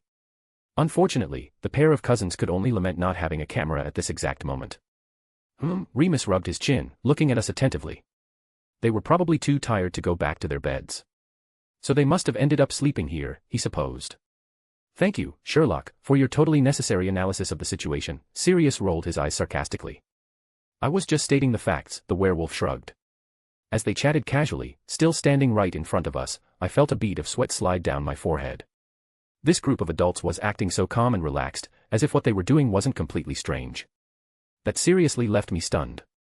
And I didn't know whether to call it boldness or sheer shamelessness. "Could you please stop staring at us?" I begged mentally. "Seriously, I get that you probably have nothing better to do, but do you really need to stand there watching us like a group of kidnappers waiting for their helpless victims to wake up?" "Hey," Fleur's father called out from a little farther away from the group, drawing everyone's attention to him.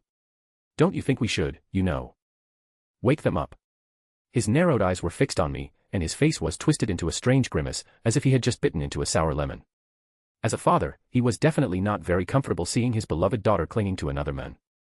In fact, if it weren't for the warning looks from his wife, he would probably have already rushed forward to pull Fleur away from me. The older women of the group, as soon as they heard Jean's suggestion, immediately turned to him with expressions of panic. "No." At their collective shout, Mr. Delacour quickly recoiled, raising his hands in surrender. I was just asking a question," he stammered, startled. Unfortunately, his attempt at defense only earned him 3 pairs of fierce glares from my mom, Penny, and Andy. Gulp, he swallowed hard. And if anyone asked, he would never admit it, but at this moment he was completely intimidated by the frightening looks of those women. Looking at her husband, Apollon pursed her lips in disapproval. "Jean-Pierre, can't you see how tired they are? Let them sleep a little longer. It's not like they have anything important to do today," she scolded him. Hearing his wife call him by his name, Fleur's father knew she was upset, which meant he had already lost an argument that hadn't even begun. "Oh, okay. I understand," he murmured, lowering his head submissively. Knowing that insisting would only earn him another scolding from his wife, and probably the promise of a night on the couch, he decided to step away, dejected.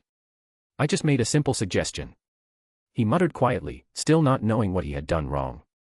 Seeing that Apollon had managed to convince her husband, the other 3 older women nodded in satisfaction, before returning to their newly discovered favorite hobby, staring at sleeping people.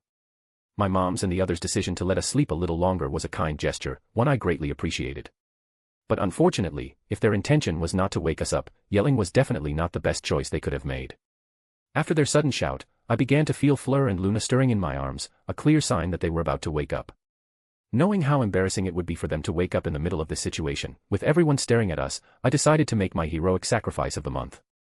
With an internal sigh, I finally stopped pretending to sleep. I then opened my eyes slowly and lazily, as if I were waking up at this very moment. With a nearly sleepy expression, I looked at all the people in front of me, noticing that practically all the adults were present in the common room. Good morning," I said, trying to seem calm. "Good morning, big boy," Sirius was the first to greet me, wearing a huge, teasing grin. And just seeing that made me feel an almost uncontrollable urge to punch his old, irritating face. "Consider yourself lucky that my arms are still occupied," I narrowed my eyes at him, filing the provocation away in my mental folder of future revenge. I heard a soft groan coming from my side, pulling me out of my thoughts. And here comes the awakening of the first sleeping beauty, I thought with a resigned sigh. Fleur, being the lightest sleeper, was the first to wake up. She shifted slightly in my arms before opening her eyes, immediately focusing on me. "Good morning," she said, smiling softly as she snuggled even closer into my embrace. Her light blue, almost crystalline eyes gazed at my face affectionately, making her look like a small, loving wife. "I think this was the best night of sleep I've ever had," she commented quietly, with a tone of satisfaction and happiness. In any other situation, this sentence would have made my heart race, leaving me incredibly happy and emotional. But now I could only look at her helplessly. "Please, Fleur, pay attention to your surroundings when you wake up," I cried internally. Feeling everyone's eyes on us, I started sweating nervously. My expression was a mix of embarrassment and silent despair. I didn't even need to look to know that almost everyone was wearing knowing, mischievous smiles, the kind of looks people give when they think they've figured everything out. The only exception, of course, was Fleur's father, who looked even more scowling and irritated. He was practically seething with rage, and out of the corner of my eye I could see his hands trembling, clearly eager to grab his wand and hex me. Damn brat. He's stealing my little princess right under my nose. End. Chapter 560, Chapter 560, The Ambiguity Between the Three Teenagers. Even after waking up, Fleur remained clinging to me, staring at me with a smile brimming with emotion. She seemed completely immersed in her own little rose-colored world, focused solely on the two of us while ignoring everything happening around us. It suited her passionate and determined personality perfectly, but unfortunately, this wasn't the most appropriate moment for it. Completely oblivious to my discomfort, Fleur rested her head back on my shoulder, placing the palm of her hand against my chest. She looked relaxed, with no intention whatsoever of moving from this position. In fact, she seemed to wish that this moment could last forever. However, in the very next second, she blinked a few times before looking down at the hand resting on me. Oh. She lifted her head, a slightly surprised expression appearing on her beautiful face. I never noticed this before, but your body is really warm, she commented, running her hand across my chest with genuine interest. Fleur. I began, feeling a bit shy under her touch. Yes, she tilted her head, looking at me while continuing to touch me, completely at ease. I know it's comfortable here and all, but maybe you should take a look around before you keep talking, or touching me, I said, subtly gesturing forward with my head. Raising an eyebrow, Fleur looked at me in confusion, not quite understanding what I meant. Still, she decided to follow my suggestion. As soon as the French witch turned her face, she saw who was standing in front of us. Her body froze, as if struck by a petrificus totalis. Her breath hitched for a second, and the affectionate atmosphere surrounding her dissipated instantly. Her heart, which had been beating calmly just moments ago, lurched violently. The loving, gentle emotions evaporated, replaced by panic, nervousness, and crushing embarrassment. Oh. Hi, the Vila stammered, averting her gaze, unable to look at the people in front of us. She realized a little too late that everything she had said and done had been seen and heard by this group. A group which, to her despair and shame, consisted of both my family and hers. Fleur's cheeks, and practically her entire face, turned completely red. And instead of letting go of me, I felt her grip on my arm tighten. Ugh, I groaned, feeling my blood circulation getting cut off once again. And I couldn't tell whether she was doing this because she was embarrassed and wanted my support, or because she was taking her frustration out on me, blaming me for not warning her about our unwanted audience sooner. Fortunately, or unfortunately, this strange and awkward atmosphere was broken by movement on my other side. Yawn. Good morning, Ethan, Luna, who had woken up some time after Fleur, said through a muffled yawn. She lifted her head from my chest, rubbing her eyes before stretching. Then her gaze landed on the people in front of us, immediately realizing that we weren't alone. Oh. Good morning to all of you as well, she said, waving cheerfully. From her light and carefree attitude, it was clear that Luna didn't feel even the slightest bit uncomfortable about being seen in such an intimate position with me. Of course. I should have expected that this would be Luna's reaction. I shook my head with an ironic smile. Noticing that Luna showed no signs of embarrassment or discomfort, Penny nodded to herself, visibly satisfied. To her, there was absolutely no reason for Fleur or Luna to feel awkward. Sleeping in the arms of her dear and extraordinary grandson was, in her view, something every girl should aspire to. And now that both of them had achieved that, they ought to feel proud and honored. But of course, above all else, Penny also felt pride, and a slight measure of respect, toward me. A feeling that was reflected in the eyes of most of the men present. Managing to have two girls sleeping while clinging to me, without any sexual connotations or ulterior motives, obviously, was, without a doubt, a remarkable feat even if most of them couldn't say they knew the girls deeply. Having spent little time interacting with them, they had already formed an opinion. From what they could see, Fleur and Luna were beautiful, kind, and intelligent girls. Certainly the kind of girls anyone would love to have around, as friends or even as girlfriends. In Penny's case, this certainty was even stronger. She understood far better than the others just how incredible and good-hearted the two of them were. After all, she had spent an entire year teaching both of them, in addition to interacting with them frequently thanks to me. And knowing that, the calculating gleam in the alchemist witch's eyes grew even sharper. Hey, interesting. She thought. Then, suppressing these thoughts for the time being, Penny stepped forward, smiling warmly at Luna. Good morning, Luna, dear. Did you sleep well? She asked in a friendly, affectionate tone. The Ravenclaw blonde nodded immediately. That might have been the best night of sleep I've had in ages, she replied, a radiant smile on her face. What Luna failed to notice was that, after these innocent words, which seemed so familiar to us, a peculiar and ambiguous atmosphere settled over the room. The four older women exchanged knowing, conspiratorial smiles. The men, on the other hand, turned their gazes toward me, eyebrows raised in amusement. Meanwhile, Fleur turned even redder, sinking into the armchair in a desperate attempt to be swallowed by it. Merlin, this is so embarrassing, she whined internally, wishing she could magically disappear. Hee hee. Hee hee hee. Accompanying the moment, two mischievous, teasing laughs rang out, one rough and wild, almost like barking, and the other feminine and youthful. I swear I'm going to jinx these pair of brainless blockheads, I thought, feeling my right eye twitch as I glared at Sirius and Dora. Apparently, my irritated stare was intense enough to be noticed by the two overgrown children of the Black family, because both of them fell silent almost immediately, averting their gazes innocently. My mom, noticing Fleur's embarrassment and Luna's confusion, decided that she and her group had already had enough fun at our expense. Besides, judging by all signs, one of these two girls might very well end up becoming her daughter-in-law someday, and she had no intention of driving them away with jokes like that. All right, everyone, that's enough, my mom said, putting an end to all teasing and chatter. The kids just woke up and are still a bit groggy, so let's give them some time to wake up properly. After that, they can go wash up, and then we'll all have breakfast together. Look, the house elves have already prepared the table for us. As she said that, my mom gestured toward the corner of the room. And just as she had said, on the far end stood a large table with 19 seats, exactly the number of people present in the room of requirement, filled with light, nutritious food, perfect for someone who had just woken up and needed to restore their energy. Then, turning her gaze to the two troublemakers who had been mocking her son and possible future daughter-in-law, my mom narrowed her eyes. Sirius, since you're so energetic this early in the morning, go check if the boys are awake. And Dora, go wake up the girls, she ordered, her tone leaving no room for argument. Knowing better than to disobey the powerful lady of the house knight, the two quickly nodded before heading up to the second floor.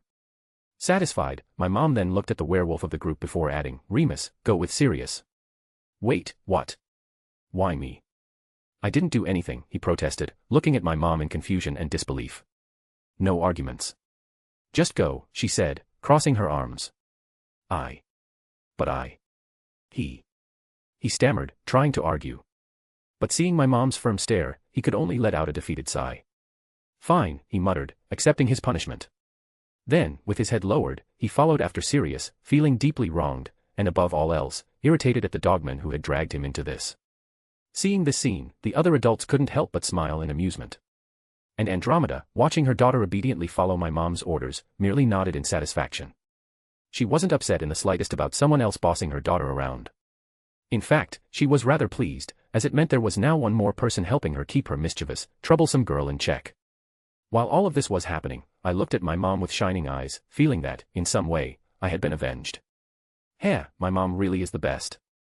I thought, giving her a mental thumbs up. End. Chapter 561, Chapter 561, The Oblivious Werewolf. Second floor, bedroom area. Sirius, who had been tasked by my mom with waking the boys up for breakfast, had just finished the difficult mission of waking Ron. Of course, rousing the lazy Weasley was far more complicated than he had expected. Only after a few well-applied tickling spells and the threat of leaving him without food if he didn't come downstairs immediately did Ron finally wake up, albeit extremely reluctantly. With his mission partially completed, Sirius left Ron's room and began heading toward the room where his godson was staying. However, as he walked down the corridor toward Harry's room, he ended up running straight into Remus, who seemed to be heading in the same direction. What are you doing here, Moony?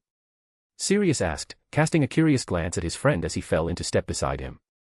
Don't talk to me right now, Remus grumbled, emanating a dark and clearly irritated aura. Huh, that left the Animagus confused. What's wrong? Did someone mess with your favorite dog food or something? Padfoot, if you don't want me to stun you and take you to be neutered at the nearest veterinarian, I strongly suggest you keep that mouth of yours shut, Remus threatened with a low growl. That made Sirius pause, the expression on his face becoming even more confused. What the heck? What did I do to him, he wondered, genuinely baffled. At this exact moment, Dora, who had also just finished waking Hermione, stepped out of the Gryffindor girl's room. As she prepared to head toward the room Seal shared with Gabby, she ended up bumping into the two marauders in the corridor. Hey, cousin, did you finish waking the redhead? She asked, before noticing the other men. Oh, you're here too, Remus. But to her disappointment, he didn't respond, remaining somber with his head lowered. Looks like someone here is irritated, Dora commented, observing the werewolf with curiosity. Then, a mischievous smile appeared on her lips. What got you so worked up, Remus? Did someone mess with your favorite dog food? She asked in a playful tone. Ha! That's exactly what I said to him. Sirius let out a laugh that sounded strangely like a bark. And to his clearly dysfunctional mind, the fact that Dora had asked the same question practically confirmed his suspicions. Someone really had messed with Mooney's dog food. Seeing the childish behavior of this pair of idiots, Remus could only let out a tired sigh. Merlin, they're multiplying, he thought, pinching the bridge of his nose in helpless frustration. Oh, I know. Dora suddenly snapped her fingers, a look of sudden realization crossing her face. Maybe he's acting like this because he's jealous. That statement caught Remus completely off guard. Snapping out of his dejected state, he turned toward Dora. Jealous? Of what, exactly, would I be jealous, he asked, raising an eyebrow. I don't know, maybe of Ethan's relationship with Luna and Fleur, she replied, smiling suggestively. And why would I be jealous of that? Remus looked genuinely confused. I admit they seem like very good friends, but what's so special about that? Friends, Mooney. Seriously. Sirius looked at him flatly. Huh. The werewolf blinked, turning toward him. I don't think I understand. Rolling his eyes at his longtime friend, Sirius turned away and coughed into his hand something that sounded suspiciously like virgin. That was enough for Remus's irritation to come back in full force. Go fuck yourself, Padfoot, he snapped, feeling a vein throb in his forehead. And at that moment, he genuinely looked tempted to draw his wand. No need to swear, Mooney, Sirius waved off the insult dismissively. It's normal to feel jealous in a situation like that. In fact, I'll admit that even I'm a little jealous of Ethan, he continued. He then brought a hand to his chin, wearing the air of someone who clearly knew what he was talking about. And you know what? I can say with absolute certainty that any man in the world would feel jealous too. I mean, who wouldn't want to be romantically involved with two women? He grinned cheekily. Especially if they're as in love as those two are with Ethan. Wait, in love? Remus stopped abruptly, staring at the Lord of the Black family with surprise. Are you saying that those three are, you know, in a romantic relationship? Well, I wouldn't say they're already officially in a romantic relationship. Dora was the one who answered. She placed a finger on her chin thoughtfully. But from the way they act around each other, and the looks they exchange, it's obvious to anyone that there's something there.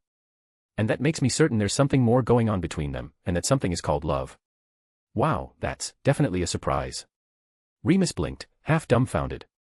I didn't imagine they had something so interesting going on between them. The Metamorphmagus agreed without hesitation. Out of everything that's happened to them this year, this might not be the most important or impactful thing, but it's definitely one of the most interesting.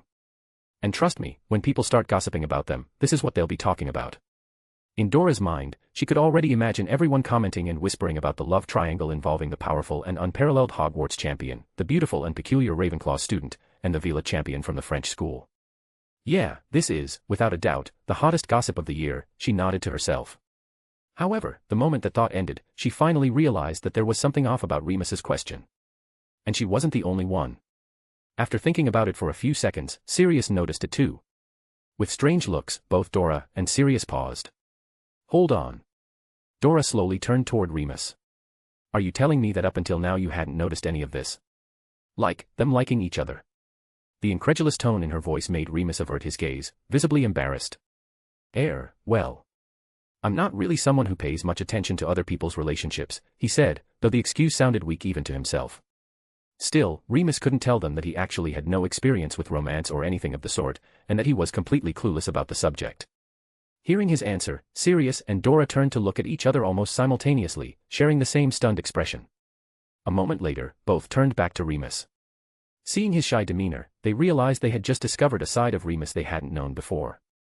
Then, in a synchronization that looked almost rehearsed, mischievous smiles spread across their faces and, in unison, in a dry and mocking tone, they said, "Virgin."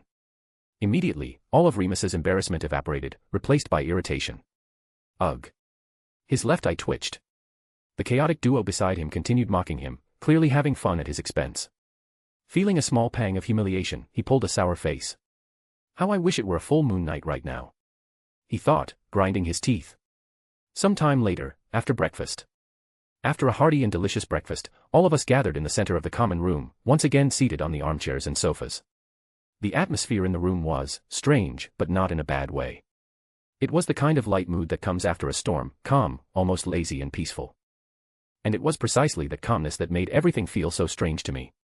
Normally, on a Sunday, everyone would be energetic and excited, eager to do anything fun or entertaining before having to return to the dull and monotonous routine of classes or work. Yet at this moment, just looking around, it was clear that no one really knew what to do next. Of course, it wasn't as if we were all standing around staring at the walls or frozen like statues. Some were chatting casually, others were reading books or fiddling with trinkets conjured by the room of requirement, and there were even those who simply observed the surroundings, still fascinated by the room's changing nature. Even so, as the minutes passed, the sense of idleness only grew stronger. To others, this calm atmosphere might have felt pleasant and relaxing. To me, however, sitting around doing nothing was definitely not an option. It was then, as I watched the people in the room with boredom, that my gaze fell on Seal. She was chatting animatedly with Gabby, her legs swinging distractedly on the sofa. Looking at my cute and cheerful little sister, I unconsciously remembered the conversation I had with her the last time she had been at Hogwarts, on the day of the second task. That day, seeing how sad she had been about having to leave the castle and be away from me in this magical world, I made her a promise in an attempt to cheer her up. I had promised that when she came back to the castle, I would take her to play with my unicorn friends in the Forbidden Forest, something she had longed for ever since the day I told her about them. Now, remembering that, my eyes lit up. In my mind, a decision had already been made, and my adventurous spirit began to stir. Well, it looks like I don't need to worry about having nothing to do anymore, I thought, smiling excitedly. End. Chapter 562, Chapter 562, A Walk Through the Forest and a Professor's Guilt. Having already decided what to do to get rid of my boredom, I rose from my seat with an excited look, which immediately drew everyone's attention in the room. With the eyes of the entire group turned toward me, I didn't waste any time and immediately told them about my idea of taking a walk through the Forbidden Forest. I talked about how we could explore the area, passing by the various nests and enclosures of magical creatures I already knew, before finishing the walk at the clearing where the unicorn's refuge was located.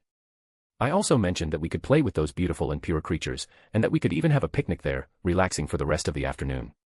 And just as I had expected, my suggestion was met with a cheerful cry from Seal, who immediately agreed, her eyes shining with excitement. My parents, who had always been curious about the Forbidden Forest and the magical creatures that lived there, were also quick to agree with my idea, no less excited than Seal. With that, my entire family had agreed to the walk, but in the end, only they would be accompanying me this time. The rest of the group decided not to join us on this little adventure, much to my disappointment.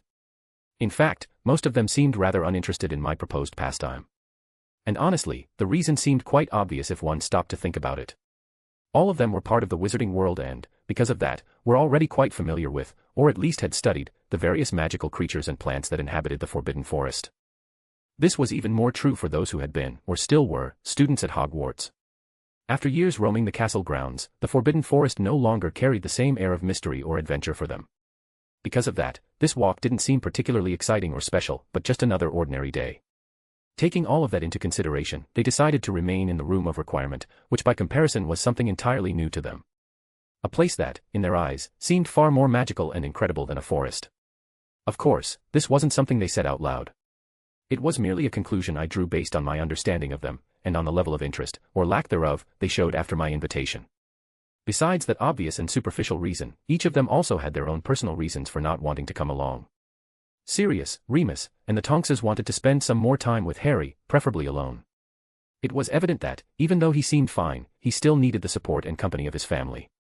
The Delacours felt the same way about Fleur, and therefore decided to stay as well. Additionally, Andromeda and Apollon agreed that venturing into the Forbidden Forest might be a bit too stimulating an activity for someone who had just been the victim of a kidnapping. They believed doing something calmer and more relaxing was far more appropriate for the moment. As for Hermione and Ron, they planned to return to the Gryffindor common room to inform their housemates that Harry was all right. That would not only reassure their friends and housemates, but also significantly reduce the number of questions and curious stares Harry would receive when people saw him in person. Nick and Penny, on the other hand, were among the few who showed genuine interest in the walk. They truly wanted to take part in that small adventure with my family. However, as professors and invited tournament ambassadors, they unfortunately needed to help the headmaster and the ministry deal with the mess left behind by the events of the previous night. Besides the two of them, Fleur and Luna also wanted to accept my invitation, but in the end had to decline for certain reasons. Fleur, to be honest, didn't find the Forbidden Forest particularly interesting. What she really wanted was to spend more time with me. She also thought that the idea of having a picnic at the unicorn's territory would be nice, creating a calm and harmonious moment, perfect for a romantic or at least intimate atmosphere to form between us. However, after Apollon and Jean insisted a bit for her to stay, she reluctantly gave in. She couldn't refuse them, especially after realizing that her parents were still worried about her and simply wanted to spend some family time with their two daughters. As for Luna, she was possibly the only person who genuinely wanted to go to the Forbidden Forest. And that came as no surprise, since everyone knew that this slightly odd and carefree girl loved any kind of adventure involving nature and magical creatures. The only reason she ended up declining as well was because, just like Ron and Hermione, she planned to return to the Ravenclaw common room to explain the situation to our housemates and friends. Still, she made me promise that I would go on a walk through the Forbidden Forest with her another day, just the two of us. And well, these were the reasons everyone gave for refusing my invitation. However, there was also one last reason they didn't voice out loud, but which was quite evident. They chose not to go because they wanted to give us space. They wanted my family and me to have a moment just for ourselves. That intention was something my parents and I noticed almost immediately. And honestly, we were deeply grateful for it.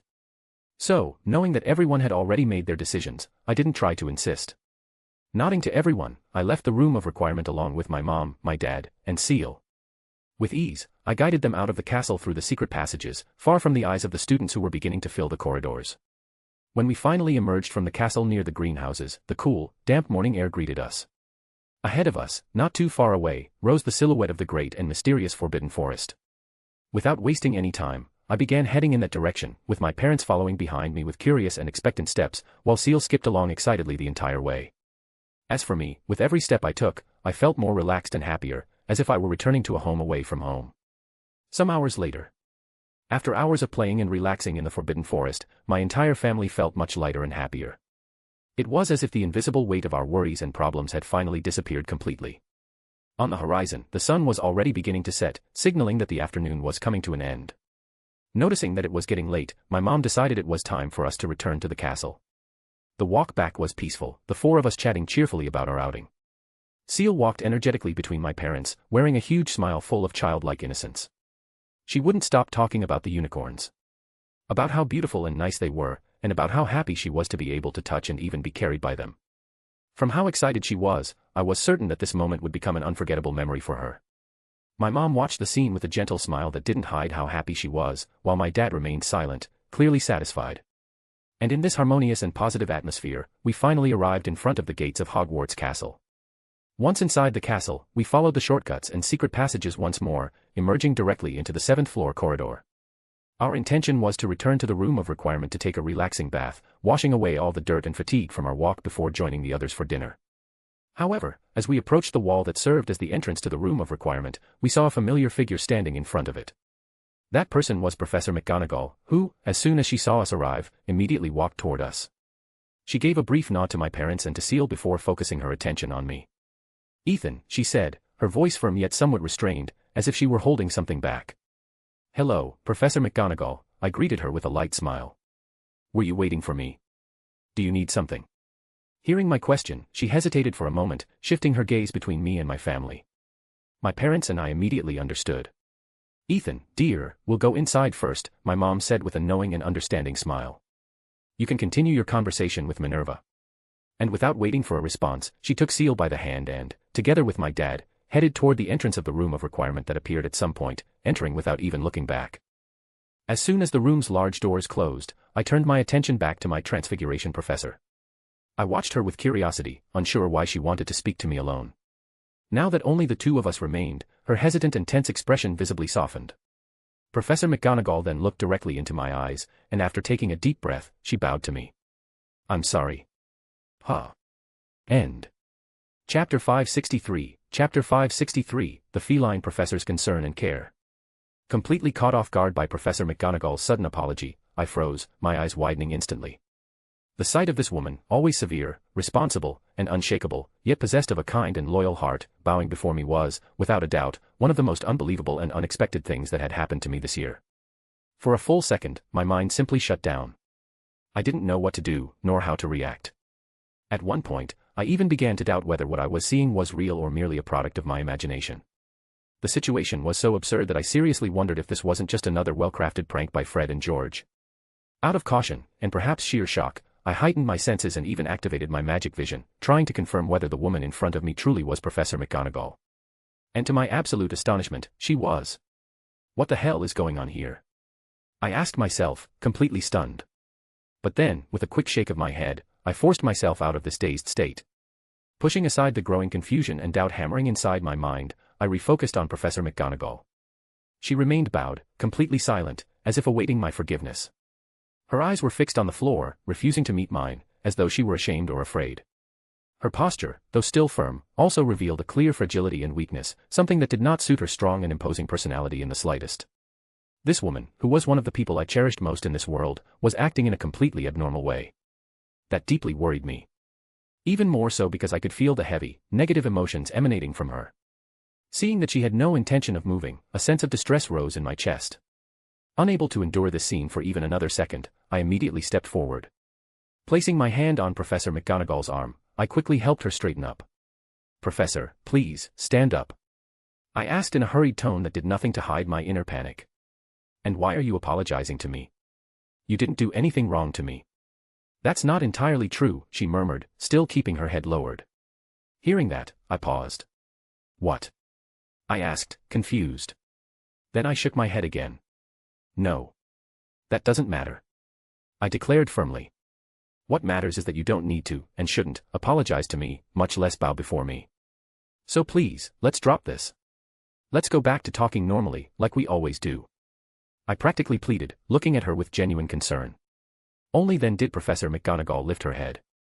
Her eyes, which had been fixed on the stone floor at our feet, finally met mine. At this very moment, I saw the intense guilt and deep sadness dwelling in her gaze, making my chest tighten painfully. "You say I don't need to apologize to you, but that isn't true," Professor McGonagall said softly, before continuing. "When I began working at Hogwarts, I made a promise to myself, to protect every student in this school and to ensure that nothing bad would happen to them. And on the day I went to your house to deliver your acceptance letter, I also promised your parents that, while you were under the roof of this castle, I would keep you safe. But in the end, I failed all of those promises," she said, her voice self-deprecating and heavy with remorse. "I couldn't stop you from participating in the dangerous tournament. I couldn't stop you from being kidnapped in the maze, and I couldn't protect you from the Death Eaters in that graveyard." She closed her eyes for a moment, her voice wavering slightly. "I failed the students of this school. I failed myself, and, most of all, I failed you, Ethan." When Professor McGonagall looked at me again, her eyes were filled with guilt and emotions that were difficult to put into words. She took a deep breath.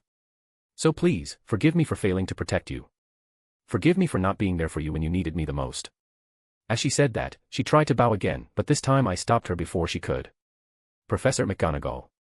"Minnie," I began gently, supporting her carefully, "don't say that. You're not at fault for anything.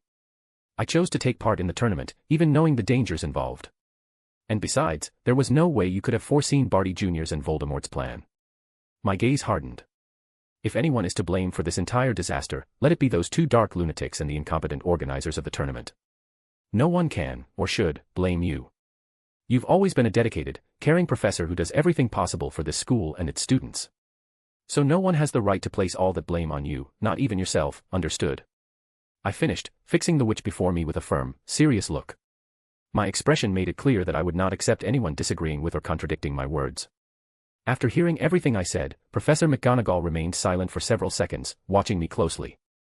Various emotions and thoughts passed through her eyes, and I could feel her tense, heavy emotions slowly begin to settle. Of course, a trace of guilt and remorse still lingered, but it was no longer as intense or alarming as before. "Well," she cleared her throat, looking away as she adjusted her glasses, "even if you say that, there is another matter for which I would like to apologize. I want to apologize for not coming to see if you were all right after you returned from the graveyard," she confessed. "At that time, you were with your family, and I didn't want to intrude on your moment with them." Hearing that, I shook my head immediately. "Professor, you don't need to apologize for that, and you wouldn't have been interrupting anything," I replied sincerely. "In fact, it would have been really nice if you had been there as well." A gentle smile appeared on my face. "After all, if I remember correctly, I already told you that I consider you part of my family." For a brief moment, the impeccable Transfiguration professor was left speechless. She blinked a few times, clearly surprised. Then her expression softened, and a small smile formed on her lips. "Thank you," she said at last, her voice slightly thick as her eyes grew moist. Raising an eyebrow, my smile widening. "I don't want to thank you," I said, opening my arms. "I want a hug." Professor McGonagall let out a soft, affectionate laugh, tinged with happiness and relief. Not leaving me waiting long with my arms open, she decisively stepped forward and wrapped me in a firm, warm embrace. If any student were to witness this scene, they would certainly be shocked. The professor, known by all as rigid and professional, now looked like nothing more than an ordinary woman, full of emotion, showing affection and care for someone dear to her. "I'm very happy that you're all right," she murmured against my shoulder, genuinely moved.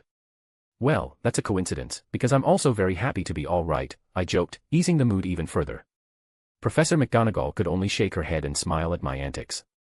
Silly boy, she thought. Then, as she continued to hold me, an unexpected thought crossed her mind. The feline witch realized, with mild astonishment, that I was now taller than her. That surprised her, and at the same time brought back an old memory, the day she saw me for the very first time. Back then, I had been a child who, despite being more mature and intelligent than most, was still just a child. But now she realized that time had passed. I was becoming a grown and responsible young man. They really grow up so fast, she thought, with a maternal feeling, tightening her embrace. After a few seconds, Professor McGonagall pulled away, regaining her usual firm posture, though her gentle, caring gaze was still evident. You know, for someone who spends so much time pulling pranks and getting into trouble, you're actually quite good at comforting others, she remarked. That's what everyone says. I'm an exceptional and exemplary multitasking man, I declared arrogantly. She muttered softly. I'm sure that's exactly what people say about you. I looked at her suspiciously. Why do I get the feeling you're being sarcastic? That must just be your imagination, she replied, waving her hand dismissively. Then, before I could say anything else, she blinked, as if remembering something. Oh, I almost forget, she added, actually, I had another reason to come looking for you. The headmaster asked me to remind you and the others not to be late for dinner in the Great Hall. He wants the entire school present today. I nodded. Okay, we'll be there. Good. Then I'll be waiting for you there, she said. With that, she gave me one last brief hug before taking her leave, heading off to continue fulfilling her duties as a professor and deputy headmistress. As I watched Professor McGonagall walk away, now with lighter steps and surrounded by an aura that was visibly more serene and happy than when she had arrived, I began to wonder what the headmaster was planning. He's probably getting ready to announce Voldemort's return.